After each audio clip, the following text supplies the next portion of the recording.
Evil has survived. A dark figure wanders in the east.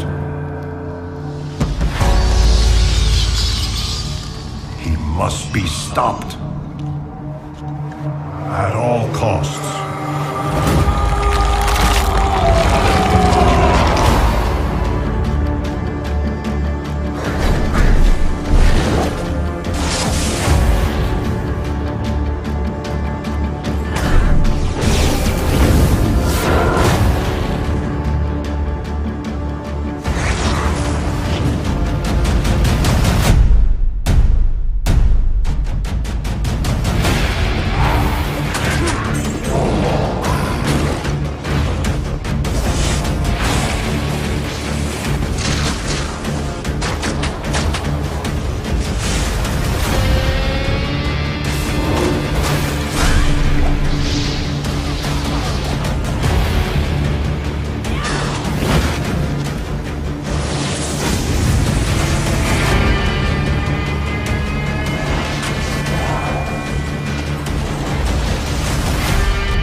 Darkest hour, but it will be your greatest moment.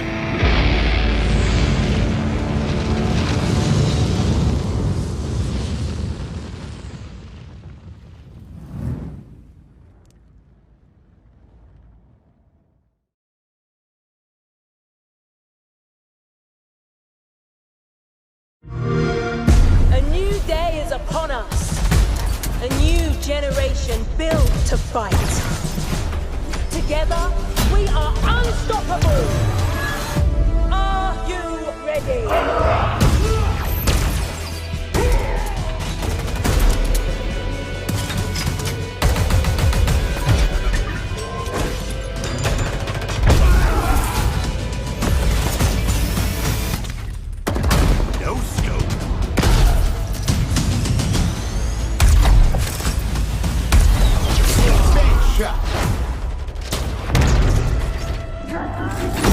Killing spree.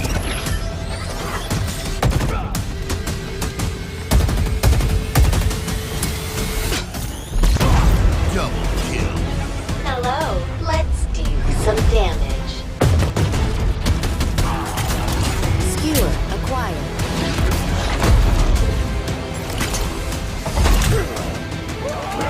Grapple jet. Claim the enemy flag. Return it to base.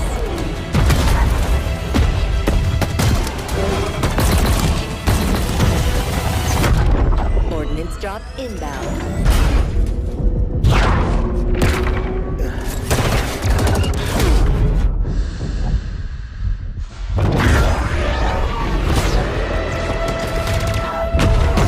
The flag is ours. Please haul ass at your earliest convenience.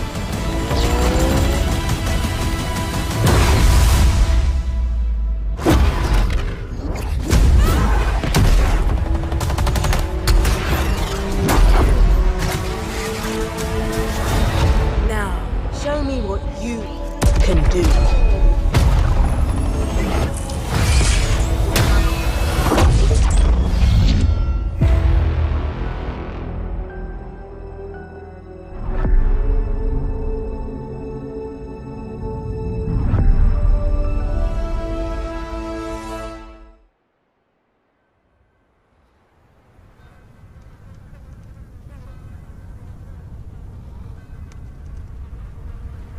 These things, where do they come from? From all of us. From what we do to him.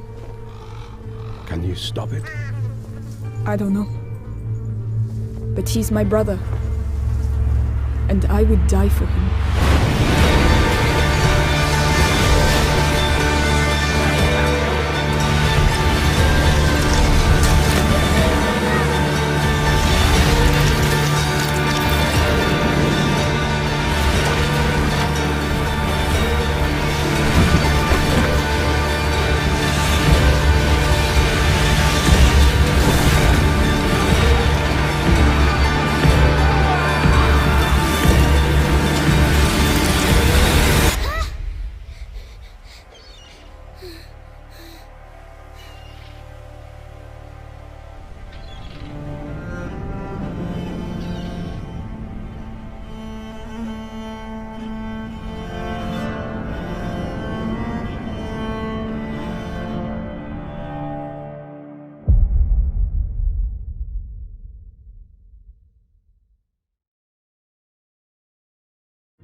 from beyond the horizon. A new danger is coming on the tides, and the one who might stop this ruin, trapped for all forever in the sea of the damned.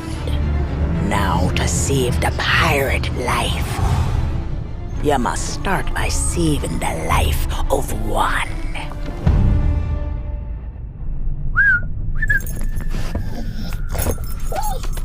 Oh! Didn't realize we had company. Captain Jack Sparrow. But I suspect you already knew that.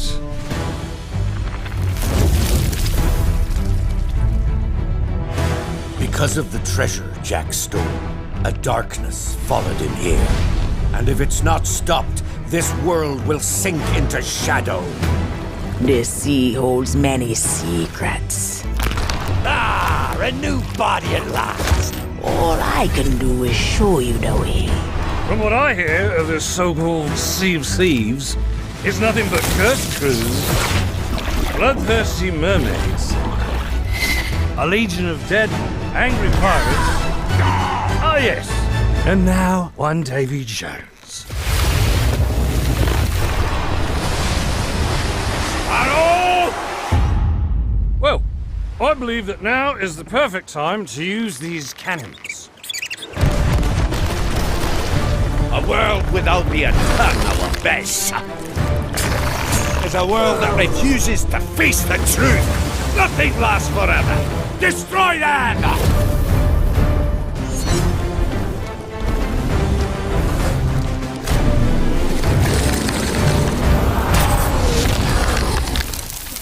I don't suppose, by chance, there's a second one of those?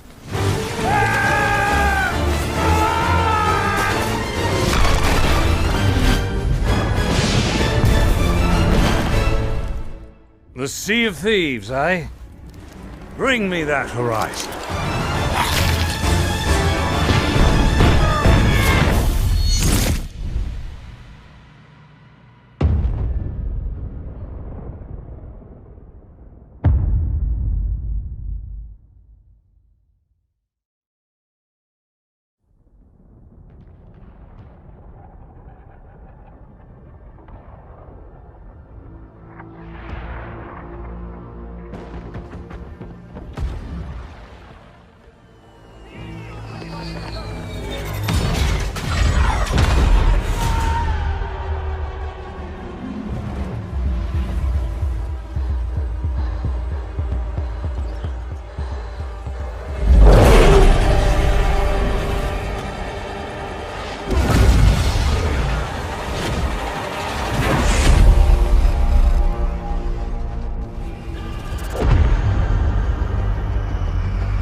Hello, I'm Mike Brown, Creative Director at Playground Games, and I can't wait to show you what we've been working on.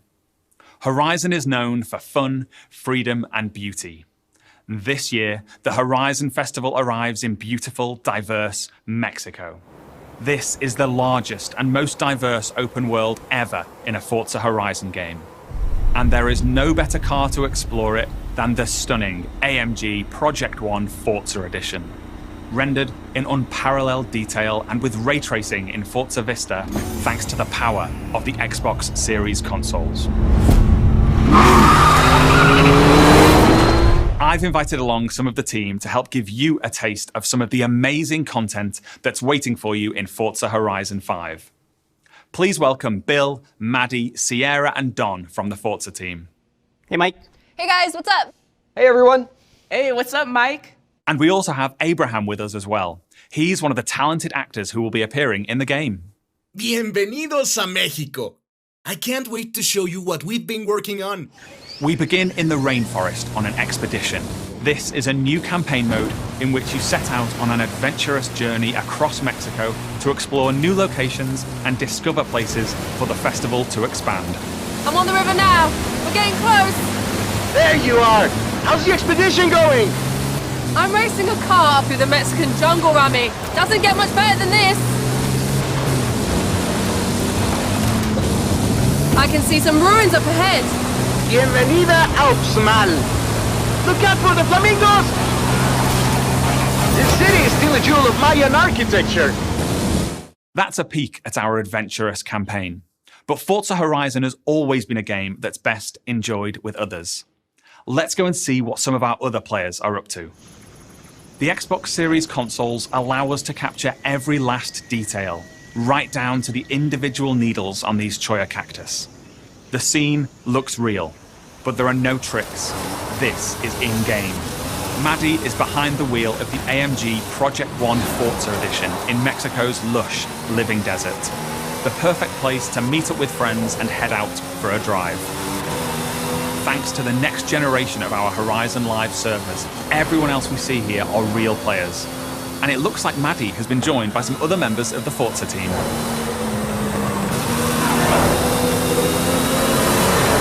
Let's leave Maddie for a moment and head out to the coast and meet Don. Don is already on the move, exploring this idyllic seaside town. This is a recreation of Mexico that is honest, authentic, and filled with love. Speaking of, hold up, Don. Oh, hey, what's up? This is a mural by Mexican artist Farid Rueda. Just one of the many beautiful, faithful pieces of Mexico you'll find all over Forza Horizon 5.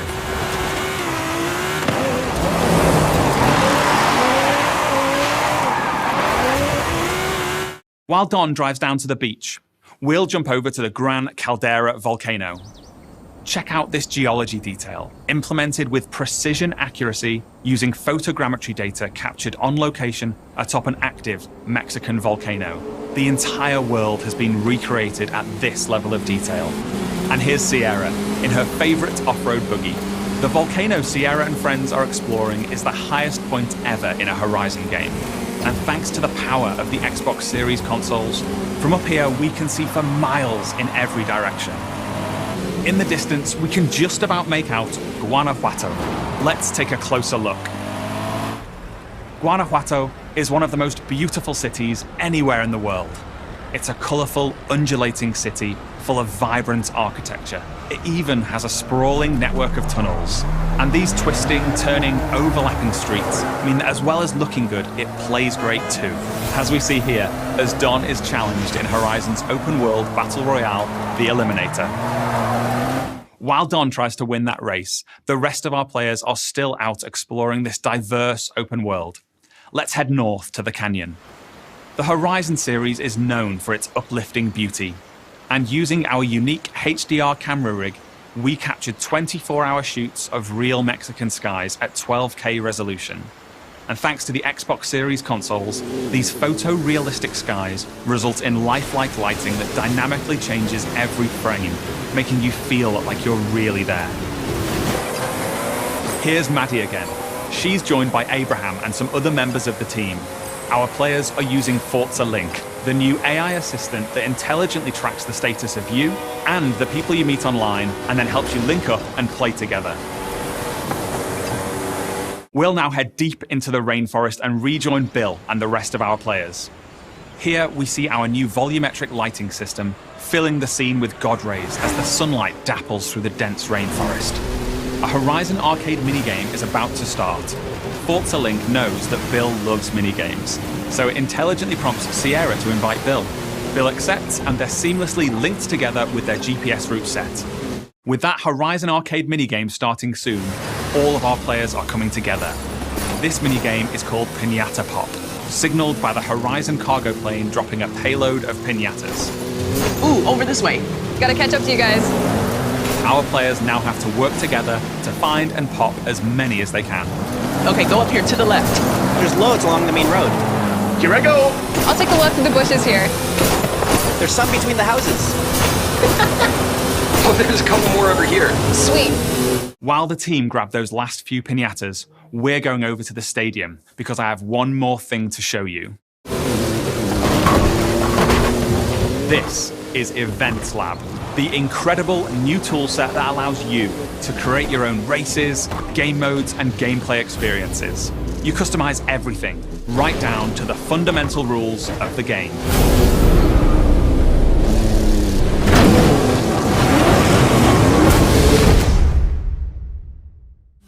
Forza Horizon 5 is the largest, most fun, and most beautiful open world we've ever built. And it will truly be an astounding showcase for the Xbox Series consoles when it comes to Xbox Game Pass this November 9th. Thank you so much. I'll see you all in Mexico later this year.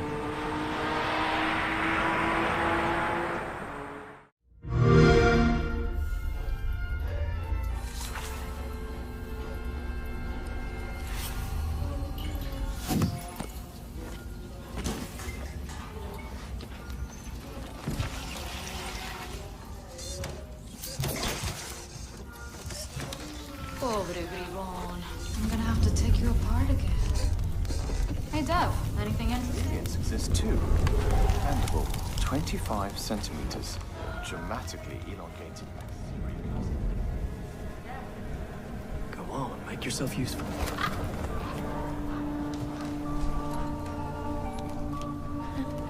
So, that was fun, right?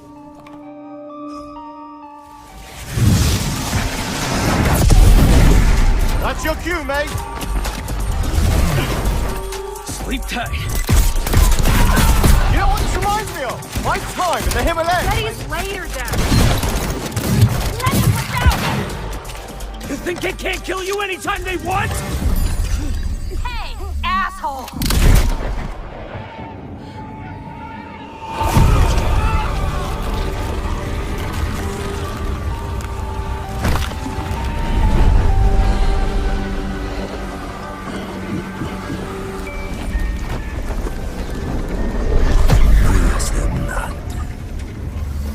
How do we always get into this shit?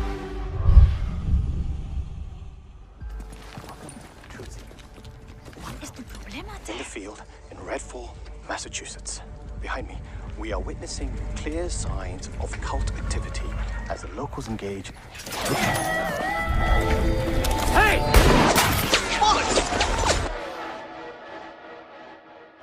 Really hope the video was worth it.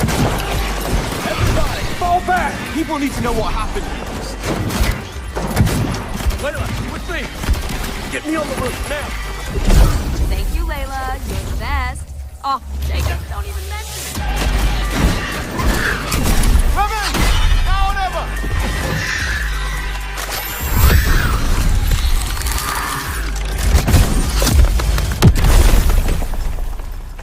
Where's the other one? Where'd it go? Give me a taste. That bad. Bloody hell! Taste this, cabrona!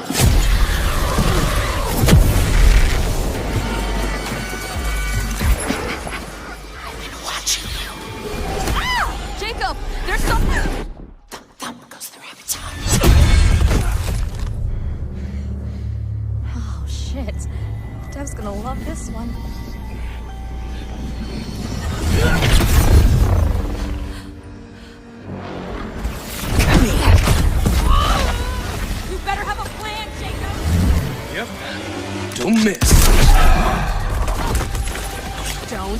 touch me! Look! A new one! Vivo, venate! Go, go!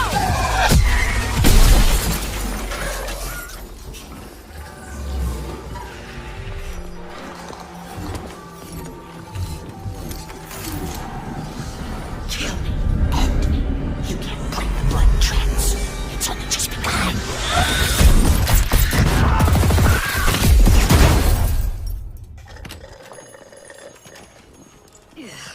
I think there's vampire in this. Really? What does it taste like? Be specific. Like blood and death. And strawberry. Sun's coming up. Let's keep moving. Let's keep moving. Sure thing, Edgar Allan Bro. That's a good one. Do you think things will ever go back to normal? Would you want to go back to normal? Not if I still have to pay my student loans.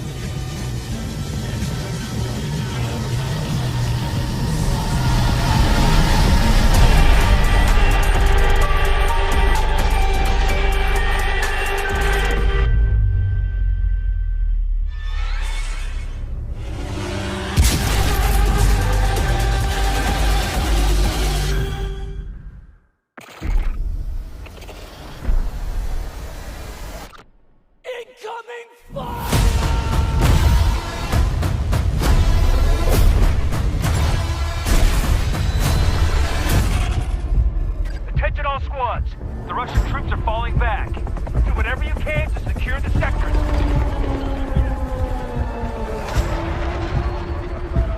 We push them back, but not far enough. Do not let them regroup.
Just the feeling of like being in a firefight and hearing the click of the gun, throwing it down, grabbing one off the wall. My gunner's upside down and he's like laying in. I see kill assist, kill assist, kill assist. Any pistol across any of the games. Whatever gun allows me to feel the most like John Wick, I am there. I remember how excited I was with like this big combat with vehicles going all over the place. Halo means something different for everyone, right? I think that's what makes Halo great.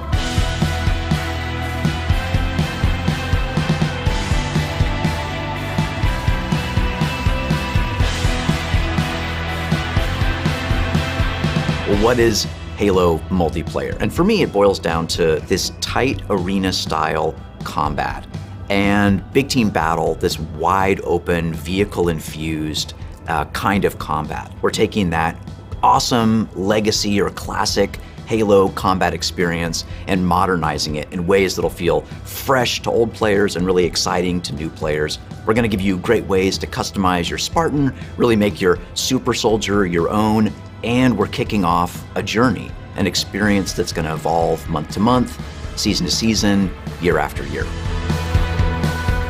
For me, working through this multiplayer of this game, and the toughest challenge I think was really about how do we respect the legacy of what came before us, but still build something that feels new. We've tried to bring all these elements of legacy and really inject them into Halo Infinite, not just like in a way where you kind of won't notice it, where you feel like, oh, they really designed this to be a celebration of previous Halo, as well as an iteration of where Halo can go next.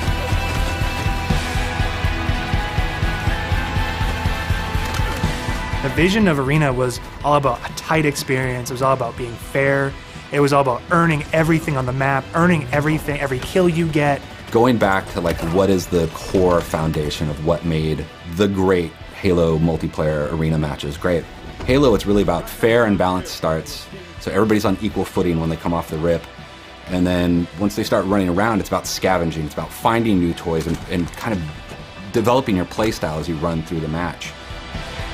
What makes Halo feel like Halo? I feel like the answer to that question is the sandbox. Like, the sandbox is Halo. When we set out to look at Halo Infinite from a high level and the direction of what it is, there's lots of exciting things there because we really wanted to push what are the things that are true to Halo, but what are the things that fans haven't seen yet. Equipment is back, but equipment is kind of has a bigger voice than ever before. We ask questions to ourselves of if you could go after a power weapon to get a bunch of kills, would you do that, or could you go and get grapple to make sure that you swing yourself to the other side of a map to back cap a stronghold? We saw it as like another avenue of not just skill expression, but tactics for teams to coordinate around. The exciting combinatory nature of this toy plus this toy and how those interact with objectives is super amazing. Looking at how the power-ups play, like your classic power-ups like the overshield and the active camouflage. For this title, what we're looking at, what we're excited for, is you pick that up and you choose when you activate it. It goes into your inventory. If you haven't used it and someone kills you in multiplayer, you drop that overshield and then they could take it, use it for themselves. That to me is very legacy, but we took the equipment side of it and modernized it. When it comes to the vehicles, we went in and decided to invest a lot in the systems. When I take damage in my Warthog, my wheels can get blown off, my hood can get blown off. There's different aspects of the vehicle that change how my vehicle handles now. And that's something that's brand new. The other thing we added to that is like this doomsday mechanic. So when you hit this threshold, the vehicle catches fire, and it's very much, you've got a certain amount of health or a certain amount of time, and you gotta choose what you wanna do with the last minutes of this vehicle. We've got a cousin to the Warthog, which is the Razorback. The back has this like multi-storage compartment that you can put a lot of stuff into. So if you want to put like detached turrets, power weapons, fusion coils, objectives, and that is what's really making the Razorback kick a lot of butt in MP and campaign. The levels define pace for the game, how frantic it is, and they define that iconic fantasy for players as they're entering that match. What do they want to do? What type of experience are they hoping to have? What kind of combat, what kind of dance floor is there available to have that combat in? For me, BTV is all about experiencing the full extent of the sandbox of Halo in just one match, right? Like you see the vehicles, the weapons, the equipment. We really wanted to take that kind of concept, those feels you had, playing the previous games, and just turn the volume up.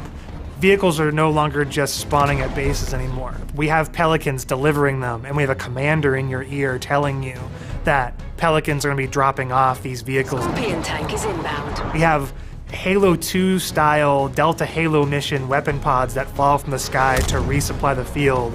That's where it makes it feel like a real battlefield, and it's very exciting. This is not just more players, this is just this certain beautiful slice of sci-fi chaos.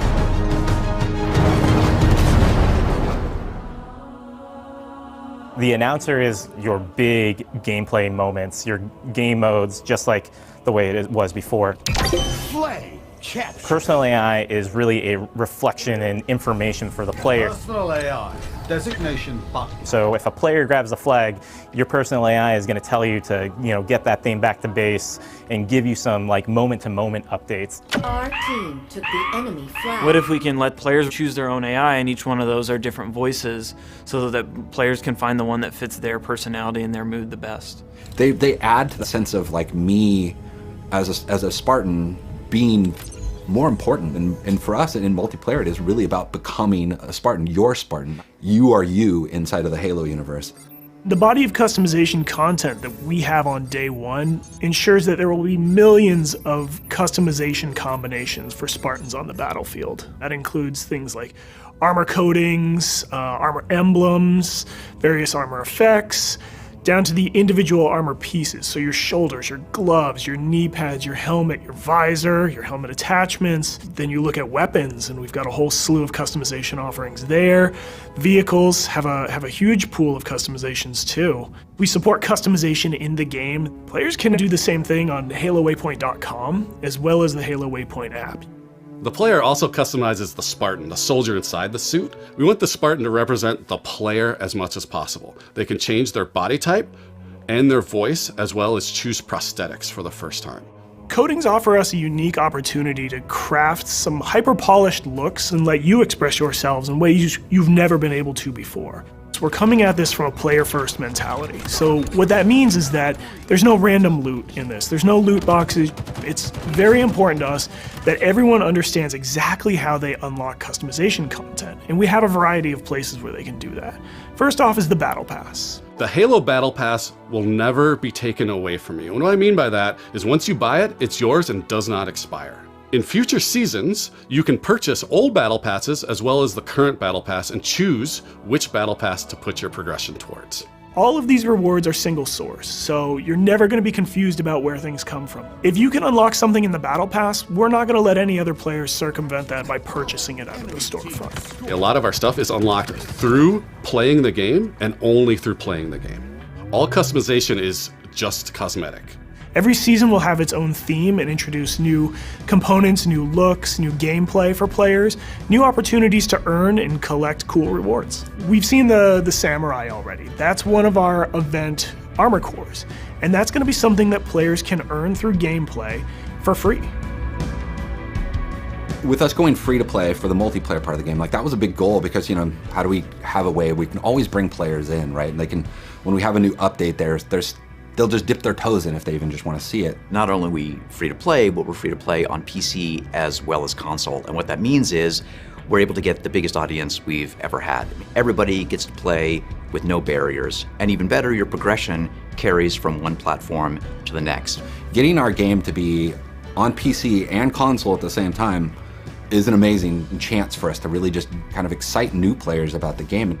How can we do things like make cross-play interesting, and like even in just customs, being able to just play with your friends. That like some people have PCs and some people have consoles, and like let them talk to each other, let them be friends. Why are you here? To be a Spartan. The Academy is a place that you can go within MP to kind of onboard into the experience. It's great for newer players who are still picking up the controls, and also people who want to warm up before they head into matchmaking. It's a series of experiences, both a tutorial to get started for the first time, weapon drills to practice with specific items, and also training mode that you can use to just get warm, explore the game as you want to. For players who are new to Halo, let's help them learn what this universe is about. Some of these characters, what are they about? And help them kind of know the vocabulary that people have been speaking for now almost 20 years, so that when they come in there, they don't feel like they're behind everyone else. They can kind of come in on an even footing. I mean, I'm super jazzed about bots. I think they're awesome. Our goal with bots has been to have a variety of difficulties that kind of provide a good training partner for wherever you're at in the experience. Partnering with our players on the road to launch and after launch is absolutely critical, right? I mean, Halo's always been about the community conversation. We want to make sure we hear our players, make changes where we can based on that feedback, make sure the game is ready for launch, and then even beyond launch. What I'm genuinely excited about is taking the game out of our hands and putting it into the community's hands. You know, whether it's seeing what people make in Forge or the content that they're able to create with theater, watching streamers go after the game. To get involved, you go to haloinsider.com, put in your info with your gamer tag, and we should be able to reach out to you if we want to invite you to a Halo Infinite flight. We feel like we've got a pretty good selection at launch and what's going to be there for our fans. And this isn't going to be something that is just a static set of items. We have some new stuff in the works already, and just can't wait to really get into that as soon as this game comes out. New maps, new modes, new ways to customize your Spartan. Launch is just the beginning. Now we're just going to be able to talk, interact more frequently, and that's just going to be great. That is the future of Halo Infinite multiplayer. Thank you to the community for all their feedback over the years so far, and I'm looking forward to the road to launch itself, and beyond.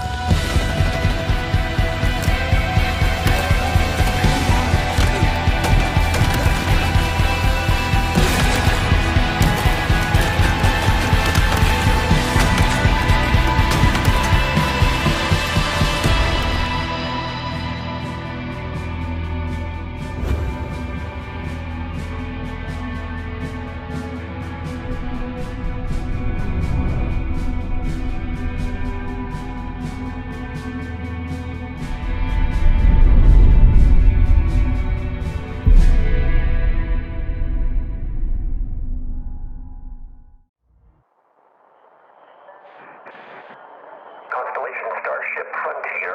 We have you on scanners. Performing remote systems check. Helium-3 tanks checked. Seals are intact. We are still go.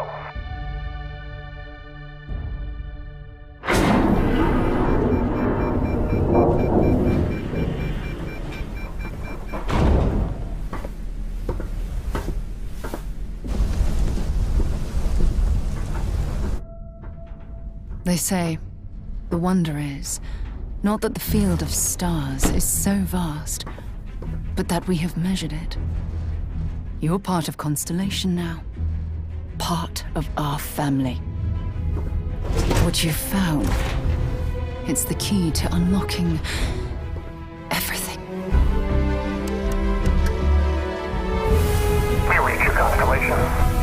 This is all we've been working towards. Jemison route looks good. We've come to the beginning of humanity's final journey. Prepare for departure. Graviton loop array full check. Your space lane is clear. That's why we're here. Main engines go. Ignition. To discover what's out there. Good luck, Constellation. You are go for launch.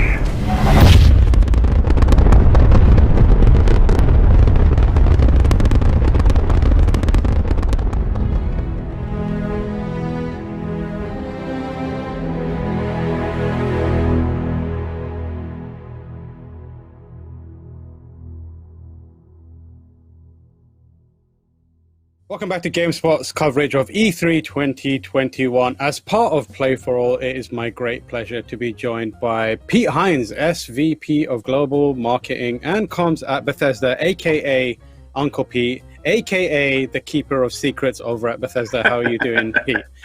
I'm doing well, trying to keep all the secrets I can. I'm going to do my best to pry at least one out. I've interviewed you before, and I know how hard this is, but I'm going to take... I've been training for a year now. I'm going to see what I can do. So, I'm not Pete, rooting against you. Dishonored 3, is it happening or not? I don't know. Damn! I failed at the first attempt. So the Microsoft and Bethesda press conference, a big kind of moment for you coming together. What did it mean to have, Todd coming out front and center as soon as the show began? That's a kind of position where you'd see Phil come out and say his piece, but You know, it was your boy. It was out there. What did that mean to you as a team, and what do you think it says about Bethesda's place within the Xbox family now? There's a lot in there. So I thought the way in which we worked together on the show was great. We always at Bethesda, our big thing is letting the content decide what is the show going to be, right? If we had an hour worth of stuff that we felt like we needed to show and talk about, we probably would have done our own show, because you can see from the Xbox show, there's nowhere for an hour of Bethesda stuff on top of all that. The show would have been 2.5 hours long. It would have been a mess. Once we decided, hey, it works best for us to collaborate together in this way, we went to them and said, hey, this is kind of how we'd like to do it. Would you be open to this? And they said, absolutely. They were really the ones that said, hey, we would love to start the show with Todd and with Starfield. And we were like, that's a brilliant idea. You should. We pitched them on the idea of maybe Redfall closing the show. They really liked that idea as well. And so I think the way in which we were able to work together, both on what is best for sort of our games and spotlights, and covering off on things that we wanted to at least touch on or speak to, and have some weight within the show, but then also still work with Xbox on how does the rest of this look, at least from a first-party standpoint. I don't get to see third-party stuff for obvious reasons, but they had myself and Aaron Losey in from the very beginning, going through all of their other studio content, and hey, we're thinking about this or that. It was really a lot of fun to see and to work with them. And yeah, I think it's a real honor for us, to be honest, to both open and close a show. That's a huge amount of responsibility. And I was really pleased that I thought what we had to show on Starfield, I was really pleased with.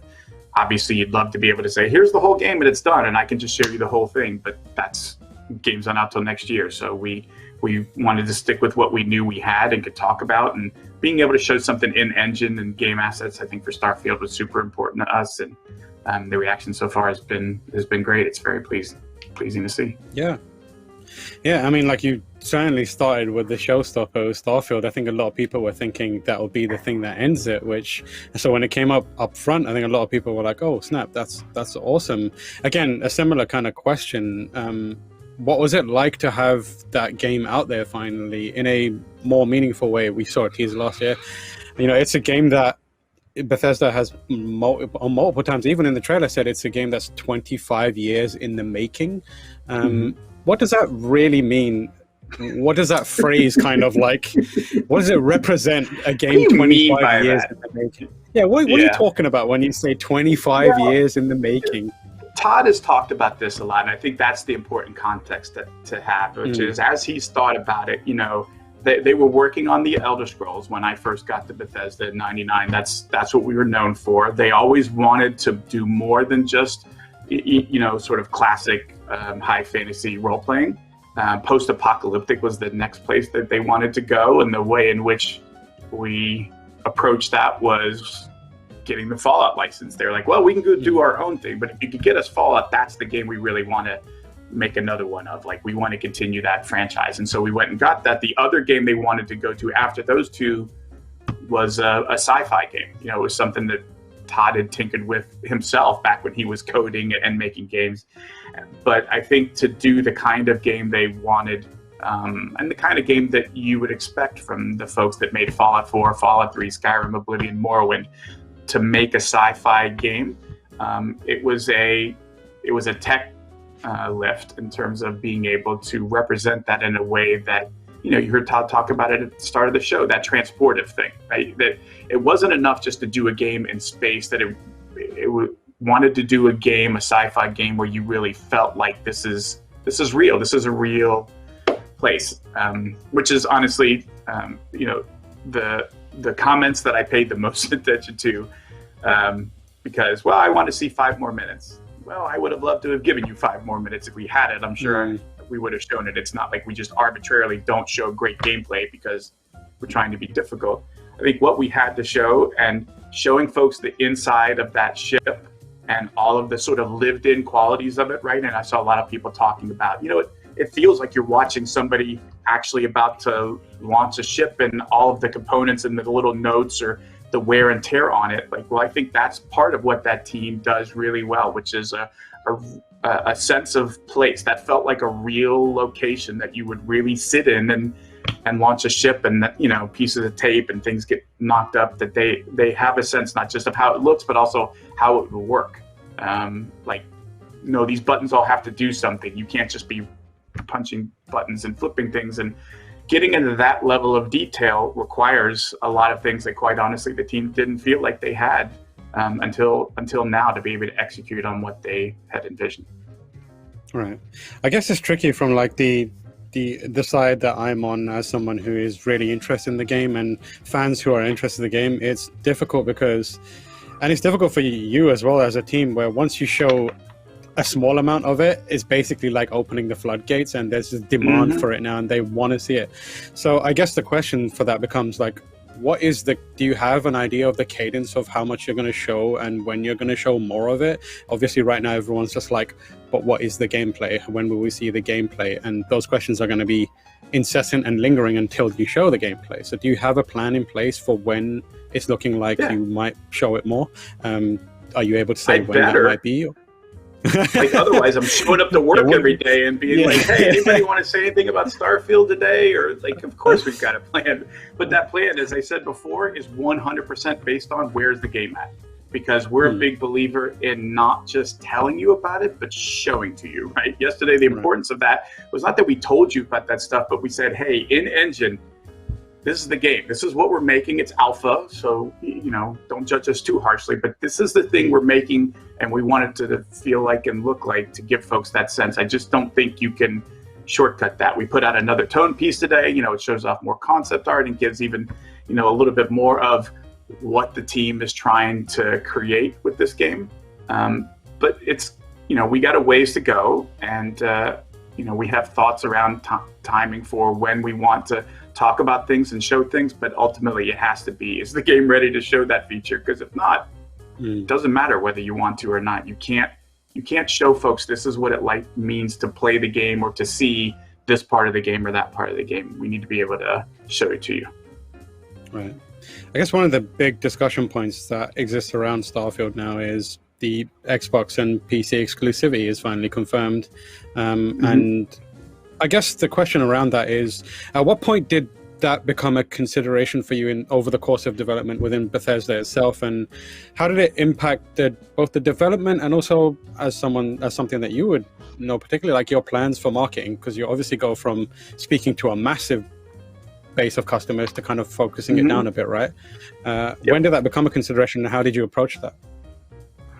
Well, it wasn't a consideration until we got bought by Xbox.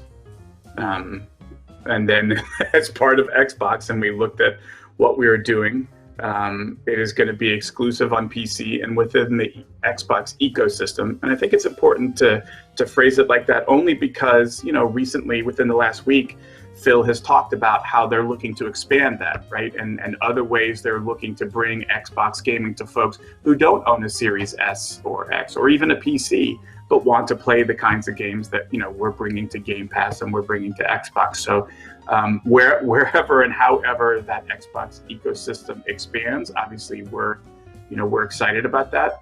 The flip side, the other thing you asked about is like, what is the impact on development? Well, I'm here to tell you, and any dev will tell you this. You go to fewer platforms, your development gets more streamlined. You're not worrying about, well, how does it work on this box versus how does it work on that box? We're not making it on that box, so it just needs to run as well as possible on this one, on a PC. You know, narrow focus always helps. Same is true, by the way, for a game like Deathloop, right? When we decided to do a partnership with Sony on Deathloop, and that game became exclusive to that platform, that development got more streamlined because we said PS5 and PC, that's what we're focusing on. So I think in that way it does free up the developers a little bit in terms of what they're trying to get the thing to be the best game on. When you have fewer of those, it's going to go a little better. And like you mentioned Deathloop there, and it's kind of a wild position that Bethesda is in right now, because you are owned by Microsoft and Xbox, but you have exclusive games for both platforms now, which is interesting and awkward. And I don't know, this question's a tricky one to answer, but I still think it's kind of important. Like, how, I'm sure you can do it because you're a master of answering questions like this, but the kind of reality of the situation is, you know, Bethesda has released games on various other platforms, and now they're in a position where, you know, they felt supported in a lot of ways. Like Skyrim's been on everything, Fallout's been on everything, Dishonored, that kind of stuff. But now they're in a situation where that investment in their platform is kind of gone with Starfield. It's a difficult pill to swallow, right, for PlayStation fans. How do they reconcile what's happening given where they are? If you're a big fan of stuff we make and a game that we're making is no longer available on your platform, I totally understand if you are unhappy or pissed or whatever. Like, I get it. Those are all real feelings and frustrations. How should you deal with that? I haven't the foggiest idea. I would never presume to say, oh, here's how you can make it better and feel better.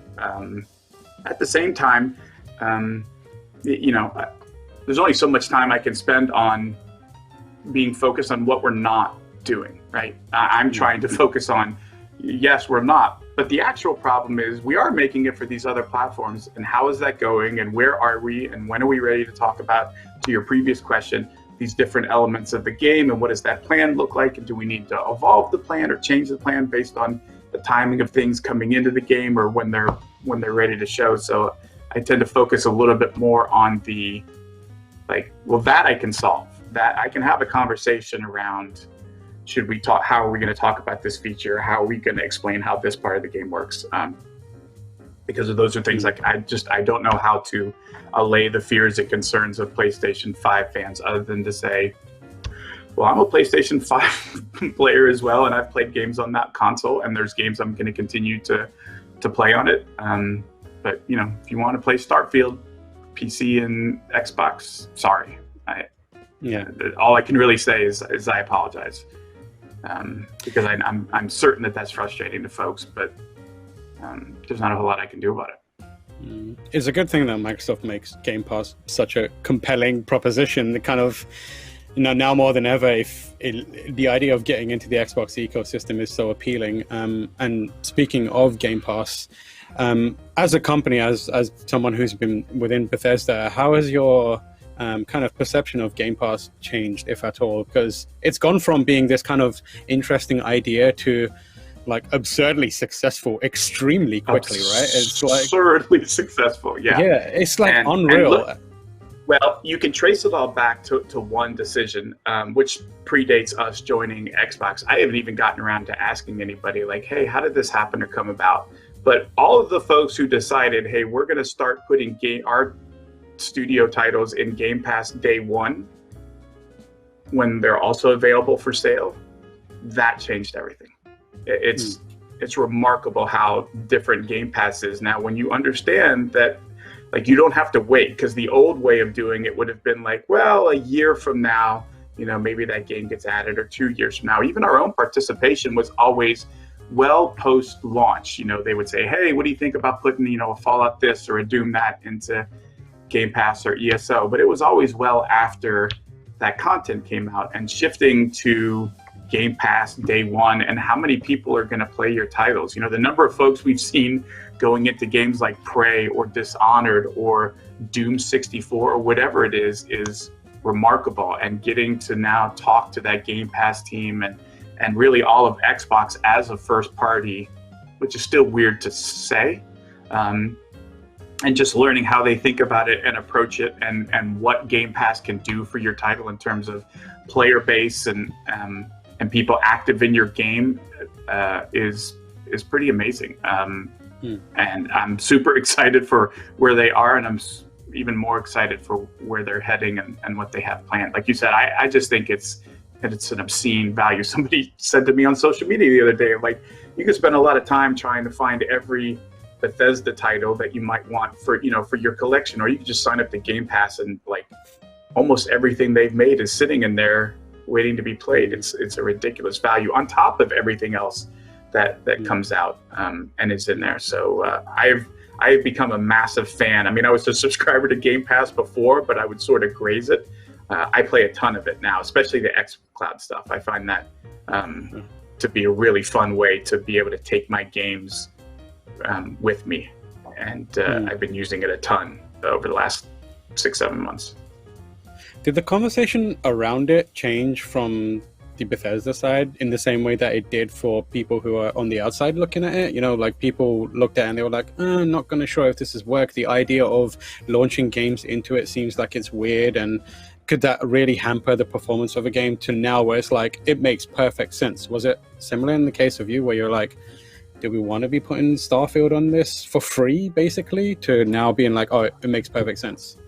100%, like for sure, because if you don't understand it and you don't understand the mechanics of what's taking place behind the curtain, how are player behaviors actually manifesting themselves versus you or me or anybody else going, well, I assume if it's in Game Pass, nobody's going to buy it. And they go, no, hold on. Let us show you what we've seen from these. Like, that's what really proved it, is they had this idea and then they proved, hey, we can launch something day one in Game Pass. And of course, there's some cannibalization. It's ridiculous to suggest otherwise, right? I haven't bought a first-party Xbox title in a couple of years because when Gears came out, I just played it through Game Pass. And when Halo comes out, I'm just playing it through Game Pass.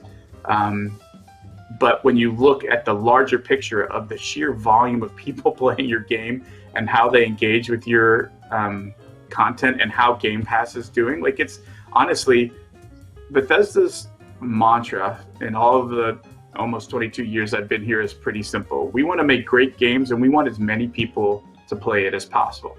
Now, okay, put aside the exclusive thing for a half a second because we already talked about that. But the number of people Game Pass now brings to a title and what your day one launches look like in terms of just how many people are playing your game, it's multiple factors, above where we would have been before. And the idea of that many people playing your game on the day that it comes out is ultimately what we're all about, right? It's just, I want lots and lots of people to play whatever Arcane Austin has spent years of their lives working on. I want a ton of people to play it, enjoy it, give it a try. And I think Game Pass is allowing us to do that exponentially better than we were before, I think. Phil said it himself, where it has an uplifting effect on purchases as well as people buying it. And Outriders was used as kind of like the example of that, where people saw their friends getting into Outriders through Game Pass and were like, well, I don't have Game Pass, so I guess I'll have to buy it. And then it's a very clever funnel, and you got to respect the business acumen put behind that. Yeah, absolutely. Yeah, and honestly, we've seen it in ESO and 76, by the way, Tamar. Like that not only of people buying the game, but also just staying in the game. Like, we might think of it as, well, you're getting that for free, but that's not how they think about it. They think, I'm signing up for this thing and I'm going to spend untold number of hours playing things that are in Game Pass. And it really has changed how we think about those players and our relationship to them in our games. Redfall, really interesting concept. I guess my main question with that game is, from what the trailer was really fascinating. The one thing I was kind of looking for in it is how the kind of Arcane lineage or Arcane design ethos is going to be represented in the game. Obviously, they're known for immersive sims. Is there anything you can say or speak to about how that will be the case? Is it the case that it will have that? Absolutely. Look, this is an evolution, by their own admission, of Arcane Austin and how they think about those kinds of games, right? And if you think about what they do, how do you break down a Dishonored or Prey into sort of basic fundamental levels, what they're doing?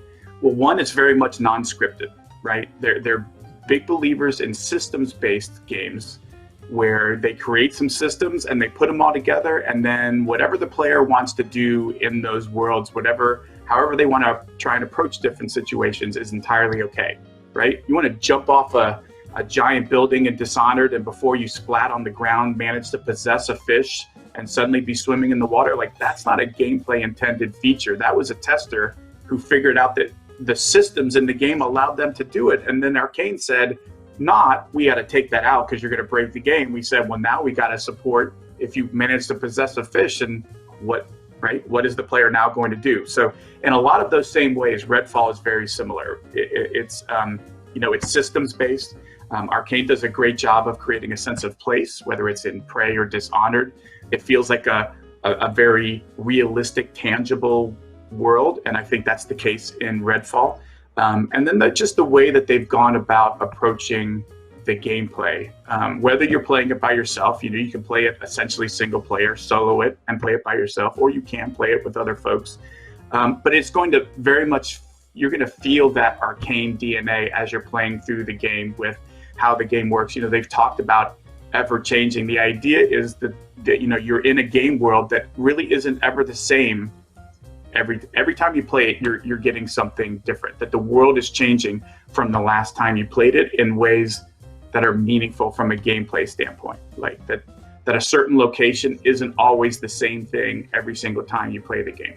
That one time you play it, it might be one thing, and the next time you play it, it might be something else. And how you interact with that, whether there's a quest related to it, whether there's stuff in there you want to go get for exploration, it's really more give the player the tools and then let them experience our story in the way that they want to experience it, and have it be feeling like it's constantly changing, evolving. And I think once you get a chance to play it, you're going to be like, I totally see where all that Arcane DNA is popping its head up across all these different parts of the game. Honestly, I'm glad that you're going for vampires instead of the low-hanging fruit these days, which is zombies. I'm very excited about that. The other thing I wanted to kind of touch on is what wasn't there.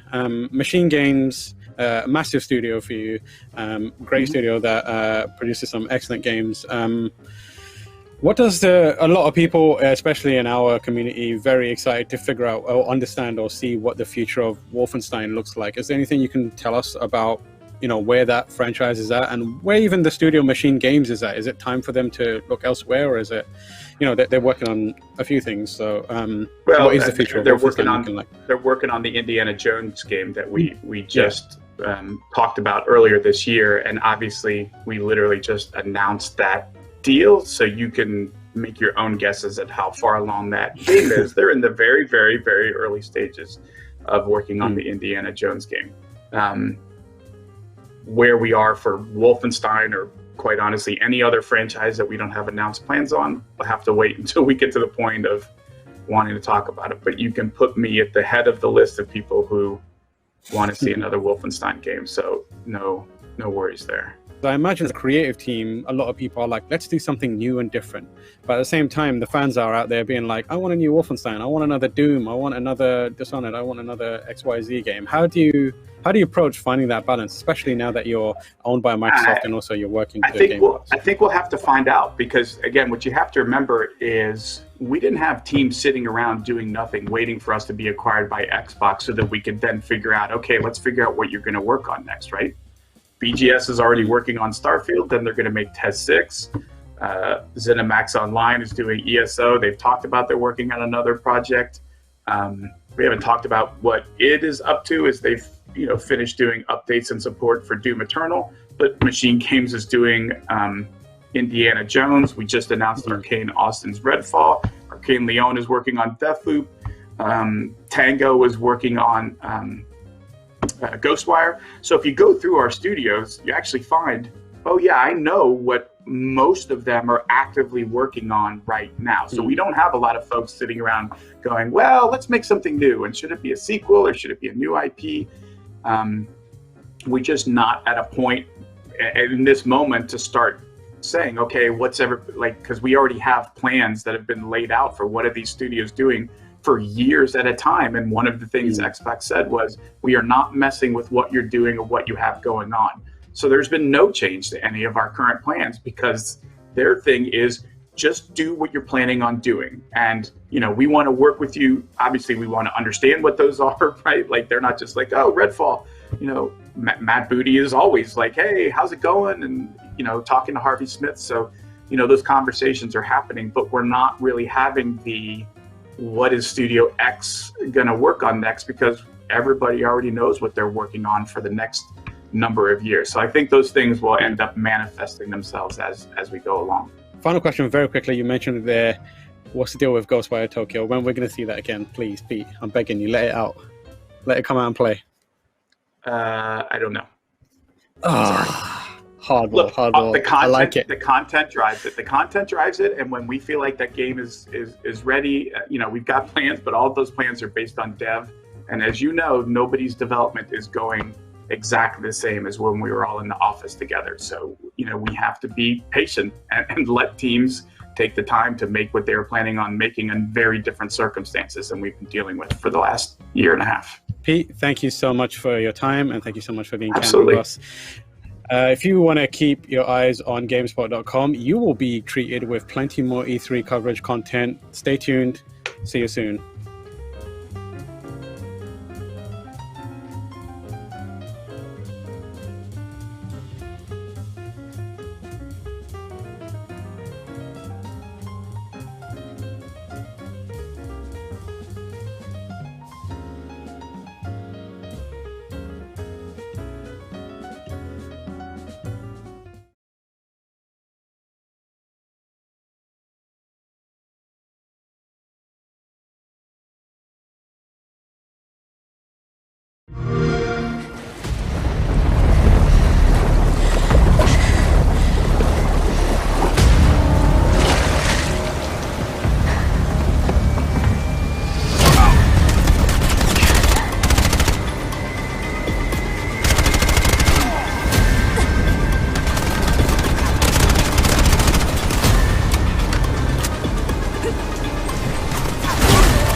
Evil has survived. A dark figure wanders in the east. He must be stopped at all costs.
Darkest hour, but it will be your greatest moment.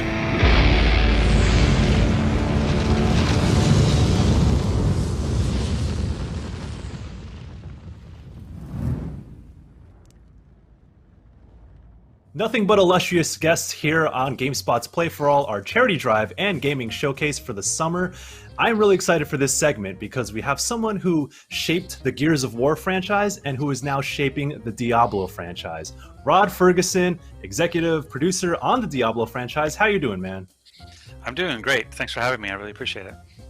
Yeah, of course. It's been pretty wild to see that transition, because we know we've been keeping up with your work back when you were on Gears, but now Diablo is in such a fascinating time for the franchise, because you have D4, we have D2R, we have Immortals on mobile. So, but I think, let's get out of the way. I know you can't say much, but the folks need to know. They're gonna roast me if I don't ask you. Is there anything you can share or update us on with regards to Diablo 4?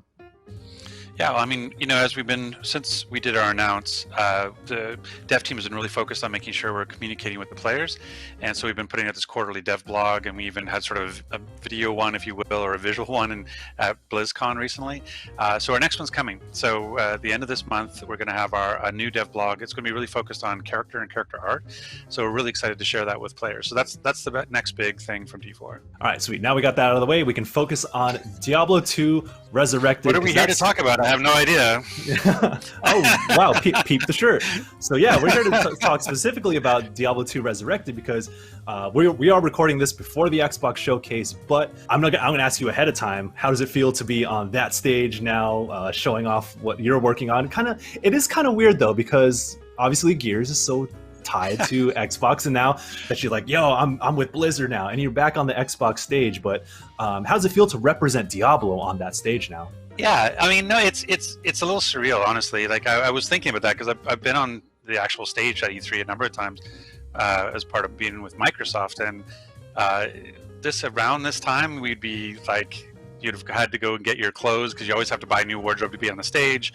You'd be doing rehearsal after rehearsal after rehearsal, and just trying to make sure that what you had was going to be great. And so it's been kind of funny to not have that process going on and not being part of that anymore. But it's really exciting to be able to bring something new to that. I mean, Diablo, has been traditionally, at least in its long history, especially in terms of Diablo 2 Resurrected, has been a PC-only kind of franchise for a while, until Diablo 3 came to console, and I actually like it better on console personally. But it's strong on console there, and so one of the things I'm really excited about is being able to bring Diablo 2 to a whole new audience, a whole bunch of players who never had necessarily, from an age perspective, they may not have been born when this game came out, or they're just not PC gamers and they didn't play it on PC. And so the fact that we're bringing this game back in a really modern, contemporary way for new players on console, and we get to do that and announce our ship date, show off what the cinematics look like, and do that all on the E3 stage the virtual E3 stage is really exciting. So Diablo 2 Resurrected, like you said, is coming out September 23rd. That's really soon, all things considered. And there's going to be a beta sometime in August. And we've had the technical alpha, which I played a ton of. A lot of memories were unlocked during playing the technical alpha. It was really wild to see how much it's been revamped. So since the technical alpha, what kind of feedback have you seen? What kind of changes are you making as you get much, much closer to the actual release date and going closer to a more open beta? Yeah, I mean, it's been great. It was one of the things we really wanted to do, was to make sure that we were having the game, available for player feedback. We wanted to hear what the players thought, and that was like that single player alpha was really a big moment for the team, because we've been making certain decisions around what do you keep parity in the original and what do you improve, and we're kind of making those choices based on our philosophy and what we think is the right choice. And when we put it out there for alpha, we got people loved it. It was the response has been fantastic, similar to your response.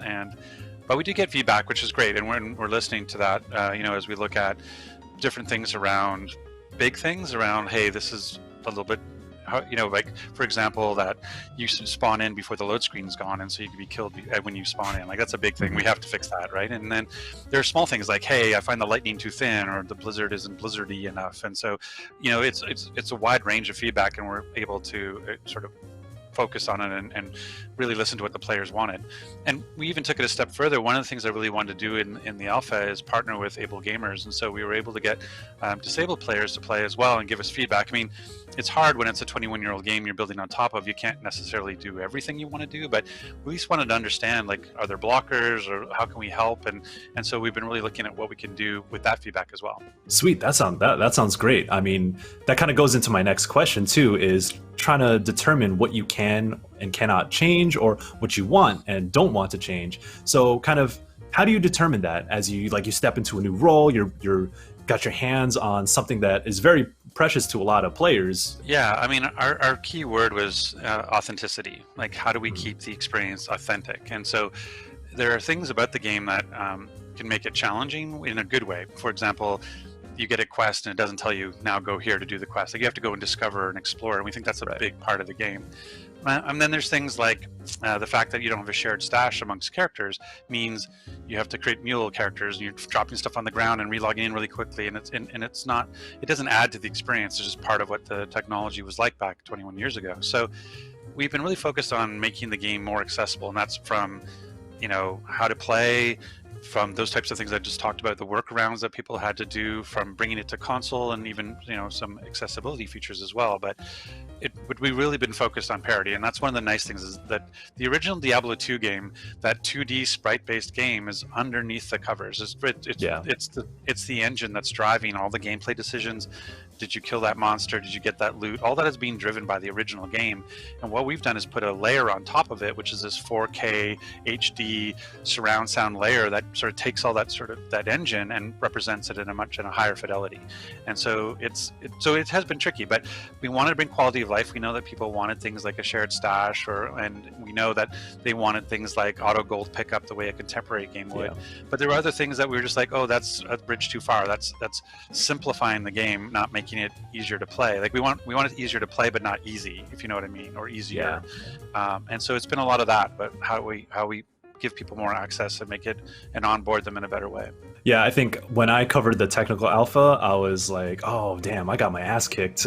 Like, I don't know how to control mobs anymore. Like, oh, I forgot how to do that, and I learned real fast. I can't think of Diablo 2 playing it any other than keyboard and mouse. And then for D3, I can't imagine playing it other than like a gamepad.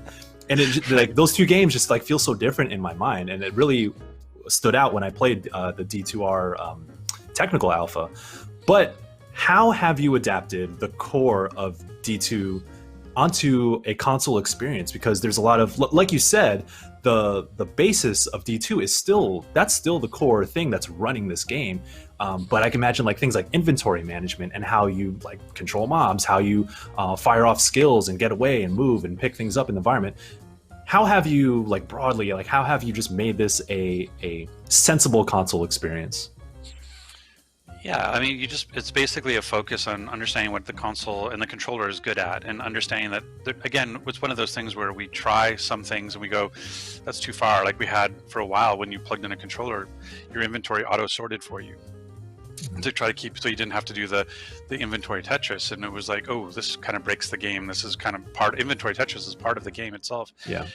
And so finding creative ways to allow you to move things between, let's say, your inventory and your belt, or your inventory and your stash, and shortcuts, and the way that it feels in terms of like some skills are dependent, like Sorcerer's Teleport, you know, it depends on where you click to. And so now we're having to sort of predict, you know, a certain range of distance and those sorts of things based on how you use the controller. But it fundamentally is just a change from you're telling the character where to go to you are the character giving him, you know, that direction through the sticks. And that was the team, the dev team just did a fantastic job. It was like the very first time we implemented controller support, it was already very playable, and it felt it felt great to play, especially as, like I said, I'm similar to you. Like I play D3 on a gamepad mostly, and so I was kind of interested to be like, how is this going to feel to control it, because it's not built from the ground up for this, and so how is it going to work? And it feels great, like especially like ranged attacks feel really good, melee attacks feel really good. It's just stuff like why, you know, auto gold pickup works so well. It's like one of the things going in and trying to identify every single piece of gold and picking them up, you know, with every button press was just too much for like, and so there's certain things that get turned on as an option. Now those things you can turn off, and that's a lot of things that we did too, is like when we made a choice, we sometimes made it an option where maybe somebody loves auto gold pickup and maybe somebody doesn't, and so they can choose whether to turn it on or turn it off based on their playstyle. But yeah, it was really just trying to make it feel more native, you know, even though that it wasn't. Like you don't want it to feel like, oh, this is a PC port and therefore it feels kind of like, I don't know, clunky and those sorts of things. And so we've dedicated a lot of effort in trying to make that feel smooth and to feel like you have precision, to feel like you can do what you want to do, and it feels like a great console experience. Moving to controller, had it any effect on how you perceive the balance of certain classes, if at all? No, I mean it all. I mean, like I said, there are certain things where you would have a certain precision about where you could do certain things, but it's the same thing for Diablo 3. Is that certain builds, like certain barbarian builds, are easier with mouse and keyboard than they are with controller, as an example. So one of the things we really, because we were trying to deliver that authentic experience, we just didn't want to mess with balance. That you know, we know that there are certain balance issues, and potentially like the, you know, people call the Hammerden with the Paladin with is a strong character build currently in the build, and but that idea that we were changing a bunch of things visually, we didn't want to get into changing the balance of how the game plays too, because it felt a little too risky. And so everything we did was very focused on keeping the balance as it is. So this open beta that's coming up is going to be the time you get to kind of test out multiplayer, because I know Technical Alpha was single player only, got our feet wet there, but I'm kind of excited to jump back into D2 multiplayer. I remember my friends back in high school doing a lot of, they carried me often, and I expect them to do it again this time around. But yeah, what can we expect from the multiplayer aspects in the beta, or even the full game? Yeah, well, I mean, that's one of the part of, we're getting ready with September 23rd is our release date. You know, we're going to do this August multiplayer beta, and it's really, you know, you want to test out all the systems. We're going to this sort of, we're going to the Battle.net, you know, global Battle.net servers, and we're gonna have all these Blizzard servers running, and we want to be able to see, okay, let's put a large load on it, let's test our services, let's test our servers, and get people playing that experience they didn't get to play in the Technical Alpha. So some great things. That, one is, you know, obviously, again, the big difference is multiplayer versus single player, so the beta is unique for that. And so you can either bring people together and play co-op up to 8 people, or play PvP if you want to. And then it's on console, so this will be the first time people get to experience D2R on console, which will be a big moment. And then we're expanding the classes, so we're allowing people to play 5 classes instead of the 3 in Alpha. So we've added the Druid and the Paladin to the mix, and so again, you can go in and play as a Druid or Paladin and see how they play as well. I've heard that you are a big fan of the redone cinematics. So all of the cinematics have been like revamped. That's kind of wild. Can you take me behind the scenes in terms of how the team did approach that, or even like just pulled it off? Yeah, I mean, it was really around, you know, when we look at the philosophy of the game, the philosophy is really about it's a remaster, not a remake. Like we're taking the purity and the authenticity of the original, and we want to just elevate it with, you know, with sort of 4K art and the surround sound and such. And so, but when we looked at the cinematics, like a lot of remasters will take the cinematics and say, oh, let's just up-res them, or do something that, because you don't necessarily have the source material anymore, and you can't just kind of work from what you had years ago. And we just felt like when you think about D2R or D2, it's such a genre defining game, and it had such a meaningful moment in time 20 years ago that we felt like it really deserved to have the cinematics remade. And so we went into it going, okay, well, we don't want to change how we tell the story, and we don't want to change what the story is, because people talked about like, oh, could you shorten it, or could you give a different perspective, or could you, and we were like, no, we want to be faithful to the source material, but what we want to do is bring it forward again in a really modern way. And so we went in and worked with, we have a story and franchise development team called SFD at Blizzard, that they're the ones who work on all the amazing cinematics that Blizzard makes. And so we partnered with them, and we were able to work with another partner called Access. I don't know if you know them, but I worked with them on Gears of War as well as part of our Hivebuster trailer. But they all came together, and we're going to remake this shot for shot in the highest CG that we can do in the time that we have, and you get a taste of that in the trailer. You get to see little snippets of it, and I can't wait for people to see more, because everyone did a phenomenal job. You know, like again, I feel like it elevates D2R because the quality of the storytelling now, like you get all that detail that you maybe didn't see before. Were those beetles on the floor, or were those spiders on the floor? Like, no, they're beetles. You know, they're beetles. Like I can see that detail, and I can see, you know, all the different things that are happening and sort of the storytelling that's going on in the environment and on the characters and their faces and their emotions that they're having. And so I love it, and I think it really takes it to another place. I have one more question, and it's kind of a broad one to hit to you, but you've moved to Blizzard fairly recently, and it's still kind of wild to think that you are representing Diablo now. But what have been the biggest changes going from, you know, shaping Gears of War and now shaping Diablo? Like how you work, what you work on, the things you focus on in game development, how you handle your teams. What has changed for you, man? I think the number one thing has got to be the pandemic. I only had 8 days in office when I first arrived, and then we're all working from home. And where I'm used to being walking the halls and standing up in front of the team and working with people one-on-one and such, that everything is through a video camera now, and it's been surreal to do that. And I've been with them now 15 months, and it's like I said, except for 8 days, it's all been through a camera. And so it's really changed how I try to lead. It changes how I communicate. It changes a lot of things. And so it's also been interesting because we're with Gears, I joined Gears back in 2005, and I was basically there pretty much the whole way. And I was kind of the person who was the keeper of the lore and the keeper of the franchise. I was the creative director of it. And so I was the one teaching, and others were learning.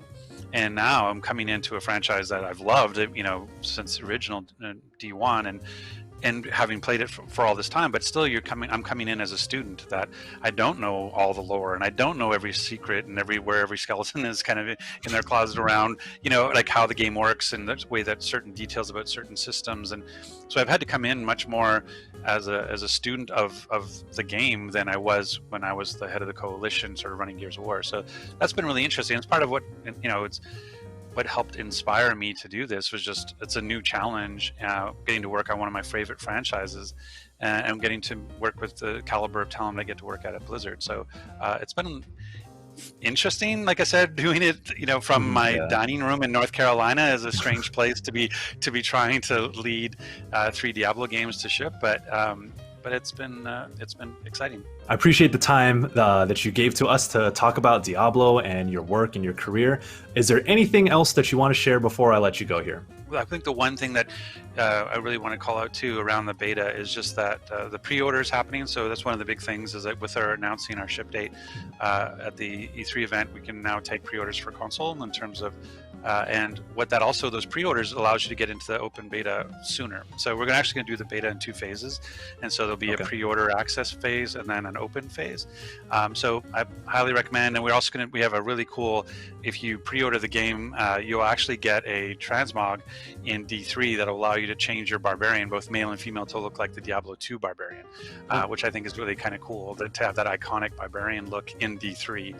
So that's coming, and like I said, and getting access to the pre-order beta would be a great time to get in, and like I said, get to play the 5 classes, get to see the game, and get to play early with your friends. Rod Ferguson, thank you so much for your time, man. Take care.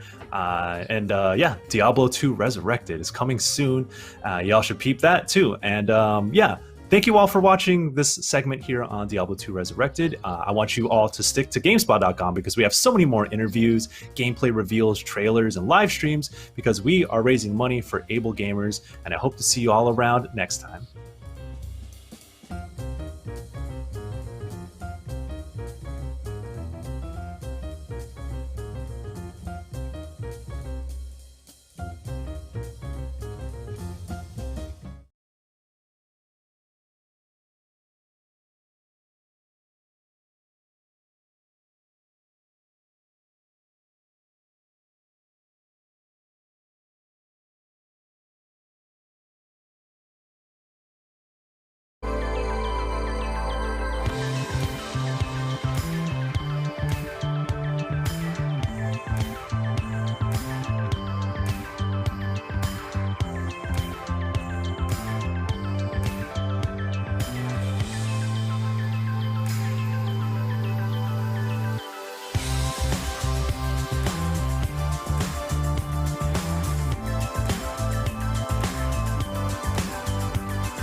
morning, everyone, and welcome to GameSpot's Play for All event. Yes, it's the end of E3, but that doesn't mean that we are finished with exclusive interviews, trailers, and gameplay. And so to join me this morning, I've got Dave Jewett.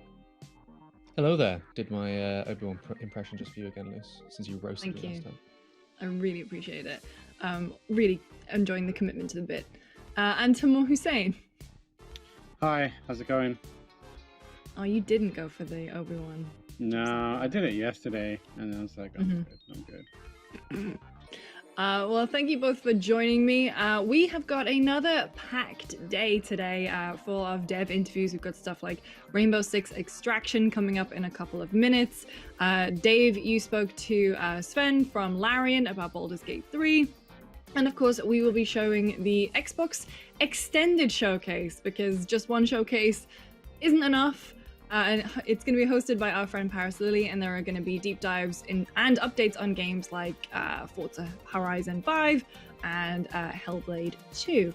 So we've got a lot of stuff going on today, as well as, I should probably mention, we've got more industry guests popping in to talk about their favorite reveals from E3. So we've got the folks from Kind of Funny, we've got Liana Ruppert from Game Informer, Gene Park from Washington Post, as well as Giant Bomb and Ex Mira Mira. So we've got a busy day. Tam, what are you looking forward to most? Oh, if I can plug my own work. Please I did do. an interview with the folks from Treehouse, Bill Trennan and Nate Vildor from Treehouse, and we talked about pretty much everything they showcased during the Nintendo Direct. However, I also worked in a little quiz alongside the interview. So I was testing them on how well they know their own Nintendo Direct. And the results will shock you. Will they? Doctors hate this quiz. Yeah, so that's, I don't know, maybe. So that's one thing that I'm really looking forward to. And then we have a couple of trailer blocks, and in there there's a few trailers that I'm excited to see. We've got, unique exclusive trailers. So one of them is Chinatown Detective Agency, which I'm really excited to check out. And then there's a bunch in another trailer slot, especially No Place for Bravery is one that has caught my eye. And then the Influencer Roundtable I'm on later on. The show, the guests that we've got include Blessing, Hero, new face of video games, Snow Bicycle Mycicle, Legend, and our very own Jeff the Snacular Bacula. So that's gonna be fun. Are you going to introduce him as that? Yeah, definitely. Please do. All right, coming up next, we've got Jordan's interview with the Rainbow Six Extraction team. Now, Dave, are you excited for Extraction? Formerly Quarantine. No one was excited for Quarantine. Yeah, for sure. I'm a lapsed Rainbow Six Siege player, and I sort of fell off the wagon when it was getting... It's weird to say that I fell off the wagon for Rainbow Six because it was getting a bit silly for me, but now they've ended up with all like the extraterrestrial stuff. I'm like, yeah, no, I'm back on board now. This is right up my street all of a sudden. But sort of them dialing back the operators and taking another stab at like a different direction, I'm very keen for. Yeah, I'm definitely intrigued to see more of this one. I really enjoyed the presentation they had at the Ubisoft Forward last weekend. So without further ado, here is Jordan speaking with the creative director on Rainbow Six Extraction. Sup everyone, I'm Jordan Ramey, and I'm joined by Patrick Nate, creative director for Rainbow Six, I was about to say Siege, Rainbow Six Extraction. Thank you for joining me today. It's a pleasure. So you could tell I've been playing Siege like since day one. I've put in a lot of hours, and I'm really excited to talk about Extraction with you, because I'm like, yes, new Rainbow Six game.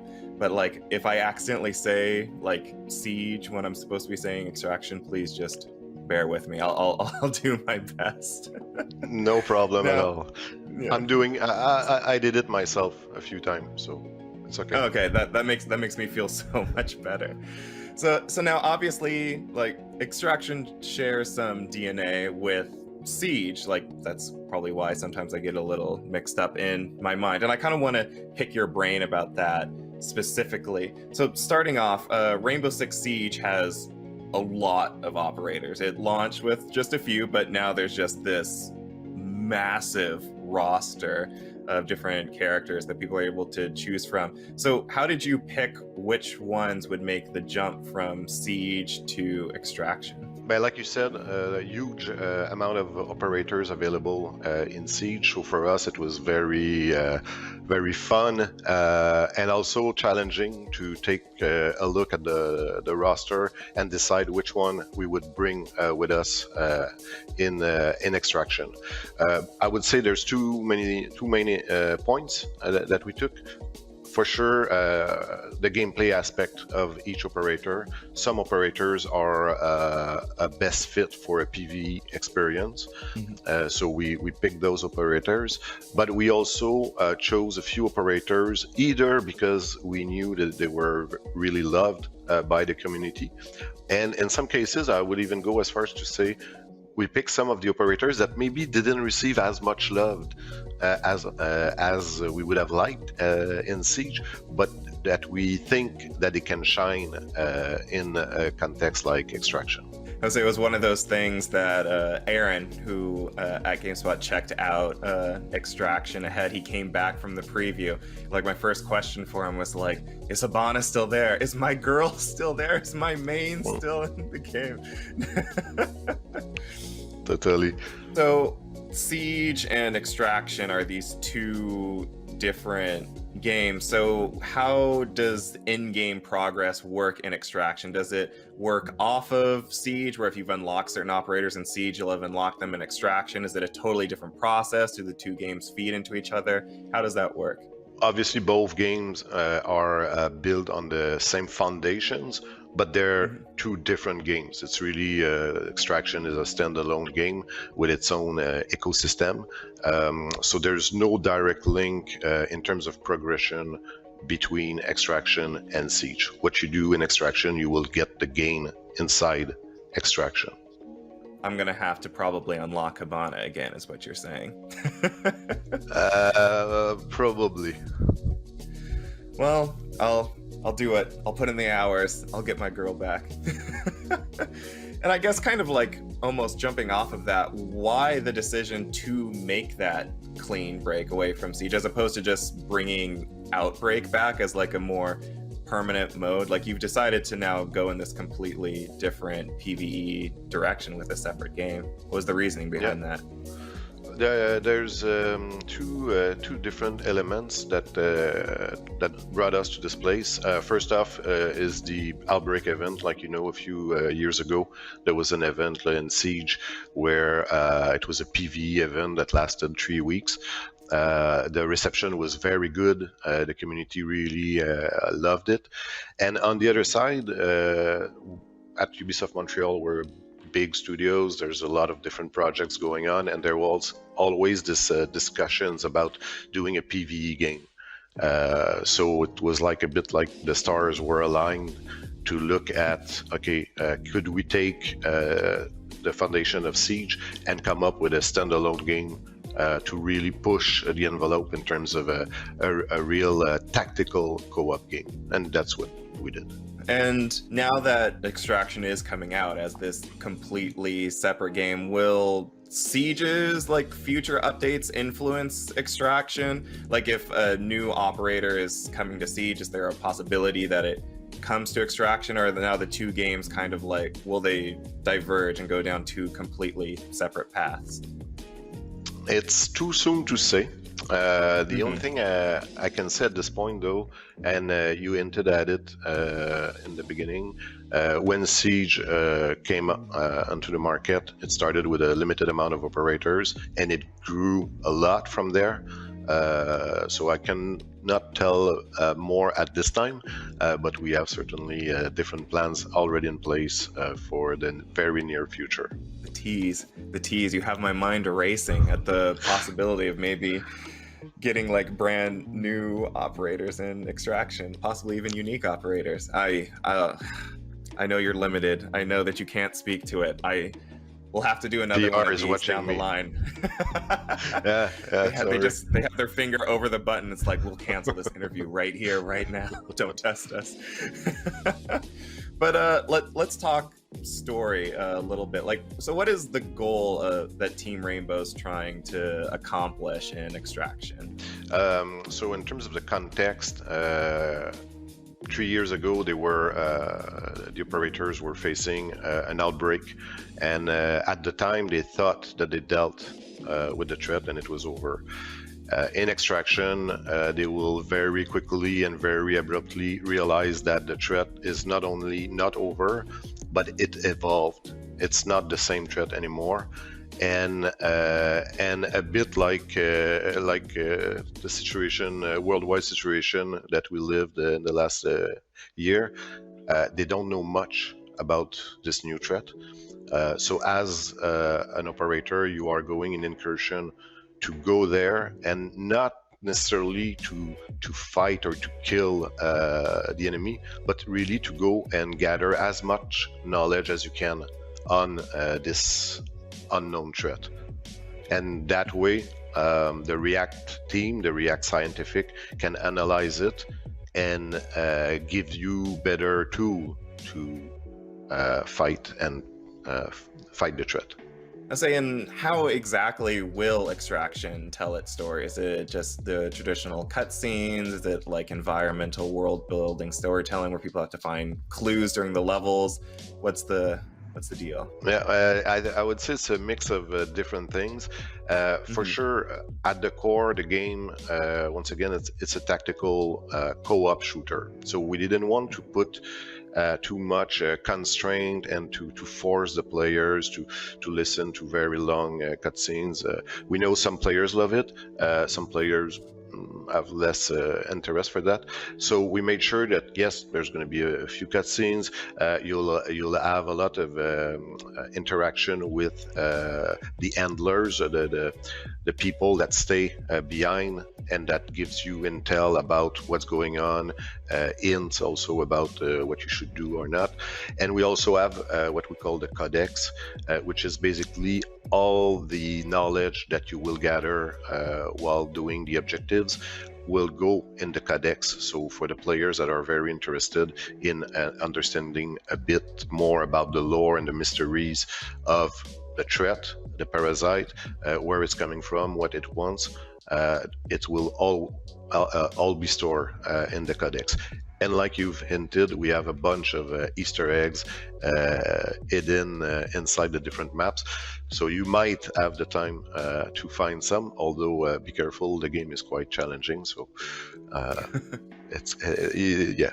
It's going to be a mix of, man, I know that there's probably like a secret in here that I really want to find. At the same time, oh, my friend is dying. I need to go back and save him. Exactly. And if I, a few days ago, I had a questions like that, and I was not necessarily aware of all the Easter egg that were in the maps. So I asked around, and I ended up having the full list, and I was blown away because I've been playing the game for quite a while now, and I would say I found maybe 10% of them.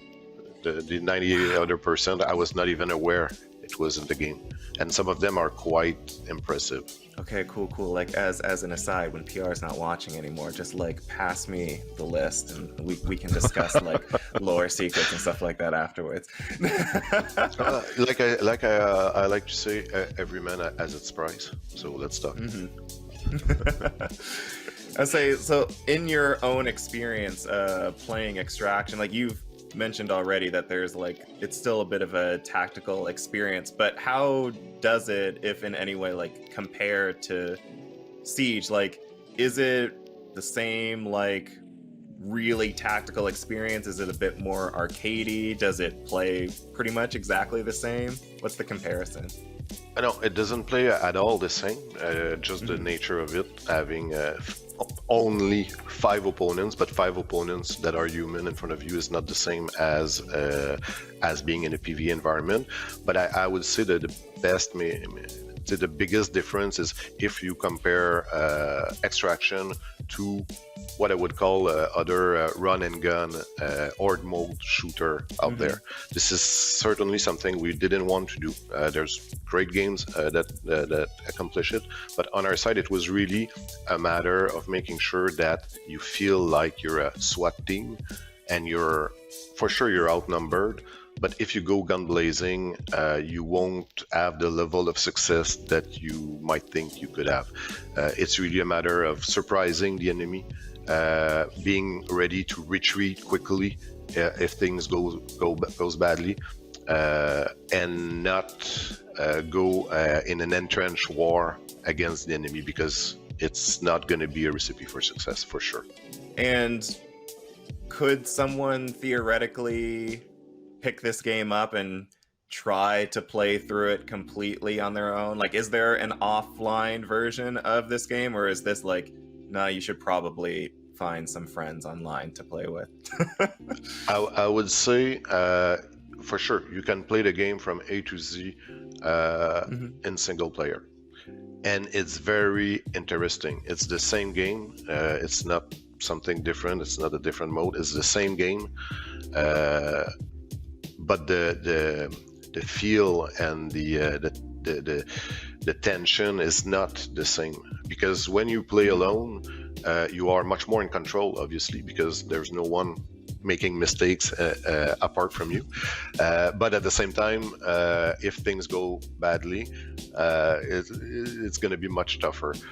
But we have, to the game, at its core, when we started working on the game right from the get-go, we wanted to make a co-op game where 3 players would help each other to achieve the best level of success, and at the same time allowing player to play alone or with a friend, so that because on my side it happens often. I play with my friends every week, but there's always one of them that is late, so that way you can still play, and it's the same. Like I said, it's not different game modes, so it's the same progression.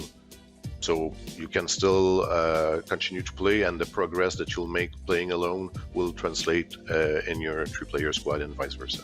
Well, unfortunately, that's kind of all the time that we have. So thank you again, Patrick. It was awesome to talk to you about Extraction. I'm very proud of myself calling it Extraction for this entire interview and not mistakenly referring to it as Siege, as I originally thought that I would. For those of you watching at home, remember, stay safe out there, and for more on Rainbow Six Siege, Rainbow Six Extraction, and Play for All content, stay tuned to GameSpot.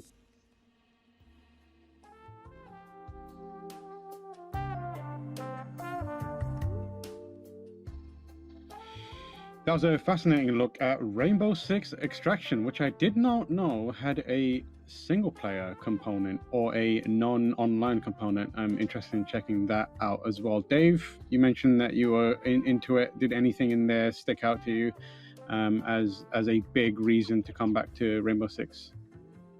Yeah, just the, for me, ability to play it.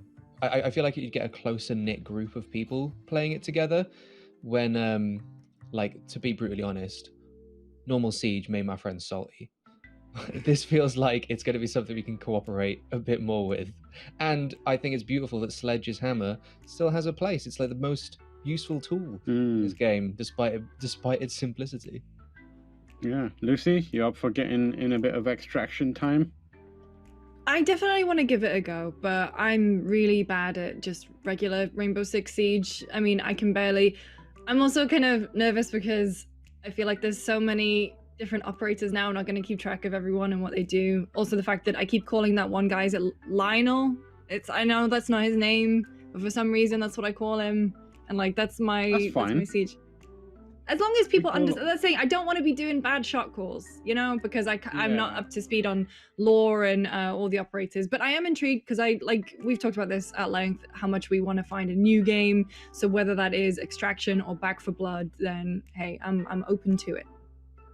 We call Sigma Magneto in Overwatch, so I think we'll figure it out. Anyways, Next up, we have a interview with Sven from Larian talking about Baldur's Gate 3, which was released in early access a little while ago, but has been getting updates. Interviewer for this, strikingly handsome. I think you'll be floored by him. Really, really nice fella. Check it out, ladies. Single. Enjoy. Blush on live stream. God damn it. Many fans of Baldur's Gate 3, myself included, are hungry for more news, so I'm going to try and roll high on my persuasion checks and get some information out of Larian's own Sven Vinker. Sven, how you doing? Hi Dave, very fine. So how would you describe the current state of Baldur's Gate 3? Every time we're silent, that usually means we're busy with something. So we're busy with something. It's taking a little bit longer than we expected. But the next update is around the corner. I'm not going to give you the exact date because otherwise I would have to stick to it. But we're trying to push it out of the door. So it's an update that focuses on a lot of the feedback that we've been getting. So it's more focused on features than it is on new content. But it's got a lot of new things in there, which I hope are going to be well received. It certainly addresses a bunch of the things that we've been reading on the Reddit forums, Steam community forums, and so forth. So that's pretty much what's going on.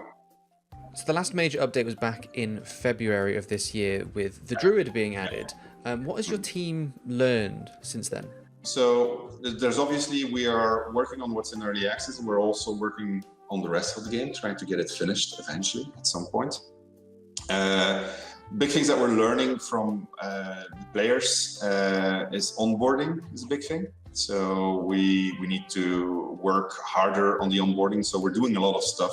Some of it will actually be in the next update also, to roll players into what is it like to play, what does advantage mean, those kind of things. So it's not just tutorials, it's also really a whole bunch of things. There's really a lot to it, and by the time you will see the finished game, you will see everything that we've done in that direction. You'll understand what I'm talking about. So I'm being a bit vague about it, but cool stuff. So there's certainly things that make the game better. Combat remains a core focus point for us. We are getting feedback that certain players are not finding what they're looking for. So we're trying to work on that, trying stuff out. A lot of iteration, a lot of things that work, don't work. So some of them are also coming that we're adding. Combat, dominantly, the problem is that the tabletop system, certain things don't translate well to the video game. So this is the bit that we're working on. We have a lot of ideas, but they take time to try out. They're not that far off into the future also for us to release them on the community and see what they think. So based on this, are you making big changes to systems that are already in the game? We are, actually. You can certainly expect certain things to be turned around if we think it's necessary, if we see players not finding themselves in there. The biggest problem we have right now is we see a lot of players that focus on the melee classes, and they don't have enough things to do as they progress. And that has, to a certain extent, the limitations of the video game is there, because when you're playing at the tabletop, you can come up with crazy ideas, or your DM can help you figure out crazy ideas of things that are beyond what would be your basic actions. And so putting that in the game, because we're a company that focuses on systems, so we want everything that goes in there as a system. Yeah, it's not so easy. But it's something that we're working on. Like an example of a system that does work well, even for the melee class, is actually even better for the melee classes, would be shoving people, right? Throwing is also something that works well. It's a system you can throw pretty much everything that you can see if you're strong enough, etc. So those things work well, and they augment the action choices that melee classes, especially in the beginning of the game, because that's where actually the core problem lies. Especially in the beginning, it gives them more things to do, and we find that a lot of players come here and they've played Original Sin.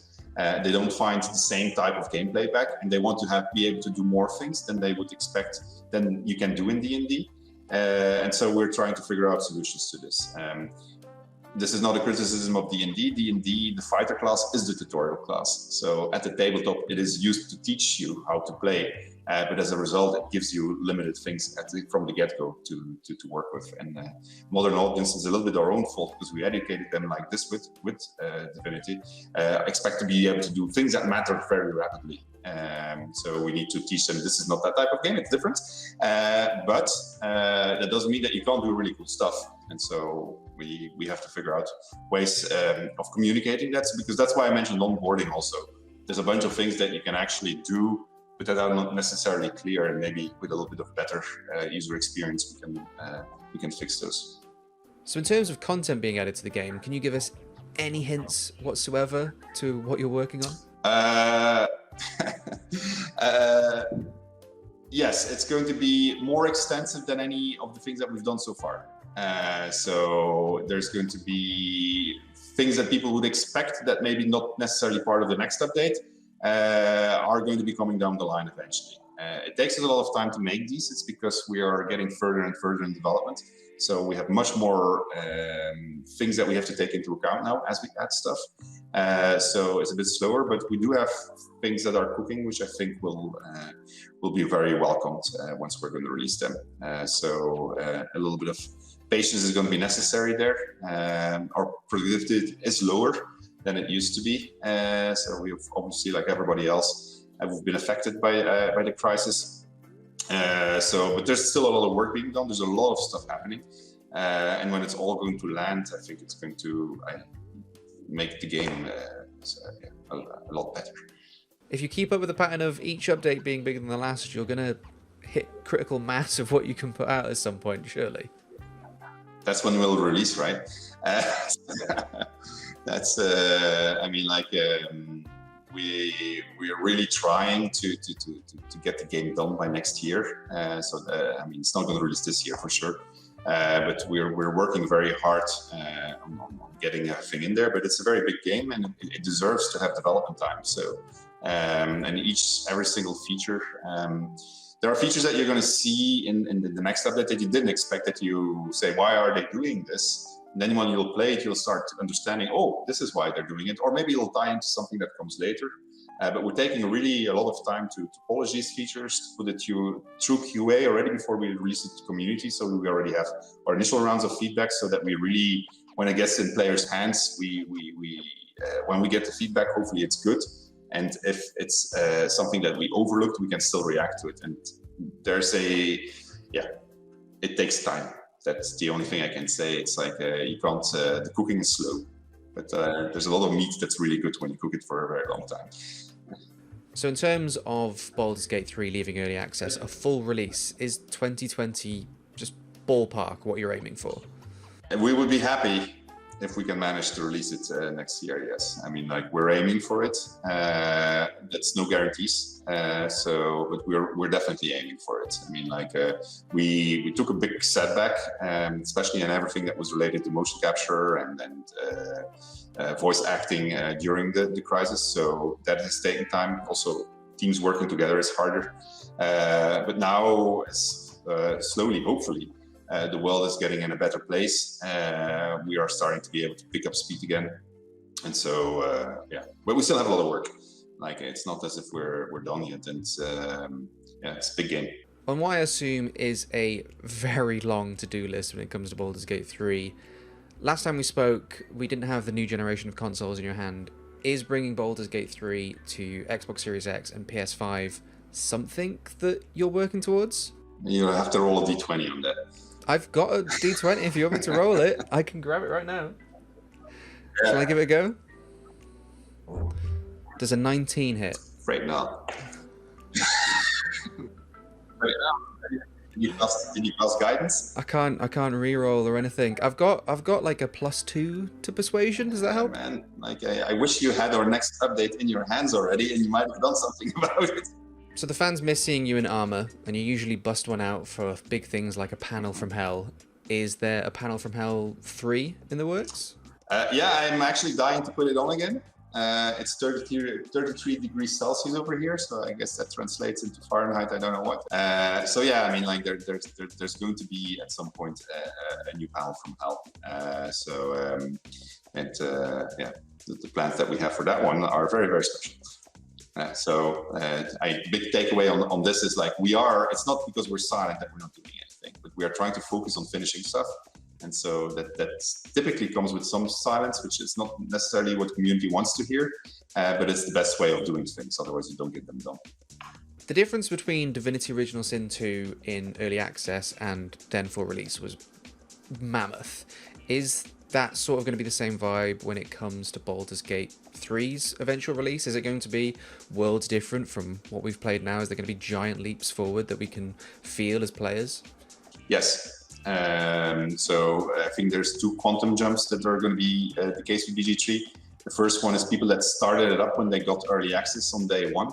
And so when they'll see it at release, they will be very surprised because there's so much stuff that will have incrementally improved during early access. But we're also keeping certain surprises for the ending, for the release itself. So it will be, I hope, a big step up and a positive one that will be welcomed by everybody. Because we do have a bunch of stuff up our sleeves, even if we've had some leaks.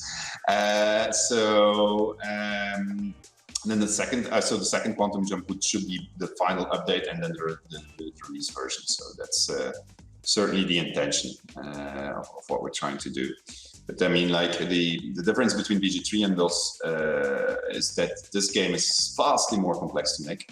It is in every aspect much more ambitious in everything that it covers. So when we'll pull it all together and we'll actually pull off releasing it, I would already be happy if it didn't have to do that quantum jump, and that's going to come on top of it. So it's going to be quite a thing. Something very core to Dungeons and Dragons, and something that DOS 2 had, was the Dungeon Master mode.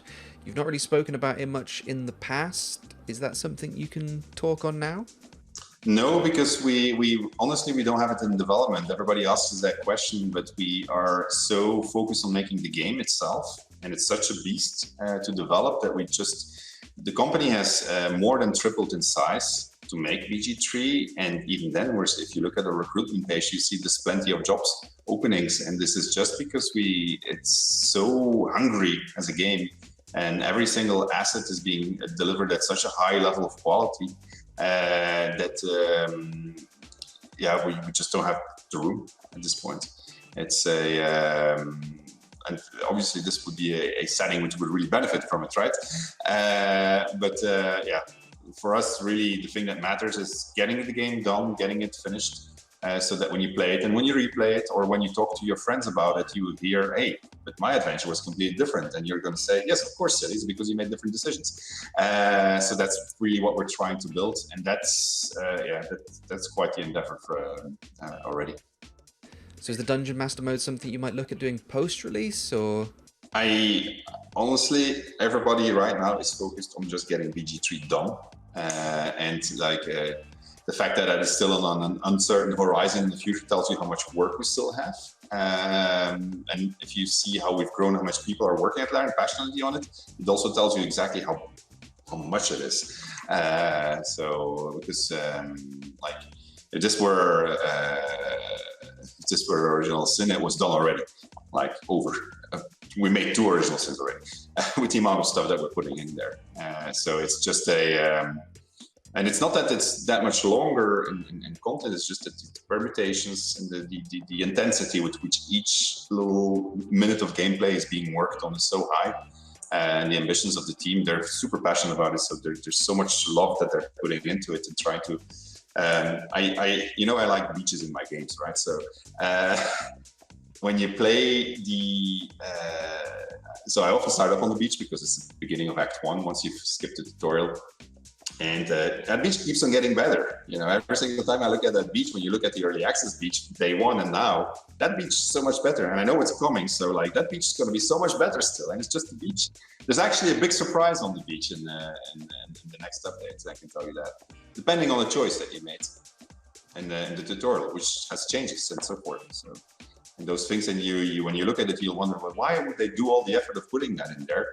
And that's, yeah, well, I mean, it made sense, and there's a lot of players that ask for it, so why won't we put it in there? And when you see what it is, you say, okay, but the ramifications of this are pretty large. And yes, they are pretty large, so we'll put it through the entire game. And so this is and then when you play it, and that's what you discover, you say, hey, I'm happy that somebody cared enough about this particular path to see it to finition, so that's all there.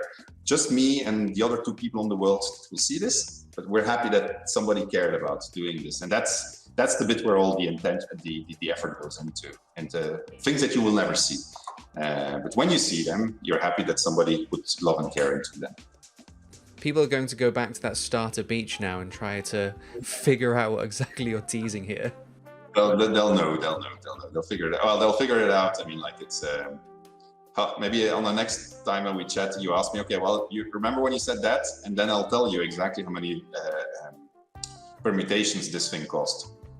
So the list and the documents, the amount of meetings, because I was present at a couple of them, and the amount of people that were really working on it for a long time just to make this possible, it's like every single time when this is the thing with this game, you're always surprised by how much work every single thing is, just because of this approach that we're taking with it and trying to sustain it cinematically also throughout the entire thing, right? So it's it's an amazing thing. The minute-to-minute gameplay that in an RPG done in the way that we're doing it takes a lot of effort, and you don't want to compromise on it because you're doing the cinematics, which is the thing that people forget.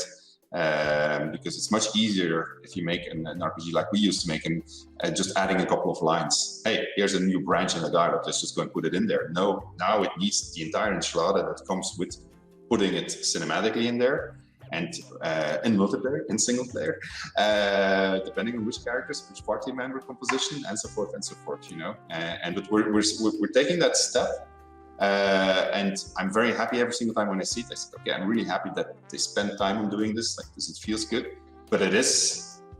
I keep on repeating it because it is still a lot of work. So it's been a while since you've had the community's ear, but you've got it now. You've got the floor. Is there anything you want to say to your hungry fans? It would be hang in there. We are passionate about making this a really, really good game, a really good RPG that we can be very proud of, and that you are going to love playing, and that is going to respect your choices as a player. But to be able to deliver that, we need time. I know that there's a lot of people that are impatient and they want us to, but we can't just cram out the content like that. We do need. For content that we can be proud of, we need time to iterate over it, and we don't want to present it just like here's a bunch of grinding quests, go and fetch me 5 shoelaces so that you can we're never going to do that. But that takes time to do it the other way, and so hang in there. Honestly, I think the most thing I see on the Baldur's Gate 3 subreddit is just wanting you in armor again anyway. But hopefully it won't be too long now until we can see both you in armor and more of Baldur's Gate 3. Until then, everyone at home, for more Baldur's Gate 3 news and updates, whenever we can get them, make sure you subscribe to GameSpot.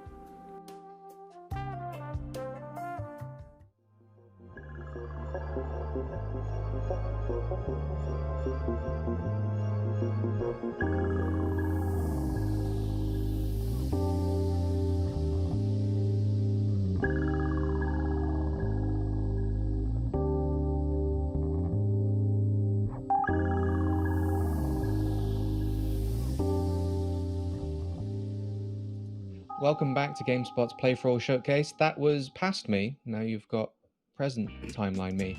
Tam, we've spoken a few times about actually playing real life Dungeons and Dragons. Now you've abandoned me and traveled across an ocean. Why don't we play Baldur's Gate instead one day? I am 100% raw for airing our laundry in public. That was harsh. We were going to couples therapy, and therapists definitely said don't air your laundry out in public, and we did it. But I am excited to check out Baldur's Gate 3. I like many people jumped in and played the starting of it, and I was like, this seems great, but I'm also trapped in like a weird bug right now, so I'll come back to this later and restart and re-roll a character.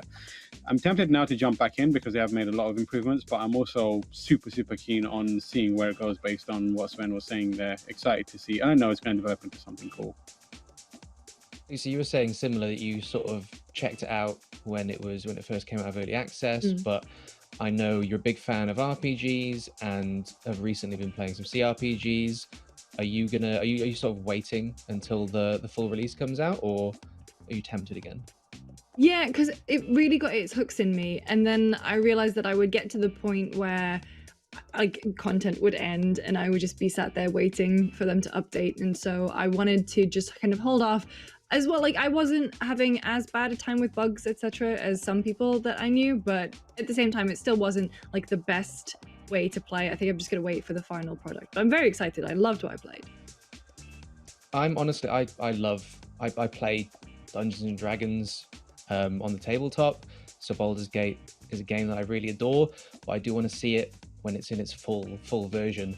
But for now, we're going to check some exclusive gameplay from the new Sherlock Holmes game, which is going to be big because there's 3 Brits currently watching, so you're going to get to hear our thoughts on the accents just after this. Hello, and welcome to Sherlock Holmes Chapter 1, an open-world action investigation game that explores the first steps of Sherlock becoming the world's greatest detective. You are Sherlock, a 21-year-old aspiring private eye who struggles to prove himself to the world. Before you lies Cordona, an exotic island under a British protectorate in the Mediterranean Sea. Don't expect a warm welcome here. Most folks are prejudiced against foreigners, especially those who are well-dressed and easy on the eyes.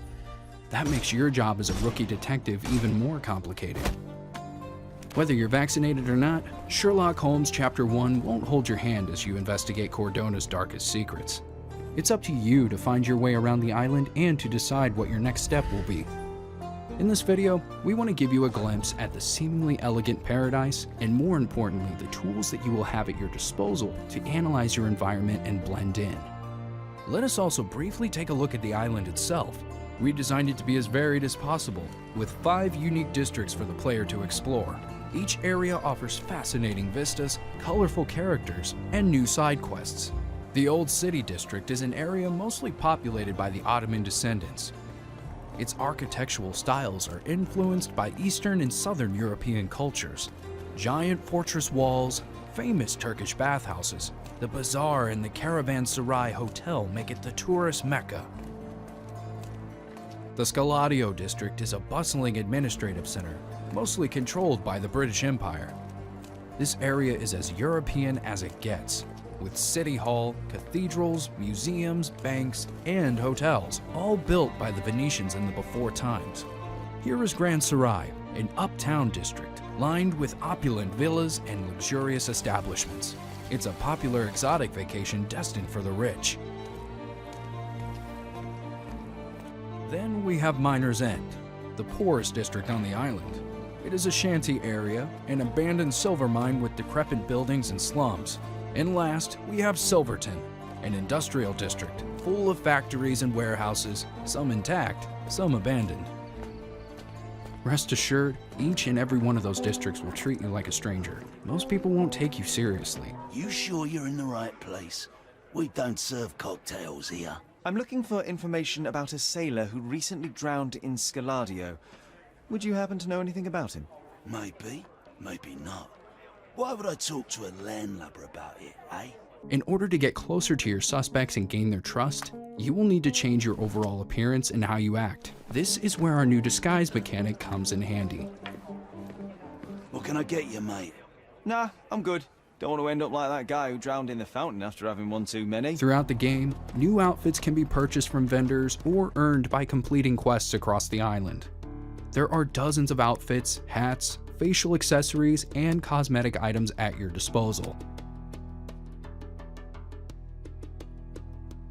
Use them to customize your Sherlock to your liking, and roleplay as a senior policeman, local trader, or even a pirate to get into closed-off areas. Sneak into the police's prison cells or private venues as you pursue the truth of Cordona's weirdest transgressions. However, while many situations require a specific outfit, it's only a piece of the puzzle. As a stranger on the island, you will need to approach its citizens and ask for help. There are several social classes within the game, like aristocrats, workers, lowlifes, and etc. Knowing who to approach, what questions to ask, and how to disguise yourself is key to getting the job done. Every item you select for your disguise will have to be accurate enough to give you credibility overall, so that each class is more likely to take you seriously and want to share information with you. Ah, it's you. I mean, it's him. It's him. Keep in mind, everyone on the island will react to your new identity either positively or negatively. Asking intel from a policeman while dressed as a thug will get you nowhere. But put on an aristocratic outfit, and some will give you the world. In order to check the potential reaction of someone, use the concentration mode. All the people of Cordona have 3 different default labels that will help you gain an overall view of who they are. First is ethnicity and occupation. Second is dynamic and will change according to the person and your current disguise. The third is a specific trait of this person. All Cordonians are unique, and you'll have to adapt to them to find your way through the island's mysteries. Let me give you an example. We're on the hunt for a mermaid. Apparently, there's someone going around killing sailors, and the locals believe it's a water nymph. While this sounds preposterous, we still need to find the culprit. So where would be the right place to start? Let's choose to head to the local saloon that the sailors frequent and talk to the bartender. The issue is, all we know is the saloon's name, but its whereabouts are sort of on the hush-hush. We can ask one of the sailors about it, but they are unlikely to talk to some fancy-pants rich boy. So, here's how I'm going to approach the situation. I'm going to buy a sailor's outfit and put it on. Then, I'm going to open up my casebook, select and pin the right evidence, the one that mentions the name of the saloon. With this piece of evidence pinned, I can approach people on the streets and ask them if they know something about it. Since I'm dressed appropriately, I'm more likely to get a reply. So as you can see, we aim to create gameplay elements that synergize with one another and give you engaging tools that are fun to use. At the same time, we leave it up to you to discover the synergy and think about how and when you want to apply it. After all, what makes a great detective is your intuition. And that's what we want to engage. We want you to use your gut feeling and follow what your intuition says. Sherlock Holmes Chapter 1 is coming to PC, PlayStation 5, Xbox Series X, and last-gen platforms sometime in 2021. If you like what you're seeing, consider wishlisting the game on the platform of your choice and subscribe to our social media for more news and gameplay. Thanks for watching our video. I'll see you in the next one.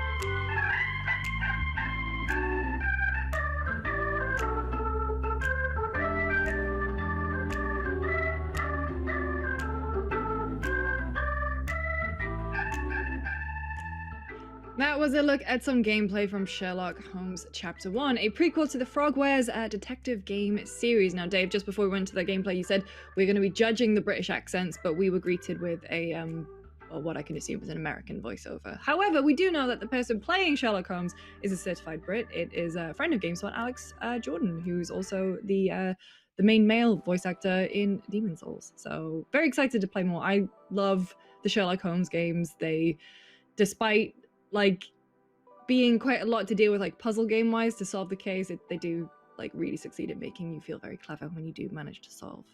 Coming up next though, we've got to look at Doki Doki Literature Club Plus. We've got a dev trailer. Dave, did you play this one when it first came out? I never got around to playing it. Yeah, it was people described it as being like a little creepy, and anything even slightly creepy I will avoid like the plague, because I have all the bravery of a small Chihuahua dog, and I will scream, and seeing a 6-foot hairy man scream is not the vibe I try and put out into the world. But I've heard nothing but good things about the original, so maybe I will finally dig deep and build some courage and play the next version. Maybe, no promises. Tam, are you looking to go back and replay? Oh yeah, that was a game that I like poop socked all the way through because I could not stop playing it. So like 3 hours long. About Monica, just Monica. I'm here for Monica and Monica only. So I'm excited to go back to it and see how they do the cool things on other platforms. But because it was very PC focused. Yeah, I was going to say, one of the really cool things that they did was the way that you could sort of mess with the game's files to change the outcome. So I'm interested to see how that would work on something like PlayStation, Xbox, or Switch. But let's find out. Here is a look at Doki Doki Literature Club Plus.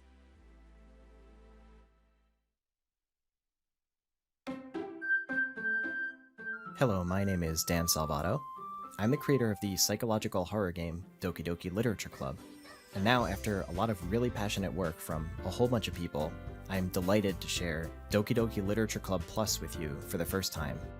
I'm sure some of you already can't wait to revisit your friends in the club, but if you're new to Doki Doki Literature Club, we're excited for you to meet the club members for the first time on PC, Nintendo Switch, PlayStation, or Xbox this summer. DDLC Plus gives the original PC game high-definition visuals and brings it to a number of new platforms. It's also packed with all kinds of new features and content for both existing fans and new players to experience and enjoy. There's a lot of cool stuff for me to go over, but there are also some things that you'll have to discover for yourself when you play the game. DDLC is a game that explores the unique kind of relationship that people can have with fictional characters, and the relationship they have with video games in general. I wanted to make a game that causes people to think more deeply about how they mentally and emotionally process their experience with fiction, and using psychological horror to deeply disturb them is a really effective way of achieving that. I always felt like the members of the Literature Club deserved more of a space to get to know each other and kind of explore their interpersonal relationships. So for DDLC Plus, I wrote a new storyline that I call the Side Stories. The Side Stories are unrelated to the events of the original game, and they instead focus on how all the club members went from first meeting each other to becoming close friends. I really wanted to create an environment where these characters have to learn to overcome their communication barriers and respect each other's needs and reflect on themselves. And I think that will be really meaningful to those of you who relate to the characters, or maybe even find yourselves in similar situations. I think this is a great time for some wholesome storytelling that can help keep us inspired to continue improving ourselves and our relationships with others. The side stories also have a brand new soundtrack to go along with them. Music has always been an important part of DDLC, and really important to me personally as a part of playing video games. I love how music tracks sort of absorb all the emotions you feel during the game, and how it all comes rushing back whenever you hear the songs again. So for the side stories, I brought in a new composer, Nikki Kylar, who shares the same passion and understanding of the special impact of video game music. Nikki and I worked really closely together on songs that have some familiar catchy melodies, along with a bunch of brand new ones. To make it even better, DDLC Plus has a built-in music player.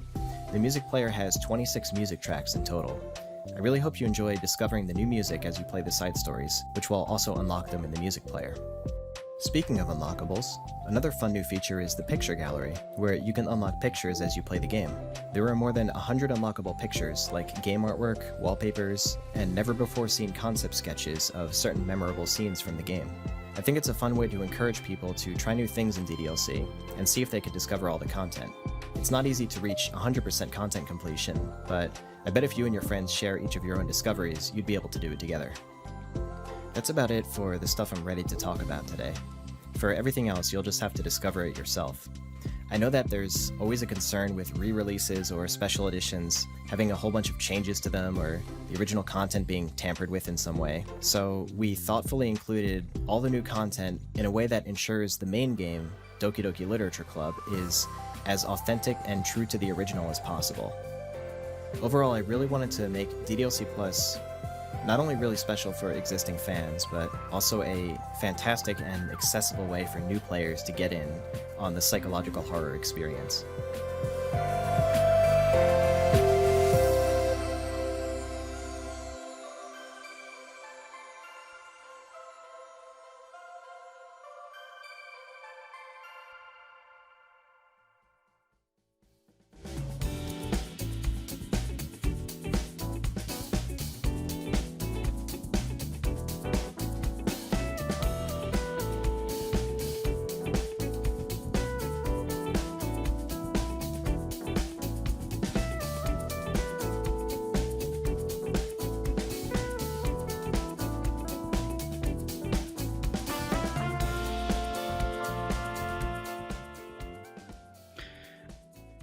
another cheery and upbeat look at Doki Doki Literature Club, but we know there's something else going on beneath the surface, and I'm ready for Monica to do things to me again.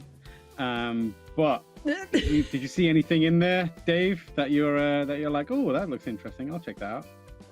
Other than Monica? Stay away from it. It looks like really cozy and adorable, but it is.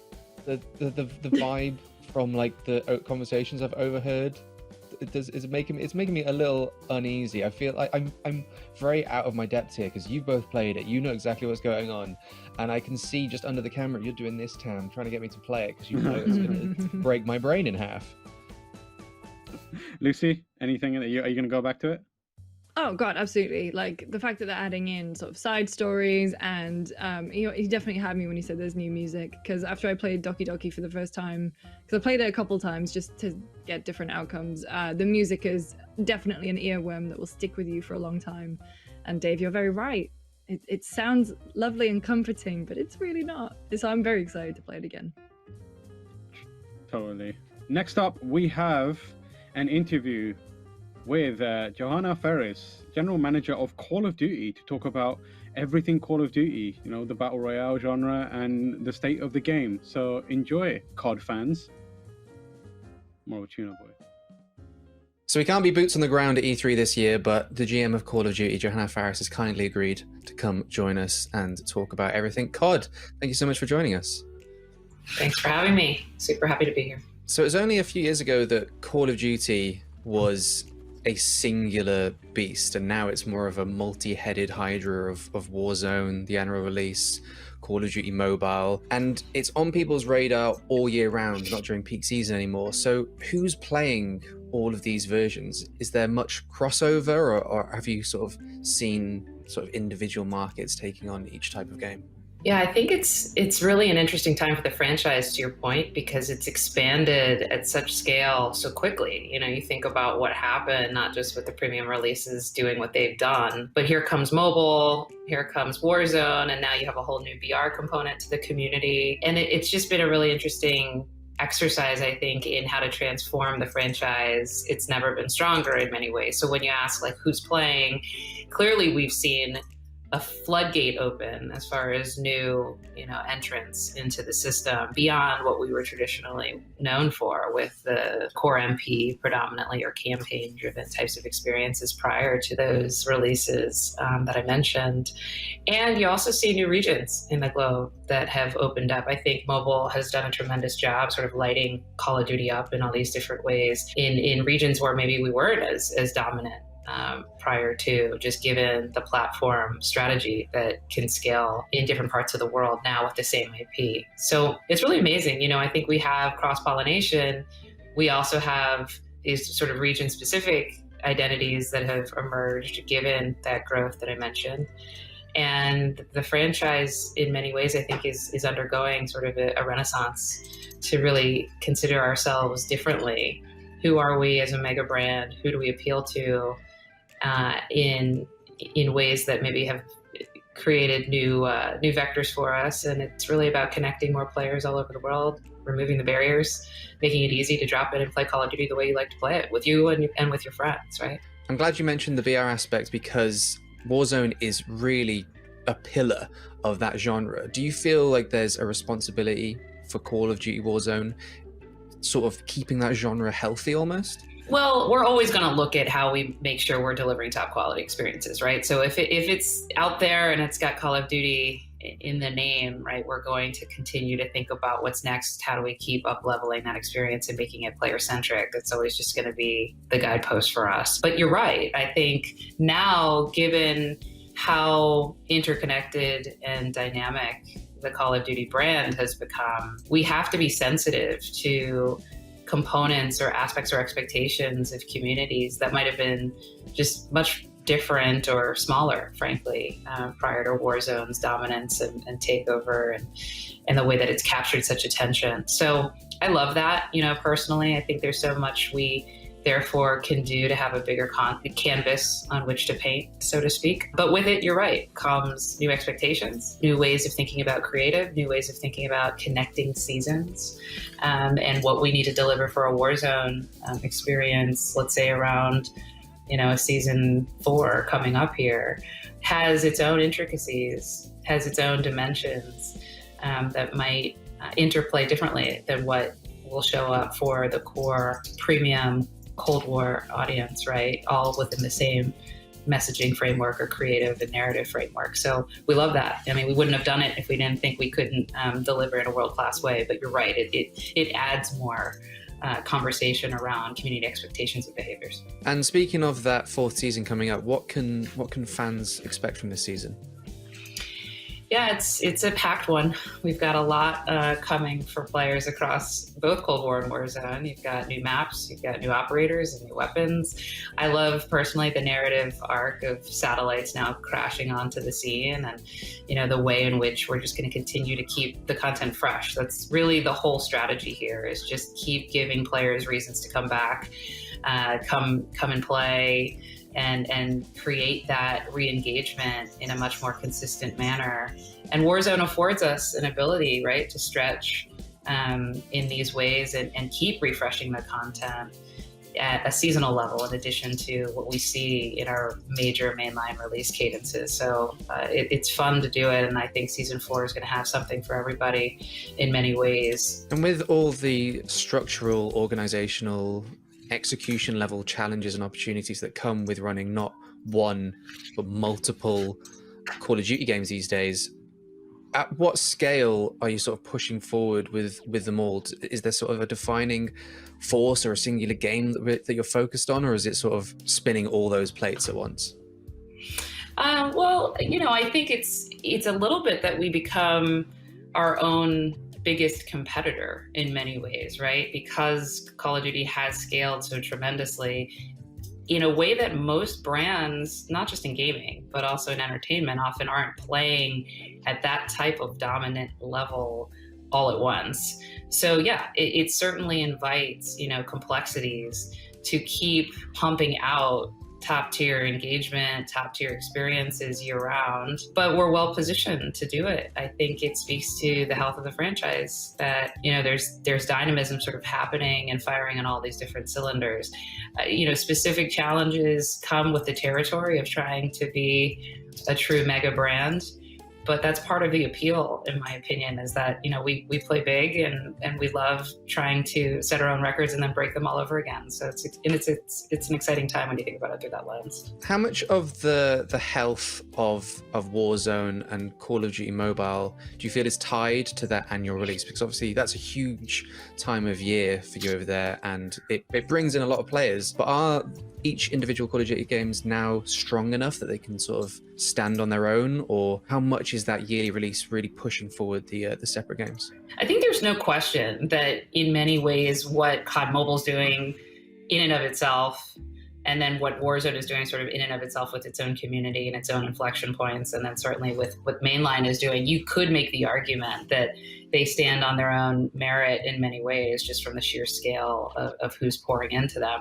But, I think the magic is how we found the synergies creatively. I think season 3.5 that we just came off of, our 80s action heroes event, is a great example of that, right? Like, you really saw it light up, not just in Cold War, but within Warzone, and then even COD Mobile bringing some of those assets and ways to play. So you felt like you were having a sort of franchise-wide experience, regardless of which door you chose to pour into, and it really translated with major success for us. So they certainly have their own strategies, and they certainly have their own nuances, because the play space and just the community intricacies are going to be different, and you need to be sharp about that. But at the same time, I think the 1 + 1 = 3 power of Call of Duty is that we can be both specific and customized and really enterprise-wide to position the brand as, something much more than just a one-note type of experience. I'm really glad you mentioned the action movie editions as well, because I absolutely adored that.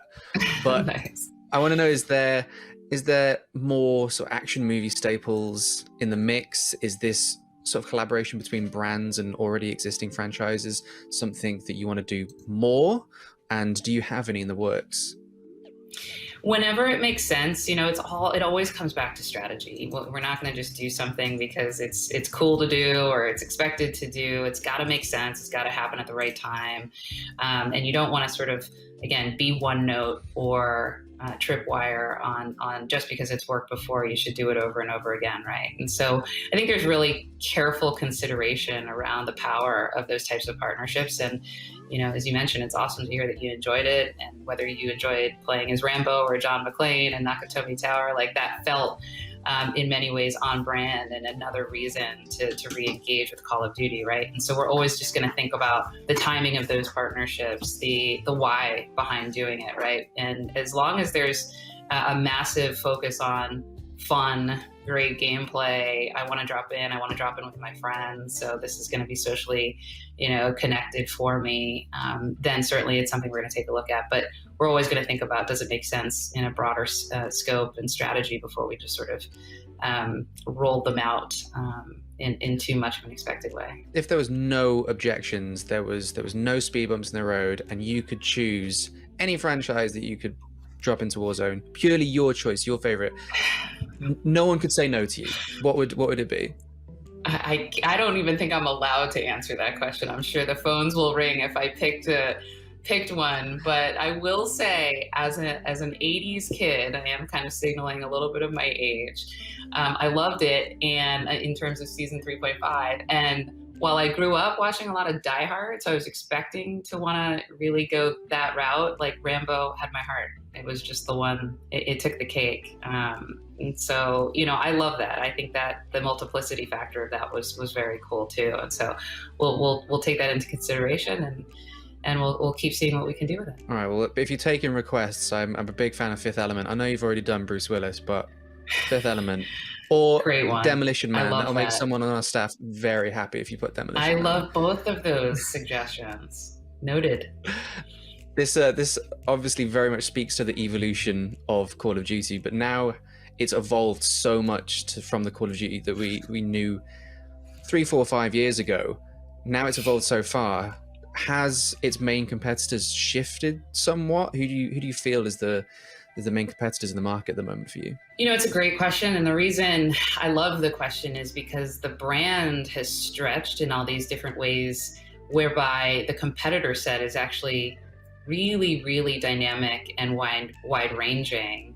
And sometimes the competition is really ourselves. And I don't mean that with any hubris. I just mean, again, because we're playing in all these different spaces that oftentimes you don't find one singular brand being able to do or want to do, as sometimes it's really just about how do we want to, manage our own success here.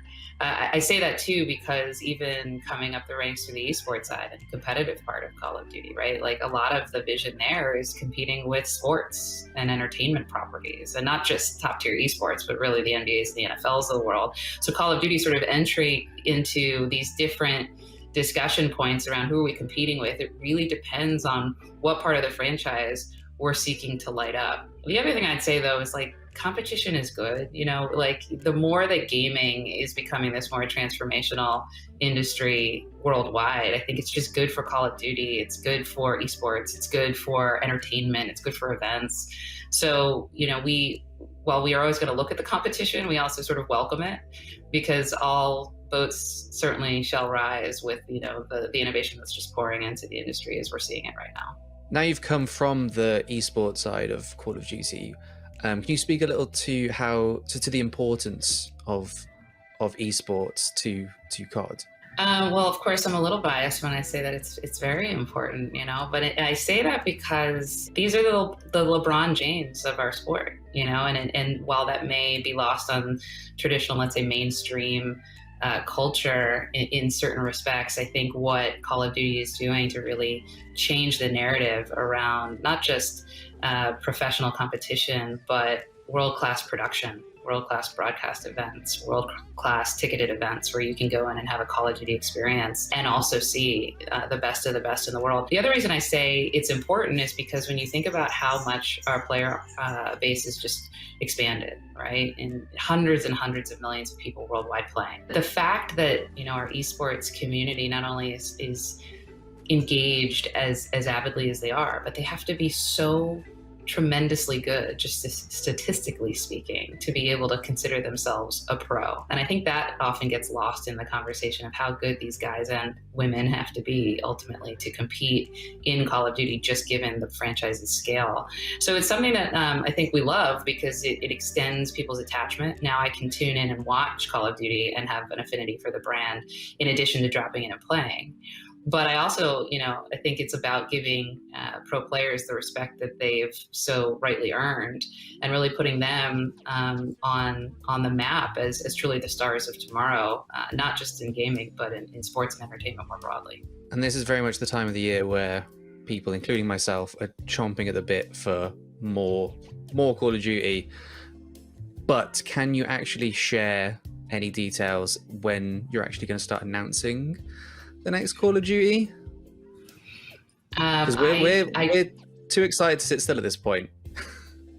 I hear you. I do not believe I am at liberty to share more details. And I don't want to get the slap on the wrist this early in my role as GM.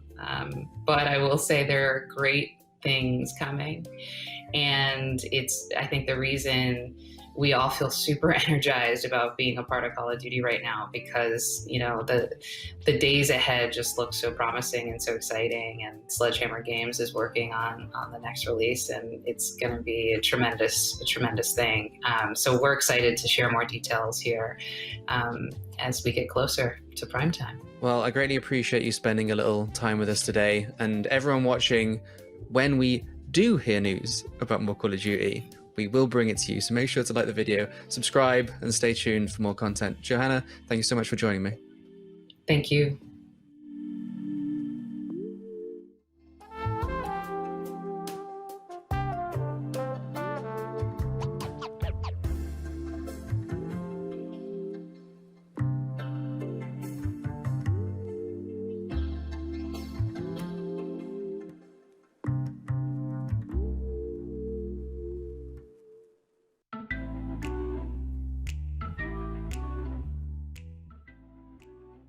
Welcome back to GameStop's coverage of everything extra out of E3, our Play for All showcase.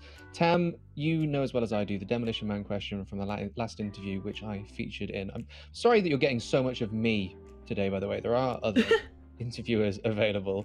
But Tam, I had to drop the Demolition Man question there. I thought it was a no-brainer. They've already got Stallone and Willis, right? Yeah, I mean, you would put Wesley Snipes in there, surely, and Big Wes is very much open for taking some cash right now. And I imagine, I think it's Fox that is like the rights holder to that movie. But get Simon Phoenix in there, easy. And if you get John Spartan in there, you can recreate the opening of the movie where he says, "Send a maniac to catch a maniac," and then jumps out of the plane and goes, "Phoenix!" If there's ever anything to get you deeply into Call of Duty Warzone, it would be putting Demolition Man. But Lucy, I know we've played a little bit of Warzone here and there, but is there going to be like a franchise that would like really what it would do to Tam with Demolition Man that would do to you? I mean, well, first of all, if Call of Duty. if Demolition Man was in it, there would have to be some kind of tie-in, Taco Bell in the US and Pizza Hut in the UK. Just to, like if you go get a meal and get a code for a skin or something. Ooh. Terminator. Has Terminator been in? Terminator's been in a lot. But like if there was a Terminator 2-pack specifically, I would love that. No, that fits the 80s, 90s action movie niche. I still want them to go fully daft and end up in the sci-fi world and do Fifth Element. But next up, we've got a interviewer who is as talented as he is handsome, talking to the fine folks at Nintendo Treehouse. You're watching GameSpot's coverage of E3 2021. Almost forgot what year it was there. And it is my pleasure to be joined by Bill and Nate from Nintendo Treehouse. How are you doing, folks? Hi, doing great. Doing great. You've just shown off the Nintendo Direct. We're recording this straight off the Nintendo Direct and showed off some really cool stuff there. So what we're going to do is we're going to talk about some of that stuff, but I'm also going to test you on how well you know your Nintendo Direct, which should be fun. So first questions first. The Nintendo Direct opening animation depicts a bunch of red arrows moving from left to right. How many individual arrows appear on the screen during this? 17. I'm going to say 14. Bill, did you say 17? I did. You nailed it. Did you count that? Did you know that ahead of time? I know everything. I spent ages counting that. There's one arrow that just kept going between the letters of Nintendo Direct. It's so annoying. I may have spent some time working on that. Smoothly transitioning from that. Why Kazuya in Smash Brothers? Interesting pick. Very interesting pick. I think, I mean, obviously he's an iconic character from Tekken, you know, going back to the early games in that series, but is also one who's kind of evolved over time. I think Mr. Sakurai talks a little bit about his interest in that character, but there will probably be a lot more on that when we see Mr. Sakurai Presents hitting later this month, where he's going to go into quite a bit of detail on the character, the moveset, and how he's incorporated into Super Smash Bros. Ultimate. So at one point in the showcase there for the Smash Bros. Part, Kazuya throws a character into a volcano before activating his devil mode. What character was it? I think the last one was Min Min? No. It was Marth. I'm going with Marth. Bill? There definitely was another one after Min Min. I don't know.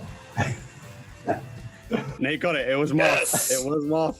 He gave him a little extra oomph too. He threw him like a little higher. He knew it was the last one. He did. So in terms of picking characters at this point, how are you kind of, I mean, you're running out of characters or that you've promised anyway. You've got like one left, I think it is. That's right, one. How do you approach, or do you have any insight into how the team is approaching picking that character? You got to go out with a bang, right? Everyone obviously is like, put Crash Bandicoot in Smash, but what are you guys thinking? Do you know what the insight, do you have any inclination of what they're trying to go for there?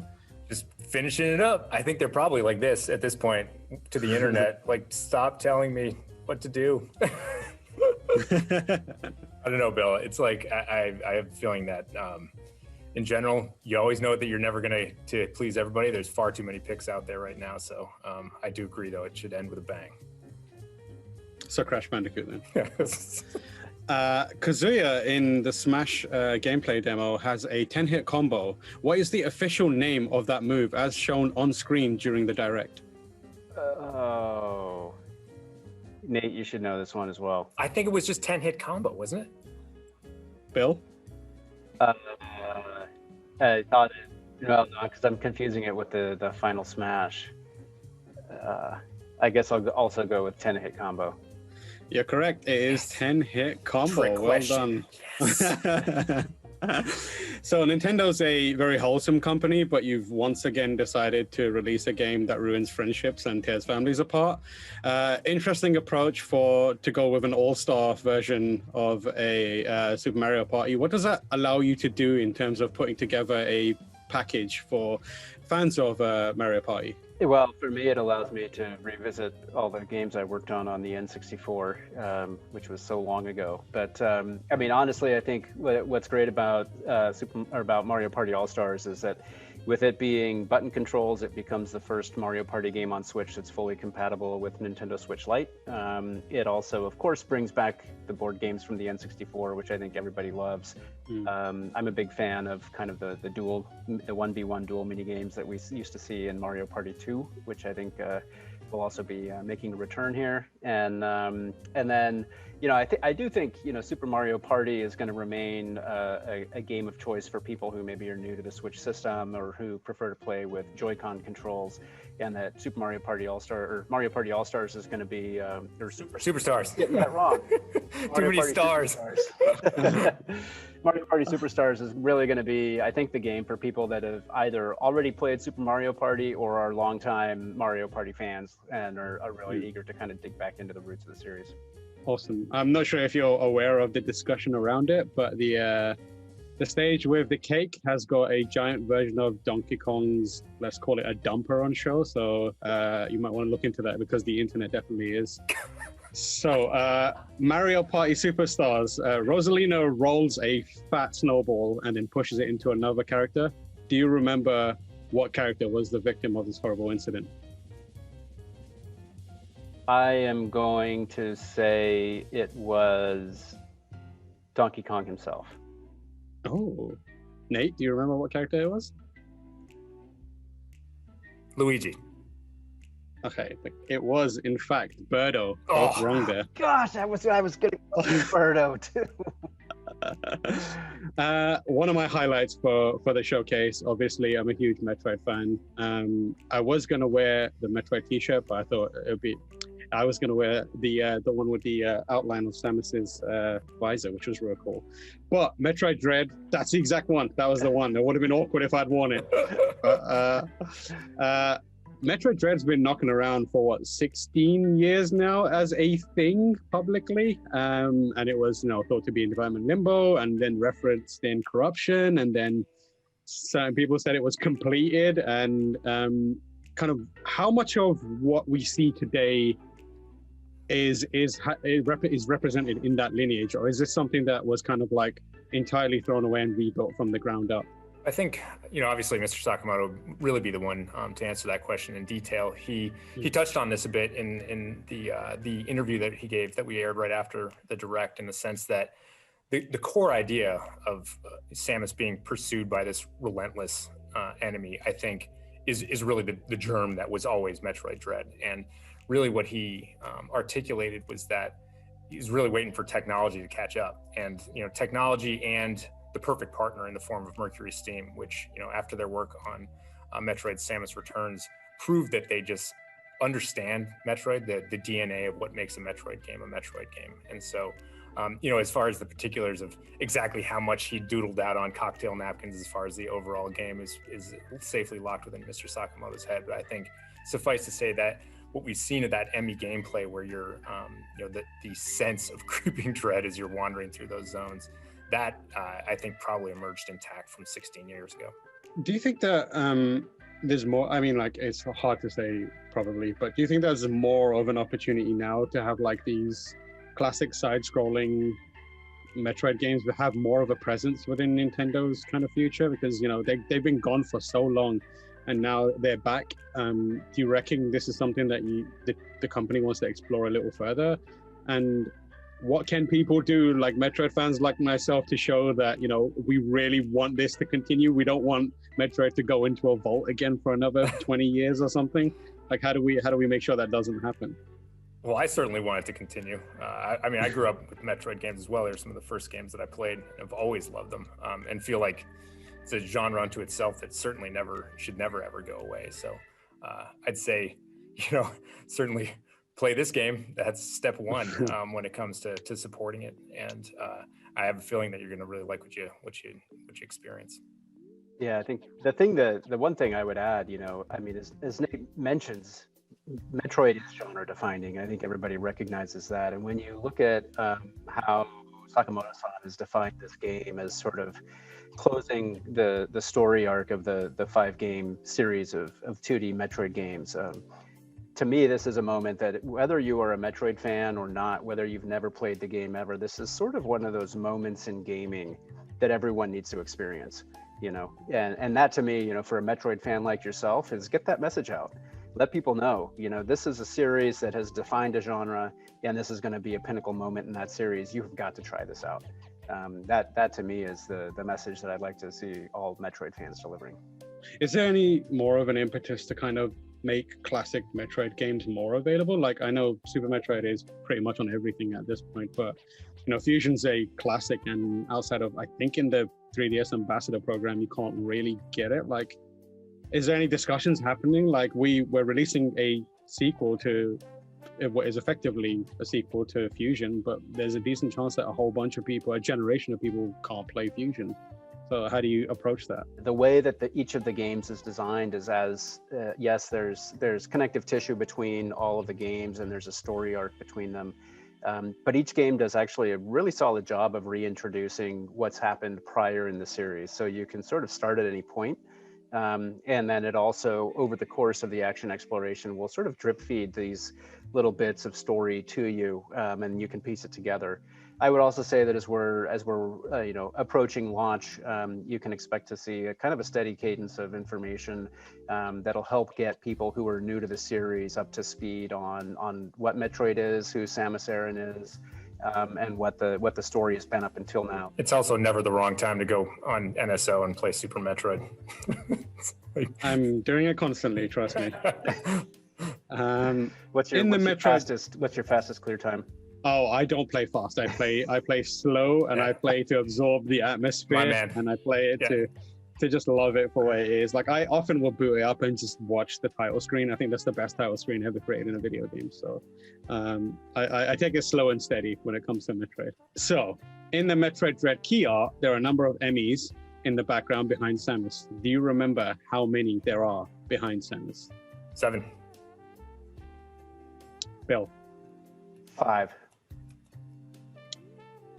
Nate is right. Nate knows he's right as well. It's like, let's just move on. Let's get on with this. I've seen that art a couple times. As soon as he answered, I had to go with something different, and I knew that no matter what I said, it was going to be wrong. He's on it. He's on it. So, not that I'm complaining, but why was now the right time to bring Advance Wars back? Why wouldn't it be the right? I mean, why wasn't it the right time for the 15 years where everyone was going on about Advance Wars coming back? Like, why is it now? Well, I mean, every team I think has different projects that they're working on, and certainly we've seen a resurgence with Fire Emblem over the years, but certainly here in North America, many of us, myself probably being front of the line, are big Advance Wars fans, and so I think personally I'm just really happy to see that it's back, and that we were able to announce it today, because I do think it's a series that is worthy of a lot of love. I have a great amount of passion for it myself. Yeah, I keep a DS, 3DS with me at all times because of Advance Wars, so I'm so glad to see it come back. I'm glad to see it come back because my son lost my old cartridges and all of the playtime that I had into them. So only time I'll ever call him out for that, but that did happen. Well, and with both of those games included, that is so much gameplay. I mean, I can't even remember how long the second game was, but I felt like hundreds of hours in that game. Yeah, it did feel like a long game, but I'm excited to get back in. Can you clarify who's developing it? I know the site says Intelligent Systems. Is it Intelligent Systems, or is there a co-developer or anything like that?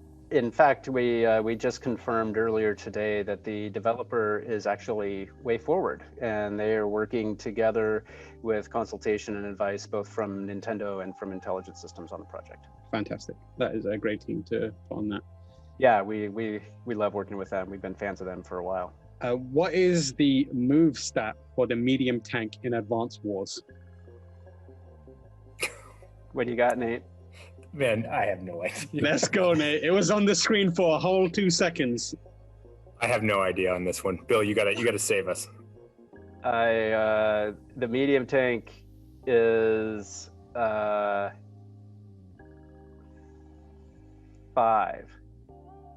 No, 4. No, wait, hang on. 5. It's 5. You sure? Yes. That is correct. Yes. It is 5. Well done. Bill. Well done, Bill. Almost. Good job. The Game & Watch Zelda kind of collaboration there, really cool. Super excited about that. My one immediate thing was, oh God, am I going to be able to buy this?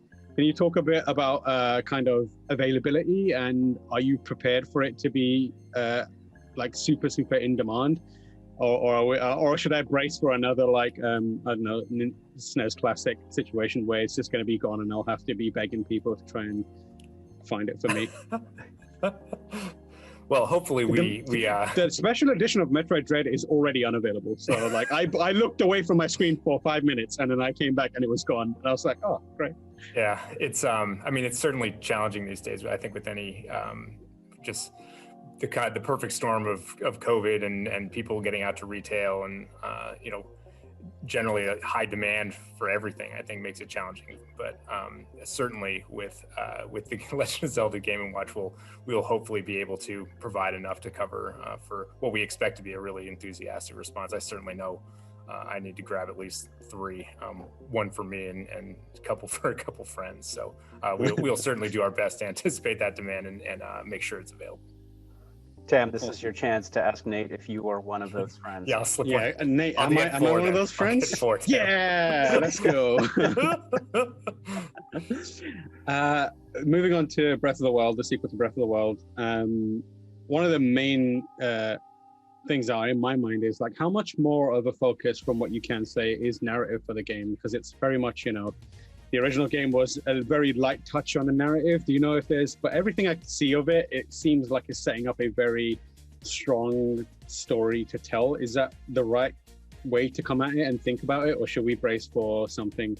Should the people who are obsessed with lore get their pens and papers ready? Well, I think certainly I think those people are probably getting their pens and papers ready anyways. True. But I absolutely think it'll have a strong story. But I'm also you know, of the mind that Legend of Zelda Breath of the Wild had a very strong story. It was just told in a very interesting way. You know, the gameplay design was such that really had to design a narrative based around not knowing whether or not everybody would actually find all the pieces of the narrative. So the way that you pieced the story of what happened 100 years prior together based on, you know, finding memory locations, you know, experiencing cutscenes that really not everybody would see, I thought it was a really interesting way to do things. And at the end, you know, for somebody like me who absolutely covered every inch of Hyrule in that game and saw everything, really felt like it ended up being a very satisfying story. And I expect absolutely the same from the new game, but of course we're not providing any real details on that. There's various points where you can see like a snippet of Link with long hair, and that's intrigued me. Can Link grow a beard? Do you guys know if that's possible? Like, are you asking because you also have long hair and a beard?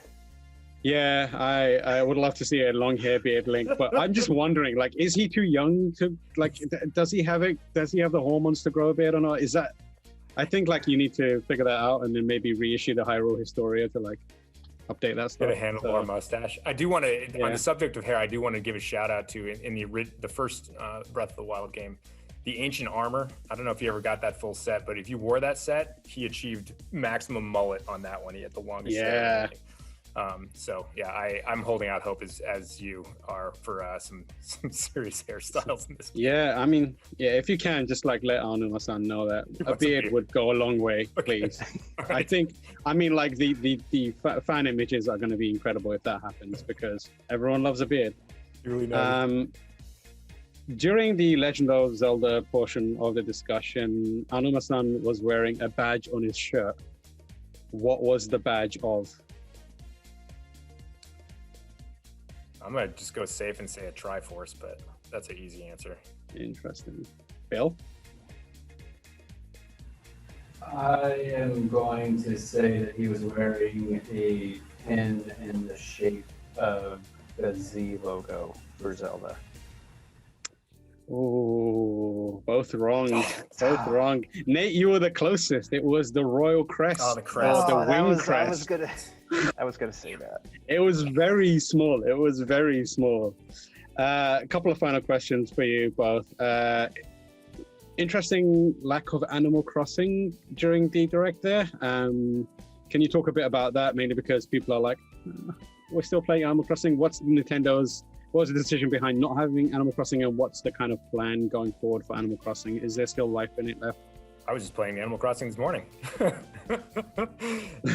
And absolutely there's life in it left. You know, we do still plan to continue to support it with updates. I think in general, we were so jam-packed with announcements for this direct that maybe it just wasn't the right time for more of it, but we absolutely plan to continue to support it in the future. And then final question, just for me, where is Bayonetta 3? Like, does it still exist? Like, we're dying out here. Is there any? Are you going to show it to us again ever? What's the deal here? It definitely still exists. I can confirm it. Sweet. That's enough for me. I will even go one further and say not only does it exist, but it's progressing well. Oh, good. So you played it then?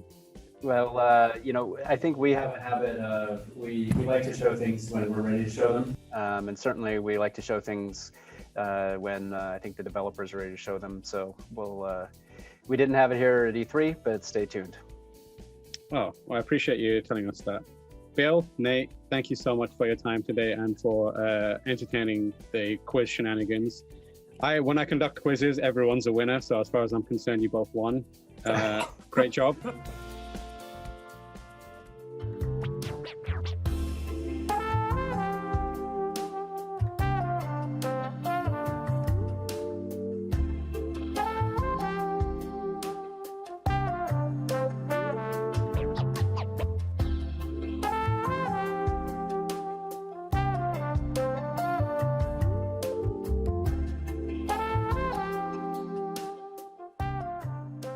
Welcome back to GameSpot's coverage of E3 2021.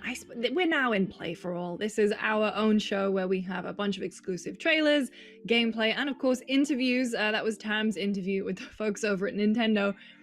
Tam, they looked like they were having a great time, but also pained at some of the at how deep those questions were. Listen, my whole rule is to find and expose the fake gamers. That's what I'm about. I don't care where you work. If you work at Nintendo, I'll find you and expose you as well. Luckily, those two lads, very real gamers. They did all right there. And actually, an update on Bayonetta 3, which you asked in Slack before you went into the interview. It was like, hey, we've got into Nintendo. Any burning questions? And I was right in there with Bayonetta 3. So I'm very glad that you asked. Thank you very much. I appreciate that. We have the Xbox Extended Showcase coming up in about 30 minutes.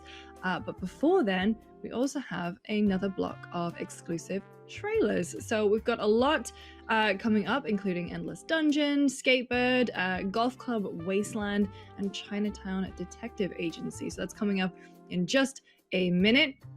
Dave, are you very excited for the Xbox Showcase at the top of the hour? 100%. They came out swinging pretty much throughout the entire year so far. So Xbox really ignited a renewed excitement for a lot of their franchises. Sea of Thieves, Halo, I'd sort of fallen off the wagon with both of those. Seeing more of that, incredible. And just even more recently for our exclusive trailers coming up, got to shout out Skatebird, possibly the most adorable thing I've ever seen to ever grace the screen. Absolutely. Well, make sure you stick around here at GameSpot because we'll be showing the extended showcase in just a few short minutes. But first, here's a bunch of exclusive new trailers.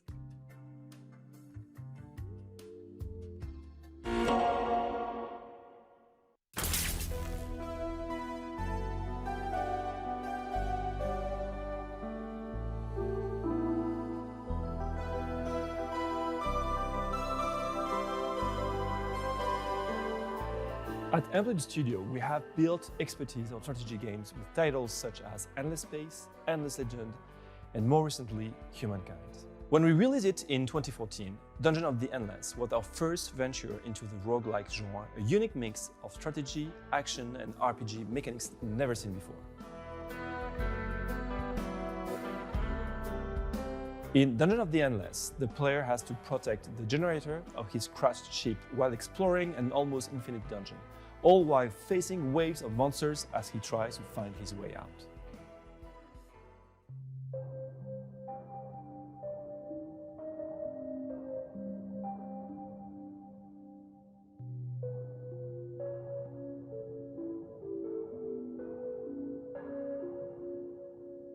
The game ended up winning a lot of awards for its game design and, shall we say, captured the hearts of both Amplitude fans and roguelike fans. But even knowing this, we didn't really expect such an enthusiastic reaction when we revealed the next game, Endless Dungeon, at the Game Awards in December 2020. Endless Dungeon is the return of Amplitude on the roguelike scene, a genre we like a lot. The game is a spiritual sequel of the original Dungeon of the Endless, keeping the core pillars of the game, all while proposing a whole new experience for fans and new players alike. Now, because of the first game's success, we knew the formula was loved by players, but we were still seeing a lot of potential and new ideas to explore.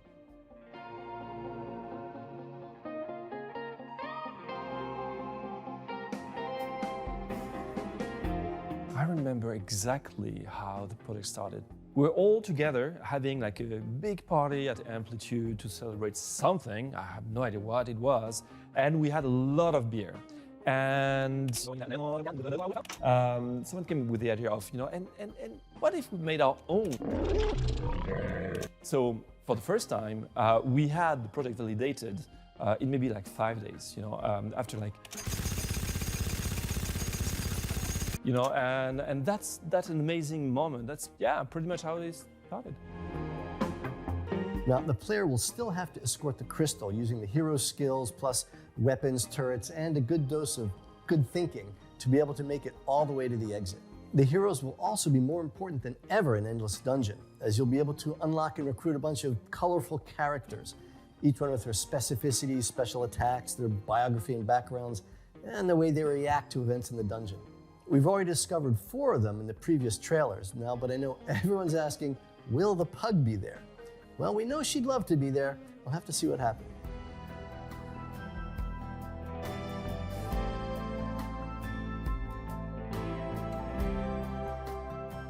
We also believe that no one should go on a seemingly hopeless mission alone, so Endless Dungeon is meant to be playable either solo or with your friends in co-op. We hope to deliver a great co-op experience so you can explore the dungeon with your friends. We would also like to step up the community engagement a notch, frequently proposing votes on our Games Together platform. This will allow players to directly impact the game by voting on various topics such as lore, gameplay, and concepts, and as always, giving feedback to the dev team. Player feedback has always been crucial to the way we make games, so keep an eye out for opportunities to try the game and let us know what you think. The community already chose its official name and the Creeper's name. So now we have so much more coming for you on Games Together so you can participate to the production of Endless Dungeon. So sign up to Games Together to stay in the loop, cast your votes, and make your voice heard.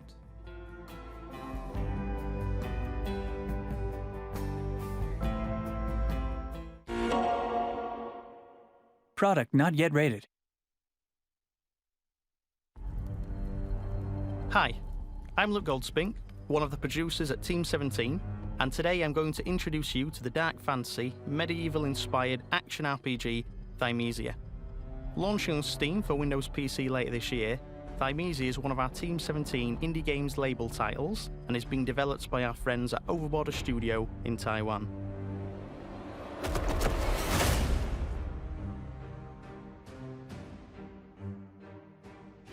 Set in a world of alchemy that's been ravaged by an insidious plague and populated by terrifying monsters, Thymesia tells the story of Corvus, a mysterious individual who's entrusted with the task of curing the plague.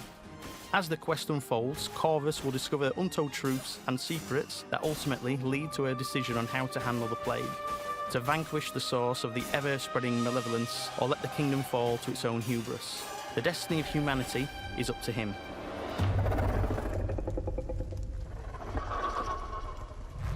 Thymesia is not for the faint of heart. The monsters plaguing the kingdom are extremely deadly and skilled in combat, and many have fallen to them. But luckily, Corvus isn't a newcomer to battle.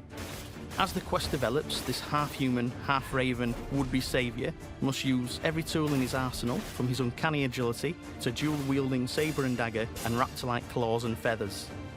Inspired by the macabre, medieval act of bloodletting practiced by plague doctors, whenever Corvus deals damage to any enemy, they let out some of their energy. Hit them with your claw in time and absorb the energy. Corvus can also reave the plague from the enemy and use it across a range of plague-powered weapons, such as a two-handed halberd pike that unleashes high levels of damage, and a scythe that delivers area effect damage to enemies.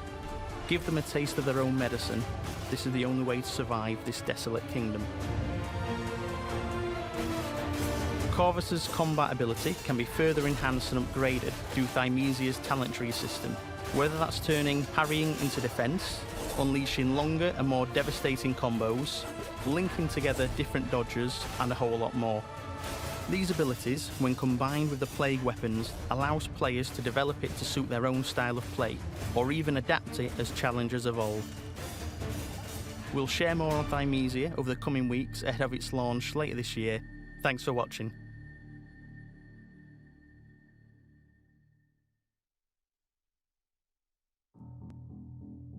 Greetings, detectives, sleuths, and gumshoes. I'm here to welcome you to the world of Chinatown Detective Agency. A vibrant, neon-lit, point-and-click adventure game set in a future Singapore in the year 2032. It's a game inspired by the dark underbellies of hard-boiled detective films, comics, and novels, and of course, the urban landscapes of the cyberpunk movies that we watched growing up. Well, well. A CID superintendent traipsing around Chinatown in the wee hours of the morning. Sounds like a tabloid headline. But the most important inspiration for the game, and the one that we set out to pay homage to, is the classic Where in the World is Carmen Sandiego series of games of the late 80s and 90s. These were the games that inspired Chinatown's most important gameplay mechanic, real research. As you play the role of Amira Dharma, an ex-cop and Interpol officer, you'll encounter cases with puzzles that will require you to literally look beyond the game for answers. So that means using Google to find the answers, or Wikipedia, or whatever search engine, reference and resource site, encyclopedia, almanac, wise old family member or friend, or whatever or whoever's available. So for example, in one mission, Amira is tasked with returning a rare stamp to its place of origin. I'll give you the quick abridged version. A friend needs some help with a family matter. Here, have a look at this.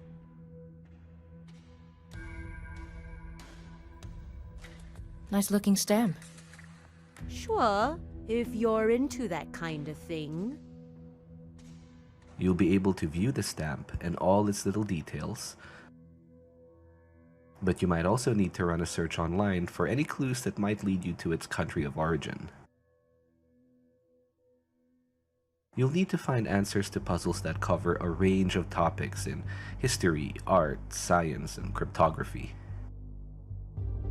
These cases will also see you traveling the world to exotic locations in search of the next lead or to track down a person of interest. In essence, it's a game that asks you to do real-world investigation in order to progress in the game. Having said that, we also wanted to ensure that the difficulty of the puzzles didn't become an insurmountable obstacle to your enjoyment. That's why we have Meiting, a librarian whom Amira teams up with in the game, who can offer you hints, or if you really can't figure it out, the solutions to the puzzles. But be careful, it's going to cost you. Meiting doesn't work for free, and in Chinatown Detective Agency, making sure you've got enough money in the bank to pay rent is crucial. See, if you go bankrupt, it's game over. We hope you'll join Amira as she unravels conspiracies and infiltrates criminal syndicates amid a backdrop of a chaotic world hanging by a thread.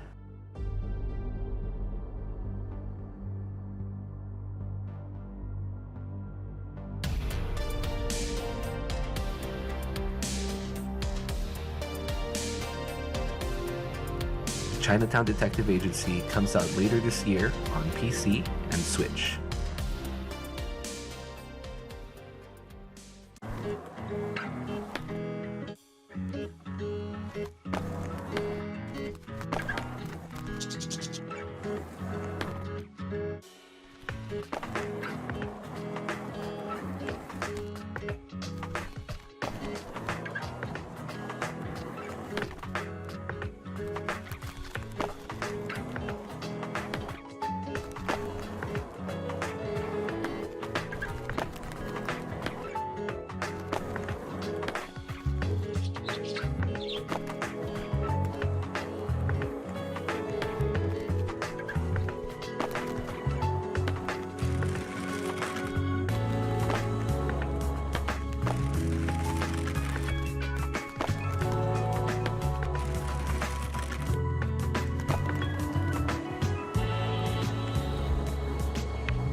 Nostalgia from Mars. Hello, you Martians out there. It's your turn to export the soul with a bit of that old world flavor. You're tuned to Radio Nostalgia from Mars. Breathe easy, kick back, and reminisce. Take my hand, explain to me this project called humanity. Don't let go while on this ride. There will be no surprise. All I know is that we shouldn't be sad when we think of the road ahead. Take my hand, don't let go. I know we won't get lost. Oh no. My hand, don't let go.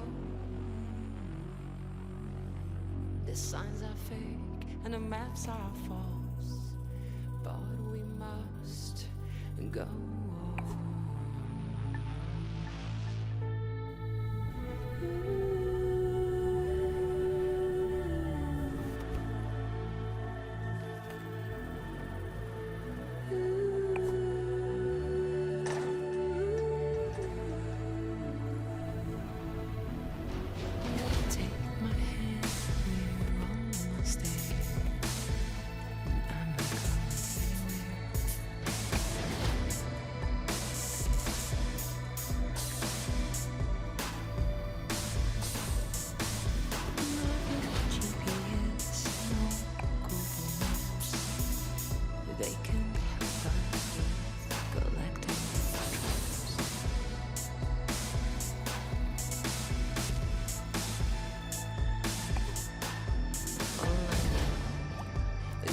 Shouldn't be sad when we think of the road ahead.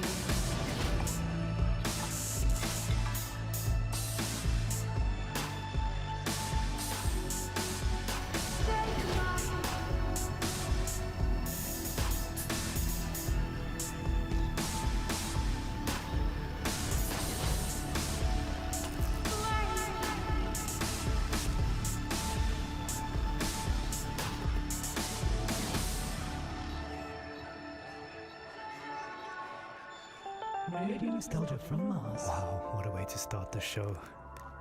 Anna Chechen with Take My Hand, her sublime take on our wonderful project called Humanity. Beautiful. Plenty more to come into Soul's show, a show packed with stories and music to remind ourselves of where we are and how far we've come. You're home away from home. Radio Nostalgia from Mars.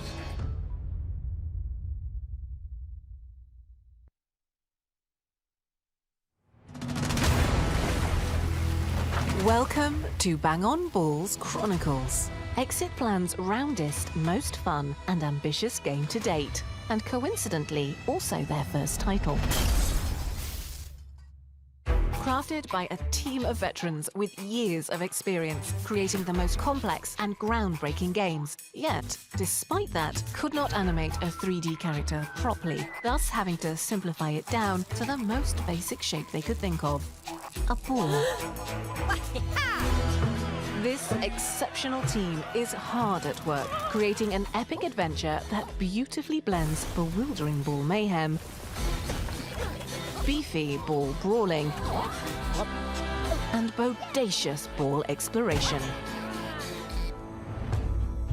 You take on the role of a bang-on ball, or bob, as it is often referred to. Style is important, and through extensive customization options, you can become whatever bob you'd like. Whether it's a Polish pirate princess, a Brazilian banana-loving cowboy, or whatever bob this is. You roll, jump, dash, smash, and bang your way through the most incredibly detailed and vaguely historically inaccurate environments. Also, we heard you like balls, so we put balls in your ball game. Green balls will heal your bob and even turn your bob into a bigger bob in order to scare the other bad bobs. While blue balls can also be gathered and fed to a big blue bob in exchange for precious items.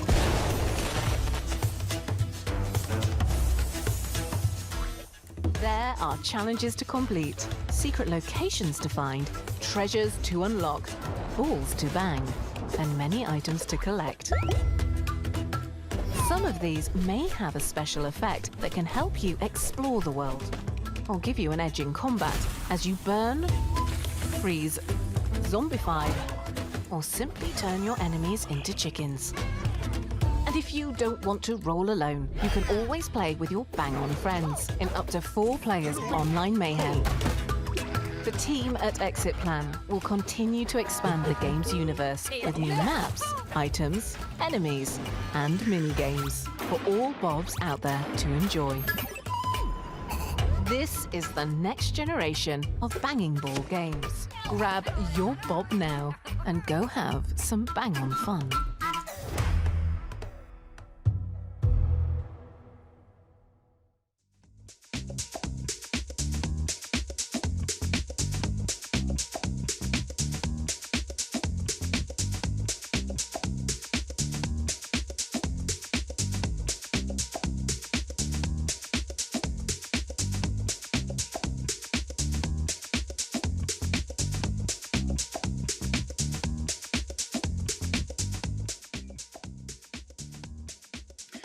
We are just under 5 minutes until we cut to the Paris Lily Xbox Games Showcase Extended, so make sure you go and get your snacks ready for the Imran Khan snack break as well.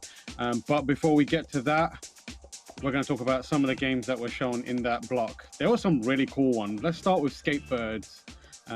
Dave, what did you make of that? I love skating. I love birds. Like you pointed out, the little flapping animation.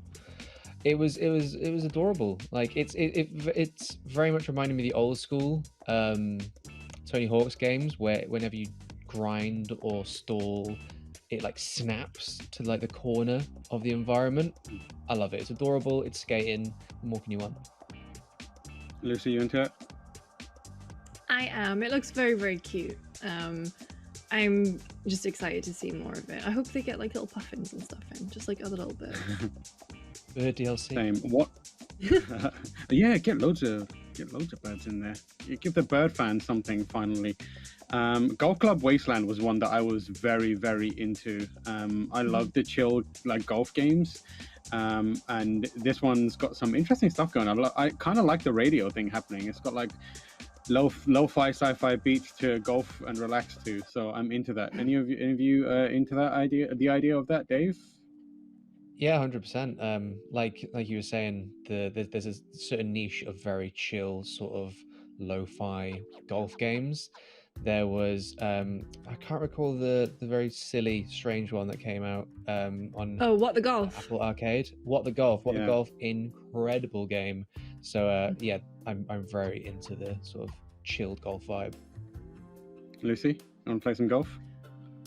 Well, I mean, my favorite kind of golf is that place in Vegas where you can go and get drunk and just go hit golf balls off the driving range, Top Golf. But I did enjoy What the Golf, and yeah, Golf Club Wasteland did have those chilled vibes. So I'm intrigued. But do I get booze with it? That's the kicker. I mean, you could always just get your own booze. Easy to do, mate. Yeah, strong, independent. Yes. Get your own dang booze. This one goes out for all the Brits out there. How do you feel about balls? How do you feel about bang on balls, Dave? So it's Does anybody remember the Country Balls webcomic stuff from like the just like 2010s? There were webcomics and they would represent countries with the small balls, and they'd have strange conversations and interactions. Is this just gamified that? I mean, I'm all for it either way. It looked, at first I thought this is a bit silly. I'm not sure if I get on with this. And as they were showing new features and more things for your bang on balls to do, there was an SPQR Roman Legionary ball. There was Scotland the Brave in ball form. No Welsh flag though. No Welsh flag. Hate to see it. That has been noticed. Noted. There were a couple of other trailers in there, including Endless Dungeon, Thymesia, and Chinatown Detective Agency, which we encourage you to go and check out because they look cool. But I want to quickly hit on what we're about to go into, which is, as we said up top, the Paris Lily Xbox Games Showcase Extended. For those who don't know, that's going to be, I think it seems to be interview focused, but it's going to have a bunch of conversations with 343 Industries about Halo, Double Fine, presumably about Psychonauts, Ninja Theory for Hellblade 2, Obsidian. I don't know how they're going to talk about the Outer Worlds 2, given that trailer, but I'm excited to hear about it. Playground Games for Forza Horizon, Rare for Sea of Thieves, and World's Edge, as well as a bunch of talented dev partners. What are you both most excited to hear about, real quick? Lucy. Ooh, I definitely want to know more about the Sea of Thieves, Pirates of the Caribbean collab, and Forza. I think Forza for me was a real standout from the presentation that we saw on Sunday, so definitely one of those. Also Hellblade. Dave? I'm big into Pirates of the Caribbean, so I think the Sea of Thieves add-on will get me back into Sea of Thieves, although it comes at a cost, because whenever I watch those films, I will talk in a pirate accent for about 3.5 days. So I'll enjoy myself. You guys are going to hate me. I was going to say, I'm currently living with Dave, hate so I will have to live with that. Excellent. Well, I'm excited for Halo. I've got my pretzels ready for the Imran Khan snack break, and we're about to kick it over to Xbox and our friend Paris Lily to show us more of these games. Take it away, Paris.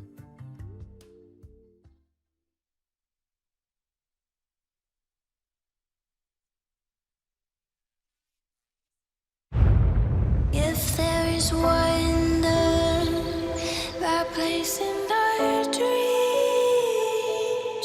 we can disappear into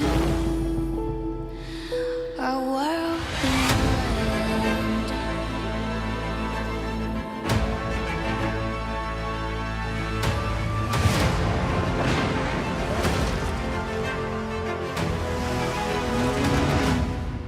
Bring me that horizon. If we can imagine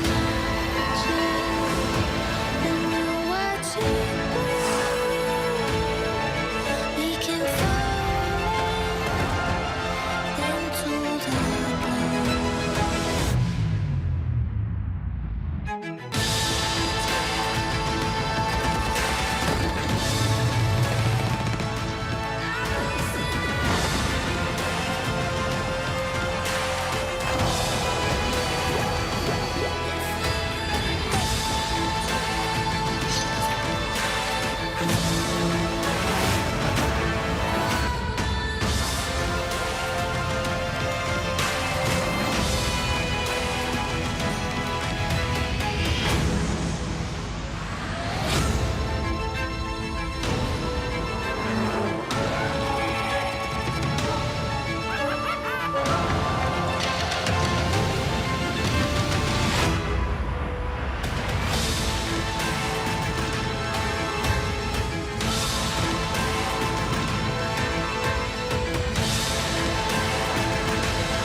Hello, and welcome to Xbox Game Showcase Extended. I'm your host, Paris Lily. You may also know me from Gamertag Radio and Kinda Funny. I'm excited to be here with you today. We just saw a recap of Sunday's Xbox Showcase, and wow, 30 games from some of the world's most talented developers, and 27 of those games are coming to you on Xbox Game Pass. We saw the first in-engine footage of Starfield and learned that, yes, Bethesda is bringing it to Xbox, PC, and day one on Game Pass exclusively. They also showed us Battlefield 2042, Sea of Thieves, A Pirate's Life, Stalker 2, Psychonauts 2, and how about Redfall? Like they said, this year, Xbox is all about the games. Today, Xbox Game Showcase Extended is our chance to hear from the developers behind the games that are redefining interactive entertainment. Developers like Double Fine, Playground Games, Supergiant, Rare, 343 Industries, and more. We also have a new accessory design program to share with you, and a couple of other cool surprises. That's enough talk. Let's jump right in.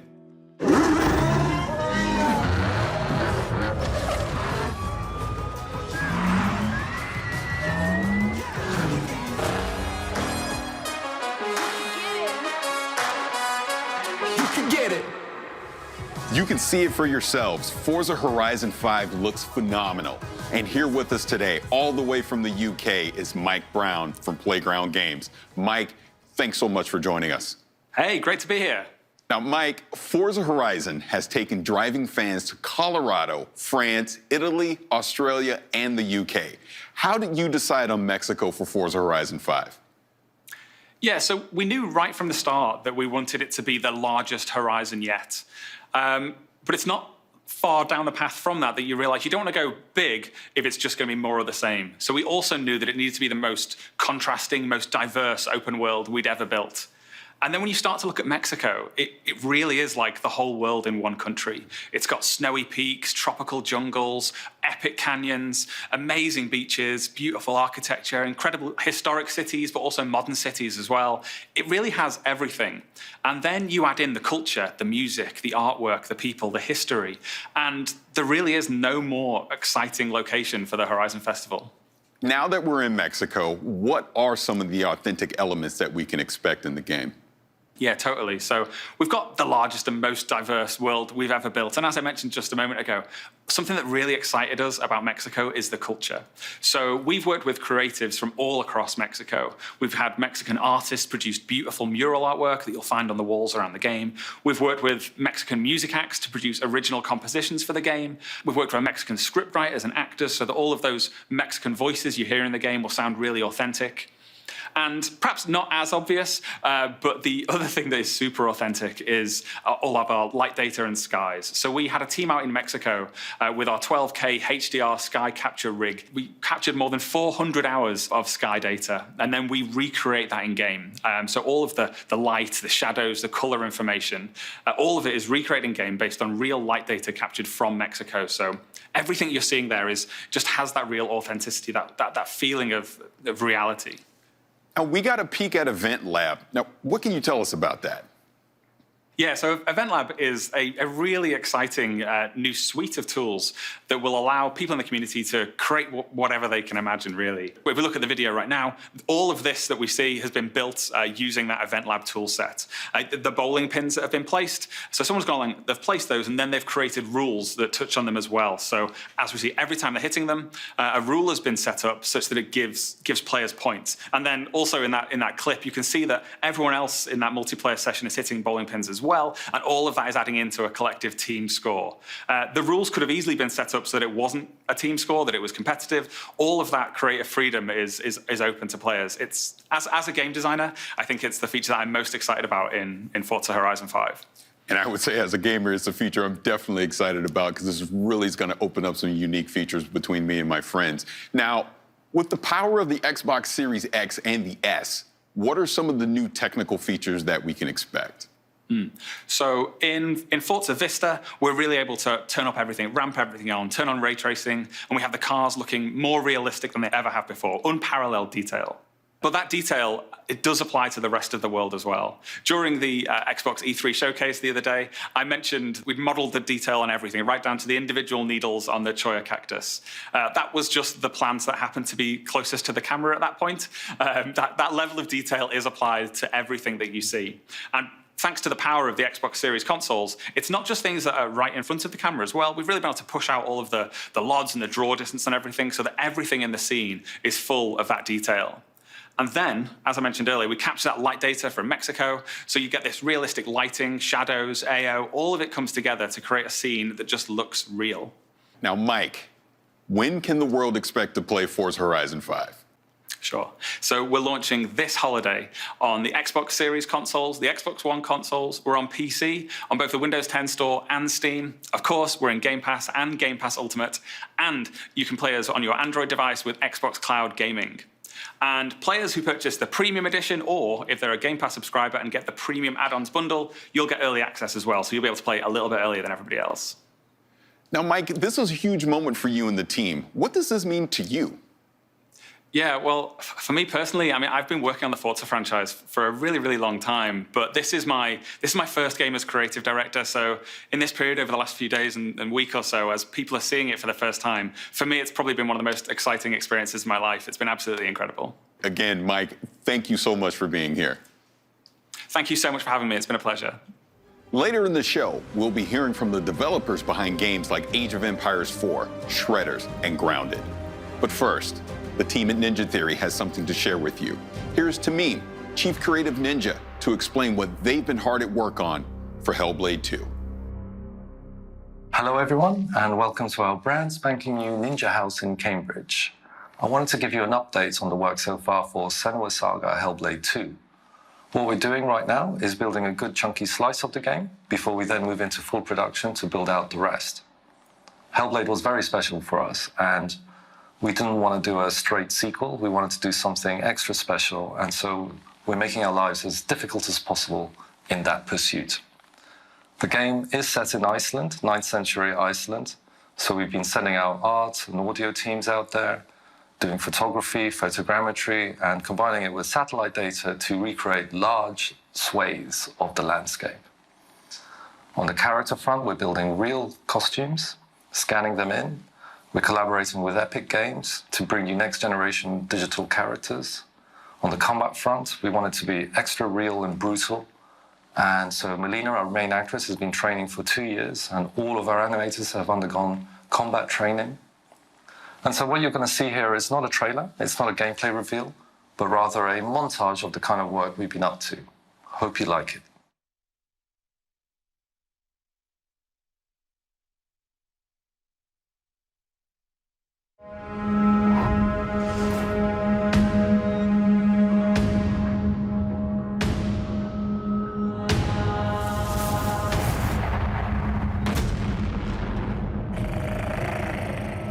Will you follow me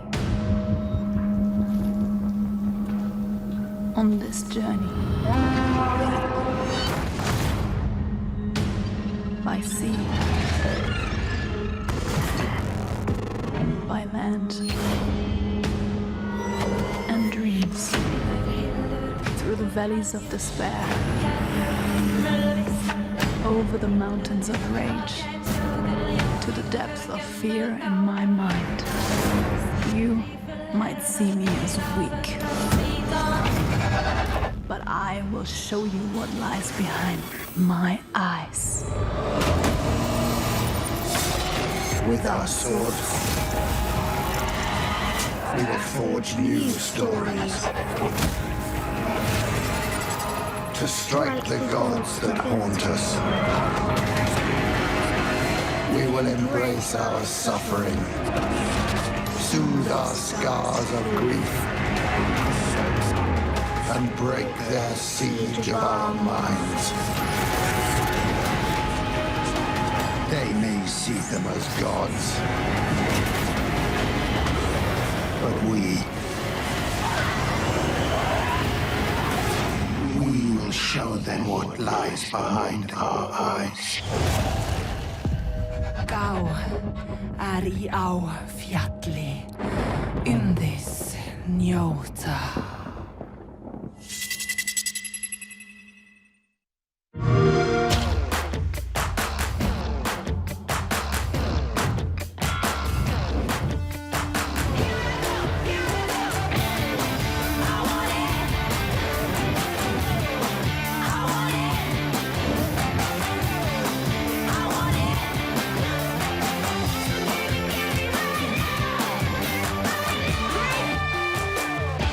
Get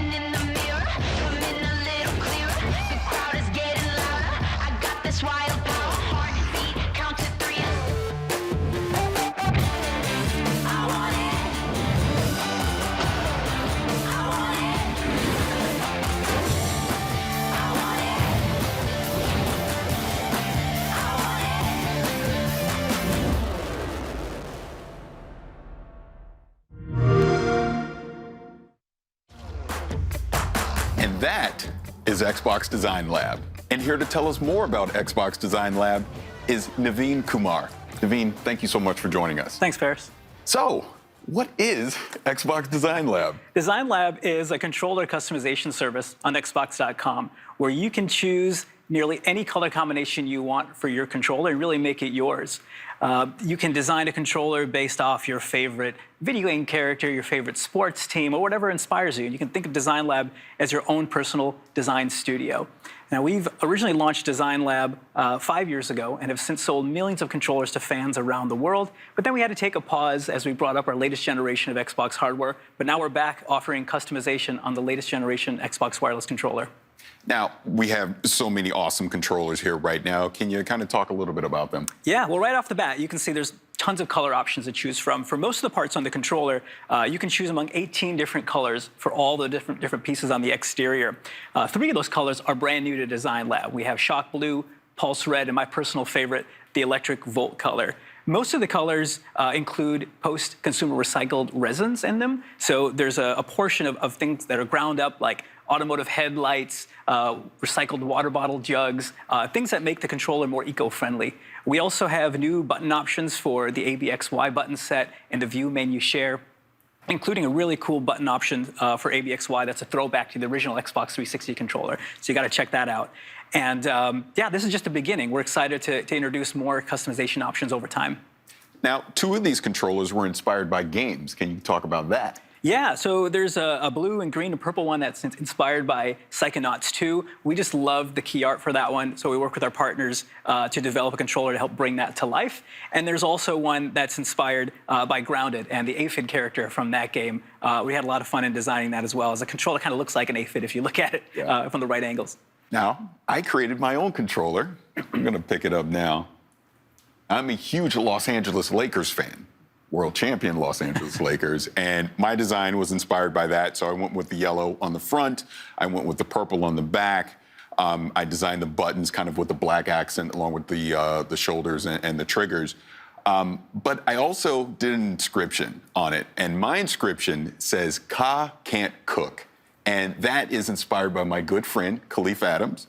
He does a fantastic show called Spawn on Me, but he's a terrible cook. So I want to make sure that every time I pick up a controller to play on Xbox, I'm reminded how terrible of a cook he is and to avoid it at all costs. But enough of terrible cooking. Let's talk about something that you designed. Yeah, I designed this controller right in front of me here. Again, on my favorite color, this Electric Volt. I just love the way that the midnight blue accents pop against it, the dark ABXY colors. And this one's inspired by a pair of sneakers I have at home, so I had to make a controller based off that. That's awesome. Now, one last thing. When can fans expect to start designing their own Xbox controllers? They can start today by visiting xbox.com/Xbox Design Lab. There's tons of inspirations to choose from. Customization is really fun. And we're shipping controllers to US, Canada, and most Western European countries. And these make great gifts, whether it's for yourself or that special gamer in your life. That is fantastic. Naveen, thank you so much for being here. Thanks, Paris. Later in the show, World's Edge will give us a deeper look at Age of Empires 4. But first, Tim Schafer is giving us a closer look at Psychonauts 2. Hi everybody, I'm Tim Schafer from Double Fine Productions, here today to take a deeper look into Psychonauts 2. Psychonauts 2 is an action-adventure game starring Rasputin Aquato, a powerful young psychic, also a trained acrobat, who ran away from his circus home to join the Psychonauts and expand and explore his psychic abilities. One of Raz's most important psychic abilities is that of astral projection, which allows him to project his psyche into someone else's mind and see their mental landscape made real. He can help them wrestle with their inner demons and fight their actual nightmares in person. Which means that the levels in the game are actually brains. And Psychonauts 2 has even more brains than the first game. One of the first brains you'll get to visit is that of Caligosto Lobato. Now, Dr. Lobato was actually a villain in the first game, but after Raz fought him, they kind of became friends. He actually has a piece of information that Raz wants, which is who kidnapped Truman Zanotto. And Dr. Lobato wants to tell you, but he can't. because of something going on deep in his unconscious mind. So Raz has to travel, along with Sasha and Mia and Coach Oleander, into his mind and try to extract that information. And there's a lot of forces at work inside Lobato's mind, maybe put there by someone else, who are trying to stop you, including some of the enemies that you might recognize from the first Psychonauts game, including the Censors, entities designed to stamp out thoughts that don't belong in someone's mind, including Raz, who doesn't belong here. But you also see a lot of new enemies, such as doubts and regrets. Lobato's mind is plagued with doubts and regrets, and they're very dangerous for Raz. Did I mention there's a lot of teeth? Have I mentioned there's a lot of teeth? There's a lot of teeth. He's an amateur dentist. He doesn't know a lot about teeth, but he really, really likes them. Luckily, to fight all these enemies, Raz will have his psychic powers, including his powerful psychic punch, where he has these hands that extend psychically from his body into a powerful melee combo. He also has his psychic blast, where he can shoot a powerful energy beam out of his brain. Raz also has the ability of pyrokinesis. It's always handy to be able to burn things with your mind. And levitation. Raz can use his own thoughts, his own thought bubble over his head as a balloon to float around or ride around on to get somewhere really quickly. So with these new powers, Raz can fight all these new enemies and hopefully find out who kidnapped Truman Zanotto. Now, while Truman's been kidnapped, the person running the Psychonauts is Hollis Forsyth, the second head of the Psychonauts. Hollis is also the head of the intern program, which is what Raz has joined now that he's become part of the Psychonauts. And he is invited into Hollis's brain for instruction. Hollis is teaching him a new psychic ability called mental connection, where you can see two thoughts in someone's mind and connect them, sometimes creating new thoughts, making new things happen. While Raz is training in mental connection inside of Hollis's mental classroom, he experiments a little too far and accidentally, maybe slightly on purpose, creates a lot of interest in gambling inside of Hollis's mind because he wants to go on the mission to the Lady Electopus Casino. Unfortunately, this connection leads to more connections, and eventually the whole thing gets out of Raz's control, and Hollis gets way too interested in gambling. And Raz has to go back into her mind, where he finds out that her memories of medical school, and where she studied neurology, have been corrupted by this gambling interest, and it becomes a casino hospital. And Raz has to actually go in there and engage with all these gambling machines in order to shut it down and return Hollis's mind back to normal. And she's gonna be really mad. Inside Hollis's mind, you'll see bigger, tougher sensors that have turned into bouncers inside the casino, and also a new enemy called Bad Idea. Bad Ideas spawn actual nasty-looking light bulbs over their head that become dangerously explosive and blow up in Raz's face. Now, headquarters. One of the things that happens in Psychonauts 2 that's most exciting to Raz is that he gets to visit the headquarters of the Psychonauts themselves, which is called the Mother Lobe. This is the center for all Psychonauts activity, and Raz gets to see his old friends Sasha and Mia, who were counselors at summer camp in the first game. He now gets to see where they work. He gets to see their offices, he gets to see their labs, he gets to see their co-workers, other agents in the field, but also he gets to see the admin and maintenance staff as they go about their business and hang out in the cafeteria, and sort of the everyday happenings of what appears to be normal in the Psychonauts world. There are a lot of little hidden pathways and treasures around the base that he can find, side quests and scavenger hunts and things that you might recognize from the first game. There's a lot of characters to meet, a lot of fun things to discover, a lot of secrets about the Psychonauts themselves, and the lore of the founding of the Psychonauts, including the Psychic Six, who were seen on stumps around the campfire in the first game, but now we get to go much deeper into the story of how they played a part in the founding of the Psychonauts, how they were brought together and recruited by Ford Cruller and turned into this amazing international espionage force. One of the things that was so important about the first game was exploring this natural environment around the summer camp, all the little hidden paths and caves where Raz's adventures took place. And so in the second game, we've expanded on that. There's an even bigger natural environment, multiple natural environments around the headquarters that you can explore. There's a quarry outside the Mother Lobe, which is where they dug out these massive deposits of titanium. Titanium, this psychoreactive mineral that amplifies and changes psychic powers. There's lots of secrets around the quarry, lots of abandoned mines and caves and things to explore. And next door to the quarry is an abandoned roadside attraction called the Questionable Area, a sort of power vortex of strange happenings, which is also caused by the titanium deposits in the area. Water flows uphill, animals behave strangely. There's caves dedicated to the mystery of the Sasclops. which is a giant one-eyed being that might have existed and might not have. Here in the questionable area, Raz's family is camped out, his entire family, as if to embarrass him in front of his new Psychonauts friends.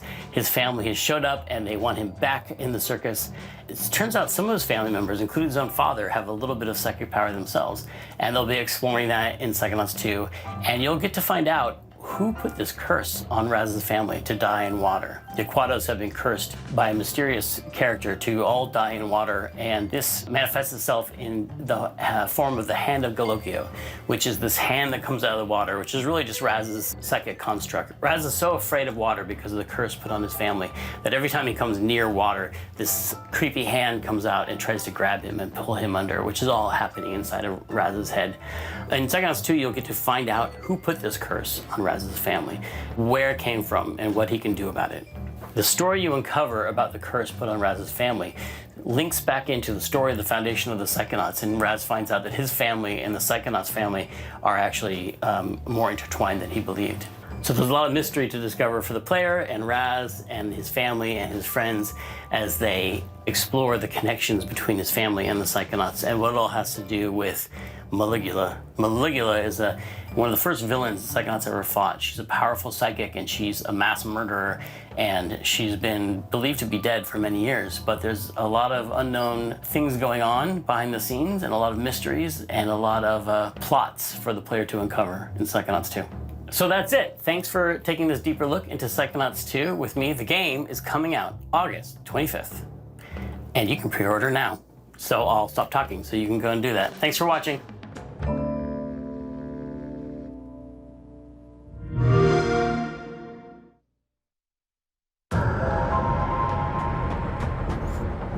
Hello? Nessa! Liu! Lance! Thanks. No problem. Stick together and let's do this. Is this a disco? This I do not like. Hit your pulse! This is not good. This is not good. What if we open the doors and run? Just run. No stopping, no shooting, just straight to the bridge. Get that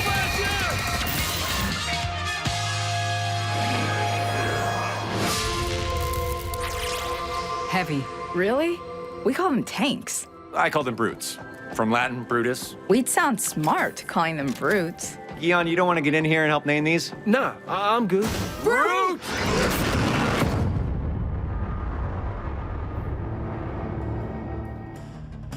The Anacrusis is looking like a game I didn't realize I needed in my life. And here from Stray Bombay to tell us more about the Anacrusis is Chet Felicek. Chet, thank you for being here. Oh, thanks for having me. Now, talk to me about this game, the Anacrusis. What's the concept? How did you come up with this? So I grew up with late 60s, early 70s sci-fi. I love that stuff, right? Logan's Run, yes. Battlestar Galactica, Space 1999. That wasn't cheesy to me or campy. That was just the way sci-fi was. And so we wanted to set a game in that world, right? We have those cool colors, cool shapes, fantastical sci-fi weapons and creatures. And then it also lends itself to, we wanted something that was positive about the players, the characters, you're working together. Sure, there's aliens. Sure, you're fighting them. Sure, you're trying to save Earth. But you're doing it in a positive, uplifting way. Yeah, after the pandemic, I don't think I could go back to a dreary, post-apocalyptic world. I need something uplifting, and so we wanted to deliver that. That's awesome. Now, talk to me about the gameplay. You've said that there's an infinite replayability to this, so how does that factor in? Yeah, so there's 4-player co-op, so you're playing with your friends, and what we want to do is make sure that it's different every time you're playing it. And so we have a lot of different systems that do that, but underneath it all is the idea of the AI driver. The AI driver is driving everything that's happening in the game with items, where they're placed, what's happening with the creatures, what's happening with your health kits, your perks. All of those systems are driven off of that. And so what that means is, as you're playing, not only do you have those, hey, this last time we played this, there was nothing here, and this time we're being overwhelmed. Yeah. And then you also have those peaks and valleys so that you have some downtime, and then you have some really big uptime in it, or a lot of combat happening in it. We're also monitoring how the people are playing. So if you're first time playing and your team isn't doing very well, we'll put health kits right on the main path for you to find. And then if you don't find them at first, we'll we'll spawn a couple more later. But if you're really good, if you're really killing it, well, we might not put anything on the main path. And so if you want to go find your perks or if you want to go find new weapons, you have to go off that main path and go search for that. And it makes the game just a little bit harder, but in a way more interesting way than just saying, hey, let's double the health of all the enemies. Right. And then we do something of, we actually look from session to session as well. So if you play with the same 3 friends every week, and you guys have been killing it for 10 weeks in a row, well, let's mix it up for you. Let's just throw something crazy at you that you've never seen before, and 1 million aliens.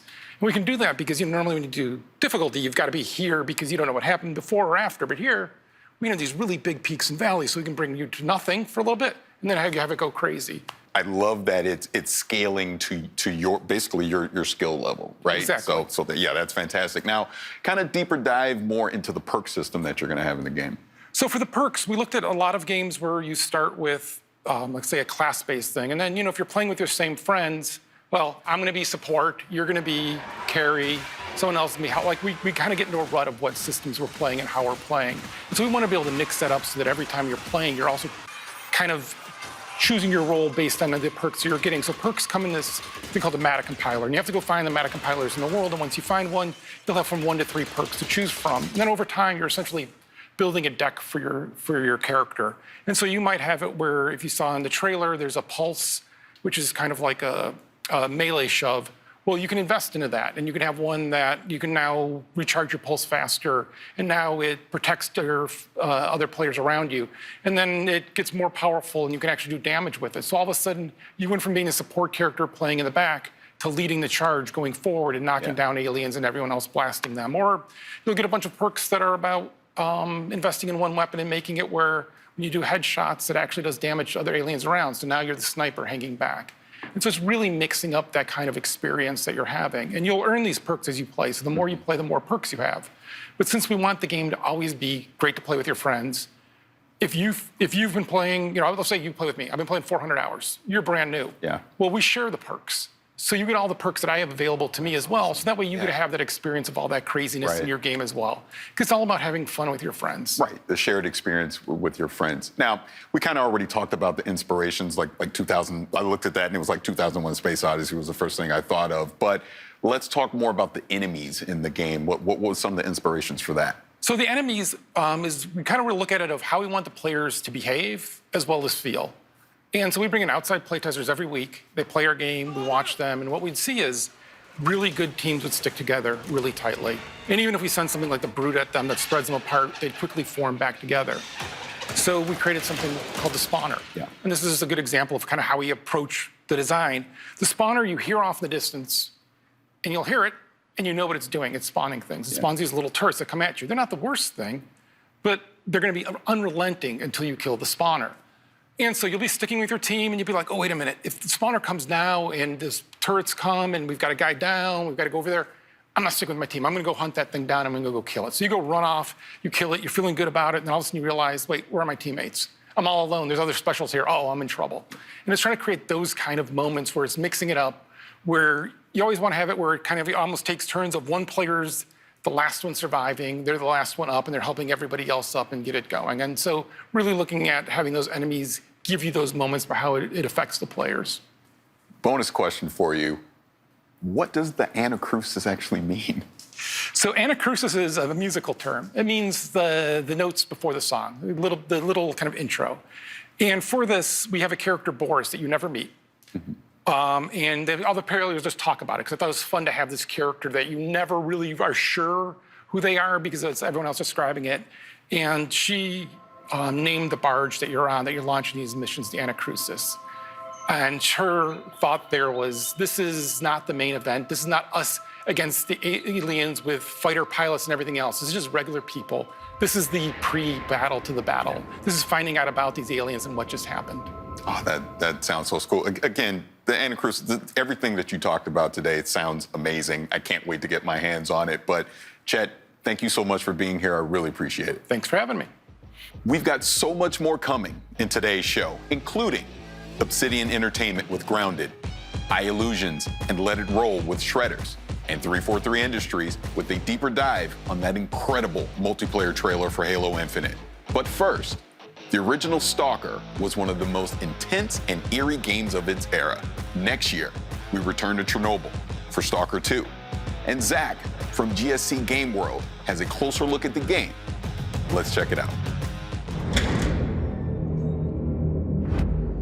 Hi everyone, it's Zach from GSC Game World. It has been several days since the gameplay reveal of Stalker 2.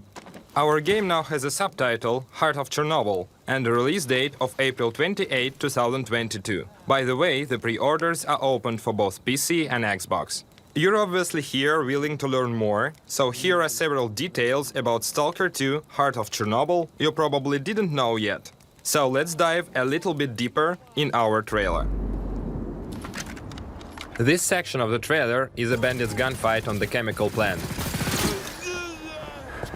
You can see the actual in-game animations of picking up the weapons and installing modifications on the go. The thing is, you can notice the teaser of a new faction. We are not showing the exact moment right now because we wonder if you can discover it yourself. You may actually recognize the exact location on the swamps. If you played Stalker Clear Sky, you may remember this place. The time did the job, but the tower is definitely still there. Also in this scene, you can see a brand new detector Skiff is using for the artifact hunt. Because of its form, it's called Gilka, which actually means a branch in the Ukrainian.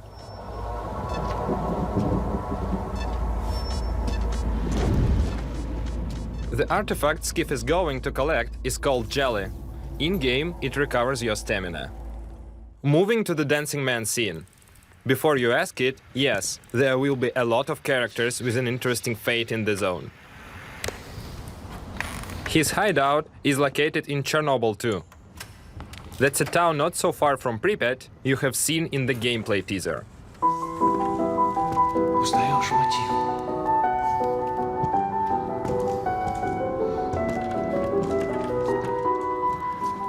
Вот это культура!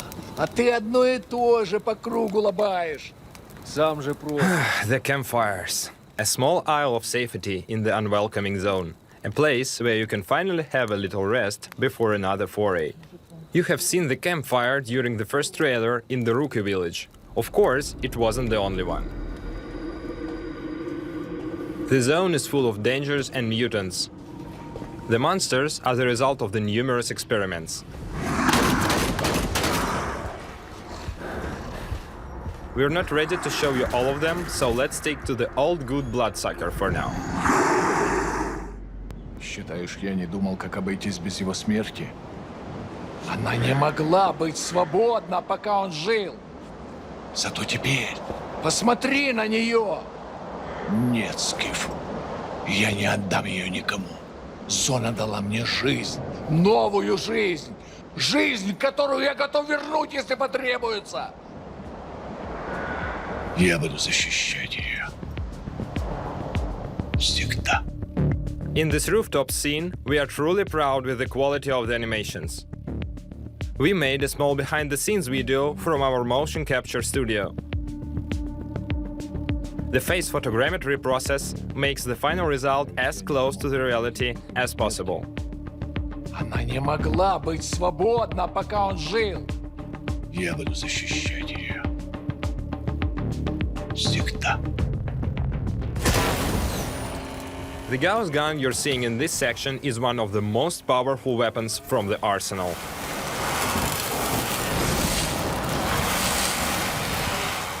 Охренеть. Похоже, пора. И куда ты теперь? В Припять. Moving to the final thing for today, the man at the end of the trailer is Sergei Grigorovich, the creator of the Stalker series. Удачной охоты, Сталкер. Thanks for joining us today. We can't wait for the moment when the time comes to enter the zone on April 28, 2022. As you just saw, Stalker 2 is shaping up to be something special, and I can't wait to play it next year when it comes to Xbox, PC, and Game Pass on day one. On Sunday, we saw the trailer for A Plague Tale Requiem, the sequel to the award-winning A Plague Tale Innocence. And for those of you who are fans of the original, we've got some good news for you too. Amicia, I want to see Mommy. Where is he?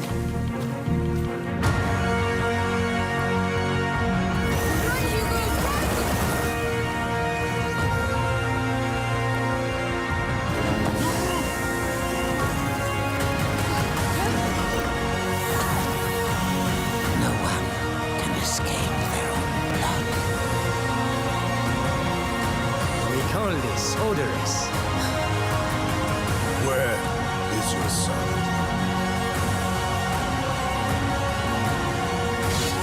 You have come to challenge me?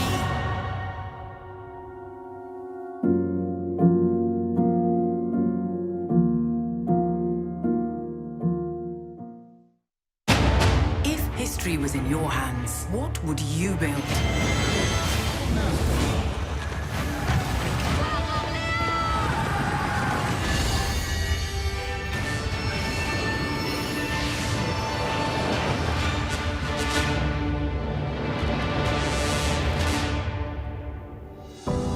The king is back. And here to tell us more about Age of Empires 4 are Adam Icegreen and Emma Bridle from World's Edge. Thank you both for being here. Thanks for having us on, Paris. Oh, absolutely. my legacy Age player. I'm excited for this. Now, you had some news at the briefing. Can you kind of talk about that a little more? Well, I mean, fans got to have their first looks at two more of our launch civilizations, the Abbasid dynasty and the French. Yes.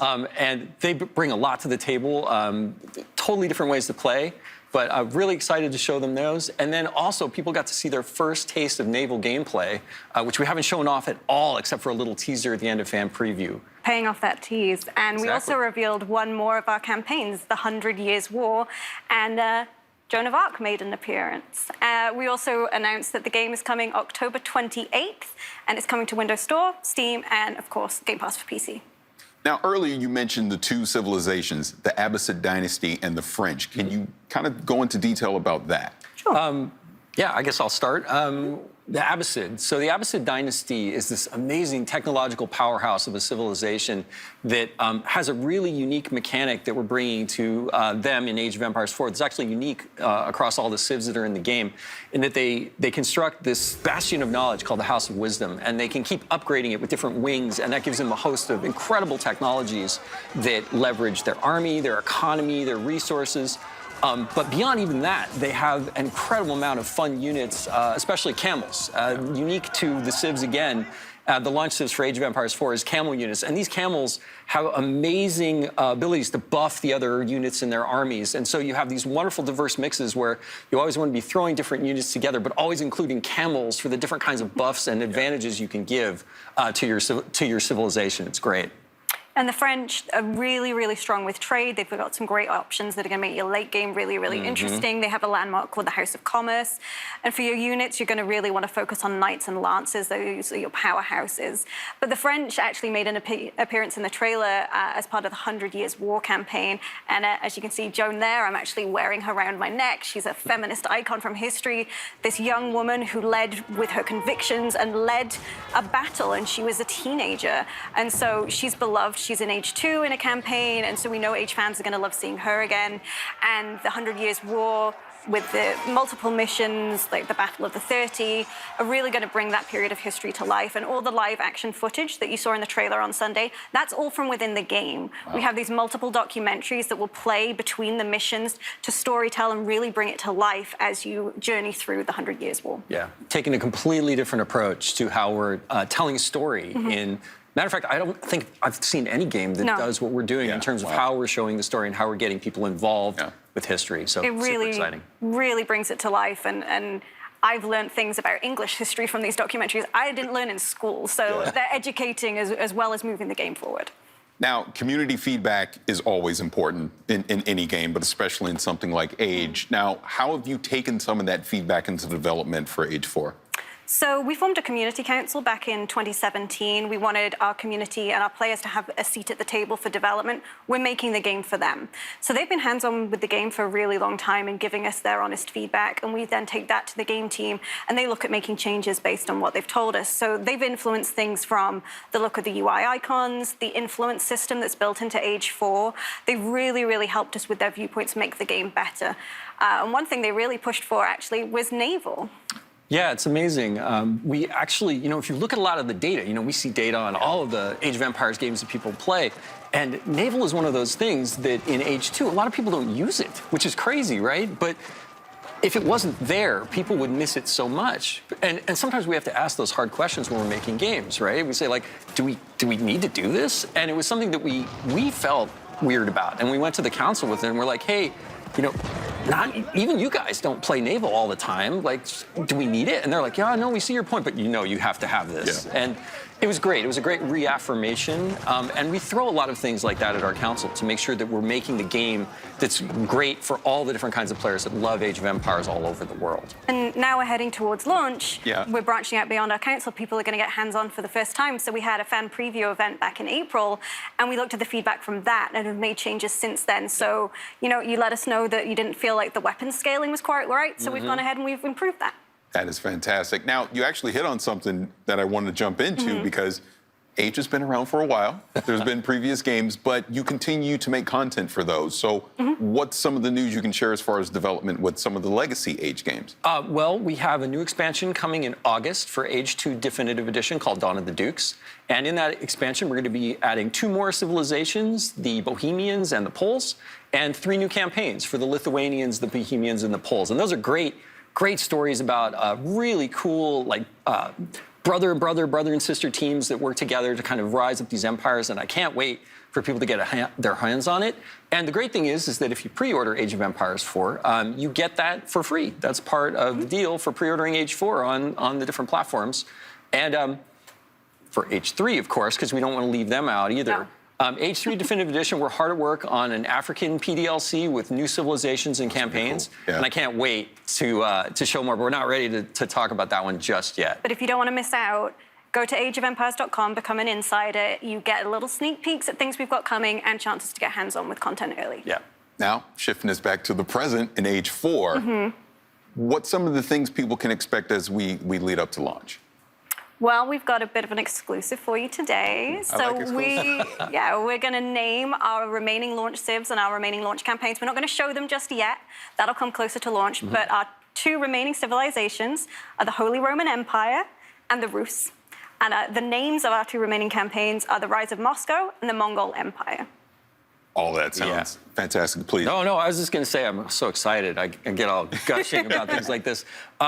You're going to have to wait a little more to get information and see more detail on those civilizations and campaigns, but we've also got, a ton of stuff planned. We have a beta that's going to be coming up. So, you can go to ageofempires.com to sign up be an insider to get in our beta and get a chance to actually get hands-on with the game. And then, of course, again, we're launching October 28th. Yep. How long to wait? On Steam, on Windows 10, and on Game Pass for PC. So it should be great any way you want to play. We're just really excited. That is great, and I'm sure Age fans all around the world are really looking forward to that. So, again, Adam, Emma, thank you so much for being here. Thanks for having us on. No, thank you. Massive battles across land, air, and sea have been a hallmark of the Battlefield series from the beginning.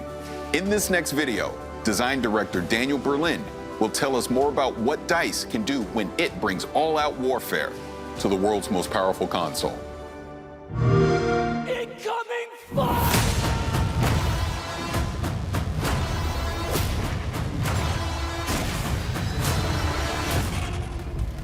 Attention all squads.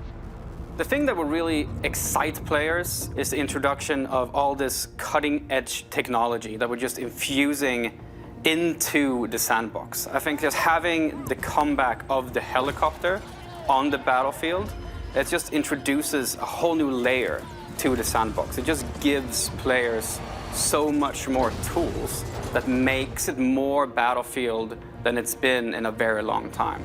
We really enable our players to be really, really creative with the tools we give them. And that's what Battlefield is kind of all about. Being in a massive, open, war setting and being able to say like, hey, there's a problem over there, go solve it. And the players actually choose how they want to solve that problem and through that process create their own Battlefield moments.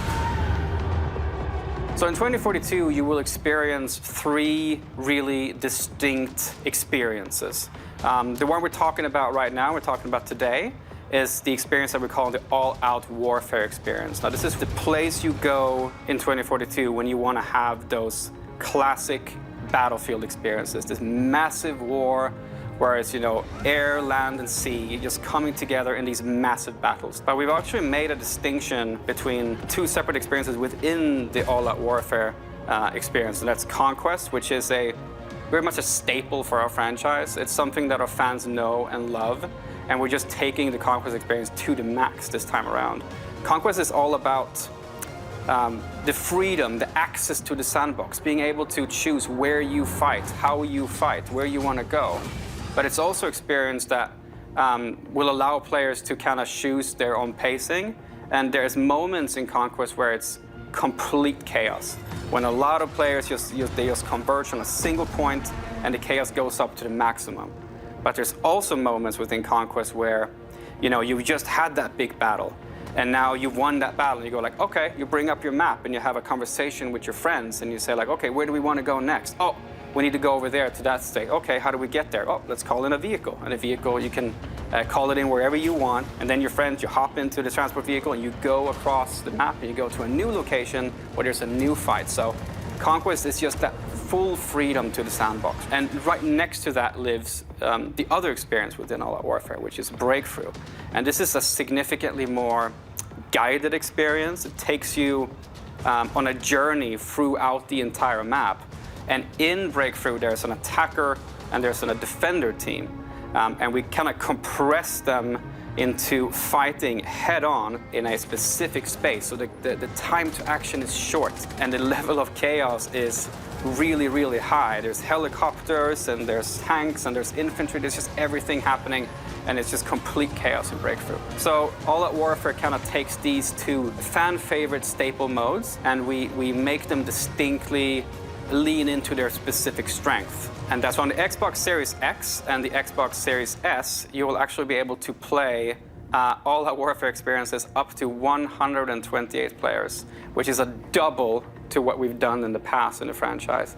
And this is really, you know, you can have those moments when you're playing 2042, when you're sitting in a helicopter and you look down and you just see this, you know, sea of tanks, soldiers, infantry, helicopters, fighter jets just moving in unison, and you kind of get this feeling that you're part of something bigger, like a really, really massive army. And that's the strength of the massive play spaces that we're building. And we're able to really make this play really well. We've altered our way of handling level design. Because it wasn't just as simple as you know, just making it bigger and then portion the locations out. It doesn't really work that way. So we've leaned into a new type of design mentality that we're calling clustering. Now, what clustering means that you will have a massive battlefield in front of you. But within this massive battlefield, you will have particular clusters of objectives. So the map Hourglass is set in Doha, Qatar. And it is, I'm not going to go into any specifics about exactly how large it is, but it is definitely one of the larger maps that we will have in 2042. It's one of my favorite maps personally, because it has some really, really cool, distinct locations within it. Down to the south of the map, you'll have a fully destructible village. And this is a great space for infantry and vehicles alike, because you know as a Battlefield player that infantry is skulking around inside the buildings, but you know when you're in your tank or your attack helicopter, you can just can destroy those buildings and get access to the infantry. And you can go further east and you'll find a bunch of high-rises, skyscrapers. And so there's a whole section there where you can enter the skyscrapers, you can go up to the top of them, you can zip line between the roofs, have fights in between the rooftops. But if you want to change it up even more, you can basically skydive off of the skyscrapers. And if you're playing a particular specialist that has access to a wingsuit, you can actually glide across the entire map space and get yourself all the way over to the stadium, which is on the east side of the map. And the stadium itself, it's a place you go when you really want to just take out your shotgun and have some close quarters combat. So the mentality here of building larger maps, but creating locations within that map where there's a particular type of gameplay. And with the Conquest game mode, for example, you will also see the fact that if you want to capture the entirety of the stadium, it's not just to go there and capture one location.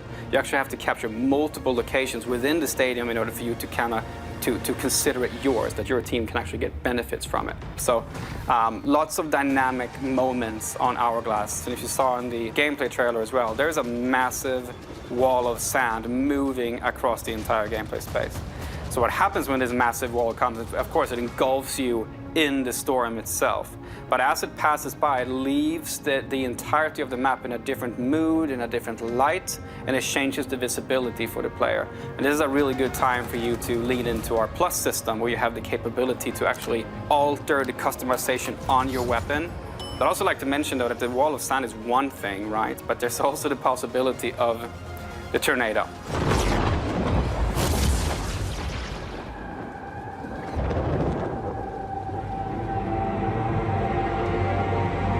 And the tornado is this massive disruptor that just comes into the play space, and wherever it goes, destruction follows. It's a massive, moving, physical entity that will pick you up, throw you across the map, pull helicopters into it. It's just a crazy, fun physics experience that happens as you play the map. So everything is in the hands of the player. This really is a sandbox. And these moments are in the hands of the player. While in other games, the battlefield moments are pre-scripted, in our game, they just happen. And they happen differently every single time because it's players controlling what's happening around you. That's something that you only get in Battlefield. That's why I love Battlefield so much.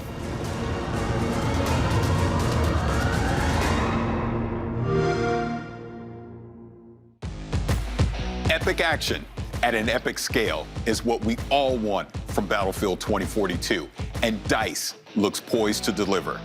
During the showcase on Sunday, we announced an exciting collaboration between Rare, Xbox, and Disney with Sea of Thieves, A Pirate's Life, a free update which brings Captain Jack Sparrow and his crew sailing into the Sea of Thieves. Today, we're premiering a brand new trailer showing some of the gameplay you'll experience when you team up with Jack Sparrow for this all-new adventure. I can't wait to be a part of this crew. Let's take a look. You will always remember this is the day your crew was joined by Captain Jack Sparrow. To the Sea of Thieves. Quick as you like. Chop, chop. It's time to bridge the worlds and take our rightful places as lords of the sea. Now we have awoken, and we are hungry. Perhaps they'll take me on the grand tour of me fallen kingdom. I was starting to think you'd taken a tumble. Not everyone's as steady on their feet as I am. This is the first place I've found where everyone appreciates my uniqueness. They're coming aboard! Keep your crusty claws off me! Davy Jones wishes you destroyed, and I shall oblige him. What is that infernal noise? That's Captain Infernal Noise to you, mate! Sparrow! Destroy that statue, and there'll be the double to pay. Enough of this! Hear me, my daughter! Come more than beast! Whatever they've told you is not true. Unless it's flattering, in which case, it's all true, but they left out the best bits. Savvy? Hey everyone, Joni, executive producer on Sea of Thieves here. So we've shown you the cinematic trailer, we've shown the gameplay trailer, but there's still more to come. So on Sunday at 11 AM Pacific, 2 PM Eastern, 7 PM UK, and 8 PM in Europe, we have the Sea of Thieves: A Pirate's Life showcase. So this is a real deep dive just into all of the details behind this collaboration with Disney. How did we bring Jack Sparrow into our world? How do we capture his humor and his charm and all of the kind of characters that are coming in as a part of this? You're going to get a first look at a couple of tales and actual gameplay of those. You're going to get some behind the scenes interviews with our development team, and also just to chat with us, with Disney, just about how this collaboration came to be. So it's going to be amazing. I hope everybody tunes in, so we'll see you on Sunday.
ready for the danger zone?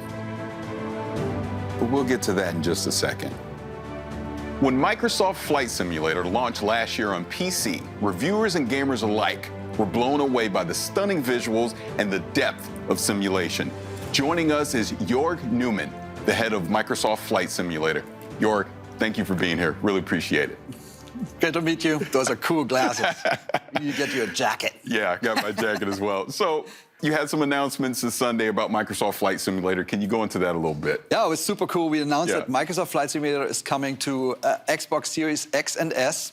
And the franchise has an awesome history on the PC. It's going back all the way to 1982. You know, it predates Office and Windows. And when we launched last year, it was on the PC only. And it was a really warm welcome from simmers and from press and from people who have never flown flight sim before. So we're super excited that it comes to console now. And so for the first time in the history of the franchise. So I've been playing Flight Simulator since last year on PC. I have a 3080, but it is now coming to the Xbox Series X and S. What sorcery are you doing to get this running on both of those consoles? I have to know. I think it's a combination of two things, really. I mean, first off, it's a super powerful console. Yes. And then we are really using the Microsoft tech stack in an interesting way. So as you know, Series X and S is like a beast. The GPU is awesome, super powerful CPU with multiple cores, RAM, fast RAM. We can run in 4K. That's super important for planes because you sit there in the cockpit, you need to be able to read all the text. SSD, fast internet. So it's basically the equivalent of a really powerful high-end PC. And on top of that, on Flight Sim, we're using the Microsoft stack a lot. Like we have 2.5 petabyte of data. It's 1.6 million CDs sitting on Azure. And we're basically streaming that down as you go. And we also do machine learning algorithms up there, and that is how we build procedurally in runtime 1.5 billion houses and 2 trillion trees. So it's a combination of those two things. Super powerful console, super good use of the Microsoft tech stack. You get it to work on console. That is fantastic. Now, with Xbox Game Pass and with it coming to console, you're going to expose Flight Simulator to a lot of new gamers, right? So what are some of the things that you're going to do to make it more accessible to a wider audience? So you're exactly right. We had a little bit of that last year when we launched because we knew the flight simmers, that's their hobby. They came in, they know everything about aviation, they know exactly what to do. But we had a lot of people come in through Xbox Game Pass on PC and basically tried for the first time. So even on the PC launch, we did a bunch of work on onboarding with tutorials. We gave some assistances, but now for this Xbox version, we're actually doing a ton more. And I actually brought you a little video. And so there's 5 things we did. The first thing, if you're becoming a pilot, the first thing you do is you do a discovery flight. It's basically, you know, you have a flight instructor next to you. He does most of the work, he or she. And you get to steer the plane and feel really good about yourself, right? And so we said, we need to recreate that. So we picked 10 places on Earth, like some of the most compelling places, like Mount Everest, or Rio de Janeiro, or New York, or the pyramids. And we basically put you in a plane, it's ready to go, it's beautiful weather, and all you need to do is fly and have fun. And it really is an onboarding experience, is super good. And then we noticed on the PC side that people really love to explore the world in Flight Sim. I did that. I've spent like a month in South America, and I've never been to South America, and it was super cool. But it was only visuals. And you know, so you didn't quite understand how everything fits together. So now we added labels, and Bing has all these labels basically for every POI, like famous place or river or mountain. So we have all those now, and we put that into the world map. And even if you go down and you try to plan out your flight, you can now see all the cities around you, and it totally transforms the experience. Same in game. So we now have labels in game where you see, you know, here's Everett, over there's, you know, whatever, and you learn about the planet more, and it's a much more enriching experience, just experiencing the planet. Oh, yeah, absolutely. Yeah, the next thing we did is we revamped the tutorials. We wanted to basically smoothen out the onboarding experience. We wanted to retain knowledge more. So we had 8 tutorials on the PC, now we have 22. Oh, wow. And they're shorter, they're much more focused, and we have a performance indicator system. So basically it rates you and how you did, and you get a score. And honestly, I can speak for myself. Like, I'm totally motivated to get better and better and better. And with that, you learn more and more how you really fly. So it's been super successful, and I think it's going to help newcomers a lot. The next feature that we have it's called Flight Assistant, which I use a lot. It's basically, so imagine you fly over New York and you see you want to actually just look at the landscape and look at the city, but you know eventually you want to go to Brooklyn Bridge. So on the flight instructor, you can now, flight assistants, you can now click on, go to Brooklyn Bridge, and the AI, almost like a co-pilot next to you, will fly you to the Brooklyn Bridge, and you can just look around and have an interesting time. Same with airports, which are sometimes challenging for people. Like you can click on the airport and say, please land me at, say, Newark Airport. And then the last thing is, if you really get yourself in trouble, like you stall out the plane or something like that, you can actually now click into, you can now go and basically say recover. And it's almost like the pilot is sitting next to you. It's super helpful. I think that people will love it. And the last thing was, you know, we learned that everybody's good taking off, but some people are hesitant to land, specifically when you look at like big international airports and they seem scary and you need to talk to the air traffic controller and all that, super technical. So we added a new feature called Land Anywhere. Just let them land anywhere. And then when you do that, the first thing you see is 71% of the planet is water. Yes. So we added basically floats to a bunch of our planes, and you can land everywhere now in the ocean or in rivers or wherever. Same with snow. So we have skis on our planes now, and so you can go to the polar regions, mountaintops, or when it's winter, because we have winter, when it's snowing, you can now land anywhere. So I think those 5 things in combination will really make it easier for people who have never been in a flight sim, because it's, you know, we made a decision not to dumb down the flight sim. It's not easier. It's not gamified. Right. Like we gave assistances to help you learn how to actually fly a plane. And I think we're going to achieve that. So one thing on PC is there's a ton of flight accessories that you can use as far as various peripherals and controls. What are you going to be able to bring to the console that can somewhat replicate that experience? Totally, yeah. So a good news story. So there's 2 really good flight sticks already on the console. It's the Thrustmaster T-Flight HOTAS 1, if you have that. And then there's also the HOTI HOTAS flight stick. And so we fully support those 2. And then we worked with all the main top-notch peripheral makers, both on PC and Xbox. And all I can say is there are going to be some really good announcements coming up. And for Core Simmer, I can say you can now play. We have the software to have a full Core Sim experience, and we'll have the hardware on Xbox. All for the first time on a console. It's going to be great. Oh, that's going to be great. Now, we obviously had the funny start with the Top Gun Maverick expansion pack. You announced that. But can you go into a little more detail about that? Yeah, I what mean, we can expect. We couldn't be more excited, right? Like, I mean, it's really like a dream come true. If you think about entertainment and the franchises that celebrate aviation, you will actually come to Microsoft Flight Simulator and Top Gun, and it's a perfect marriage. So I can't say that much about it because the movie obviously is, you know, keeps everything under wraps. But if you watch the trailer carefully, you saw there's some F/A-18s, and there's an aircraft carrier. There might be another plane. And then I can say is we're going to go fast, like really fast, and we're going to be in the danger zone with this one. That is going to be great. Really looking forward to that. Now, as we wrap this up, there's not much else you can say about the Maverick expansion pack, but what else can people expect from Flight Simulator in the near future? A lot. So ever since launch, we said we're going to launch and have a new update, like a big, meaningful update every single month. And we launched 9 months ago, and we had 9 updates. So we have something that's called World Updates, where we just pick a zone on Earth, like the United States or Japan or like England and Ireland, and we make that really better. Like we get the the best possible satellite imagery. We create an elevation map that basically makes the mountains look better. We create 3D cities. Like after launch, we launched London and Paris, and then we also make missions. So we celebrate the planet, like with these updates. And we're just going to go around the planet. We're shipping 2 more this year and 6 more next year, and then.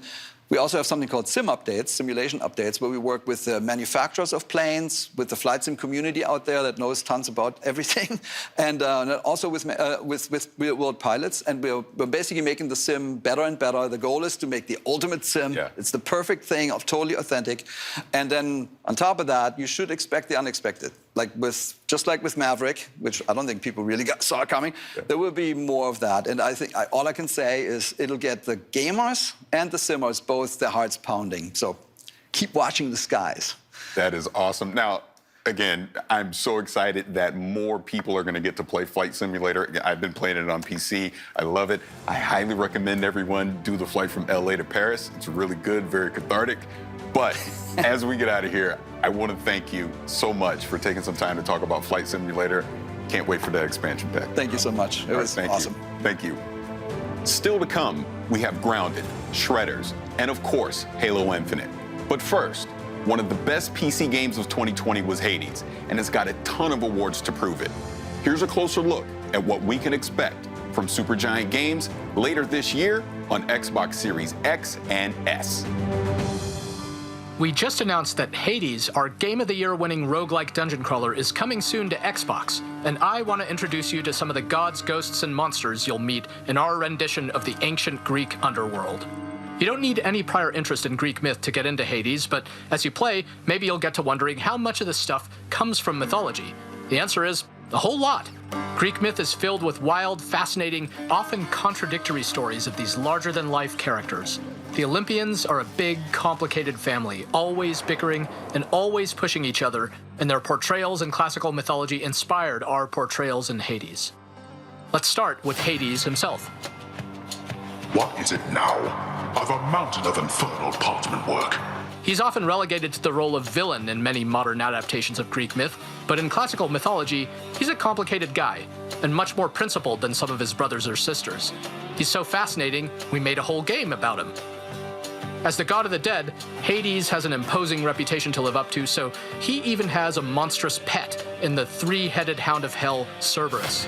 The idea that this savage beast was still somebody's pet dog crystallized how we wanted to portray the gods in Hades, that despite being immortal and all-powerful, they're not so different from the rest of us. Though, let's not forget Zagreus. We've heard from many players who figured Zagreus was a god of our own creation. After all, who's ever heard of Hades having any kids? But according to some ancient sources, he did. Greetings, Father. My ransacking was a delight, thank you for asking. So I'll just be on my way again. In classical mythology, Zagreus is a little-known chthonic god, meaning a god of the underworld, sometimes associated with Dionysus, the god of wine. But in other cases, he is associated with Hades. How could Hades have a son nobody knows about? How does he fit into the myths we do know of Hades? We were so drawn to answering these questions that they form the basis for the entire story of this game. If you're the prince of the underworld, who do you get as your personal trainer? That would be Achilles, a near-invincible warrior in his day, once called the greatest of the Greeks. Good to see you, lad, despite the circumstances. Remember your training out there. The pain of death is but another obstacle. Hades takes place after his untimely demise during the Trojan War, once he's had a lot of time to reflect on his life choices. Achilles lived in glory, so he's got an okay gig in the afterlife, but some wretched souls end up in a really bad spot in the underworld. And for better or worse, they get to meet Megara. Ever stubborn, aren't you? Maybe my whip might make you reconsider whatever it is that you're attempting here. She is one of the three Fury sisters tasked with torturing some of the absolute worst souls for all eternity. And in our game, she's also tasked with making sure Zagreus doesn't make it out of the underworld. These two have a lot of history, and since the story of Hades keeps moving forward each time you play, the more you run into Megara, the better you'll get to know her. There's also Thanatos. Death approaches. He may decide to drop in on you when he isn't busy whisking the souls of the recently departed to the underworld. Thought you could just get away from me, did you? He is the personification of death, according to Greek myth, though represents more of a peaceful death than, say, the kind that happened a lot during something like the Trojan War. So even though he can seem a little sinister at first, in the spirit of the mythology, we wanted our Thanatos to have a gentler side. Thanatos has a couple of brothers in Hades, such as Hypnos here, the personification of sleep. Paul says here one of the wretched thugs got you. Too bad. When he's not dozing on the job, Hypnos can comment on every single possible way you can die in this game, of the dozens and dozens of different possibilities. Where did all these gods of the underworld come from anyway? According to the Theogony, an ancient Greek creation myth by Hesiod that introduces all the gods and their ancestors, many of the chthonic gods came from Nyx, the personification of night. Darkness guides you, child. You have outgrown this house. Of that I am now certain. Should you return again here, I shall keep you safe. She is a primordial goddess, meaning she is much older even than Hades or the Olympians. And in our game, she has an important role in the underworld, not the least of which is helping you unlock some of your hidden power. There are 30 different characters to meet and grow closer to the more you play Hades, and we hope you enjoy getting to know them all. Some of them feel truly ancient and godlike. Some are funny, some are scary. We found them incredibly inspiring and hope you do too, once you get to meet everybody when Hades comes to Xbox One and Series X on August 13th.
Да пошел ты.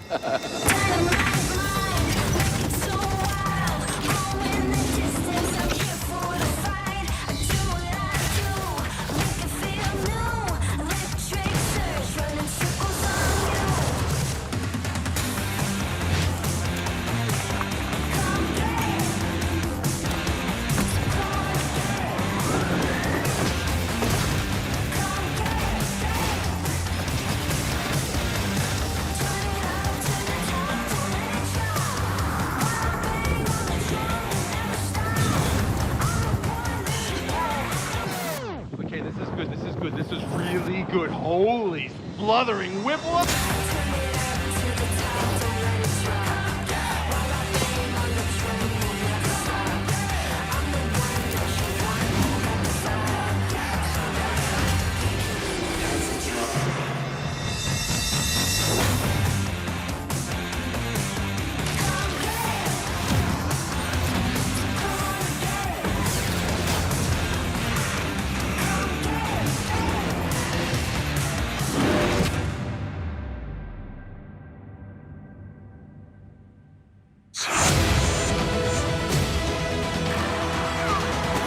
Go big.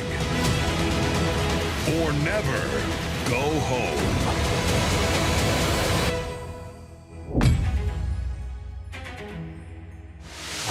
Here to tell us more about the Grounded update are Adam and Eric from Obsidian Entertainment.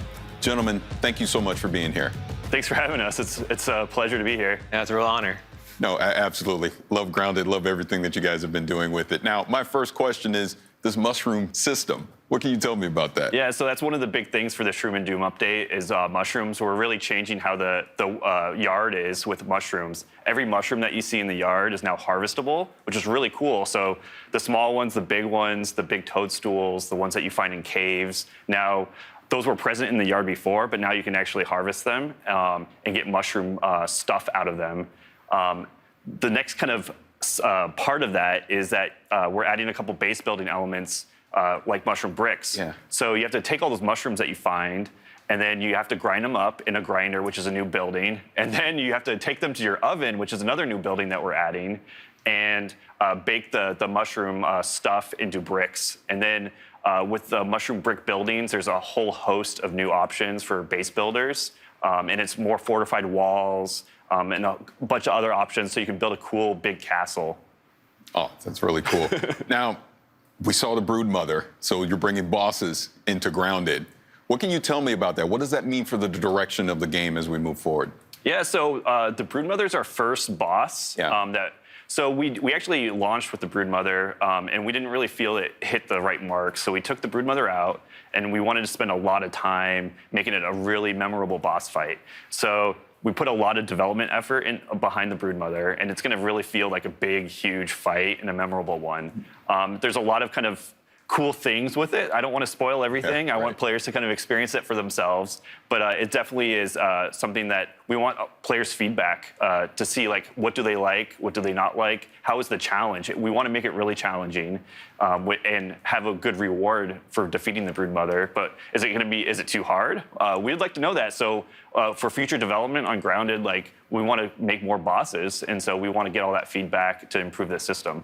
Now, you actually bring up a great point about community, but I'll put a pin in that and come back to it in a second. So I know you don't want to spoil anything about the Broodmother, but is there any tips you can kind of give people ahead of time on what they can do to survive that encounter? I would definitely say that you would need to make sure you have the highest tier armor and gear up really well for this fight, because it is going to be difficult. And then you also want to have the right mutations equipped as well. If you're playing with your friends, it might be good for one of your friends or yourself to use the brand new crossbow we're going to put into the game, so you can have some ranged DPS while someone else like face tanks the Broodmother. So it's going to be pretty cool. That's pretty cool. So again, going back to community, I know you love getting feedback about Grounded, obviously starting as an early access game, but what are some of the things that you're looking for as far as in this update? What was something that you got feedback-wise from the community that you put in this update? Yeah, so there's it's one thing that we love working with community. So that's something that we, as developers, we love just hearing what people have to say about the game, and we're continually developing it with the community. So there's a lot of new things in our new update. One of those things is flipping buildings, and that's one thing that we're really just adding like those little features. Another one is just sprinting up ladders, which is something that just hearing people how they interact with ladders and adding a sprint mode. The other one is one of our funnier features that we're adding is sitting in chairs. Yeah. So it's something that a lot of people really, really wanted. We're also introducing like the first phase of pets in the game. So we're going to start with aphids. So you'll be able to tame an aphid, run around the yard with the aphid. But you also got to make sure you protect your aphid, because accidents can happen in the backyard. Oh, there's one other thing too, achievements. So we're really excited to announce that we have achievements in Grounded, and that's purely based on everyone's feedback. Everyone's been wanting achievements, and so we're finally adding them to the game. That's really good. Now, again, sticking with this, the topic of community. So this was an early access game, and it sounds like pretty much the foundation of what Grounded is was built off of community feedback. So how does that process work internally for you as far as people submitting, like, hey, I want to sit, I want achievement pets. Like, how does that whole process work? So we have a lot of avenues where we gather feedback from the community. So we do weekly developer streams where chat can ask a bunch of questions when we have Adam on or other developers or myself, and we'll gather feedback in sessions there. And then our main source of feedback is through our official Discord, Grounded the Game. And I use a series of bots to gather a bunch of feedbacks from the players, and then from there, me, Adam, a couple members of the team, and also from the community team get together, and we have a weekly meeting going over all the suggestions and kind of prioritizing what will work and what we can put later in the future for like other suggestions. Excellent. Well, gentlemen, thank you so much for taking some time to come talk to me about this new update for Grounded. It looks like a lot of fun. I'm going to get to sit, I guess, right? Yep. So that's great. Thank you so much. Yeah, it's been a lot of fun. It's almost time for a closer look at the multiplayer trailer for Halo Infinite. But first, it's time to see what the snow, the slopes, and the powder spray look like when powered by Xbox Series X and S. This is Shredders. Hey there, and welcome to this stream where you'll get an extra glimpse on our snowboard game that's called Shredders. I'm Dirk van Welden, project lead at Foam Punch. Hello, this is Marcus Foshmo, tech lead on Shredders and Foam Punch. Yeah, you've probably seen our trailer at the Xbox event. We've been tinkering on this game for a while now, and while it's still in development, we're happy to show you more of this game. So I'm switching to our developer drone cam. I can actually spawn wherever I want, like instantly. But I first want to show you some of the areas we've been working on.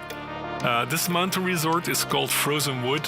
It's inspired by some of the resorts in the French Alps where I've been snowboarding a lot. It has these cozy parks, side kickers, half pipes, really big rails, a lot of features in there, way more than you would expect in a normal mountain resort. But hey, this is a video game and we want as many features as possible. So yeah, like I said, this is completely open and you can go snowboarding anywhere you'd like. You can do some missions, there's like a story evolving around the main character that wants to participate in a kick-ass invitational border cross event. But you can also just cruise around and find some nice lines with a good flow, like for example here in this pillow-like environment that was shown in the trailer. Or you can go up there, like take some huge kickers and big rails at the big park.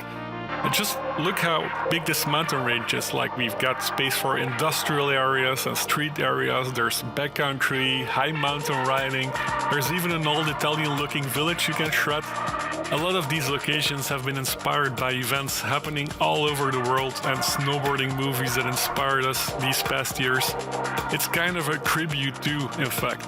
Also, anywhere you go, you can always ride during golden hour due to our real-time lighting engine. But hey, having a fun and realistic environment is nice, but it's not fun without nailing the riding itself, right? Yeah, so for the actual snowboarding, a big inspiration for us all, I think, has been pro riders, snowboard movies, and all the crazy stuff that they do on a snowboard. And of course, ourselves riding in real life and just having fun and being creative on a snowboard. That's something that we want to bring into the game. Conceptually, we're trying to keep the convention of one stick for the board and one stick for the body, and directly map that onto the snowboarder. So at any point you should get a physical or animation response as soon as you're touching those sticks. And it gives you a lot of freedom in your playstyle. So you can choose to be smooth and lazy, or if you are more like fast and aggressive, or you can change up your style however you want. You want the motions kept fluid and stylish while still being very reactive. So that's a big challenge, and we had to create a complete animation system dedicated just for this. And here you can see the board interacting with the snow. He puts some weight into his turn, and he really digs in those edges into the snow for a clean carve. Or you can just use the board stick here to speed check, to line up for a feature. But you can also use both of the sticks combined for even greater control. Yeah, like here you can see him balancing on the tail of the board. This is called buttering. And from this stance, you can also start tricking just as in normal riding. So for the trickster system, we're trying to give as much control as possible to any trick you've seen in a movie or any crazy trick that you can imagine, while still making it look great. Every grab you can do, you can also tweak it out with the board stick. So for a really big spin, you have to get the timing down in the takeoff. And while you're in there, you keep your body tight, so you keep spinning at that high rate. And then it's just a matter of putting down your feet when it's time to land. When we succeed, it looks very simple and natural. So that is what we're trying to achieve, a really fun snowboard game. A new day is upon us. A new generation built to fight. Together, we are unstoppable! Are you ready?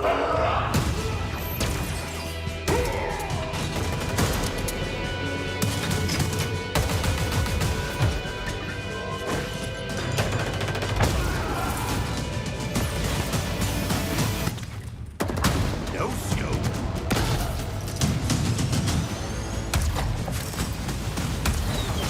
Big shot. Killing spree.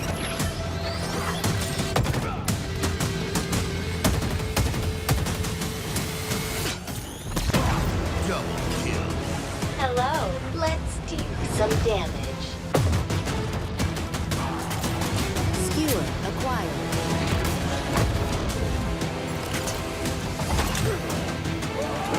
Grapple check. Claim the enemy flag. Return it to base.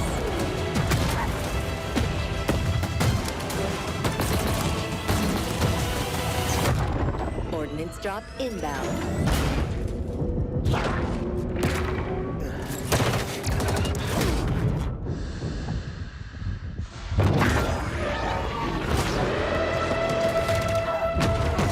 The flag is ours. Please call at at your earliest convenience.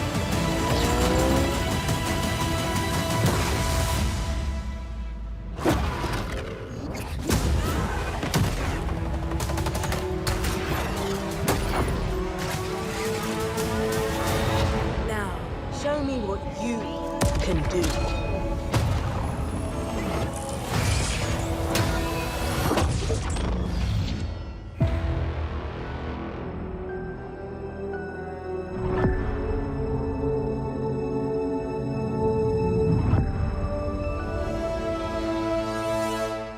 I am so excited to have Tom, Alex, and Quinn from 343 Industries. Gentlemen, thank you for being here. Thanks for having us. Now, I've watched this multiplayer trailer numerous times, and I want to see some specific moments from it so we can break it down. So can we roll the trailer to 15 seconds in, and let's talk about a new character. A new day is upon us. A new generation built to fight. Together, we are unstoppable. Are you ready? All right, now who is this character? She looks like she's in charge. Your senses are right there. She's very much in charge. That's Commander Laurette. She's in charge of the Spartan Academy, which is the kind of contextual wrapper that the whole multiplayer universe lives in. She is basically training the new generation of Spartans to, become better, and that's really where everything wraps around. I really love this character, and then what's cool is not only is it kind of the contextual wrapper for the game, but it's also we have a whole suite of academy features, we call them, where there's a tutorial that teaches the players the fundamental basics of the game. There's weapon drills that let you practice with every weapon that exists in the game and improve your skills with those. And then there's a whole thing we call training mode, which lets you play against bots on any map, basically, in the game, and lets you experiment with the toys and kind of learn the flows of everything. So we really want to bring players on board with the game, and again, under her orders and her charge. Now, I want to go to 50 seconds in the trailer because there was a lot of action going on, and I want to check that out.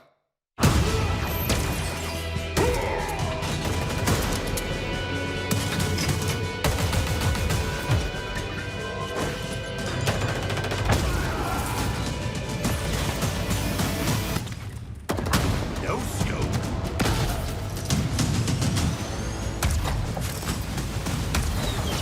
Big shot.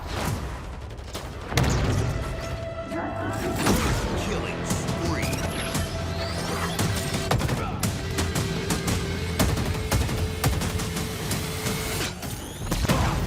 Now, you may have noticed I sat up in my chair a little bit on that one because there was a lot going on there. So please, if you can break that down, let me know what we were seeing.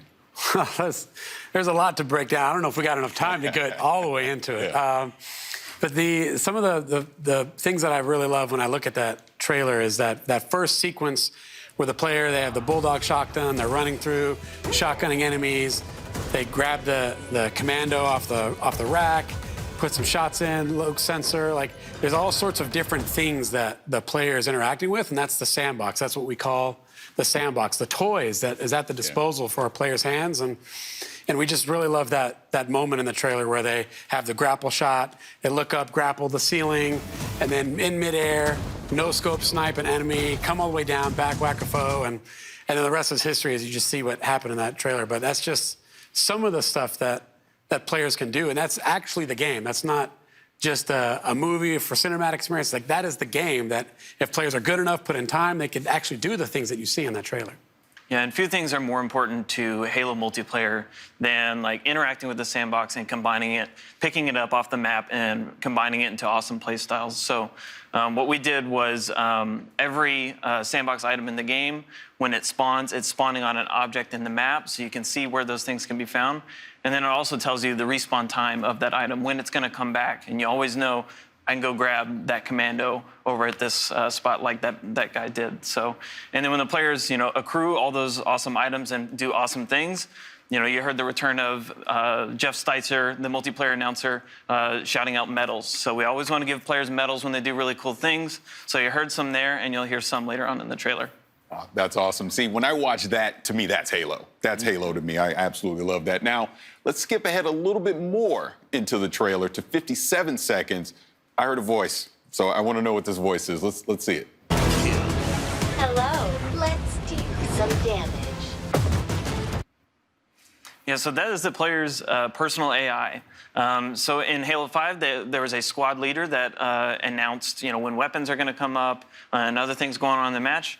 And in Infinite, we have the player, like Chief has Cortana, they have a personal AI in their helmet that is kind of telling them these things. And it's also another way that players can show their personality in their characters. So there's multiple personalities and characters for the player to choose, so that the right AI is in their helmet, helping them out in combat. I want to skip ahead a little further here because I think I might have saw Big Team Battle. So let's go to a minute 40 and check that out. Skewer acquired.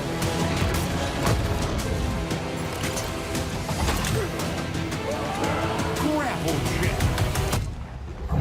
Claim the enemy flag. Return it to base.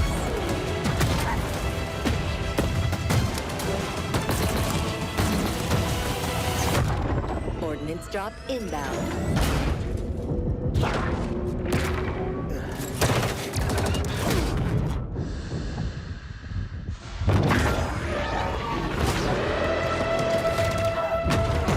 The flag is ours.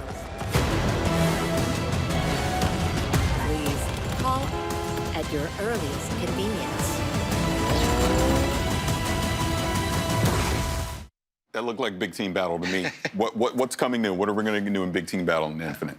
I mean, it's not even just that. I mean, it actually opens with actually a 4v4 with a vehicles map called Behemoth at the beginning. So we actually are bringing vehicles back into the 4v4 arena. But then, yes, it definitely transitions into the 12v12 actually BTB part of the game, where we're actually making it a bigger team battle this time.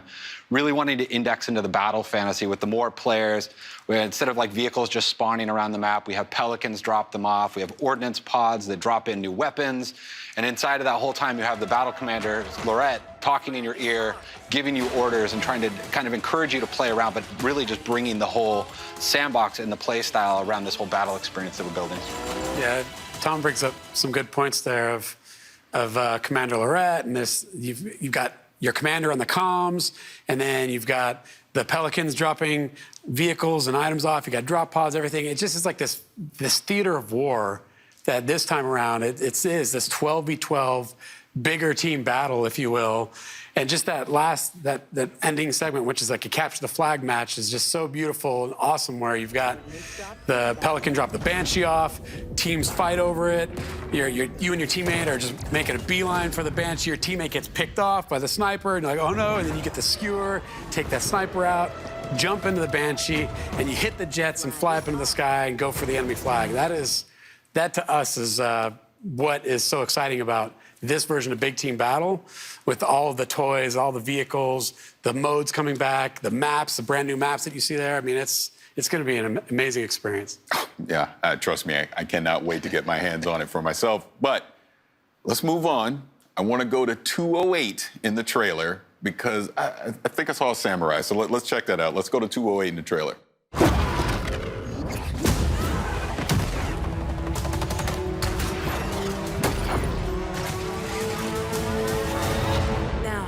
Show me what you can do.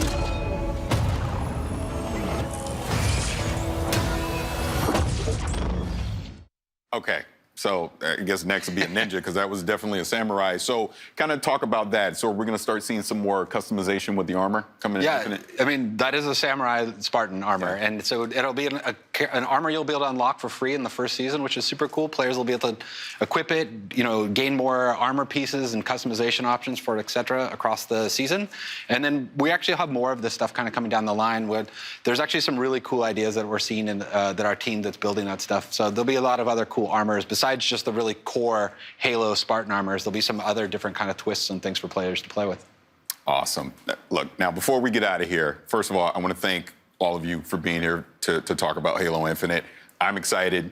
I can't wait to get my hands on it and play it. But before we do leave, is there anything else that you want to bring up and let fans out there know about?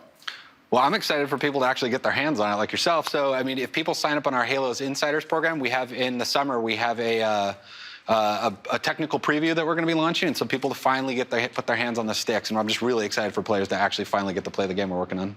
Yeah, and then on launch day, Halo Infinite Multiplayer is free to play, which is new to the franchise. The team is super excited to hopefully bring in, all sorts of fans that have potentially never experienced the franchise or haven't played it in a long time to just try it out. Come in and try it out with your friends. Me, with my buddies, if I have some friends out there that haven't played Halo before, I'm like, well, it's free. Just come on. Let's jump in, download it. Let's check it out. And if it's for you, it's for you. If it's not, then hey, it's not. But kind of think it'll be for you. So I'm excited for it. Yeah, that's the other big key of that point is PC, right? Like this is a PC game as well. We've been putting a lot of effort into that. So not only is it going to be console, but also PC, it's free to play. Like the barrier to entry is so low, and that has us excited. And I think as we really, just to really think about it, is we've been working on this game. And as developers, when you work on a game, you want to get that game out there. And that almost seems like, for us, that's the finish line. But in reality, it's going to be the starting line for all of us, for us and the Halo fans. Day one, there's going to be a bunch of content there and things that are exciting and good. But then we're going to add more content. We're going to add more maps. We're going to add more modes and weapons and vehicles, equipment items. And it's just the beginning of this whole journey that we've been on for a while. And we're going to take everyone else with us as the game comes out. I'm excited. Gentlemen, again, thank you so much. Now, for fans who want to learn even more about Halo Infinite Multiplayer, check out the brand new deep dive video with the whole multiplayer team over on HaloWaypoint.com. And allow me to give a big thanks to everyone who's joined us today. Whether you play your favorite games on Xbox, PC, or Game Pass, the next 12 months will be nothing short of spectacular. It has been my absolute honor to be your host and share this experience with you. But before I go, here's a gameplay deep dive from the team behind the highly anticipated Scarlet Nexus.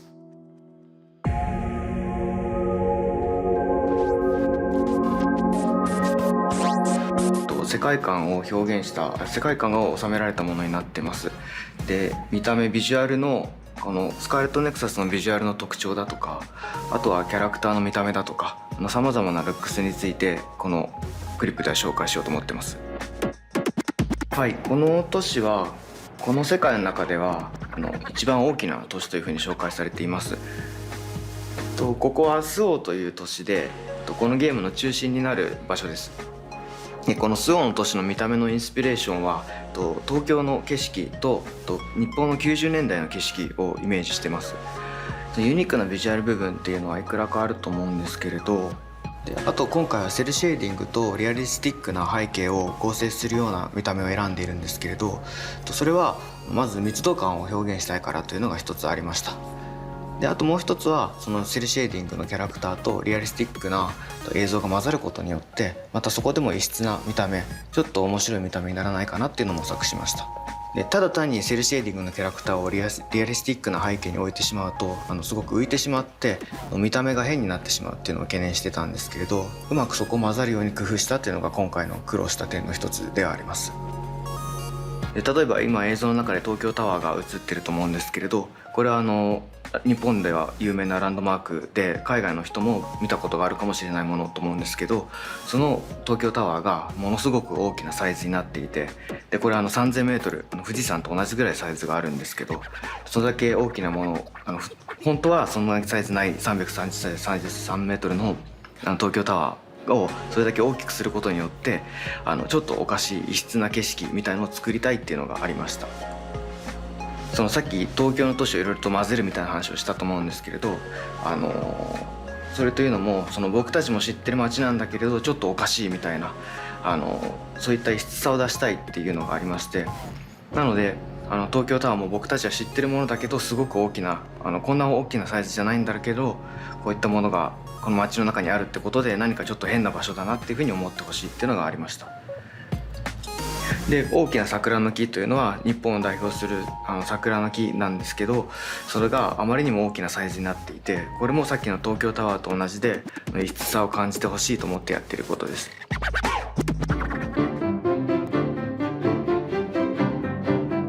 でこれが本作の特徴となる怪異という主人公たちに立ちはだかる敵なんですけれど、この見た目については私は新規 IP 新しい IP の新しいクリーチャーということで変わった見た目何か興味を引く見た目にしたいというのが一つありました。でその上で私たちの感覚とは違うものを取り入れたいというのがきっかけにありまして実際にアーティストの力を借りてこの会議のデザインを再現しています。でそのアーティストの表現というのはその美しさがありながらもその死の世界だとかそのネガティブなイメージとポジティブなイメージを一つにしたような幻想的な表現をする作家の方なんですけれど、また彼らの動きについてこだわっているのは私たちの知っているような生き物でありそうで生き物のようであって私たちと違うものであるっていうのを表現したいっていうのがあったので動きの中に一見動物のようで急に違うような動きをするだとか人間のようでいて人間と違うような動きをするだとかそんなモーションを取り込んでます。なのでモーションを作る時には人間っぽい部分だけはモーションキャプチャーを使ってるんですけどそうでない部分は手付けなどにしてその人間の動きとそうでない動きをミックスさせることで不思議な動きにできないかなというのを考えてました。はい、共に新入隊員として入隊したキャラクターが2人いるというところで同じ時系列から始まってただその同じ境遇に置かれている一つの物語をそれぞれの視点から描いていく。でそれぞれ視点で描くことで、その時片方の視点では見えなかった状況とかを別の視点では楽しんでいただける、そういうストーリーの楽しみ方を皆さんに提供したいと思って今回2人の主人公を用意しました。そして1人目がこちらですね、ユイとスメラギキャラクターですね。彼はですね非常に正義感が強くて、幼い頃に海飛ばすぐに自分が海から救われたっていう経験を持っていてでその経験から自らも海飛ばすぐに志願して入隊したっていうキャラクターになっています。はい、そしてもう一人がこちらのカサネ・ランドールですね。はい、彼女はですね非常に優れた超能力を持っているもうエリートと呼ばれるキャラクターですね。海討伐軍からもスカウトして入隊した非常に優秀なキャラクターです。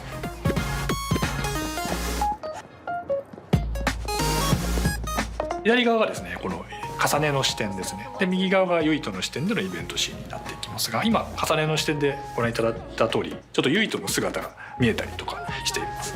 で今重ねの方ですね一緒に同行しているキャラクターこのキャラクターが実は未来予知の能力を持っているキャラクターでちょっとこのユイトたちがやられそうだなっていうのはちょっと分かるようなシーンになっています。この頃ユイトの方は今止めてますけどこれはユイトの方では入らずに次のシーンに進んでいきます。という形で、進んでいくと、こういうふうに貝が降ってきて同じような状況に置かれてしまう、ユイトの方ではこういうふうになってるんだなっていうのは分からずに進んでいきますが重ねの方ではやっぱりそうなったかっていう形で物語が進行していきますね。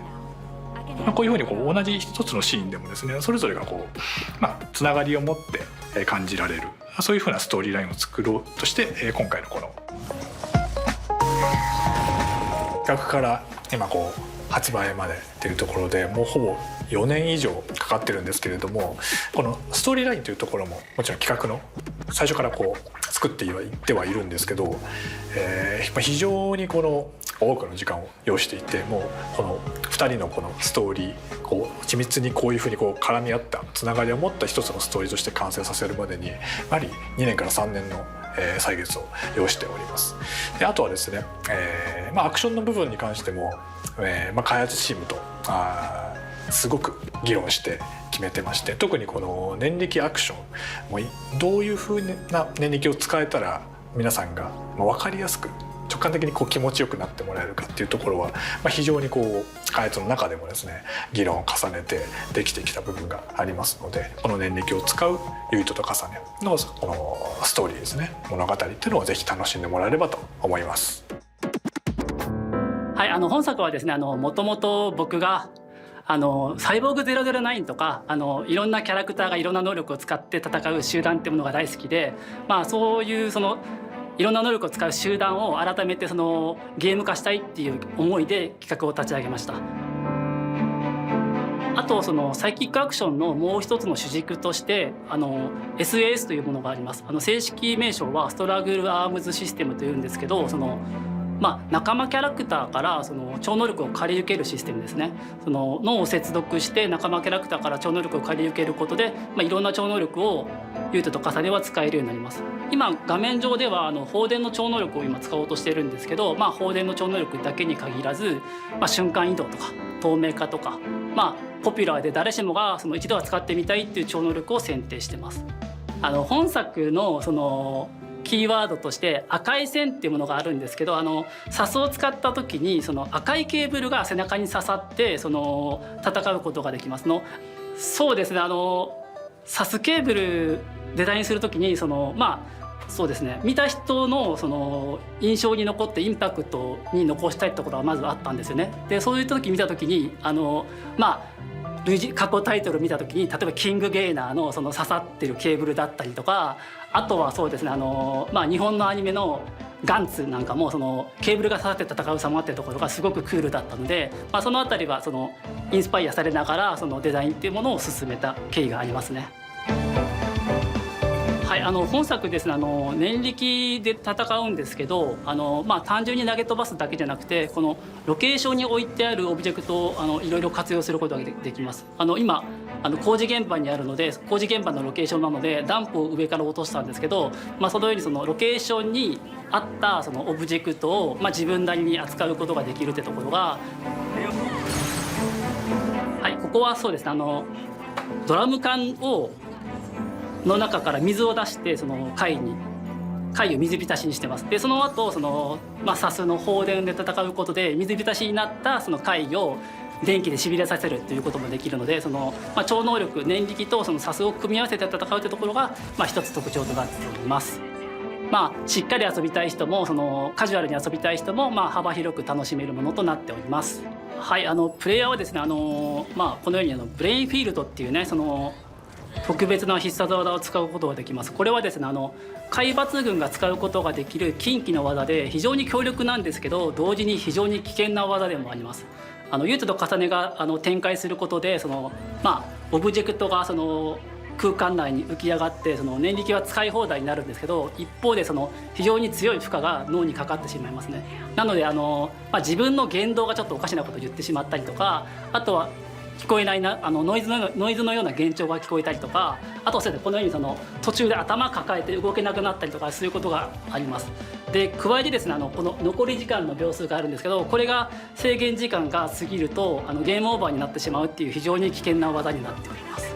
はい、なんだけどその非常に危険な技なんですけど、それをうまく使いこなして戦う自分がかっこいいっていう風な思いをプレイヤーに感じ取ってもらいたいなと思っております。あとそのブレインフィールド発動したらフードをかぶってそのたくさんケーブルが刺さった異様な姿になるかなと思うんですけど、これもその、ダークヒーローっぽいかっこよさがその、すごく危険な超能力を自分が扱って戦ってるってところを感じ取ってもらいたくてこのようなデザインにしております。はい、こちらブレインマップと呼ばれるシステムになりますね。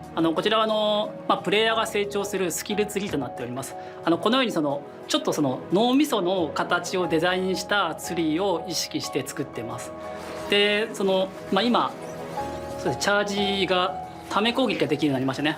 このように能力を拡張して新たなアクション、この映像の中ではため攻撃で範囲攻撃をできるようになってるんですけど、そういったアクションの拡張だけじゃなくて念力ゲージが増加する強化系のスキルだったりとか、あとはアイテムを使用した後のクールタイムが短くなるような補助スキルとかさまざまないくつかのカテゴリーのスキルを習得することができるようになってます。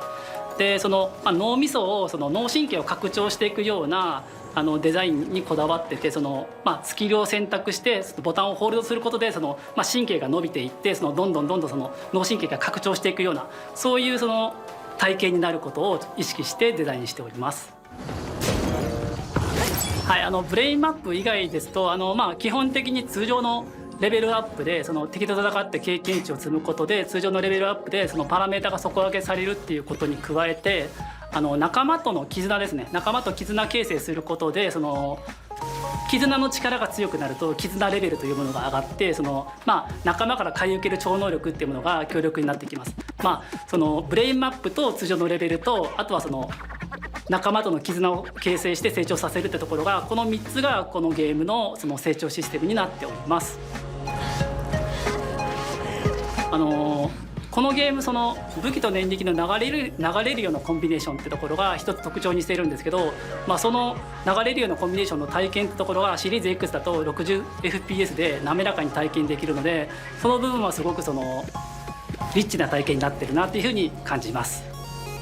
はい、開発チーム一同ね、スタッフ個々が全力で携わったタイトルですので、ぜひ楽しみにしていただけると嬉しいです。From my team and I, please enjoy Scarlet Nexus.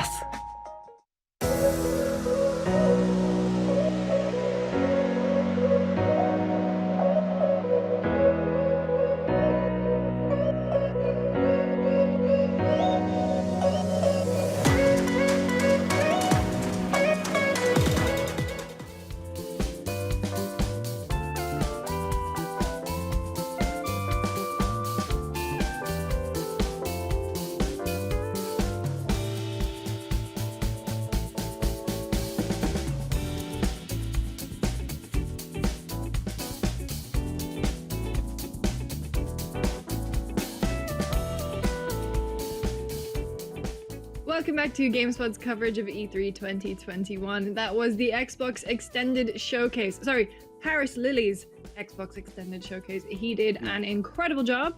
And welcome back, Tam. Hello, I'm back. How's it going? That was fun. I enjoyed that. Paris killing it. Yeah. A lot of cool stuff in there. I have already made my Design Lab Xbox controller themed after character Simon Phoenix from the best movie of all time, Demolition Man. Don't at me about that. No, I mean, you sent me a link to it. It looks, I think you should buy it if you haven't already. Are you going to put a quote on it? Oh, yeah. Simon says bleed, maybe, if I can fit that in. Because that's the thing, because like my old, the last time Xbox had Design Lab, you and I both got Overwatch themed ones. You made a Zarya one and I made a Diva one that in retrospect didn't work very well. Yours looked great. Mine did not work so well because I don't really have an eye for color palettes apparently. But that was a really great deeper dive into some of Xbox's biggest games. I think as well the hint of a tease at Hellblade 2 looked great. Tam, what was your highlight from the show?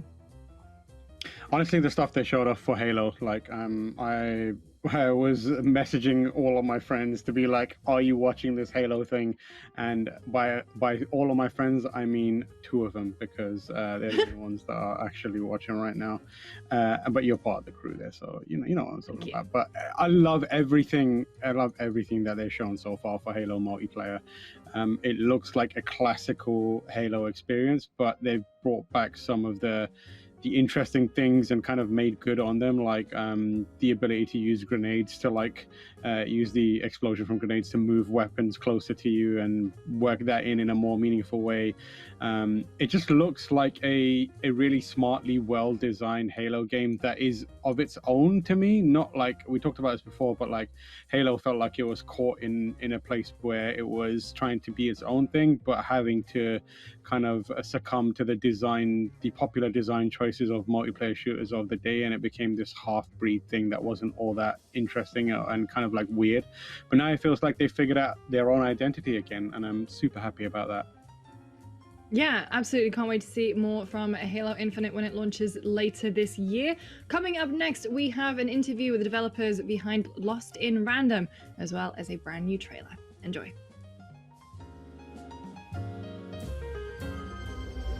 Welcome to the world of random, where everyone's destiny is decided by a roll of the one true dice, and the one true queen who controls it. For when a child comes of age, they must roll this dice just once, and in so doing, determine their fate for all eternity. Happy birthday.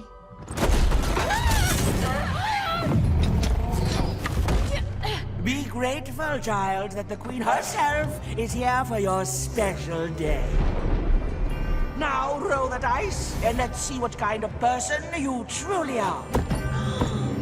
Ah, you live with us now, lucky girl. Odd! Hold on, Odd. is this place? Stop trying to kill me!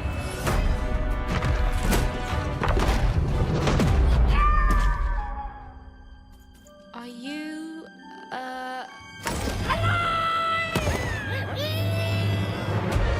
Foolish child, turn back at once.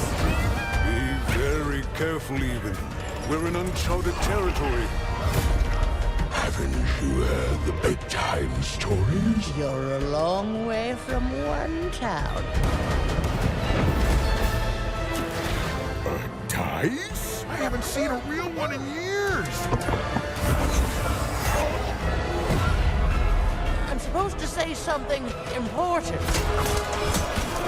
You know nothing! It's Myrtle!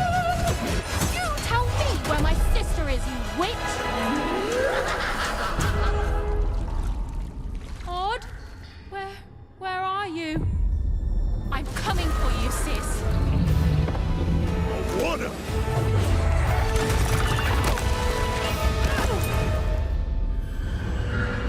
Odd! What do we do to those who stand in our way? We destroy them, my queen.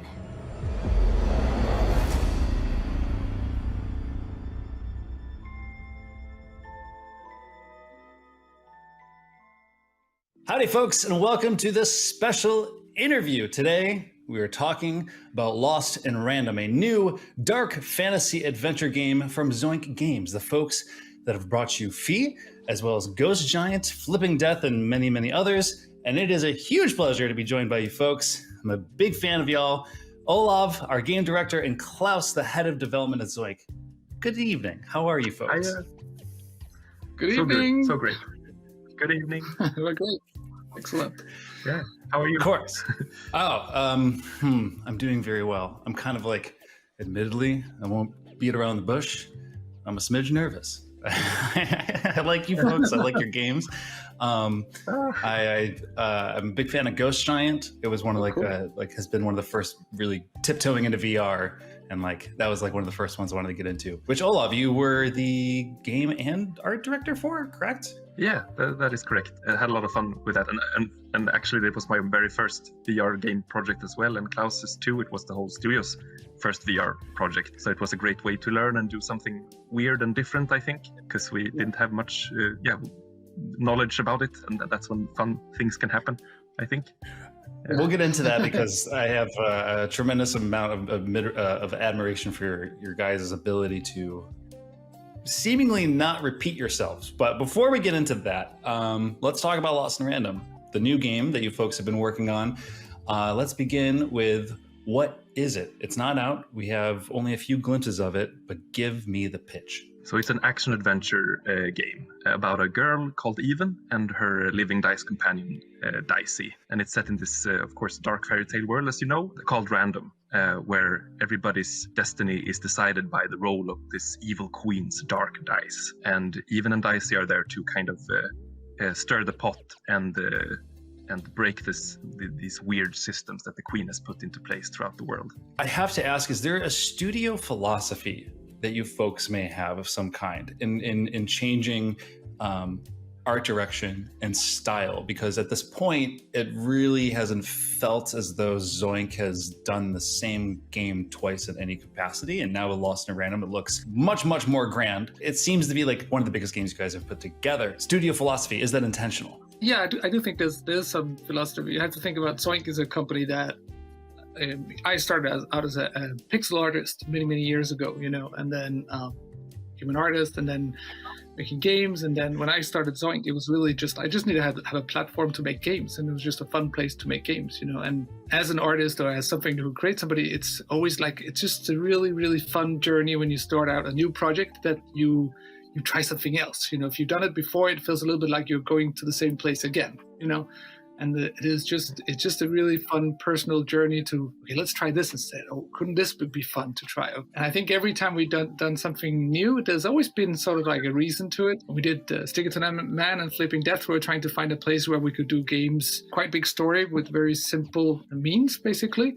When we did Fae, it was about how can we do 3D games, exploration games in 3D, but with a very, very also quite a low budget in some ways, you know, and a simple style. The budget, in a way, also dictated that we needed to have a style that was just really cool for the amount of money we could build the game on. But then for Lost at Random, it was really like, okay, now we can finally do like the big thing, you know. And it was more like, if we want to do something that almost looks AAA or sort of looking very realistic, how can we do that with a style, you know, that's interesting, you know, not just doing realism. So we thought, like, why don't we do small, almost puppet style realism in a way? It looks a little bit like stop motion in some ways, you know. No, that absolutely does. Olaf, for you as you as like a creative and very focused in art, what is that like for you to be able to transition into different art styles and now in going to Lost in Random, which as Klaus had mentioned has a much more AAA aesthetic, a much grander, bigger aesthetic. Yeah, like Klaus mentioned, like Zoink has always been a more art-driven studio from the get-go, and I mean, as also Klaus touched on, since the budget has been limited, it's always about idea and style before like really huge AAA realistic games, and that's been really inspiring to me. And it's been really inspiring working with Klaus. I learned so much from him, just his idea process, and you know, sitting with a really weird, wonky idea that you haven't seen before, and be like, really?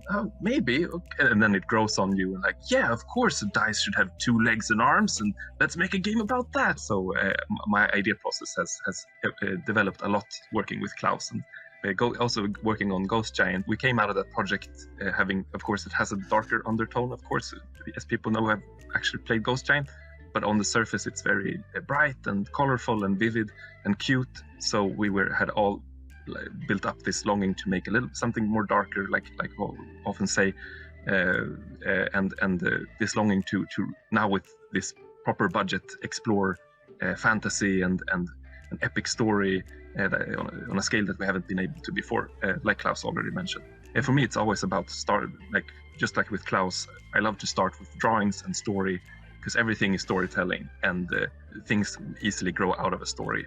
And when we found this iconic picture of a girl and her dice, that's when things really started to happen, and you know, the story started to grow out of it. And of course, it begs for interesting gameplay. You know, you take a dice, the most iconic gameplay icon, and make it your own. It has to be damn good gameplay. So that's been a real challenge, but also very natural. It takes you for a journey and pulls you along, and can't help but tell a great story with it, I feel. So we're really proud and excited to show everybody what we've come up with. I think I could probably talk to both of you about the creative and art process till the ends of the earth. Truly.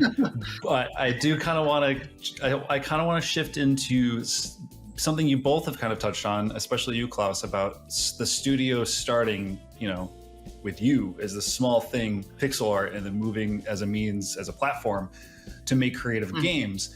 Has there been any interesting challenges, should I say, when from going from smaller budget games to now this big budgeted game, and kind of what that process has been like, applying creative artistic integrity to now a bigger scope in terms of budget? I mean, it's always those boring things about going bigger, is basically like structure. You need a lot more structure, you need more producers handling everything. There's all that stuff that comes sort of, it's obviously that it's harder to run a bigger team, you know. That's just how it is, you know. I think some of the challenges you really run into quite quickly is that once you have a bigger team, you really need to have a really strong vision of what you want to do, which I think is great about Olaf. To give you some love back here, Olaf, is basically have somebody who's really good at telling what the vision is to the team, you know, and making sure that they really understand this is what we're doing right now, this is where we're going forward. I think we are running the games a little bit similar to, I guess, how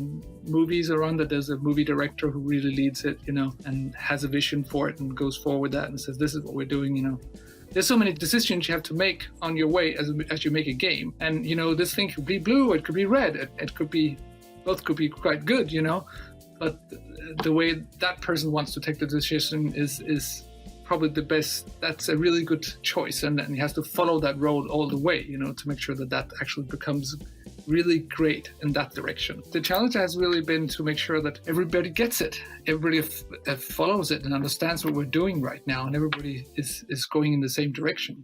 But I also think sometimes when you have an idea, like I felt directly like with Lost in Random, and the idea with the dice and all that stuff is, it's so, like Olo said, it's just such a strong subject that once we had that, it was like, it's very easy to create something around it because it's so almost like you win the lottery something. Wow, that's a great idea. Let's keep it, that's a great idea. Just go with that, You're so happy you found it. It's like you're digging in your brain and then suddenly this thing comes out and it's like, that's really cool, Yeah, and I remember early on when we had our smaller studio, we had just started out with prototyping Lost in Random. I felt like we were all just like little kids going on lunch break and like, I'm not sure what we're trying. Like, what do you think about randomness? I don't know. What do you think about? Well, let's just see what this idea thinks. Oh, idea, you want to go over there and you want to, okay. Like, it feels like we started out a bit unsure with this big blank slate and who are we to tell this story about such a, general topic like randomness. But in a way, it kind of told itself, and because everybody has a relation to randomness and uncertainty in life, and so we just had a group of like 5-6 people sitting together, and everything just grew very naturally out of it, and that was so much fun. Just it's the funnest project I've worked on. Olav, I think that's something that really stands out to me is this. I've only gotten to understand bits and pieces of how you guys work in a creative process. But one thing you guys, like both of you mentioned, is kind of finding or uncovering an idea. And I kind of love the fact that it's called Lost in Random, and you refer to it almost as like you're chasing these ideas that are kind of just maybe developing on their own or going in their own way. And like, who are you to stop those ideas from going? Was that always kind of a reciprocal thing from the start, when thinking of Lost in Random, or was it just something you uncovered along the process? I think it was definitely something we uncovered since, like we touched on already, we started out with just wanting to tell a fairy tale, a dark fairy tale, and we looked at artwork by Sean Tan, that's, for instance, an Australian artist. That was, his art is so, just is what it is. It leaves so much to the imagination. It's very dreamlike, and it has a child's imagination, and we and also like Miyazaki films, we and Over the Garden Wall, we looked at all of these different fairy tales that are just very matter-of-factly, and potatoes and molasses. We just looked at all these different fairy tales that just are what they are, and they don't need much explanation. And we wanted to tell that kind of story, and then all these systems and themes snuck in, but we still want that kind of dreamy fairy tale feel. Well, Olav, Klaus, unfortunately, this is all the time we have, as though I can speak to you folks probably for hours and hours more, but just know that I'm very excited for this, and it has been a huge honor to be able to spend just even a glimpse of time with you both to talk about Lost in Random. But before we go, when can we expect the game this year? Yeah, you can definitely expect the game this year.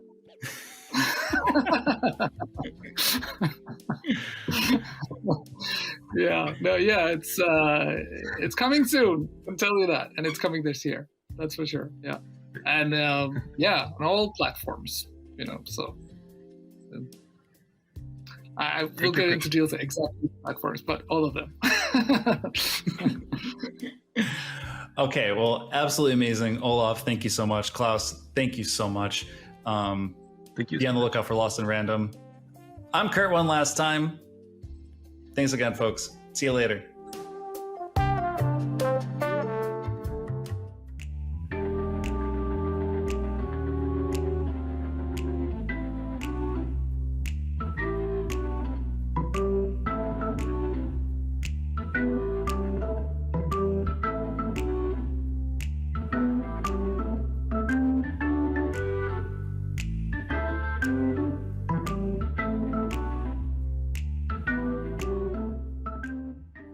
Welcome back to Play for All, aka E3 2021, the E3 that never quits. That was an extended look at Lost in Infinite. Lost in Random, Lost in Infinite. My Halo brain is just like infinite, I was gonna say. Infinite. Lost in Random, we got to see a trailer there. Really cool looking. Lucy, you compared it to looking like Coraline. What did you reckon of what you saw there? It seems like it was the first time you saw that game. Are you interested in it now? Yeah, I'd never seen Lost in Random before until that trailer and like dev interview. And yeah, it looks like it reminds me of Coraline, reminds me of Nightmare Before Christmas. You know, the Tim Burton vibes, very strong. And I think as well, kind of a little bit of Little Nightmares 2.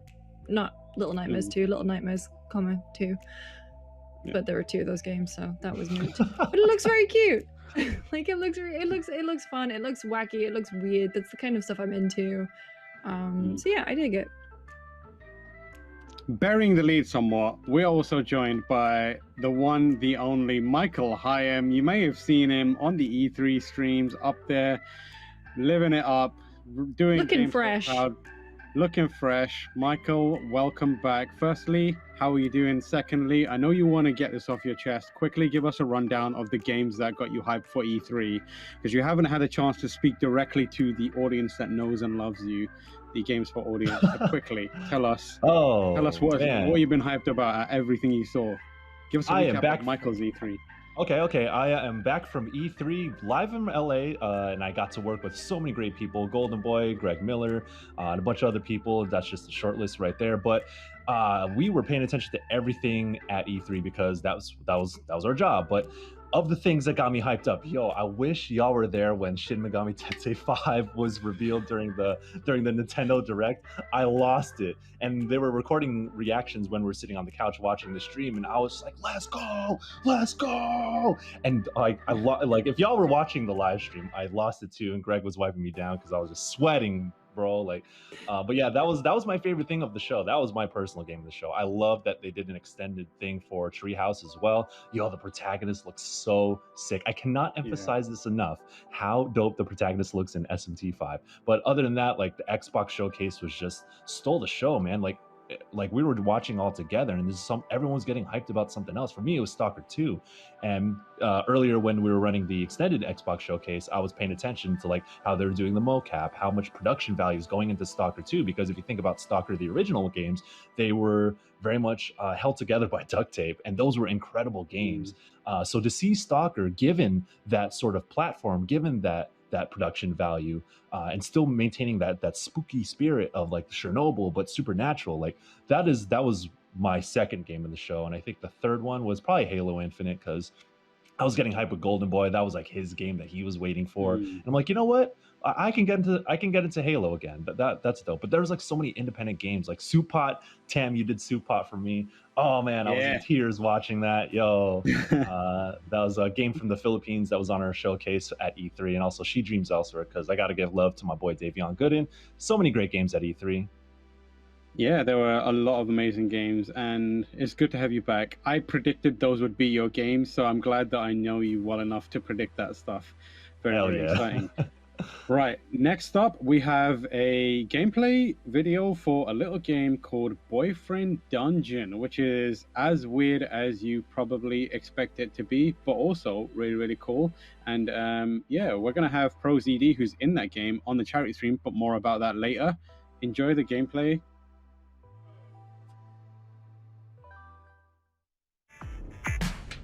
This is a pretty weird hobby when you think about it.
Yeah.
And that was a look at some new gameplay from Boyfriend Dungeon. Now, Michael, you've actually played some Boyfriend Dungeon before, right? I sure have. Boyfriend Dungeon is really cool. That's how I met.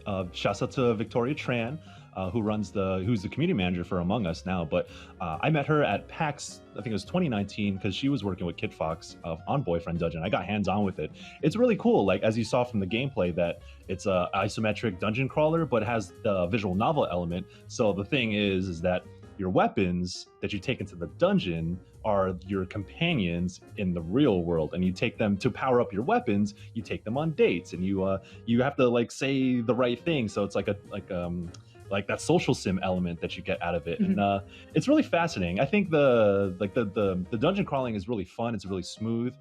So that has that unlocked for the gameplay element. But I think the character art is so all the characters are hot.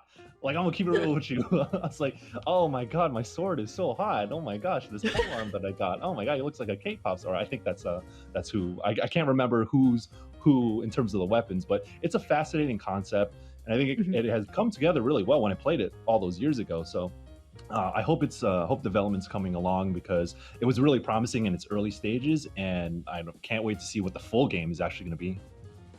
Yeah, I mean, and also personally speaking, he is hoping for like Chris Maloney DLC for Boyfriend Dungeon. Ooh. I was reading an interview with him this morning. He not only hot Law and Order SVU, that fool got some booty meat. and also, yeah, like we all saw those images that went viral. Tam, you mentioned ProZD before we took a look at Boyfriend Dungeon, and you mentioned he's going to be on our charity stream. Yeah, so ProZD is playing a character in Boyfriend Dungeon, and we're going to have him on next week to talk briefly about the game, and I mainly talk about him a little bit. He's had a meteoric rise to fame and success, climbed his way up the voice acting community via the anime community, appealing to the niche. And so what we're going to do is we're going to have him hang out. We're going to chat about his kind of path and his kind of like career, getting to where he is, talk about Boyfriend Dungeon a bit, and then we're going to do a big old anime quiz. It's going to be me, him, and fellow weeb Jordan. So that's going to be a good time. Might get someone else in. I don't know. Let's see if we can squeeze in Chaim if he's up for it, and then go from there. But yeah, it's going to be fun. And obviously, we're raising money for Able Gamers. You can, the link for Able Gamers is live now. I think it's tinyurl.com/playforall2021. I think that's right. So if you want to make donations now, you can, but the entirety of next week, donate. Yeah, we'll be talking more about our charity streams very shortly, but now we're going to take a look at Nobody Saves the World.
That was a gameplay video for Nobody Saves the World, which looked cute. Little horsey thing running around, getting stuff done. I'm into it. I really like it.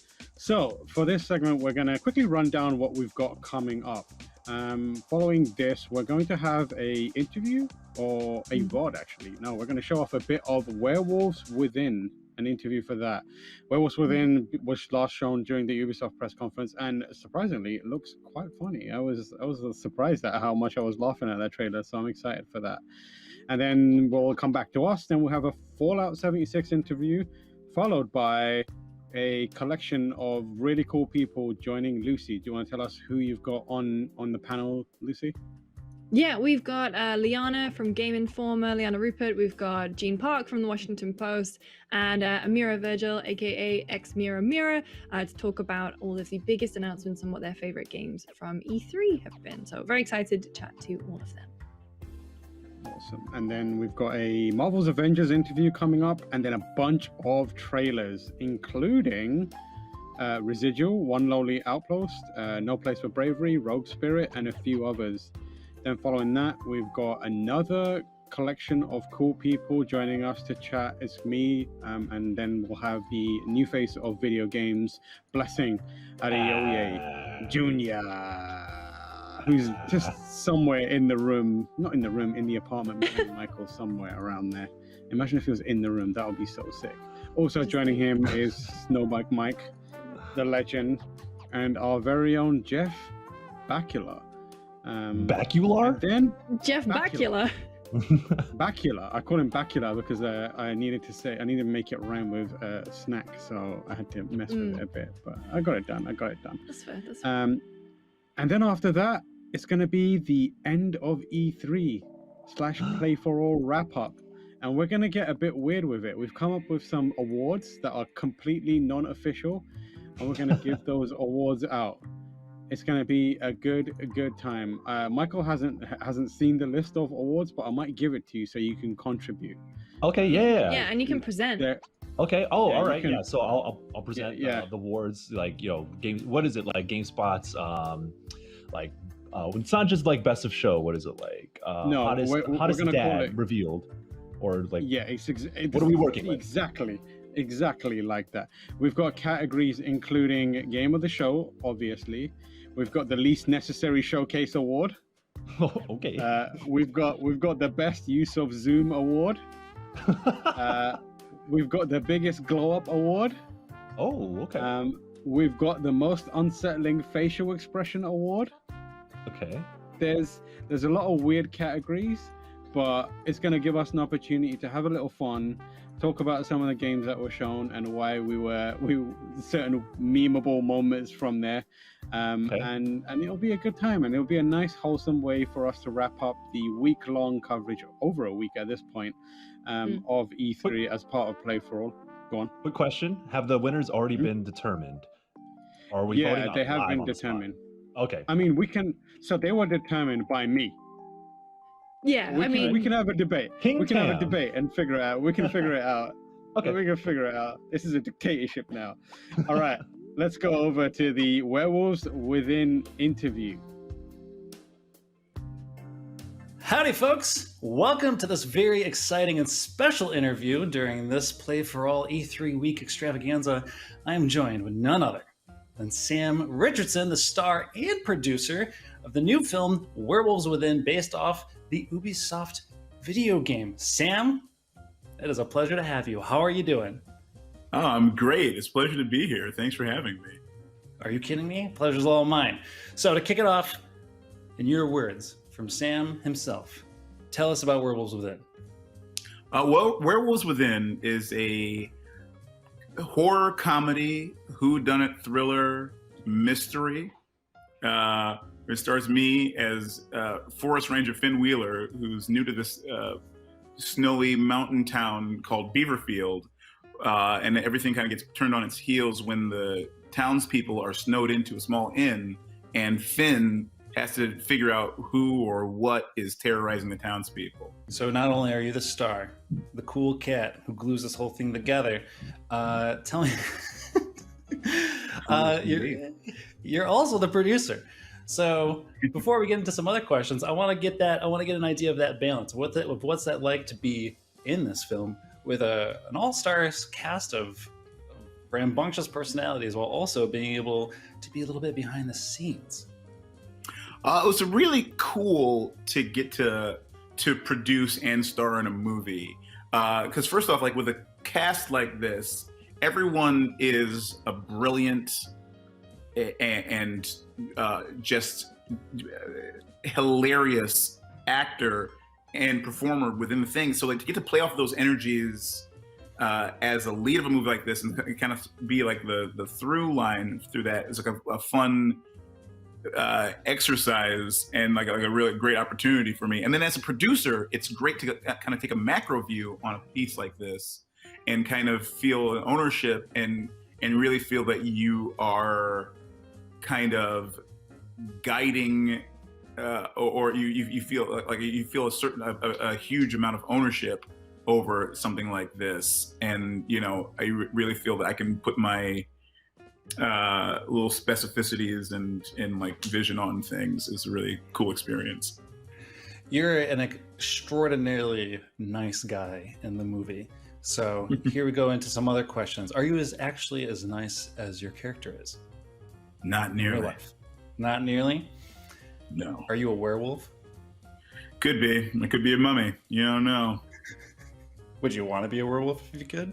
I kind of would want to be a werewolf because like it's a lot like the enhancement. First off, I love red meat. So that to begin with, you know, the idea of eating the freshest red meat, which may be, you know, animal, maybe people. I'm like excited for that. And also, you know, I'm naturally hairy. Like I got a hairy chest and butt and all that stuff. So, you know, I feel like I'm partway there anyway. And I got like, you know, sharp teeth. I think that the prolonged snout or muzzle, something I don't, you know, if I were or were not a werewolf, Sam Richardson in real life, you know, I think it changes my facial structure and features, but it's not something I'm opposed to. I do like a dog.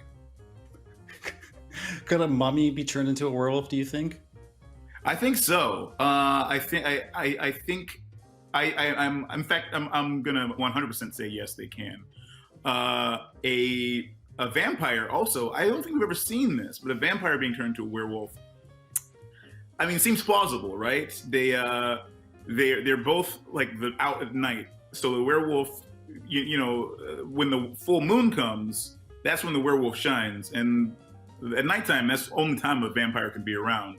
So that's why they're rivals, but I think it's that rivalry will end one day. Who would win in a game of basketball, Teen Wolf or Air Bud? Oh, Teen Wolf, because he's got all the powers of Air Bud plus human. Does that mean there's basketball in this movie? Without giving any spoilers, no. There is kind of a sport that involves throwing something, but we won't get into that. If you had to hang out or be stuck in a scenario in real life with any of the one characters that are in the film, who would it be? If I had to be stuck with any of the characters in this film, it would be Cecily, Milana Vantrope's character, because she's fun, funny, you know, quirky without being as crazy as the others. There's the cast, as I mentioned earlier, is quite rambunctious and quite exciting. What was it like to be on set with all of those, how do I put it, screaming personalities? It was really, really fun to get to like work with everybody and be on set with everybody and like kind of working off of everyone, because there's so much energy that is like kind of harnessed into this movie and like into these scenes. And you know, it's hard to not laugh when you're just like fully appreciating these performances when you're on the other side of the camera, or just on the other side of them and you're on camera. You know, it was like definitely a challenge to try and I either not laugh or not kind of go wow at some of like those moments that are like eerie. I think everybody in this movie is like really adept at doing both, and it was really cool. The game, of course, is it's kind of a more medieval setting. from your standpoint, being on the other side of the camera in certain ways, was there a conscious effort in kind of placing it into this small town village? And what was that like, kind of adapting this mystery whodunit style thing into a snow-covered land? Well, Mishna Wolf, who wrote the script, sort of had like this was her interpretation of what the game could be into the movie from the Ubisoft property, and I think the idea of it being set in not medieval times kind of takes an element of sort of hokiness out of it, because and which works for the game, but to put it in the movie, I think that's going to be one too many hats on a hat, So I think having it set in modern time, it makes it a little bit more identifiable, or it helps you identify with the characters a little bit more. So it's like one less barrier between the audience and the cast, or the characters that the cast are playing. Well, this is all the time we have, but with this brief moment that we have left, Sam, not only thank you for being here, but the show floor is yours. What do you want to say? Anything you want to tell us? Yeah, watch Werewolves Within. It comes to theaters June 25th, and then VOD and on demand and rental July 2nd. It's a howling good time. I came up with that on the spot, and I'm very proud of it. Take that, and you're going to launch it for every single interview from this point out. Put it on all of the posters. That's it. Perfect. I'm getting a tattoo right here. Yes. Yeah, to match the hairy body, the hairy exactly. butt. It's a howling good time. And then there's like the sexy mummy on the top one. Exactly. All right. It's been such a huge pleasure, Sam. Seriously, thank you so much for taking the time to do this. Once again, I'm Kurt. That's Sam. Till next time, go check out Worlds Within. See you later.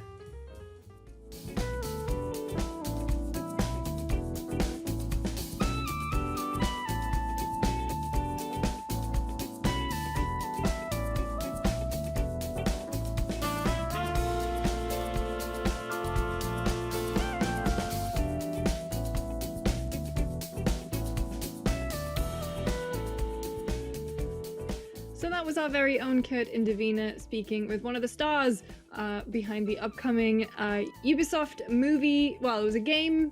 It was a kind of board game first, and then a Ubisoft game, and now it is a movie, Werewolves Within. So let's take this opportunity to discuss a little bit video game movies, or movies based on video games. Recently, obviously, we just had Mortal Kombat, Castlevania, not a movie, TV show, but still, Gone Down a Storm. Tam, do you think the tide is turning there? I think it might be, we've had like pepperings of decent movies in the past, but mostly absolute junk, like some real like top 10 stinker movies, and they're like so bad that it's like, oh my god, this isn't just a bad video game movie, this is just a straight up bad movie. However, I think like what's happening now, and it's exciting to see, is one, video game companies are starting to understand that they can make their own things. They have the power to retain some creative control, and there's also a reason to put the effort in to make the most of, the opportunities. And two, the people that are making them, the writers, directors, creative people behind it, have grown up in a generation that either understands games or understands how to best adapt source material. The days of Uwe Boll are gone, thankfully, I believe. I mean, I'm sure he's out there still making movies and challenging critics to boxing fights, but like, we're starting to get away from it. I've not seen the Monster Hunter movie, and let me tell you, I was gonna say, mate, I've seen Monster Hunter, so... I will not be watching the Monster Hunter movie. I do pray that whatever information, dirty secrets that Paul Thomas... W.S. Damn, I got the wrong one again. Paul W.S. Anderson has on senior Capcom execs. Like, if the Capcom wants to hire me to like get that information back, Hitman style, I'll take care of it for you. Because please stop giving him your franchises. That is like the perfect example of what everything you should not do with your franchises when making movies. don't do what Capcom is doing with Resident Evil, Monster Hunter, and everything else. Do I what? don't know. Yeah. I mean, I hate to. I mean, unless I don't know, take it away from Paul W.S. Anderson and give them to Paul Thomas Anderson, because I would love to see a There Will Be Blood tinged. I don't know. Get Daniel Day-Lewis in to play Wesker or something. I think it would be fun, but no, it's go on. I was gonna say, like, give Resident Evil, like, maybe Capcom doesn't have the clout for it, but like, you give Resident Evil to someone like James Gunn or like, you know, Guillermo del Toro, and you've got something special on your hands, guaranteed. You give it to Paul W.S. Anderson, and you've got yet another stinker. Please stop. Damn, coming through with the heat though, talking all kinds of smack. Damn, relax. Yeah, but you're not wrong. And Tam mentioned like coming in through Hitman style. Y'all should peep the Hitman movies. No, I already have. There's two of them separate from each other. One with Timothy Oliphant, and another one with some other bald dude. I think the dude looked like Eddie McCoo. I think he was actually in it. He didn't tell us, but Tim the Tap Man. But yeah, y'all should peep the Hitman movies. But okay, here we go. Castlevania was great because it was a series, and there's a lot of anime adaptations of certain other games. I think the Persona 4 anime adaptation was actually pretty good, or it was okay. The Persona 5 anime adaptation it didn't do it for me. But what I do want to shout out is the Persona 3 movie series. So it's a 4-part movie series that adapted the core of the game, and it was really, really good. So I don't know. I feel like the case with a lot of anime adaptations is that they're very hit or miss, and I think like the video game movie adaptation has been very miss. I don't know what it is. I think it's like, I don't know. It's like, it feels like just get something out with the game's name on it and we're good. It almost feels like that. But once you start like digging into kind of having creative control of the source material and trying to recapture the spirit, which I think is like what Monster Hunter didn't do, what the Resident Evil movies were fun on their own, but if you're coming into that as a Resident Evil fan, you're like kind of like, all right, whatever. There was stuff that they definitely tried to do, like in the first Resident Evil movie, obviously being in the mansion, they tried to do the dog leaping through the window, or at least their own take on that. So you can see where they've tried it, but like, I'm intrigued about the new Resident Evil series because there's two of them. There's the live action one with is it Lance Reddick is in the live action one playing Wesker, I want to say. Oh yeah, that's right. He's the voice of Wesker in one of them. So I don't think maybe he is actually. No, I think he's in the live action. Quick Google, but yeah. If he's live action Wesker, I am well up for that. I am down, yeah. Oh, snap. Lance Reddick Wesker, but also there is going to be that CGI version. Yeah, he's going to be Albert Wesker. Oh hell yeah! In the live action series. So there's that one, but then there is also going to be the CGI one, which follows Leon and Claire. It looks interesting. I just hope it it seems like it's going to have this sort of half really serious toned Resident Evil, and then it'll probably have just like really wacky one-lines that you like. If you are just a TV or movie watcher, you'd be like, what the hell was that? But if you played Resident Evil, you're like, yeah. Yeah. I mean, the other thing I was going to mention is like, obviously Ubisoft is in a position where they kind of understand it now, or they're doing their best, it seems like, because we got Werewolves Within, but then they announced during the Netflix Geek Week that they're doing Splinter Cell, and they got Derek Kolstad, who's one of the creators of John Wick, on that, which really interesting. Like, I like the sound of that so far. I'm not 100% sold on the animation style. It looked a lot like one of the shorts that they used for Rainbow Six Siege when they put Sam Fisher in there, and he didn't play anything like Sam Fisher. But it looks kind of like that, but with that kind of like pedigree of talent behind it, it feels like the tide is turning on these kind of adaptations. So I'm excited to see that, and Far Cry as well, obviously. Well, I mean, yeah, like I'm looking at Ubisoft Film and TV website news thing in a minute. It's like they've got Werewolves Within, Mythic Quest, we'll talk about that in a second. They've got the Assassin's Creed feature film. They have a Rabbids live action / animation hybrid. The Assassin's Creed series coming to Netflix. They have a Beyond Good and Evil live action / hybrid feature film. The Division, allegedly a Just Dance feature film. The Senior Citizen esports film project, and the Skull and Bones live action TV series. That's going to come out before the game. Yeah, at this rate we'll get that before the game. I didn't know that they. I don't know that they had like they were basically doing like movie or series adaptations of every single one of their franchises. That's wild. Yeah. No sequel to Jake Gyllenhaal's Prince of Persia there, though. Although, hang on, he is going to be in the Division film. So hey, maybe it's just all big, one big with Jessica Chastain. Does that mean? Is the Assassin's Creed movie an animated one or a live action one? Because is it? So there is a live action Assassin's Creed series. There is an Assassin's Creed feature film. There's a series and a film, but there is an anime too. They've announced over. Go on. There was the Assassin Bender one, right? The Michael Fassbender one. So is that just like gone?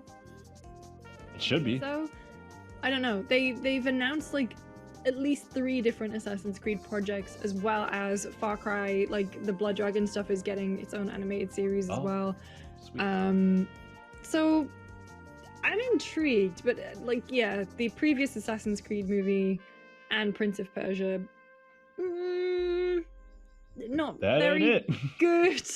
But I will say Mythic Quest is surprisingly, I should stop saying surprisingly because of the people who are behind it. It's like Rob McElhenney and Charlie Day are 2 of the people behind it. And Ashley Birch is writing it. And there is someone else as well who I feel bad for forgetting. Megan Gantz, the kind of creative team behind Mythic Quest. And that is a series that is like written clearly by people who know what they're talking about and know what will appeal to gamers. Like there are so many inside jokes, there are so many references, and it feels like like the old thing that people used to say about the Big Bang Theory versus Arrested Development, where Arrested Development is smart TV about stupid people, but and then Big Bang Theory is smart characters but stupid TV. So it's a very similar thing. It's more in line with Arrested Development and It's Always Sunny, where it is very smart jokes aimed at a very specific audience, but they do land,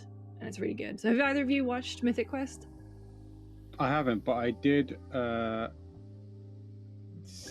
it to my watch list because I subscribed to Apple TV to be like, I'm gonna watch. Well, I wanted to rewatch Ted Lasso, and then there it is. I was like, yeah, I guess while I've subscribed, I'll watch this again. Ted Lasso, all-time great. But yeah, Mythic Quest seems real cool. I'm not sure about that other show that they did though. I've heard a lot of bad things about it. What's it called? It's Always Funny in something like that. I don't know. Seems like an odd show. This fool. Oh my god. There was one time before E3 a few years ago. We were all staying in an Airbnb, and it was like, oh, do you want to watch something? And FX had this It's Always Sunny marathon on, and I made us watch The Nightman Cometh and The Dennis System, and Tam was not about it. I was like, this is some extreme. Everyone in here is annoying as hell. Was it too Yakubian for you? It is the wild Yakubian. It is so Yakubian, bro. Like, it is the most. It's PVA glue white bread shit. Honestly. Yo, rah! Damn, came out with the burn. It said ra-ta-ta-ta. Like, yeah, but I get it. I respect Always Sunny. But like the thing is, I think what Mythic Quest does is like, I think Mythic Quest really nails down like the kind of the things that you want to see inside like game development. It reminds me of Shirobako, which is a wild anime about making anime. So then I kind of get the same vibe where it's insightful, but it's also really funny. And I don't know. I've seen bits and pieces of Mythic Quest, but I haven't like seen it as a whole. But yeah, I think it's been impressive, and I'm glad that they're gonna get like a new season and all this other stuff because I'm really interested to see where that goes. It's like finally here's something that's it's funny, but it does have a serious edge to it where it can be insightful. So I got a lot of respect for that. Yeah. So coming up next, Michael, you hosted this next segment. It's an interview you did with the team behind Fallout 76. What were your big takeaways? It's really dope to see that Fallout 76 has found its footing, because we all know what it was like at launch when no one really knew what this game was. There wasn't much to do, and there's no NPCs. You just had to interact with the players in the world, and it was really confusing what that game is. But I think over time, with its updates, they've really found a core audience and have been building out. And shouts out to Game Pass, because it is one of the most played games off of Game Pass, and it's really cool to see the impact of connecting with your community, understanding what they want to see in the game, and working with them through the different updates, and kind of helping them be part of how the game is shaped and its future, because there's so many games as a service, and when they find their footing, it's really cool. But also just how powerful Game Pass can be. And I think what you'll see in the conversation is that the Steel Rain update, which we dig into a lot more, is kind of really nails that. It's a continuation of their previous update, and they have a lot of exciting things, especially if you are into Fallout and Fallout 76. Awesome, thank you. And yes, straight after Michael's Fallout 76 interview, we'll be joined by Liana Rupert, Gene Park, and Amira Vigil to discuss all of their favorite games from this year's E3, so stick around. This is Play for All, GameSpot's gaming showcase for the summer and charity efforts for able gamers, where we talk about the latest and greatest in video games. And we're talking about a game that has been out for a while, but is not stopping in terms of DLC and updates. We're talking about Fallout 76. And here to talk about it with me is Jeff Gardner, project lead, and Mark Tucker, the design director. How are y'all doing today? Wonderful. How are you? Yeah, we're all hanging in there, so I'm good. And there's a lot of exciting stuff going on with Fallout 76, so I'm glad that y'all can join me to talk about Steel Rain. That trailer kind of has a lot of implications for where Fallout 76 is going to go. So can you kind of give us a quick rundown of those who may have missed it? Yeah, so Steel Rain is the second half of our Brotherhood of Steel story arc. So we kicked that off last year with Steel Dawn. We introduced a lot of new characters. Obviously, the Brotherhood of Steel have returned to Appalachia, and over the course of that story arc, you learn that there's some conflict within the leadership of the Brotherhood of Steel, and so as a player, engaging in these quests, you're going to make some interesting choices. You're going to learn a lot about these leaders and the mission for the Brotherhood of Steel, and by the end of Steel Dawn, things have really kind of come to a head with that conflict, but trouble and various events come in twos and threes, right? So at the end of Steel Dawn, right when this conflict comes to a head, you're dealing with this other conflict with this super mutant attack, and so that's kind of where you leave off in Steel Dawn, and we pick up in Steel Rain. So now in Steel Rain, yes, you're still dealing with the conflict within the leadership and trying to decide who do you think is going to forge the best path forward for the Brotherhood.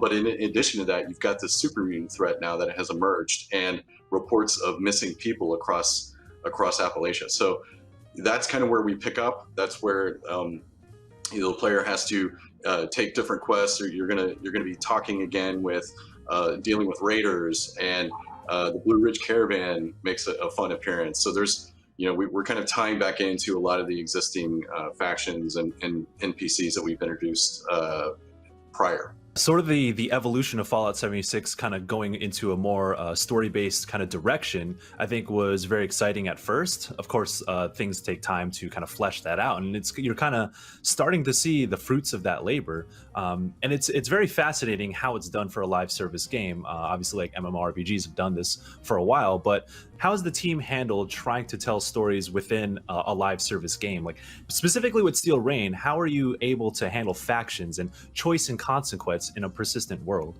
Yeah, you're right. That's a really tricky challenge in a multiplayer game. A lot of the choices we offer players, we have to reflect those choices in unique and different ways in single player games. So we have to leverage our instancing technology, where we can kind of reflect the choices that they've made within these spaces inside the game. In the case of Steel Rain, choices you made in Steel Dawn are going to affect your dialogue choices and how these NPCs interact with you in Steel Rain. And I will say, we have some pretty meaningful, long-lasting choices by the end of this content that really are going to sort of determine the future of the Brotherhood in Appalachia.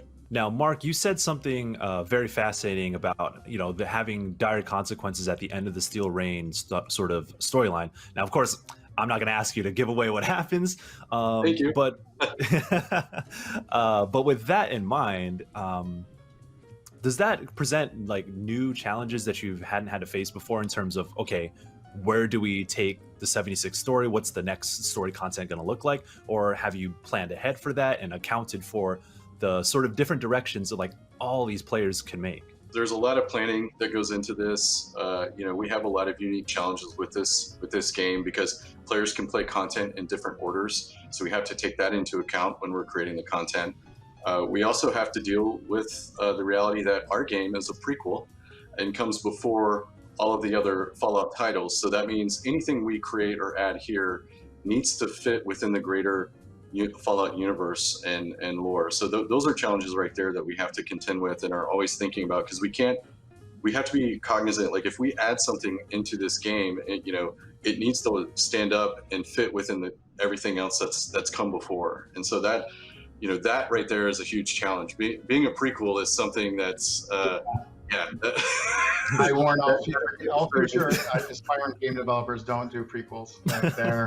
So Mark and I always have to run our ideas past Emil Pagliarulo, who is the lead designer of Fallout 3 and 4, and he's like our lore master now. And there's a lot of implications there to everything we do. So, but it's fun. It's a very interesting thing. I'm not complaining about it, but at the same time, you have creative restrictions there that you don't otherwise. Yeah. The things that we want to do longer term, it's we have a lot of ideas and things that we're thinking about, but we're not committed to any one thing just yet. We do listen to our players. We like to hear what they say, what they think about the things we put in the game. So that kind of helps inform the decisions we make longer term. Yeah, I actually have a question about that a little later on, but I guess I'll ask it now since you brought it up.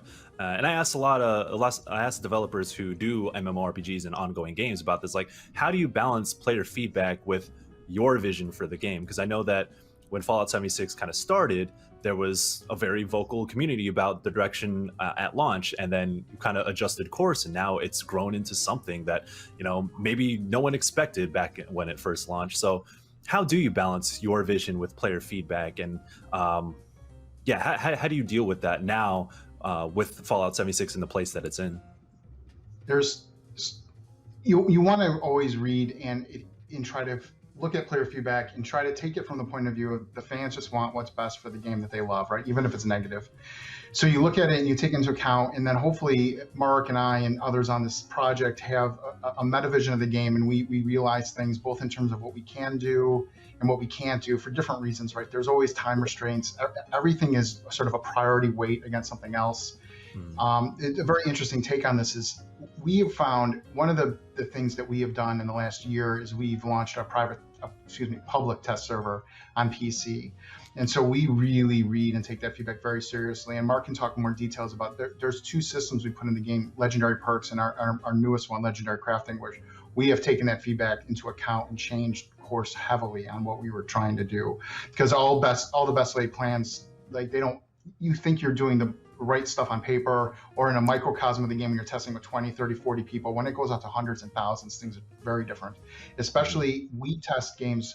When you test a game like this in a very isolated way, you're testing a very specific thing where folks who have played the game for thousands and thousands and thousands of hours see it very differently. Like we've played it that way too, but we shortcut that content to see it different. So even PTS server feedback we have to take into account. Well, players aren't playing the characters that they know this character's throwaway, so are they playing it differently? There's all these sort of psychological things, but we really, at the crux of it is we take it very seriously. We read it all and we try to explain our reasoning. And what's different for us too. In the past, we sort of did things and we never really explained to folks why and how. But we took cues from other games and services that do a better job of going, hey, we understand this isn't a popular decision, but this is why we're doing it. And I find that works well in game development and also with the community at large as well. So sometimes decisions are made for difficult reasons that folks don't all understand, but you try to explain why. Now, before we move on from Steel Rain, I do want to kind of ask a little bit some specific things that you saw in the trailer. So there's two phrases, choose justice or choose unity. So I imagine that those themes kind of represent the choices you have to make within the Brotherhood. But also there's a power suit with like this red, white, and blue power suit. Like, can you tell me more about what that's I'll tell you a about? funny story about that. All right, yeah, go ahead. That's all you. No, when they saw it, there were some people who were like, they didn't like it. And I was like, oh, that's so good. I'm sorry, I loved it. And then Emil Pegula, our design director, I was like, I'm going to run this by him. I'm going to get a third take on this. He's like, I love it. Put it in even more. So anyways, that's the funny anecdote on that. Yeah. I don't think there's any specific story behind that power armor in relations to the story. Mark can talk more about the story, about the two lines. Yeah. The power armor in that case, I think, was just something that looked really cool and fit the moment, and it was exciting to look at. Plus the content's, I don't know if this is a secret or not, but I guess someone can yell at me. We are launching this right after 4th of July as well. So the street day right now is July 7th. Now, in terms of the themes, as I mentioned earlier, the two, I guess, split in the faction for the Brotherhood. Can you tell me just at least a little bit about, like, thematically what you're going for in terms of storytelling? Because I know it could be kind of... The Brotherhood is an iffy organization, as they've been core to Fallout since day one, but you kind of like go back and forth about how you feel, especially throughout all the different games that you played throughout the series. But yeah, what kind of themes are you hitting here when you're trying to tell this story about a rift in the Brotherhood of Steel? Well, from the get-go, we really wanted to try to capture some of the themes that you've seen within the Brotherhood across the different Fallout games, right? And we wanted to capture that and really kind of show the conflict within those themes, right? Like, the Brotherhood has done a lot of different things. There's a lot of different offshoots and whatnot, and so we wanted to capture this. There was this sort of idealism within the Brotherhood originally, where it's sort of this, humanist organization where they really are trying to help humanity, right? But then there's sort of, with any idealism, you can twist it, right? Things can change and you can kind of make it into something different. So then you have this other version that is still trying to help humanity, but in a much more sort of hardliner, rigorous way. And so we've kind of reflected that with our two of our main characters. We have Paladin Romani, and Knight Shen, and these are the two folks that are at odds with each other, right? Like, Paladin Romani is really more interested in directly helping people, and is not necessarily as concerned with, keeping technology and hoarding technology from everybody. Where, like, Shen sees the dangers in technology, and Shen also sees the dangers of acting the way he feels like Romani is, like, irrationally, and we touch a lot of that within our story arc. So we have these kind of two different ideals coming to head, and because they're so isolated and they're far from the West Coast, the headquarters, the leadership of the Brotherhood, and they've lost communication. They're kind of on an island, and now they're sort of having to compete with each other for whose ideals are going to take the lead, and that's where a lot of the player choice and agency comes in, right? And so by the end, that'll be heavily reflected in what the players get to do by the end of the Steel Rain quest line. Try not to spoil too much. Yeah. Oh man. Now, the other thing I think that folks are curious about is the pit. Now, I know that y'all don't have too much to say on it quite yet. It is ways out, but it is part of Fallout 76's effort to what are called expeditions, which are venturing outside of what we know as the Fallout 76 original map. And that seems to be really genuinely exciting stuff. And I feel like y'all can do a lot of experimentation with where Fallout 76 goes. So am I on the mark there in terms of, like, expeditions are kind of your way to be experimental? I know there's not much to share, but yeah, tell me a little bit about more what y'all are trying to do with these. We always want to go off map, right? Especially after a game has been out for at this point, it'll be 2-3 years. Folks have explored the map thoroughly. We can do different things with biomes and creatures and sunsets and skylines, and so and then when Mark and the folks in Austin came with a list of places to go, trust me, there are a lot of new places too. Okay. But the pit seemed like an obvious choice. I was lucky enough. I was a lead producer on the original The Pit a long time ago. That ages me quite a bit.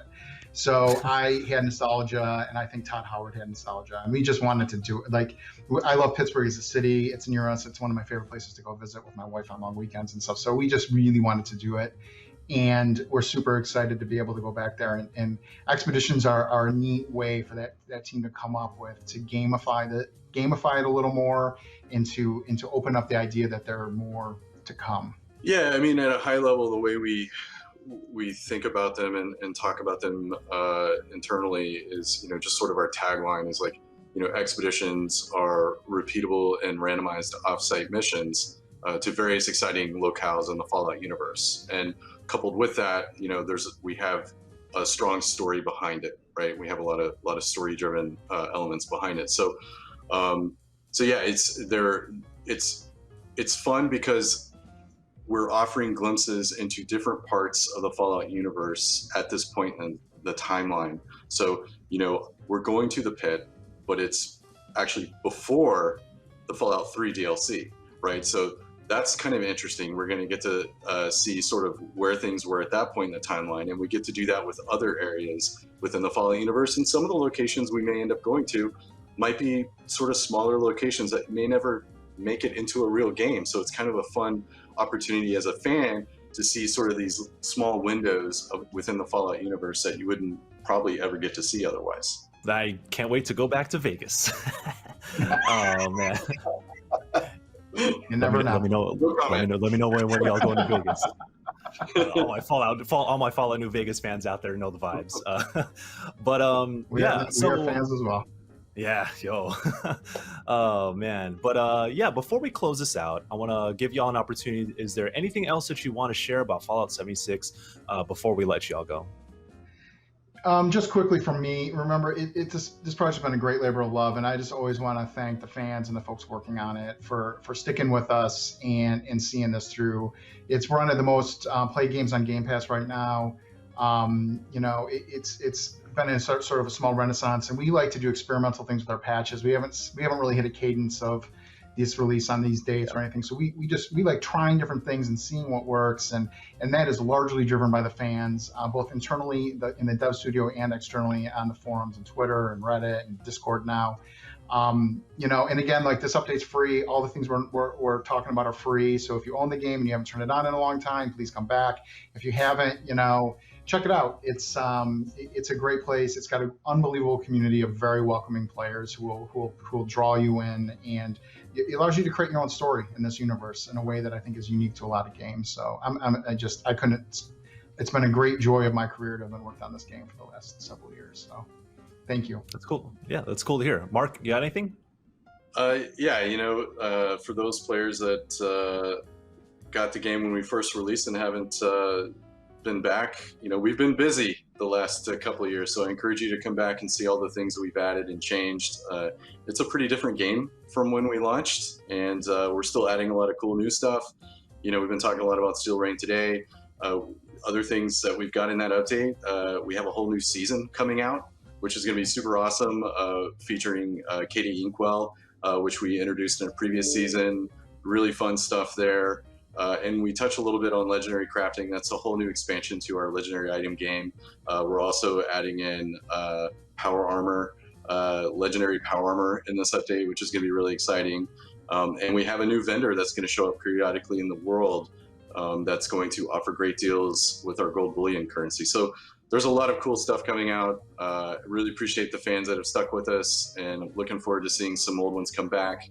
As Jeff mentioned, this has been definitely a privilege to work on. It's a really fun game to work on, and we really appreciate our fans. And looking forward to Steel Rain, and we've got a lot of other cool things like the Pit coming up in the future. So we're going to be busy. Jeff Gardner, project lead, and Mark Tucker, design director on Fallout 76. Thank y'all so much for sharing so many details about what's coming up in the game. And I want to thank you all for watching as well. And I want you to stick to GameSpot.com, because we have so much more for Play for All with our charity efforts, our live streams, and so much more fun stuff in the world of video games. So thank you all for watching, and we'll see y'all next time.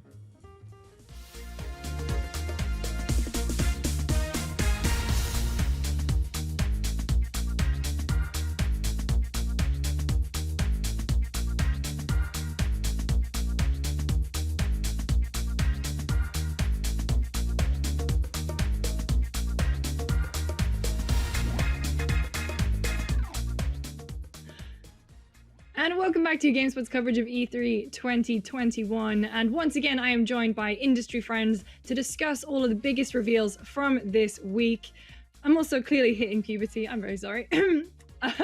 Joining me from Game Informer is Liana Rupert. Hello, I'm excited. Thank you for having me. Thank you for being here. From Washington Post, Gene Park. Hey everyone, happy to be here on GameSpot. Yeah, it's great to have you. And as well, we are joined by Mira, prolific YouTuber, streamer. You might have seen her on The Sims Sparked last year as well. Hi, Mira. How you doing? Hi, glad to be here. Thank you for having me. Yeah, well, thank you all. It's been fun kind of getting these panels together just to kind of, this is the best bit of E3. Like, when everything's sort of dying down, all the announcements are over, you can finally just like nerd out about the games that were shown with all your friends. So let's go around the room. How has your E3 been? Obviously, this is the first year where it's kind of all been digital. It's a different show. It seems like there's way more press conferences. There's way more, to use Bo Burnham vernacular, but like a little bit of everything all of the time for well more than a week, which is what we're usually used to. So Liana, what's your E3 been like?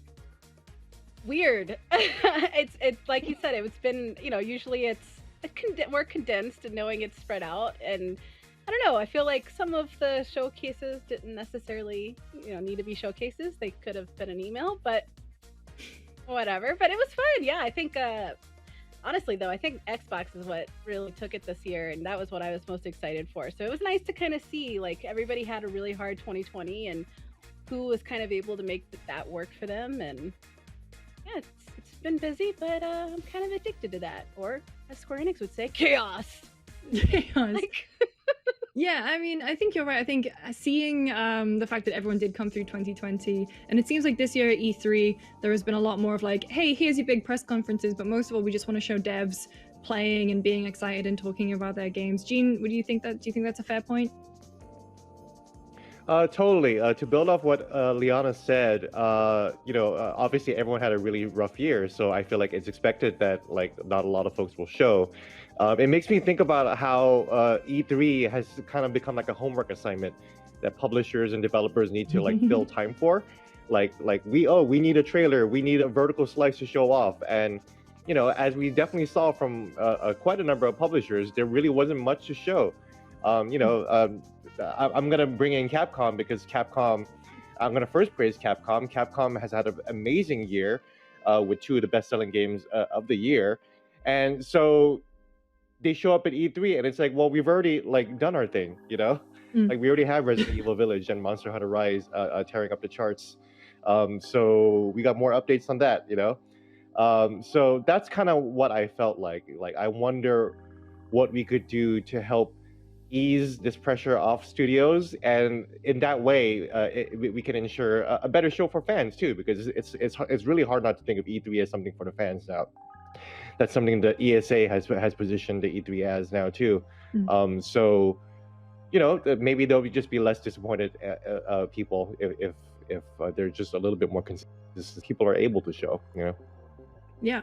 And Amira, before we discuss our favorite reveals from this year's show, do you think like this is the future of E3, like everyone kind of being packed in to a week, or do you think like publishers would benefit from sort of going out and doing it their own way, like kind of do what Sony's done and pull away from E3 and make more of a splash themselves later on when things aren't so busy?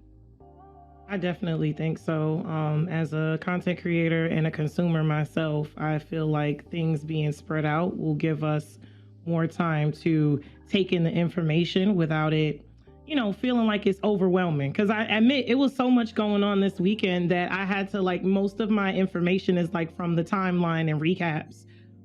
Because I had such a busy like work week, I wasn't able to like tune into things. And I'm just so used to like being there. So this is different from like I'm at home. I'm used to just being in Los Angeles and like seeing the shows, seeing them live, and being in the middle of the action. But I definitely think they would benefit from spreading things out. This is a lot of information for consumers to take in at once, but this is also a lot of information and news for the people to have to put out in such a short time. It's I feel like it's a lot of unnecessary pressure on those that have to put out this content. Yeah, totally. I mean, let's talk about kind of, because with like hundreds of games potentially being talked about over the last week, let's talk about some of the ones that caught our attention. Liana, what was your favorite game that you saw or was revealed at this year's E3? Lucy. All professionalism went out the window when they showed us Halo Infinite. I don't even care. Halo Infinite, I have like 6 different variants of the energy sword. I have like the giant needler. It's one of my favorite franchises of all time. And I kid you not, when they showed the story trailer, because Mass Effect is like one of my favorite games. And when they showed that story trailer with him like Master Chief falling down through the debris and into the pit, and then you had like the reds and blacks, just the color theory kind of reminded me of the opening sequence of Mass Effect 2, and like my heart was like pounding. And then they started showing off the multiplayer, and I remember my boss was like, "Oh yeah, are you crying?" He's like, "Your voice sounds like you're crying." I was like, "I'm just so happy right now." It was, I'm so happy because I know when 343 first showed Halo Infinite, it was not met with the best reception, and I'm so glad that they took that time that they needed to kind of reorient themselves and what their vision was for the game. The environments looked incredible. The Cortana light, opening up the mystery of what actually happened, like, mystery is afoot, it's time for Master Chief to figure it out again. And I don't know, it's everything about it was just dope, and the multiplayer with the grapple hook and the changes they made to the sniping and the repulsor and the new vehicles, it's like the cousin to the Warthog. I gotta stop myself because I keep talking about it. You're gonna get me off the show, but there was a couple of announcements I loved, but Halo Infinite was like chef's kiss for me. And like you said, I mean, based on what everyone was talking about, you know, the last time we saw Halo Infinite last year, it was kind of like a little bit of a, not sour taste in everyone's mouths, but everyone felt like they were a little bit disappointed. Obviously, they kind of took Craig and ran away with him being a meme, but I'm really glad that they took the time to delay the game and like work on it to get that kind of reaction. Because like you say that you cried, I will not name names, but when Halo Infinite was initially revealed, I was in the GameSpot War Room at E3, and one of my colleagues did burst into tears. So there is no shame about being excited about games. Yeah. Gene, what about you? I don't want to make it a Halo Infinite show, but I will say, please, you can make it was so nice. It was so nice to see Joseph Staten, the author of the first 3 Halo stories, back on the stage.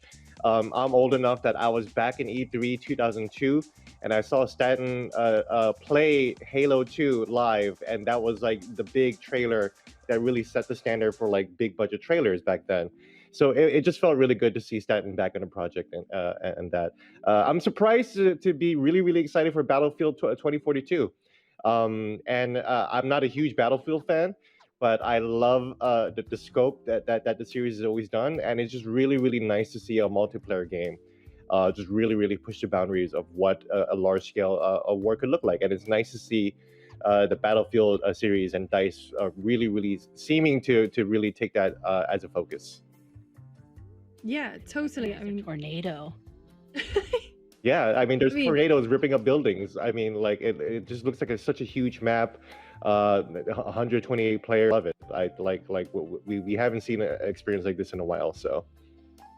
Yeah, and especially, I mean, it always feels unfair to kind of pit one franchise, one gaming series against another. But, you know, with Call of Duty taking a more quiet E3, you know, typically in years past, they would be all over the Sony stage or just like making their presence felt. And so for them to be a little bit as a part of Jeff's show, you know, they had the new GM, Joanna Ferries there, just to talk a little bit about Call of Duty. But then it felt like Battlefield really stole the show when it came to, well, between the two of them. I was going to say between all the first-person shooters, but we have, you know, seen a lot of Halo. So, but yeah. And Amira, what about you? For me, it's quite a bit of games, but I would say it's a toss-up. My excitement is a toss-up between the new Super Mario Party and also Redfall. I'm super excited for Redfall, and like the trailer, it looked really, really cool. At this point, I'm just really ready to see like gameplay. The characters look really good. They picked some damn good voice actors and actresses, and I love vampires. I love shoot 'em up games. Like I love that type of stuff, you know. So I'm really curious to see what the gameplay is going to consist of because I'm really interested. Like I saw I think I watched that trailer like 10 times. I was like, oh, okay, this is good. Are you a big fan of Just arcade plain games?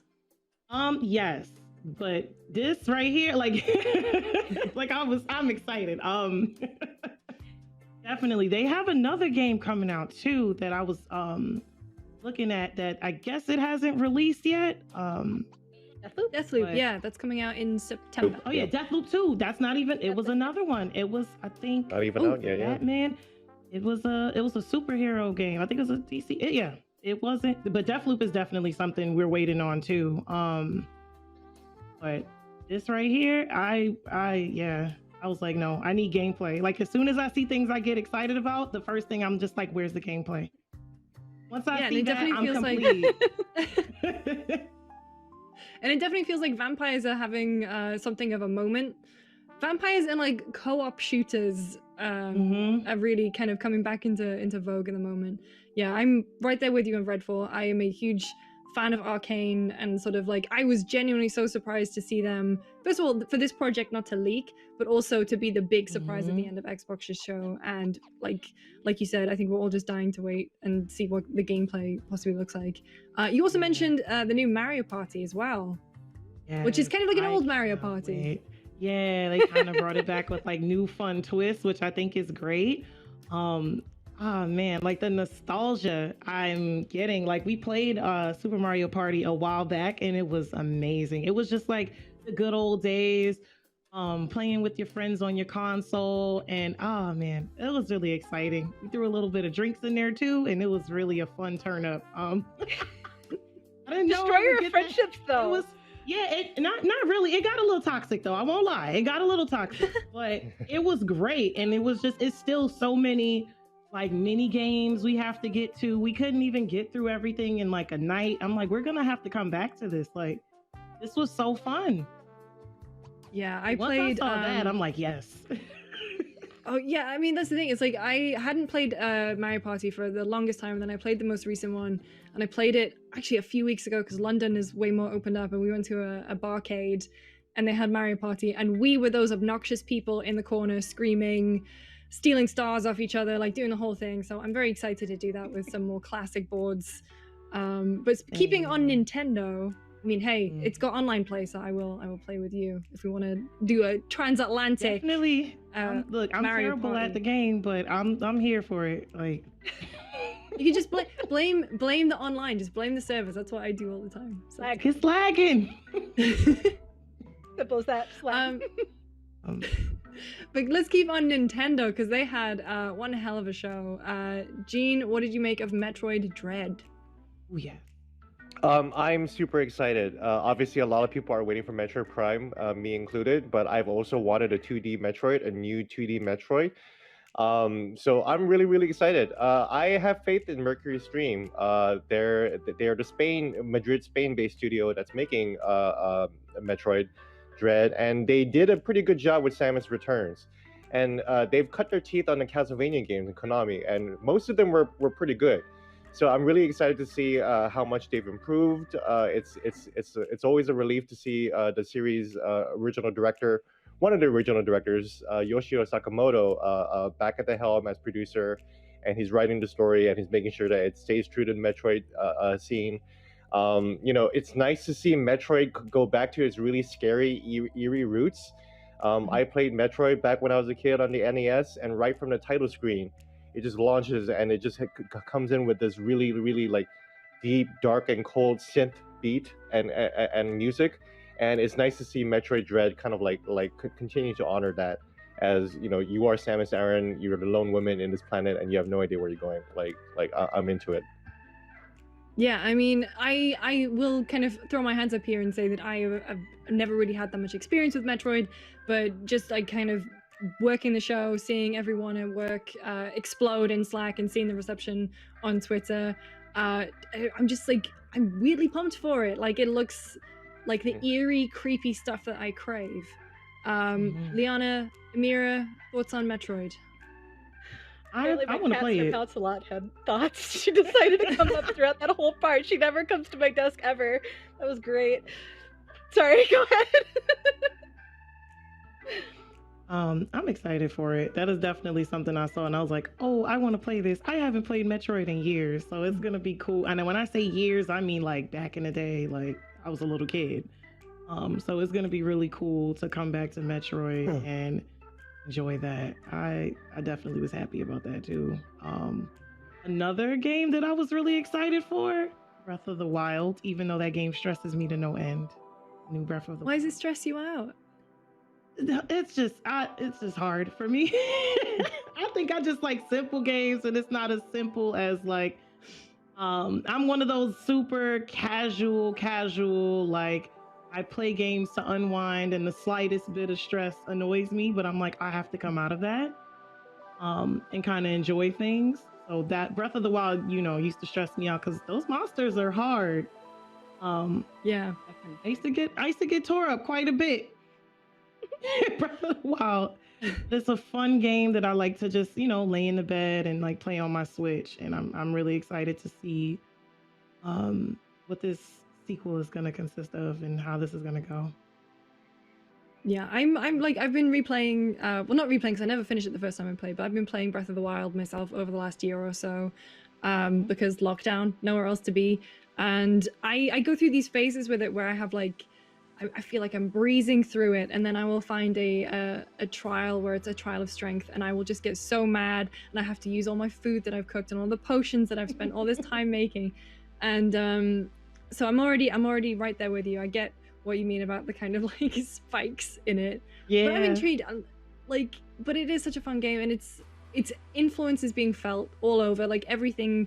All these games are kind of like lauded, and you can tell all these developers love it so much, and it's definitely set a new standard, I think, for Zelda as well. Liana, what do you think about Breath of the Wild 2? Cool. I need to know what's going on with Link's arm, man, because like I know we got the glimpse of it like corrupted, but I don't know, with that first teaser, him and Link or him and Zelda are going in and they discover this dark cave, and it's setting up for the danger ahead. And I don't know, I feel like tinfoil hat time, but I feel like we're waking up Ganondorf, and I think like either he had like some kind of a magical trap laid in, and like maybe Link's clumsy butt tripped it, or he woke up and he just got mad somehow. But I want to learn more about that portal jumping move he did in the trailer, because that was one thing that bugged me. Like you talking about stressing out in this game, the weapon breaking really annoyed me because it took so long to make it feel balanced. It didn't feel meaningful at all until much later in the game. So a lot of people, I feel like, maybe might have quit before it got meaningful. But more than that is like the stamina crap. I was like, let me go up this cliff. I'm athletic, I swear. And I don't know. And then I saw him like do that portal jump like straight up into. I was like, bless. But there you go. No more climbing. No more climbing. No more climbing. Just portals now. Nintendo, like, call me, like, make Zelda playable, make it couch co-op with Zelda optional if you want it. I just want to know. And more dogs. It needs more dogs. We saw Zelda. Yeah, you actually need to be able to pet them this time. Yes, Yeah. hundreds of puppers. It would be dope if Link's arm becomes like a hook shot. Like that power becomes a way to get into something. That would be dope. Like the darkness and then or like something? you don't have to worry about climbing. Yeah, like whatever energy, Mako energy or whatever that they have in Zelda. I beat Breath of the Wild 3 times, 460 Korok seeds. I played it so much, and I can't wait for part 2. I don't want to even know anything about it. That's the trouble of being a game journalist. I have to I don't know anything about Halo. How do you do that? I just know I want to play it, But now I have because it's my job. I have to know about these things, and it sucks because I wish I could have a media blackout. I know. I feel the same way. Like, especially because I'm like right near the end of Breath of the Wild, and like I want to see what Breath of the Wild sequel looks like, but at the same time I'm like, I don't want to inadvertently spoil myself. But I think they're keeping things very, very under wraps. So I mean, they're not talking at all. Like they're not even saying what the name of that game is. So I think I'm fine. It's Breath of the Wild 2 until they tell us otherwise. Okay, folks. Right. I'm just calling it Breath of the Wild 2 until we get more info. Well, Amira and Jean. Oh, sorry. Yeah, I just feel like it's gonna Oh no. That's why that's like gonna be the name. Like just Breath of the Flight. or something. I like it. Or like, Not in charge of naming games. Sorry. Breath of the Wild to the skies and beyond or something. But unfortunately, that's all we've got time for here on our panel. Amira, Jean, Liana, thank you so much for joining us. Twitter handles are on the screen now if you want to go check out all the incredible work that these three do. Coming up next, we have an interview about the future of Marvel's Avengers. I am Jordan Ramey, and I am joined by Josh Bast, Project Director for Marvel's Avengers. Thank you so much for joining us today to talk about some new Marvel's Avengers content. Absolutely. Excited to be here. Thanks for making time to speak with us as well. Yeah, of course. Now, like right before sitting down, like literally right before, like 10 minutes ago, I got to see a new trailer for some of the new content coming to Marvel's Avengers, the new Patrol, the new Cosmic Cube event, the new content coming in the Wakanda expansions. Lots of cool stuff. I had to mute myself so that I wouldn't embarrass everyone in the Discord call, but I have loads and loads of questions. And I really want to start with the Cosmic Cube event specifically, because this like new event seems like very geared towards like finally taking on Monica, who's kind of been this thorn in the Avengers side for a very long time. Is this like a closing chapter for an arc for Marvel's Avengers? Because it feels very final, like we're finally going after the big bad who's in charge of AIM, who's kind of been around for a while, and now we're finally going after her, and it feels like a sort of like end to AIM type of moment. Yeah, we absolutely showcased our upcoming event, Cosmic Cube event, which launches next week. And yeah, in it we have our exciting new villain sector, as you said, where we'll face off against Monica Rappaccini, Scientist Supreme, in sort of a battle for control over the Cosmic Cube, which is pretty much an ultimate super weapon that she can use to bend reality itself for her will and overthrow our heroes. We're really excited about the story that we're going to be telling there, and it's part of the narrative arc that will be continuing to move forward with our future beats and roadmap. But we're partnering that on Thursday with a limited time Cosmic Threat event, where you'll be able to partake in special missions and challenges to earn unique rewards. And that event, that mission that we're getting, is it sort of like here's a little bit more story, kind of one and done thing, or is it a sort of event that like you and your friends should be playing over and over again to grind up for some new rewards? We definitely want you to be playing this both if by yourself if you'd like, but also with your friends. It'll be a multiplayer content, and I think you'll definitely enjoy it if you do so. I say, and we've got a first look at the new Patrol that's kind of coming out, that's set in like the post-apocalypse wasteland. What type of missions are people going to be able to expect from that new Patrol?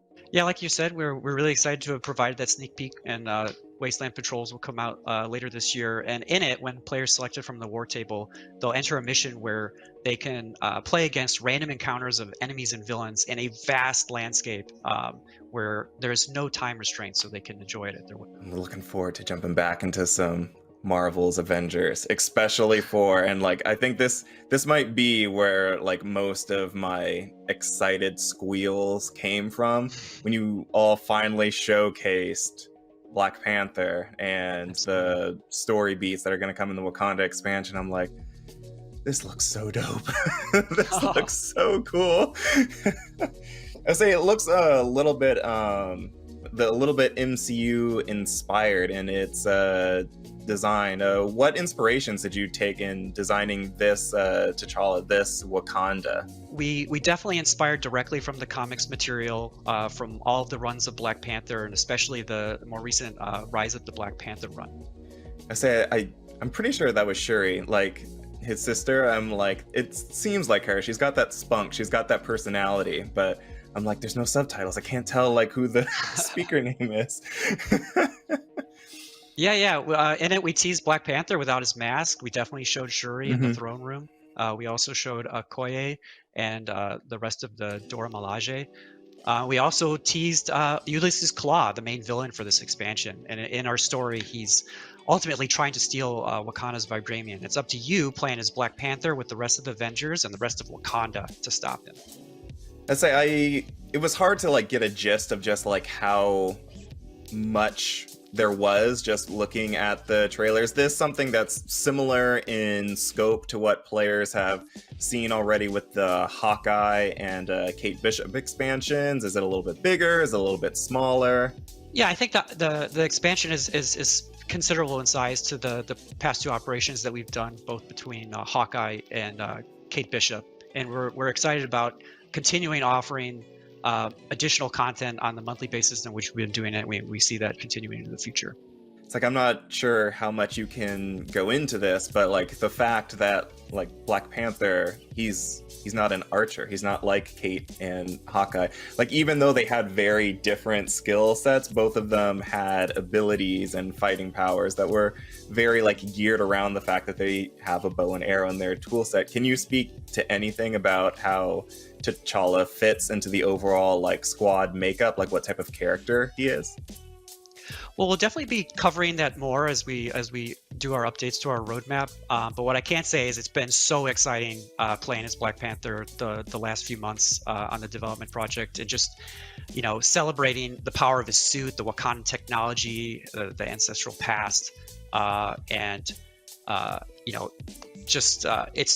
it's really a thing to watch. His both his traversal and his heroic combat. It's going to be really exciting. Back to the Cosmic Cube event for just a little bit. Should players be like expected to grind out a little bit to prepare for it? Is there like a minimum level for it? Like, what's the way of getting into fighting against Monica? I think it'll be content that's available to all players to partake in, and we look forward to people jumping in there and facing off against Monica. I'll say it's definitely, since you're going up against Monica, it feels like a very post-campaign thing. Probably not something you want to dive into before you actually play the story, but should players go through Hawkeye and Kate Bishop's campaign first before jumping into the events of this upcoming event, or does it not connect too much to those post-launch stories? Oh, absolutely. I would definitely recommend, playing through the single player campaign, playing through Kate Bishop, taking aim, playing through Hawkeye, Future Imperfect. It's just going to make the experience all the more richer. And yeah, like read the comics, look for the inspirations, have fun while you play it. And all of our stories, I'm sure you're used to seeing the quality that Crystal Dynamics has been putting out for the story of our games. And this is no exception. And every beat that we do is deliberate, intentionally moving the bar forward. I was saying, for each one of these things that we saw in the trailer, so we can go through them one by one. So the Cosmic Cube event, the new patrol, the Wakanda content, like what's the overall goal for each of these things? Like, what is the ideal for what each one of these is supposed to bring to the Marvel's Avengers experience? The way I could answer that is generally touching on our whole focus for moving forward, and I think it's quite clear. And if there's one thing I wanted to say, it's this, which is Crystal Dynamics is absolutely dedicated to delivering the Marvel's Avengers game our fans want and deserve. We aim to deliver compelling content. We're talking about things like iconic supervillains, iconic locations from just the comics, an ever-expanding cast of heroes, and partnering that with meaningful rewards and progression that our players want and deserve. I was saying, you kind of detailed out like a roadmap for this. Like, we start in June with the Cosmic Cube event. Like, people are going to be able to play the first part of this trailer like very soon. Is this kind of the plan for the rest of 2021, or is this kind of like, oh, here's like the next few months, but we have more in the pipeline after this? Well, we definitely want to talk about the roadmap as we update it, and definitely celebrate that with the community and talk through those beats. I think there'll be a little bit of, it's not necessarily that we have a formula that we want to follow, but given the timing of E3 and the Cosmic Cube event, it made a lot of sense to talk about it here, and we're really excited about it. But that's why we're also taking the same opportunity to really speak up about just the same level of excitement you have for Black Panther. We share that. And so we'd love to talk about that, and through the course of the summer, we'll be updating our roadmap and engaging in that conversation.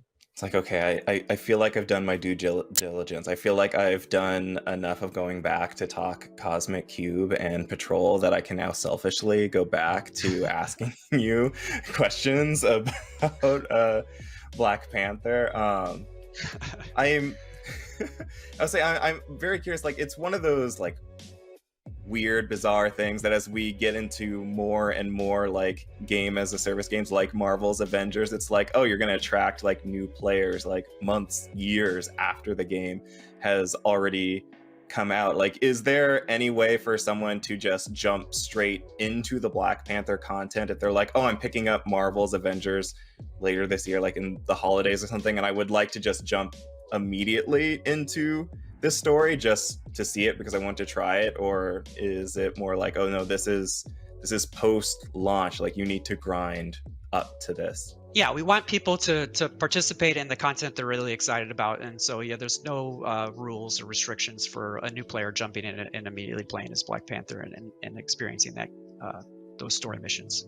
I was saying, with a few now story missions under the belt, like Kate Bishop, Hawkeye, the Cosmic Cube event is coming, Black Panther after that, like the story is like beginning to fill up. Is there any plans to kind of do like here's like a quick story recap if you're like jumping in here? It's like, is anything like that in the works, or is it more of a like the player kind of needs to fill in the blanks themselves? Yeah, it's definitely something we talk about internally in the development team, and we'll definitely share any updates to that question as they come in the roadmap. All right, awesome. That is all of my questions for now that don't like jump immediately into, please tell me like every single detail of the story for Black Panther so that I know what it is, because it looks very cool. I'm excited to play. Thank you, Josh, so much for putting up with my geeky antics. I'm like partially like shivering in like excitement over here, and I'm really hoping it doesn't come in on the video that I was like bouncing on my chair in certain moments, because that'll look so unprofessional. I'm so gonna be embarrassed.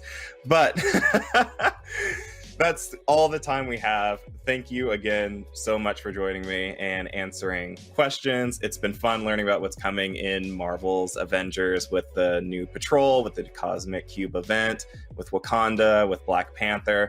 A lot of exciting stuff, a lot of things that I think people who have been still playing the game are going to be looking forward to. And for everyone at home who is watching, remember, stay safe and stay tuned to GameSpot for more Marvel's Avengers and Play for All content. See ya.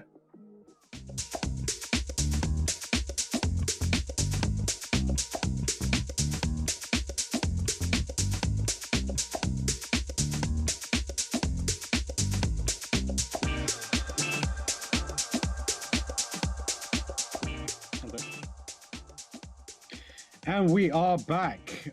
That was a feature-length interview for Marvel's Avengers, showing off some of the Black Panther stuff, which was featured earlier in the week at the press conference, and looks really exciting. I'm not lapsed, I'm active. I would say lapsed if I was trying to preserve any sort of dignity, but I'm actively playing Marvel's Avengers. When was the last time you played? It was actually, I think it was last week. What? Time is weird now. Yeah, I dip in and out. You know, sometimes I just want to look at my girl Kamala. She's doing all right. You know, just make sure she's chilling. She's okay. And yeah, that is what it's about. But yeah, so I'm super excited about getting the T'Challa stuff in because it looks meaty. It looks like a big old Avengers steak, thick, like Thor's biceps. Whoa! You know, sort of bite into it. Relax. That stuff looks dope though. Like, because you think about Avengers, and I was talking to Greg about this too when we're at E3, is that it was content light, and Greg is like the biggest like Marvel's Avengers stan out there, I guess, and like I kind of respect that. So it's nice to see that, like, again, this kind of goes into what I was saying about Fallout 76, and the same thing with Marvel's Avengers, is that the content roadmap, it's all about the roadmap and the kind of the feedback you take in and what you do with it. And I think, like, you know, Black Panther is that he is that character. Like the story about Black Panther is like something that will grab a lot of people, including myself. So Like, I played it, I understood what it was. I still don't know if the core of that game is necessarily up my alley, but I do want to see how the game is going to evolve, because obviously, this being Marvel is such a you do anything with Marvel. So I think the future is bright for it, and I think my taste for it is really going to depend on how this Black Panther DLC plays out. But it looks like, just judging from the trailer and kind of the different elements they're putting into it, I do think that this is going to be very interesting for those who maybe lapsed, or if keep playing like Tam. I don't know, man. I don't know what you're doing with it, but I respect it. Lucy, is there anything there that can convince you to come back? Come back to us, Lucy. You know what? I don't think there is at this point. I think the Black Panther stuff looks really cool. Black Panther's one of my favorite Marvel heroes, and I think I would dip in, play that, and then leave. Ultimately, because I think my issue with Avengers is that I thought that the campaign itself was really strong, and I loved the way that the heroes played, and I loved the kind of little touches that they had on that campaign. But when it got to the live service stuff, I just bounced off it so quickly. I have a very low threshold for repetition in games, and like Marvel's Avengers was nothing but repetition. It was a slow grind, and you know, watching you, friend of the show Simon Cardy, obviously living with Greg at the time, Andrew Goldfarb, like all of you guys going for the platinum, all of you guys trying to hit level cap, like I would just hear stories about you hitting hives over and over again, and I was like, I can't do that to myself. I'm sorry. I need to be like, I'm terrible for like just bouncing off games. That is a terrible thing that I do all the time. But I feel like once I'd completed the Avengers campaign and bounced off the live action, I felt like I was justified in that moment. Well, there you have it, ladies and gentlemen. Lucy James thoroughly explaining why she does not want to play video games with you. You absolutely hate to see it, even more play so Overwatch hate to see with it you live on the internet. all the time. Oh my god. It's the parting of the fellowship. But yeah, I'm like I said, I'm excited for it, and thankfully I have Greg, I have Andrew Goldfarb, I have Simon Cardy, so I'll be all very right, happy. look I'm at me good. with 3 friends. I'm good. I've got here. 3 friends. We don't need you, Lucy. Simon We'll probably Cardy's end up doing nuts. that. Yeah. Oh wow. Let's go. Let's go. I've said that one before though, so. Oh man. Yeah. But we'll probably end up doing that thing where we all hang out in a party chat and play different games, which is surprisingly fun for Avengers. Coming up next, we've got a block of trailers, hot trailers coming hot off the presses. I say hot off the presses. They're actually sent by email last week, and so they are like fully cooled down, but they're still good trailers. We've got games including Toem, we've got Residual, we've got One Lonely Outpost, No Place for Bravery, Norco, and Rogue Spirit. And I know what you're thinking. I ain't heard of any of those games. If you have heard of those games, great job. But if you're one of the people who are like, I ain't heard of any of those games, trust us, they're worth sticking around for. They're worth checking out because we picked these trailers. We know a thing or two about video games. I do. Michael does. Lucy doesn't play Avengers, so questionable. Do you guys know anything about any of these games? Yeah, One Lonely Outpost was a standout when we were at. Hold on, I'm pulling it up right here just to make sure I got it straight. But yeah, it was one of the standout games during the various indie showcases that were happening during E3. I think there was also a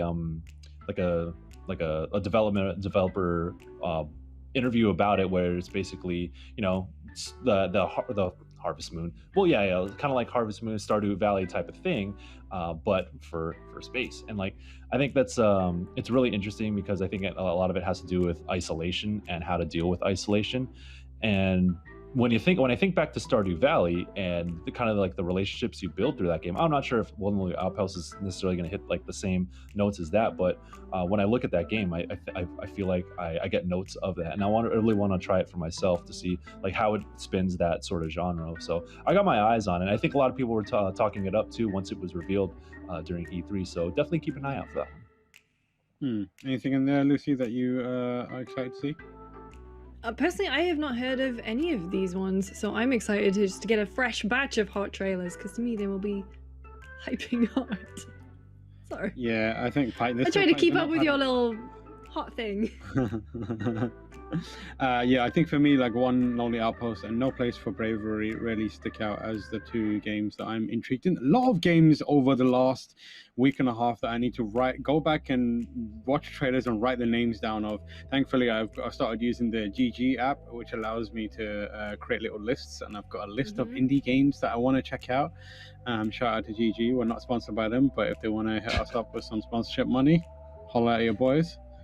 I was gonna say, like, is that the Blessing Adeoye Jr. Influencer, GG Exactly, influencer there? I'm stealing it. Anyways, let's kick it over to the trailers. Please enjoy.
What if life was a game, and someone else controlled you? That would explain so much!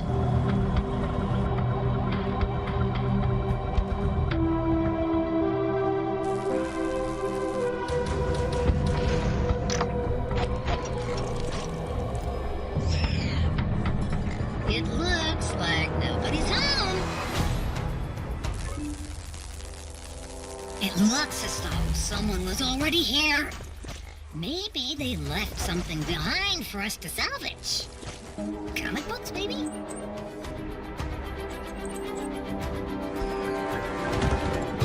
Hey, do you think I'm related to the Iron Giant? I'm pretty sure that's my dad.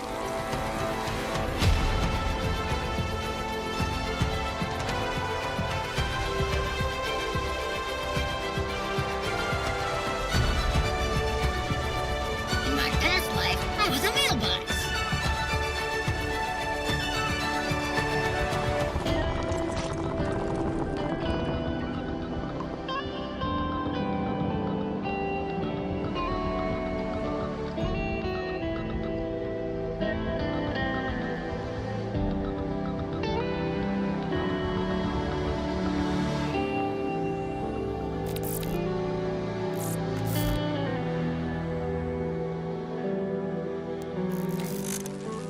If you die, does that make me captain? What the heck is an orange pixel anyway?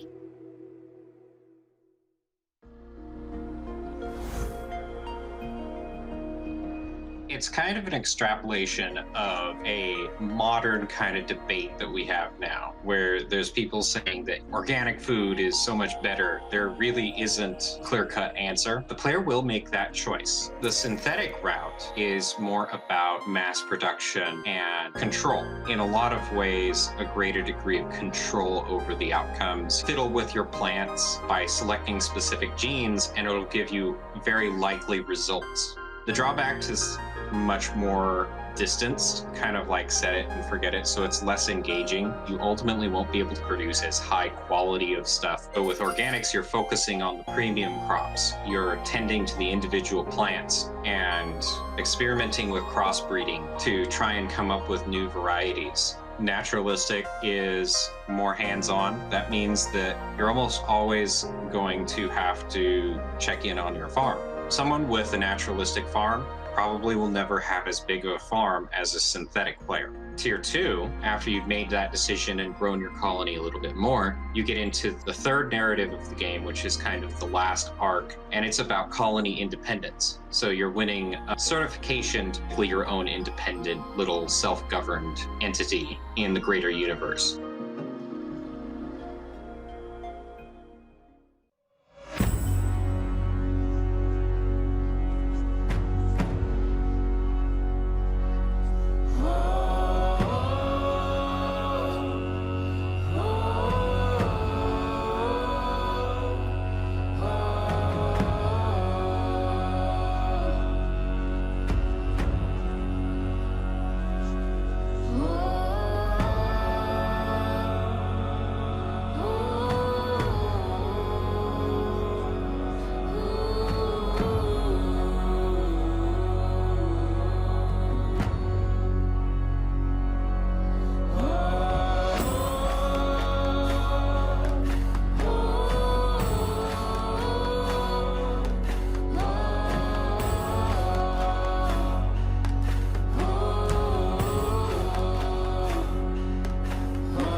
Hi there, I'm part of the Kids with Sticks team, and I'm here to show you a run-through of our new game, Rogue Spirit. So Rogue Spirit, it's a Kung Fu-inspired 3D roguelite slasher. Add in procedurally generated levels, a dash of stealth, and a whole heap of Studio Ghibli-inspired art, and that's pretty much our game. You play as the Ghost, a summoned spirit of the Prince of the Kingdom of Midra. Your main ability, as you've probably already seen, is that you can possess and switch between the bodies of your fallen enemies. Each enemy type has their own set of stats, skills, and attacks, so you'll find yourself often needing to decide when and if you should change to a new host body, depending on what the level is throwing at you. As you battle through enemies, you'll come across various perks and modifiers that you'll need to choose between, as well as permanent upgrades that you can carry over to all your future runs. The overall story and goal of Rogue Spirit is to rid the Kingdom of Midra from an ancient evil that has taken over the land by defeating the Great Chaos Demon King. For now, though, we're just trying to fight our way through and actually find an exit to the first level.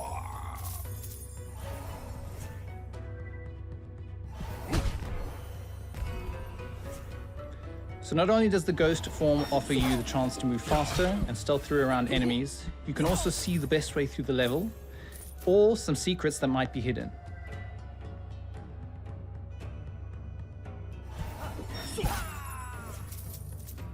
Alright, let's skip ahead just a little bit. There are various secrets, treasures, and challenges strewn throughout the levels, and it's up to you if you want to take them for the bonus rewards.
So here's the exit. We've just got one boss battle to deal with first.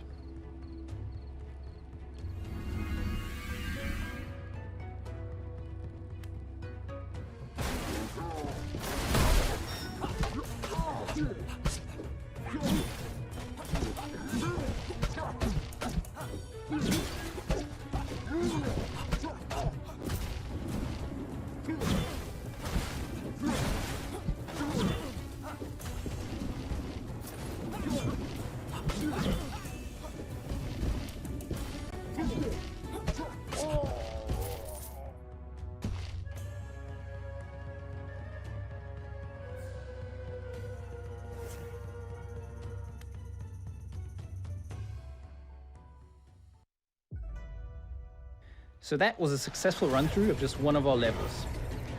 We know that games like Rogue Spirit live and breathe through close community feedback.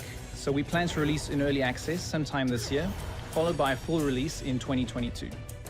We currently have a free Steam demo if you'd like to try it yourself. Thanks for watching.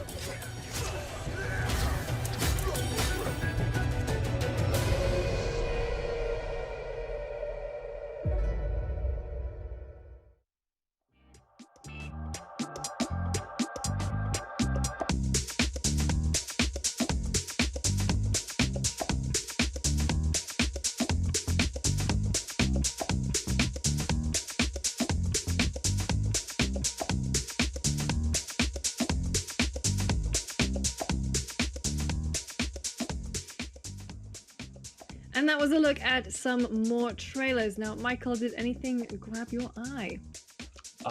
Yes. What was it called? What was the first game called with the black and white one with the Poem? Yes, because I saw that blow up on Twitter recently because of how creative it handles different camera angles, and it's a photography game. So you have like this top-down view, and then you can snap into first person to snap your photos. And I think it's just such a fascinating way to build a world, because obviously perspective changes, so you look at the world differently.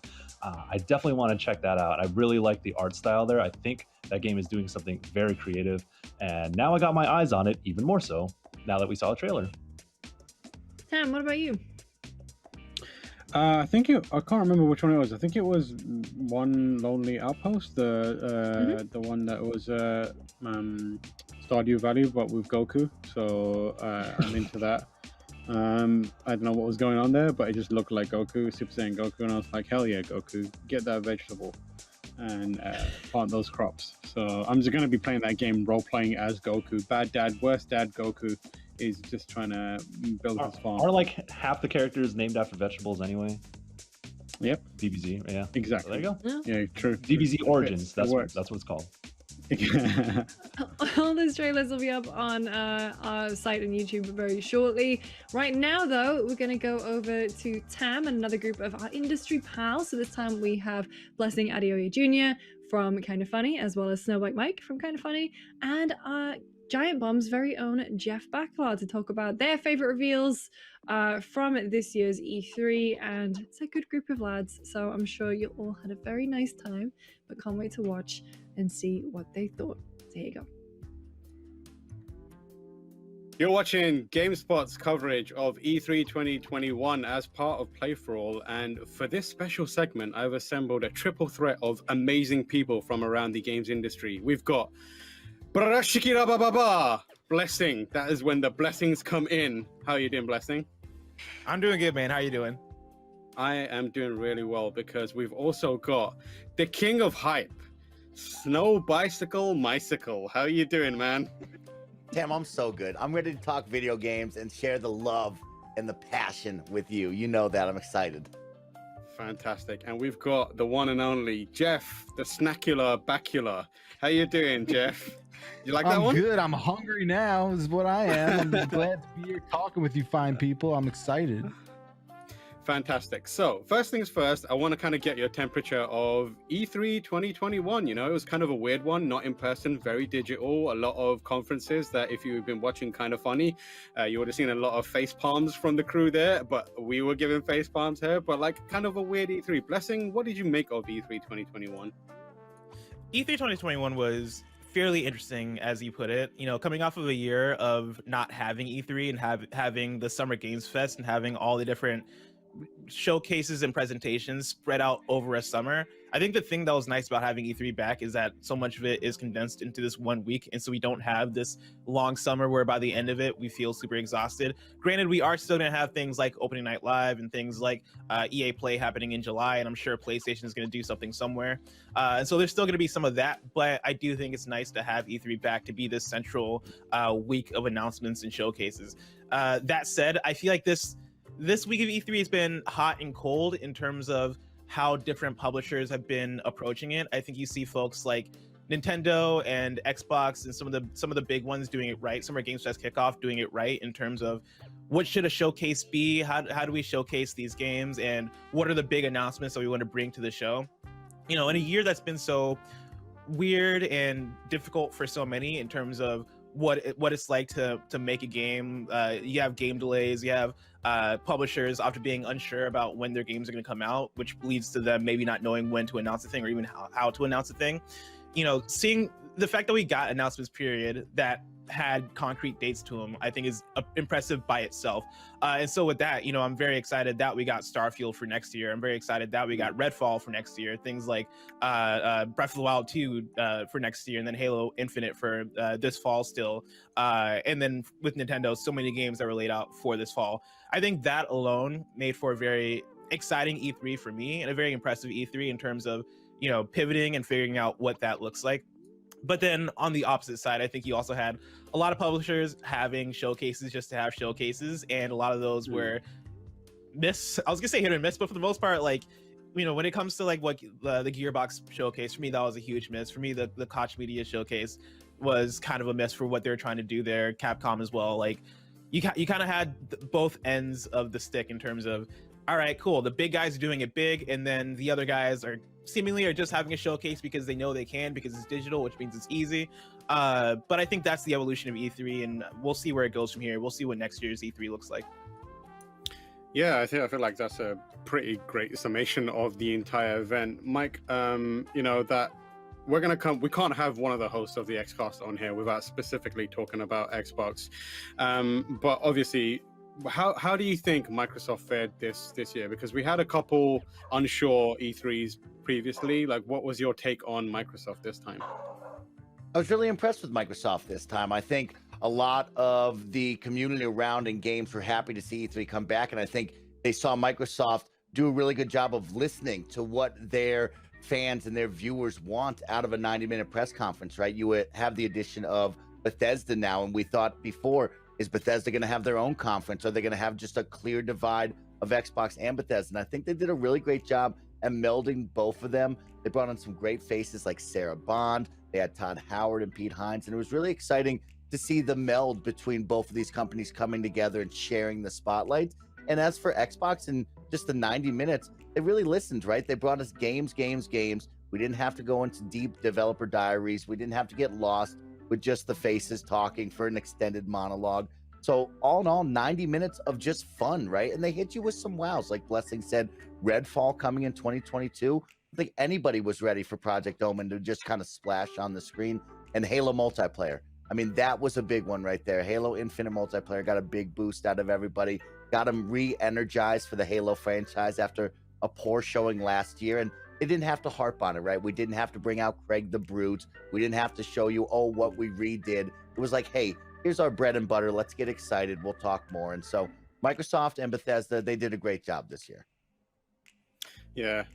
Jeff, I kind of want to get your take on the show as a whole, but also, what do you think E3 is looking like in the future? You know, obviously Sony is out for now. Does the ESA need to figure out a way to bring Sony back, given that the time that they would have taken up is being spent with smaller kind of showcases, like Blessing mentioned, the Capcom, the Gearboxes? Is it essential for the ESA to build that bridge again, do you think? Or do you think that they've got something here that they can really finesse and fine-tune into something that works even without Sony? I mean, I would be surprised if they were not actively at all times trying to repair that. But, you know, I think what ESA is learning, and they have learned a while ago, and what a lot of people realize is that, you know, these big vendors don't need E3 as much as E3 needs them. And I hate to be as sort of brutal as that, but that is what this world is now. That is what the world of, you know, shows are, regardless of the medium, whether it's games or honestly any other sort of, you know, thing in the world, in terms of like what industries need to do to get their things out in front of people. We're all on a different sort of, you know, schedule now. It's been like that for a while, even before the pandemic. And I think E3 before the pandemic was on pretty shaky ground. I feel like every year we get out to LA, we get back, and we're just like, what's that going to look like next year? And that story didn't go in the direction that I think the ESA wanted it to go to. And look, this is just how we are evolving, right? Like, this is just the nature of it. So I think all that said, if you look at like how did this show go, right? Like what was the takeaway? What was that, kind of knee-jerk reaction? For me, I said a lot of like, hey, all things considered, and I think that's kind of where I landed. All things considered, when you take into account the way the planet changed in the last 20 months, the fact that like we got out of E3 kind of feeling good about the state of our industry, that's a win, right? That feels good. That's what you want to see. So in that regard, I think that's pretty impressive that we all things considered, we got out of this in the right sort of frame where there's some solid momentum and there's stuff to look forward to. But again, in 22, we're going to have this conversation again and kind of reset the deck and see where we're at. Yeah, for sure. So I want to hit on a couple of games for each of you that really kind of stood out and captured your attention. Blessing, was there a game or two games, whatever it may be, that really stuck with you and are kind of like, holy moly, this is something to get excited about? I think for me, the obvious one is Elden Ring. Tamor, I know you're one of the most hyped people when it comes to Elden Ring anticipation. Elden Ring makes me feel like how a Snowbike Mike lives. So it's like, yeah, exactly. I get it. I want to feel like the way Tam feels when he thinks about Elden Ring all the time. Oh my can God, you bottle that and sell that over the counter? I want that. Okay. But yeah, like I'm a recent fan of From Software games. I beat Bloodborne back in December, and then right after I was like, I gotta play Sekiro, and I beat Sekiro, and I absolutely fell in love with Sekiro. And I've had this kind of hunger to play more, and of course, like I've dipped into Demon Souls. I want to get into Dark Souls as well. But Elden Ring is one I've been hyped for because coming off of both Bloodborne and Sekiro, I feel like From Software has this flow that they're in where they are like, hey, we got something with our formula and we know how to make different types of games, but games that still fall into that core ethos of quote unquote Souls, like Soulsborne, our design philosophy of games that can be brutal and punishing, but also have immaculate level design and also have just fantastic combat and also kind of play around with what that can be. And we've been waiting for Elden Ring for a while. We got the original trailer a while ago, and I think so many of us were anticipating seeing it this week, and so the fact that we got it was one by itself a very satisfying thing. But I think the look that we got at gameplay was very exciting as well. Seeing some of what that open world looks like, some of what exploring the open world looks like, some of what the combat looks like. We got interviews with Miyazaki afterwards talking about how the world's going to be open, what the dungeon-like aspects of the map are going to be, and how they connect together, and what the different biomes of the world are going to be. And so much of that I think struck me as exciting. And yeah, for me, that was definitely one of the most exciting things I got from this E3.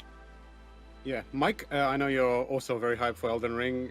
Is it the same, or do you have something else that's really like tickling your excitement more than that?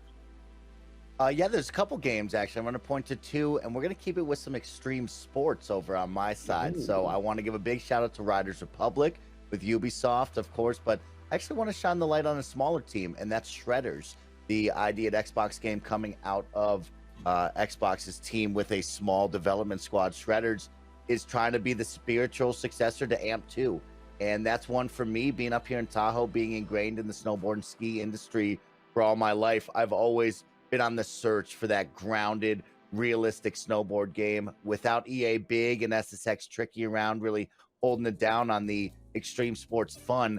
I've always been looking for who's next and who's going to do it right, who's going to bring it to that more grounded level and make me feel like I am on the slopes, but I'm not during my downtime. And this squad really looks to be diving into what skiing and snowboarding is all about, the fun of being out in the backcountry with your friends, going out there and hitting a rail, hitting the box, going massive off of some jumps. And I'm really excited to see what this team can do come December. And online multiplayer is going to be a big one for me and my friends to go shred the slopes. But Shredders and Riders Republic definitely have my eye right now for the extreme sports.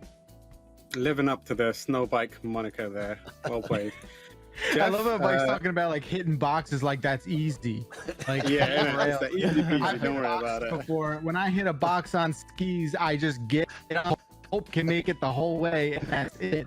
but I respect your confidence there, man. I want to see some of your tapes. I want to see some of your footage. When I hit boxes, I mean I'm physically colliding into boxes Just and breaking smacking my into nose. a box. Yeah. Jeff, what did you see that excited you? So, 2 games really stood out for me. One game apparently had been announced already, and I didn't really catch wind of it. That's Atomic Heart. Atomic Heart spoke to me, even though it was a short little trailer. I was just like, I don't know what's going on here, but this is so weird and strange and feels very much cut from a cloth of like a BioShock. If that cloth was soaked in acid, like LSD or something like that. So I'm down with that, whatever that winds up being. I just want to know more about it. And also Somerville.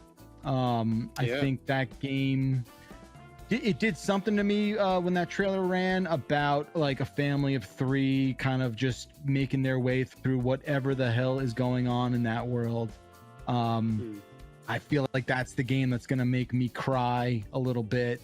And I don't necessarily want that out of a game, but there is something about that, the creepiness, like, I don't know, it there's a pedigree there that there's like that Playdead pedigree there, and I think I wanna see what's next for that kind of thing, and that story is just that drip feed is just enough that has me curious about what exactly that story is going to look like, and if they kill any of those family members, I'm not going to be happy at all.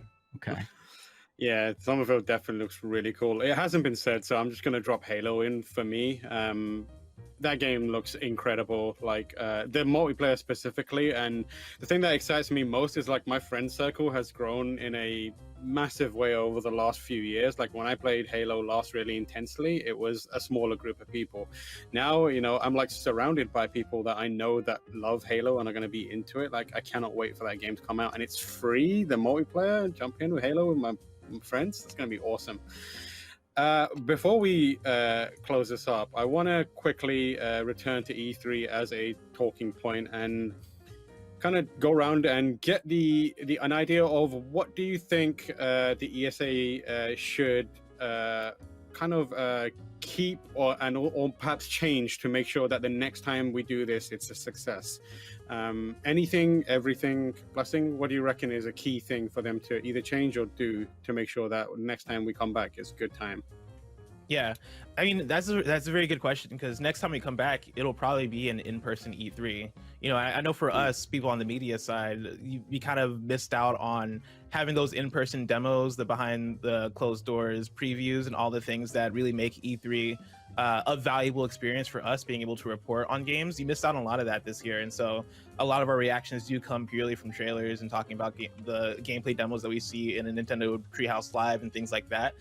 And so I'd want to see them go back to that and figure out how to make that still worthwhile, especially if they're going to stick to a hybrid or somewhat digital model. Because for E3, I don't ever imagine E3 is going to be the same E3 that we knew in like a 2018. I don't think E3 will ever go back to being an all in-person event. I think in the future it is going to be somewhat of a mix between what we have now and what we've had in the past. And so with that, I want to see them figure that out. I also want to see better and clearer communication regarding what makes a showcase, because I know when they put out the whole E3 calendar, not all showcases are equal in terms of what their purpose is and what the level of announcements are at them. What I get from a Microsoft and Bethesda game showcase is way different from what I got from the Capcom showcase, and I want to see them specify that out in a way that feels clear, whether it is changing the language and making it so that the Xbox and Bethesda thing, that's a presentation. The Square Enix thing, that's a presentation. What Gearbox did, that's more of a, who knows, like ad or marketing thing, or like I feel like they gotta find language to delineate. Hey, this is this and this is this. This is gonna have big announcements. This is a must see thing, a must tune in thing. Whereas this is more of a programming thing. This is here just take up this slot. I think them figuring out what that is, what that looks like for them, is going to make it so that there is more value in terms of, hey, everybody gather through and watch this thing together, because this is going to bring in excitement, versus people leaving with disappointment when they do tune in to a Capcom showcase and there's not much new there. Yeah, Mike, what do you reckon? Yeah, that was really well said, Bless. And I would add on to that of like kind of that Take-Two that Koch Media could almost be slotted in as like panels, quote unquote, right? We know panels so well from PAX and all these other events we've gone to. And I think with the transition back into us being there on the show floor, I think you will see things of like, hey, this is a panel, right? You can go to this, you can tune in online, but this isn't going to be your prime time slot where you have to be there. I think that will definitely be a good one, is right, with the wording, Bless. But for me, I'd actually go on the flip side and say, hey, let's find a way to work with Jeff Keighley. I think we have this weird delineation of Summer Games Fest and we have E3, and I think he did a great job of like kicking off the weekend and making it feel like this big thing. But then there's like this hard line of like, oh, that's not part of us, right? We're a whole different thing. And then we started to see overlap of like, hey, there's a couple of indie conferences that could have been the same as this indie conference, and now they start to get muddled down. You see the same game over and over, and it almost becomes a meme. And I think adding in Jeff and his, expertise and what he can bring to elevate your presentation and your event, I think would be really good for them, and especially a team with the ESA who have, taken a lot of negative feedback and has tried to figure out that criticism to make the best. Look to Jeff and see if you guys can work together, because I think he does a really good job, and I'd like to see that more clear and cohesive as one unit. Yeah, at this point, he's a force of nature in the industry, and not acknowledging him is like pretending gravity doesn't exist. Jeff, what do you reckon? Yeah. What's the thing that they need to do about Aoki? No, I definitely agree with what Bless and Mike said. To deny like Keighley's sort of existence is sort of crazy, and I think a lot of people already conflate this thing that he does with E3 as well. So they're sort of there. They're just kind of not really figuring out the right way to acknowledge that and sort of mesh it all together. I think the ESA definitely needs to learn from this sort of unique E3 in ways of organization. Just to sort of echo what Blessing was saying, there's a lot that we did not know till the very sort of last minute. Felt like a lot of things were just sort of coming together in a way that, look, it can, right? We could get away with that sort of, playing it fast and loose because of the situation we're all in. But at the same time, it's going to take a lot of messaging and sort of righting the ship in that regard. I think listening to press and journalists who have these not so great experiences with the things, with the tools that the ESA sort of puts out there, and what that is like, and how to make that better is starts with just kind of opening the ears up a little bit and hearing what people have to say about that entire experience. Look, I realize, there's still, bills that need to be paid, and, you're not going to get away with maybe having to have, Verizon spend a lot of money on a thing. And I don't claim to have the answers of how you make that work. It's, I do not envy the people who have that as their task. But it's just something that is continually going to have to be figured out. And, it will look a lot different next year. I can almost guarantee you that. But where the gradual changes come, I think are going to be the most important. Well, lads, thank you so much for your insight. It was super valuable, and I've enjoyed talking to you a lot about games. Let's do it again ASAP. Thank you to everyone watching. We're going to kick it back over to the desk now. Take care, everyone. Bye.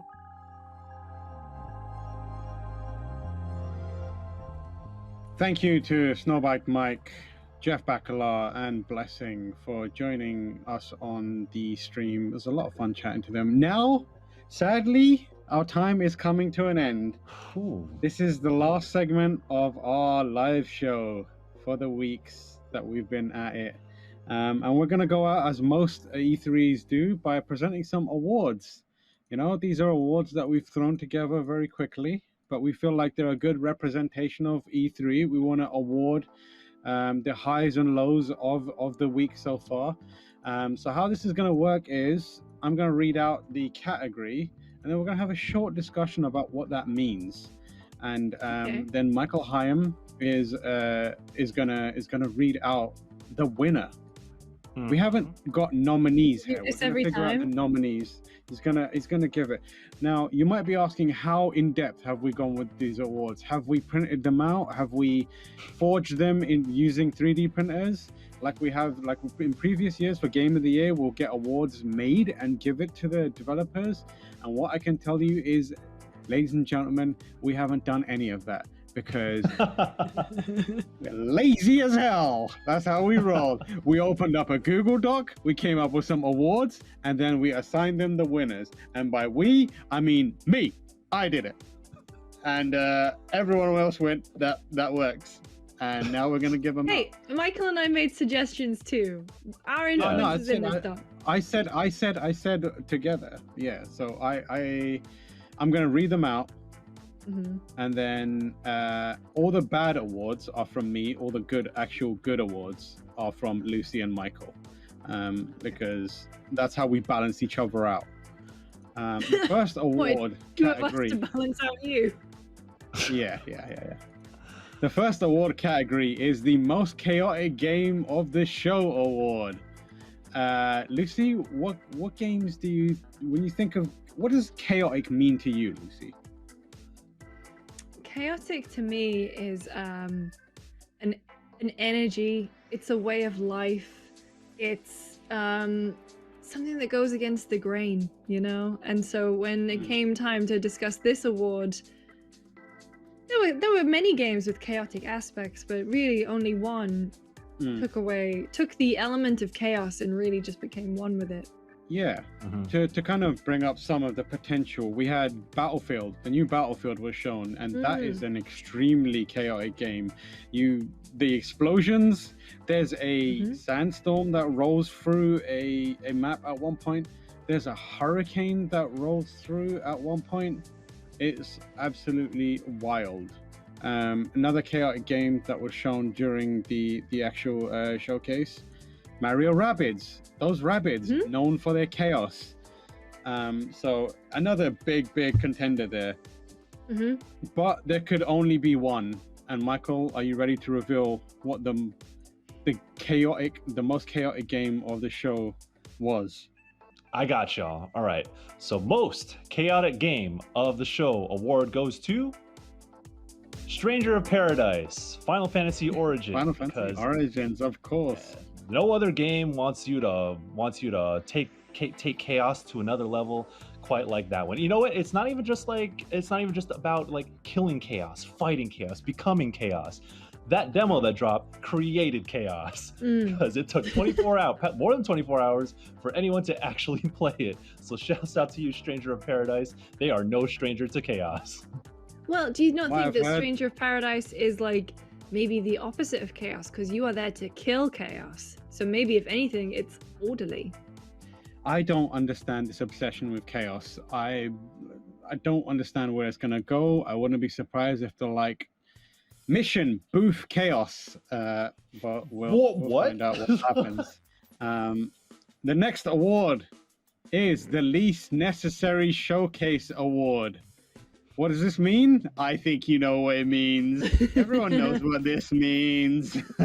Everyone knows when you roll up, because you look at the schedule and it says showcase, name of company, showcase, and you're like, oh boy, this is going to be interesting. There's going to be some games shown. There's going to be some cool stuff shown, and then there'll be some news. And then you can feel yourself aging. You can feel yourself, the time pass. It's like just washing over you. Like your body is it's deteriorating as the showcase is happening.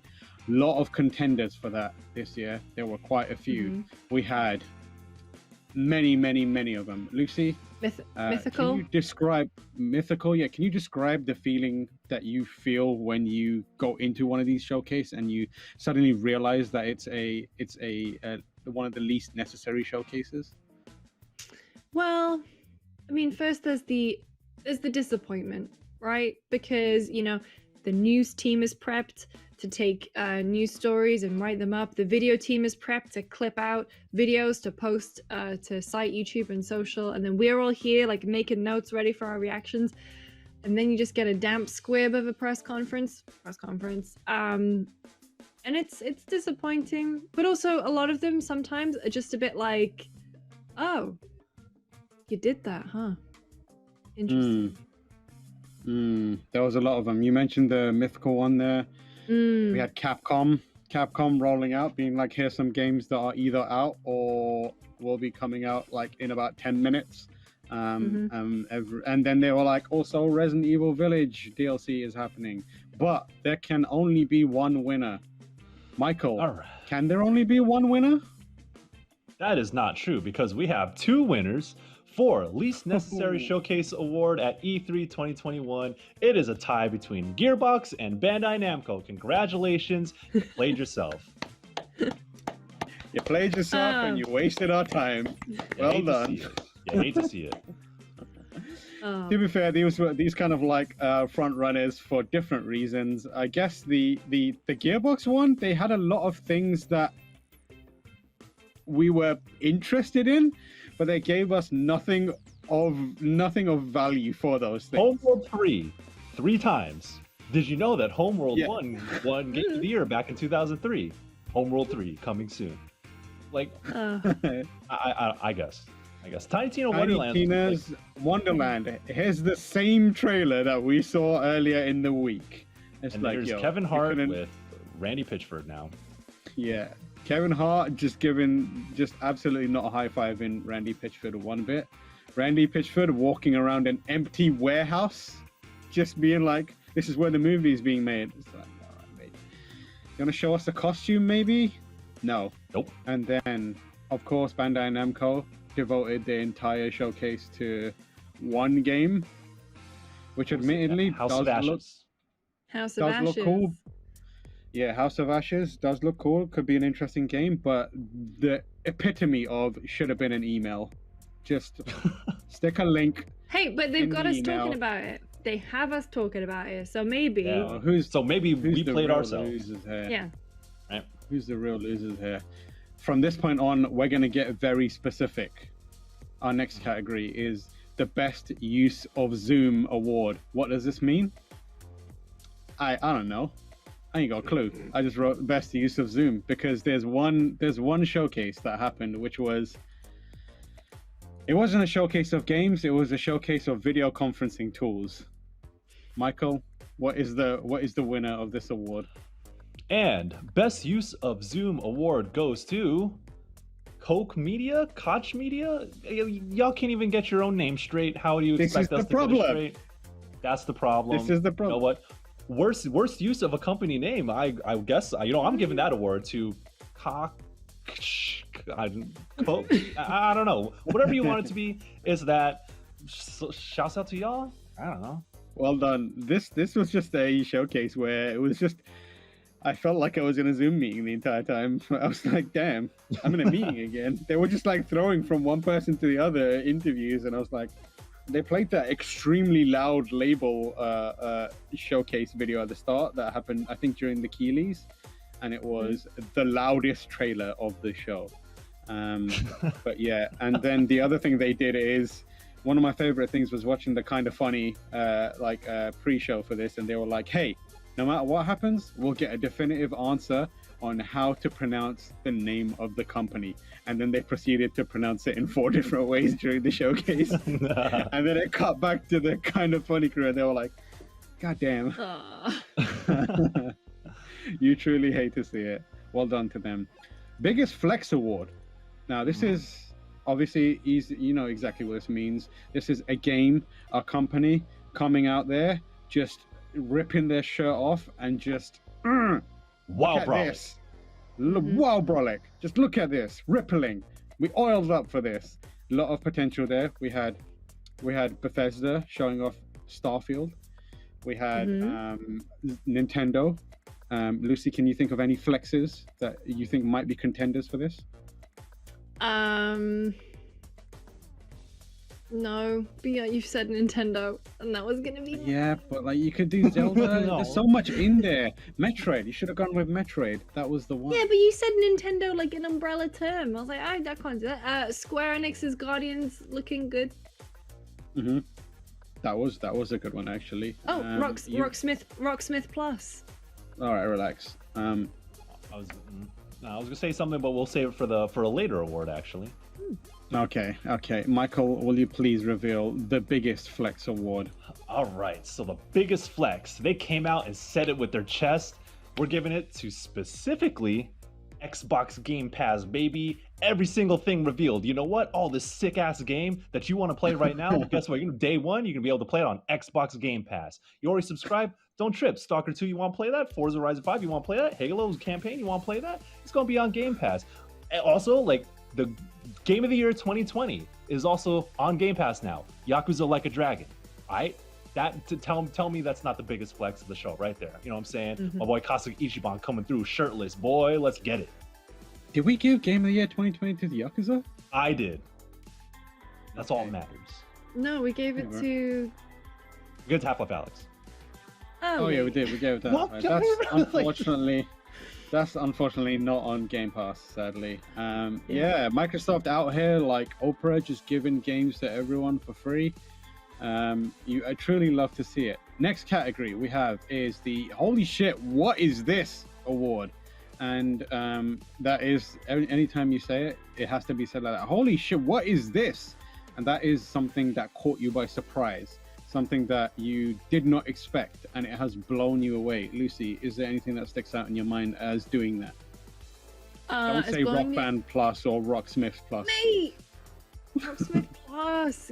Using an app now. Anyway, I think Redfall did that for me, certainly. I also think Mario plus Rabbids. Ooh. Don't ask why. Oh, also Elden Ring. Let me see. I think holy shit, what is this? Maybe There's a game. I would. There's a game What? that's released it's shown during Nintendo's press conference, and that is the game that you're trying to think of right now. Yeah. No, specific. Well, this award we're gonna award my personal game of the show a little bit later, Okay. so I'll save it for then. But All right. if y'all want to know what the holy shit, what is this award for E3 2021? It is Replaced. Tell us about. Oh, Replaced. hell yeah. Replaced, it was shown during the Xbox press conference, and it is one of the coolest looking games, definitely. There was a lot of indie games this year. I think that's one of the side effects of having less big, developers and publishers eating up all the air. The indies really got their chance to get some breathing room, and they were everywhere on big showcases like Microsoft's and even in their own ones, and Replace was one of the coolest looking ones. I can't really explain what it looks like, but its striking art style has quickly become a talk of Twitter, and it's worth finding the trailer on our YouTube and checking it out because it is real cool. The next award is the Biggest Glow Up Award, which means a game that might have been shown earlier in the year or previous years that has reappeared and is looking fine as hell. A lot of opportunities there, but we're going to speed things up because I have quickly started to lose my voice, and we're just going to cut. I haven't. Oh, Michael. I've lost There it mine. happened. There you go. Whoa! Are y'all okay? Oh, we're hitting we'll be all right. puberty. We're but hitting we're good. puberty. Yeah. Damn, it's tough. Michael. Yeah, tough in the streets. It is tough in the street. Can you reveal the game that won the Biggest Glow Up Award? And the biggest glow up award of E3 2021 goes to Halo Infinite, because damn, you are looking fine right now. Oh, you pull up this Truly Master love to Chief. see it. Ooh, that lighting, the textures, the effects, floating through space in your Spartan armor. Oh boy, Halo Infinite is looking right. Halo hit the gym. Halo went out and saw a stylist. Halo, put in the work. Did some like cosmetic care, came back and is looking irresistible currently. Truly love to see it. You truly love to see it. The next category is the most explosions of E3 2021 award. Lucy. Do you think there's a threshold for explosions? Is there such thing as too many explosions in a trailer? No, I think we are long past the limit of too many explosions in a trailer. They just have to be good ones, you know. They have to be of different sizes, different sounds. I think there can never be too many explosions. Yeah. And there certainly was one game which had different kinds of explosions, small ones, big ones, multiple explosions next to each other, explosions within explosions. It was wild. Michael, can you reveal the winner of the Most Explosions of E3 2021 award? Absolutely. The most explosions of E3 goes to Battlefield 2042, because it's not just grenades and missiles and guns popping off. Climate change is also exploding in Battlefield 2042. Boy, there are tornadoes, sandstorms, all kinds of things. Yo, you want to listen to Darude Sandstorm again? You turn that up, you play Battlefield 2042. Let's get it, man. Damn, love to see it. The next award, I've been told in my ear that we are taking far too long with this award ceremony, so we need to speed it up. And by told in my ear, I mean I read it in chat because I don't. These are just normal headphones. No one can actually talk to me through these, so the movie magic is broken there. The next award is the 100 to 0 Real Quick Award. Michael, what does this mean, and who is the winner? So if you watched the official coverage of E3 2021, there was one idiot on stage who was hyping up this game, who stormed the stage in front of Greg Miller and Golden Boy and Jackie Jing and said that this was going to be game of the show. So his dumbass looked like a dumbass. So from 100 to 0 Real Quick award goes to Babylon's Fall. And god damn it, I was so sad to find out that a game that was involved, the creators of Nier Automata are making a live service game, and Platinum Games is doing an endless game that looks like it has almost no story. It breaks my heart. You hate to see it. I wish we'd been streaming our reactions when that happened, because Tam's face literally did the Ralph Wiggum, you can see where his heart breaks into when they said it was a live service game. So I let out a scream of pain because I was like, no. This next award, we're going to start switching things up, and I'm going to ask Lucy to read the winner of this and also speak to the actual winner. This is the Mic Drop Award, and as it sounds, it is the moment where someone drops the mic and just walks out and goes, you weren't ready for that, and now it's going to change your life. So Lucy, can you read the winner of the Mic Drop Award for 2020? The winner is Xbox for the Redfall reveal. Because we were there doing our pre-show when Elden Ring. Oh my god. When Starfield leaked, and we were like, oh my god, that's Xbox's big announce from this showcase gone. Like, the trailer's up, we can watch it right now. Tam did watch it live on stream. And so we were like, does this mean there are no surprises left at Xbox? No. Arcane was there to save the day and close the show, and everyone is super excited about Redfall. And boy, did they. The next award I will be presenting, and it is the Hottest E3 Host Award.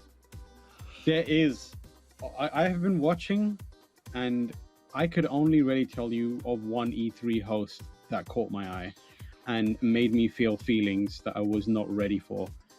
Of course, I am talking about the one, the only Michael Higham, the hottest, undisputed, hottest E3. Go! My man was on stage looking sharp as hell. Did you guys see him? He was looking crisp. He was man. First off, I just want to thank God. I want to thank my mom, maybe my dad. I don't know. But I also want to thank you all my fans out there for supporting me and making sure I was crispy. So I really appreciate this award, and I won't disappoint you next year because your boy's gonna. It's all only up from here. You know what I'm saying? Yep, love to see it. This next award is slightly risque, and we can't. I'm not sure if we can. No, we can't. Let's just talk about it. Twitter, the conversation. That's where the conversation happens. And when there's a press conference happening, that is where you go to get commentary. So you see some absolute banger tweets. But there's usually only one defining tweet of the E3 period. And this year, Who did that come from, Michael Hyam? The best tweet of the show goes to our good homegirl, Linda Garcia. Yo, you love to see it. And she said, yo, there's You've been absolutely horny on main, Belinda Garcia. Truly an inspiration. It was a screen cap of one Yusef Magid, a good friend of ours as well. And she said, I can't believe I get to sit on this face. Wow, wow, wow, wow. It's truly, Yusef and Belinda are true inspirations to us all. Oh my God. If you saw Yusef on the Ubisoft Forward stream, oh, man's is looking nice. Holy shit. He was looking good. You love to see it. Yep. Lucy, the next award is the best quote tweet of the show. Can you tell us the winner for best quote tweet of the show and also the context around this? Best quote tweet of the show goes to our good friend Yusef Magid. Yay! For quote tweeting Belinda's tweet. Amongst the Batman discourse, he quote tweeted Belinda's tweet to say, "Who's the real hero now, huh, Batman?" So, the context being DC indicated that superheroes don't perform certain actions to satisfy their partners, and new heroes emerged during this period, and one of them was our very own Yusef Magid, a true hero. Next award is the Hottest Protagonist Award. Lot of hot pro tags, but this award could only go to one pro tag. Michael, who was it? The hottest protagonist revealed at E3 2021 was not Storm. To be clear, the protagonist was not revealing anything. It was just the first time we saw this protagonist. First time we saw this protagonist. It wasn't like naked protagonist revealed. Sure, yeah. Thank you for setting out. But the award for hottest protagonist goes to the Shin Megami Tensei 5 protagonist. Their name is Protag. Holy shit! If you saw SMT5's reveal, the protagonist transforms into the sickest looking person I've ever seen in a video game. Oh my god, SMT has the best eyelashes and the best eyeliner, but yo, the transformation, the outfit, the laser sword on, the long flowing blue hair. Oh my god, SMT5, you love to see it. Given that the like our countdown timer on the screen was literally all red, 2 minutes, wrap please. Okay, we're gonna speed through. We're gonna wrap this up real quick now. We've got hottest burn of the show. That award goes to Paris Lily putting Car Can't Cook on his custom Xbox controller. The MVP award goes to Jean-Luc Seipke, our very own. Yeah, it does. Who has been absolutely killing it in the back end. Best award goes to GameSpot.com. Interesting, great pick though. Yeah. And then finally, the coveted GameSpot's Game of the Show, as unilaterally decided by Timur Hussein, goes to Elden Ring. You love to see it. The game of the show, Elden Ring. What a great pick by GameSpot. Who'd have thought? Great job, GameSpot. Who'd have thought? Not me. Good job. Wow. Good job. And that's the show for this year. Thank you to everyone for tuning in. We're going to be back next week with charity streams.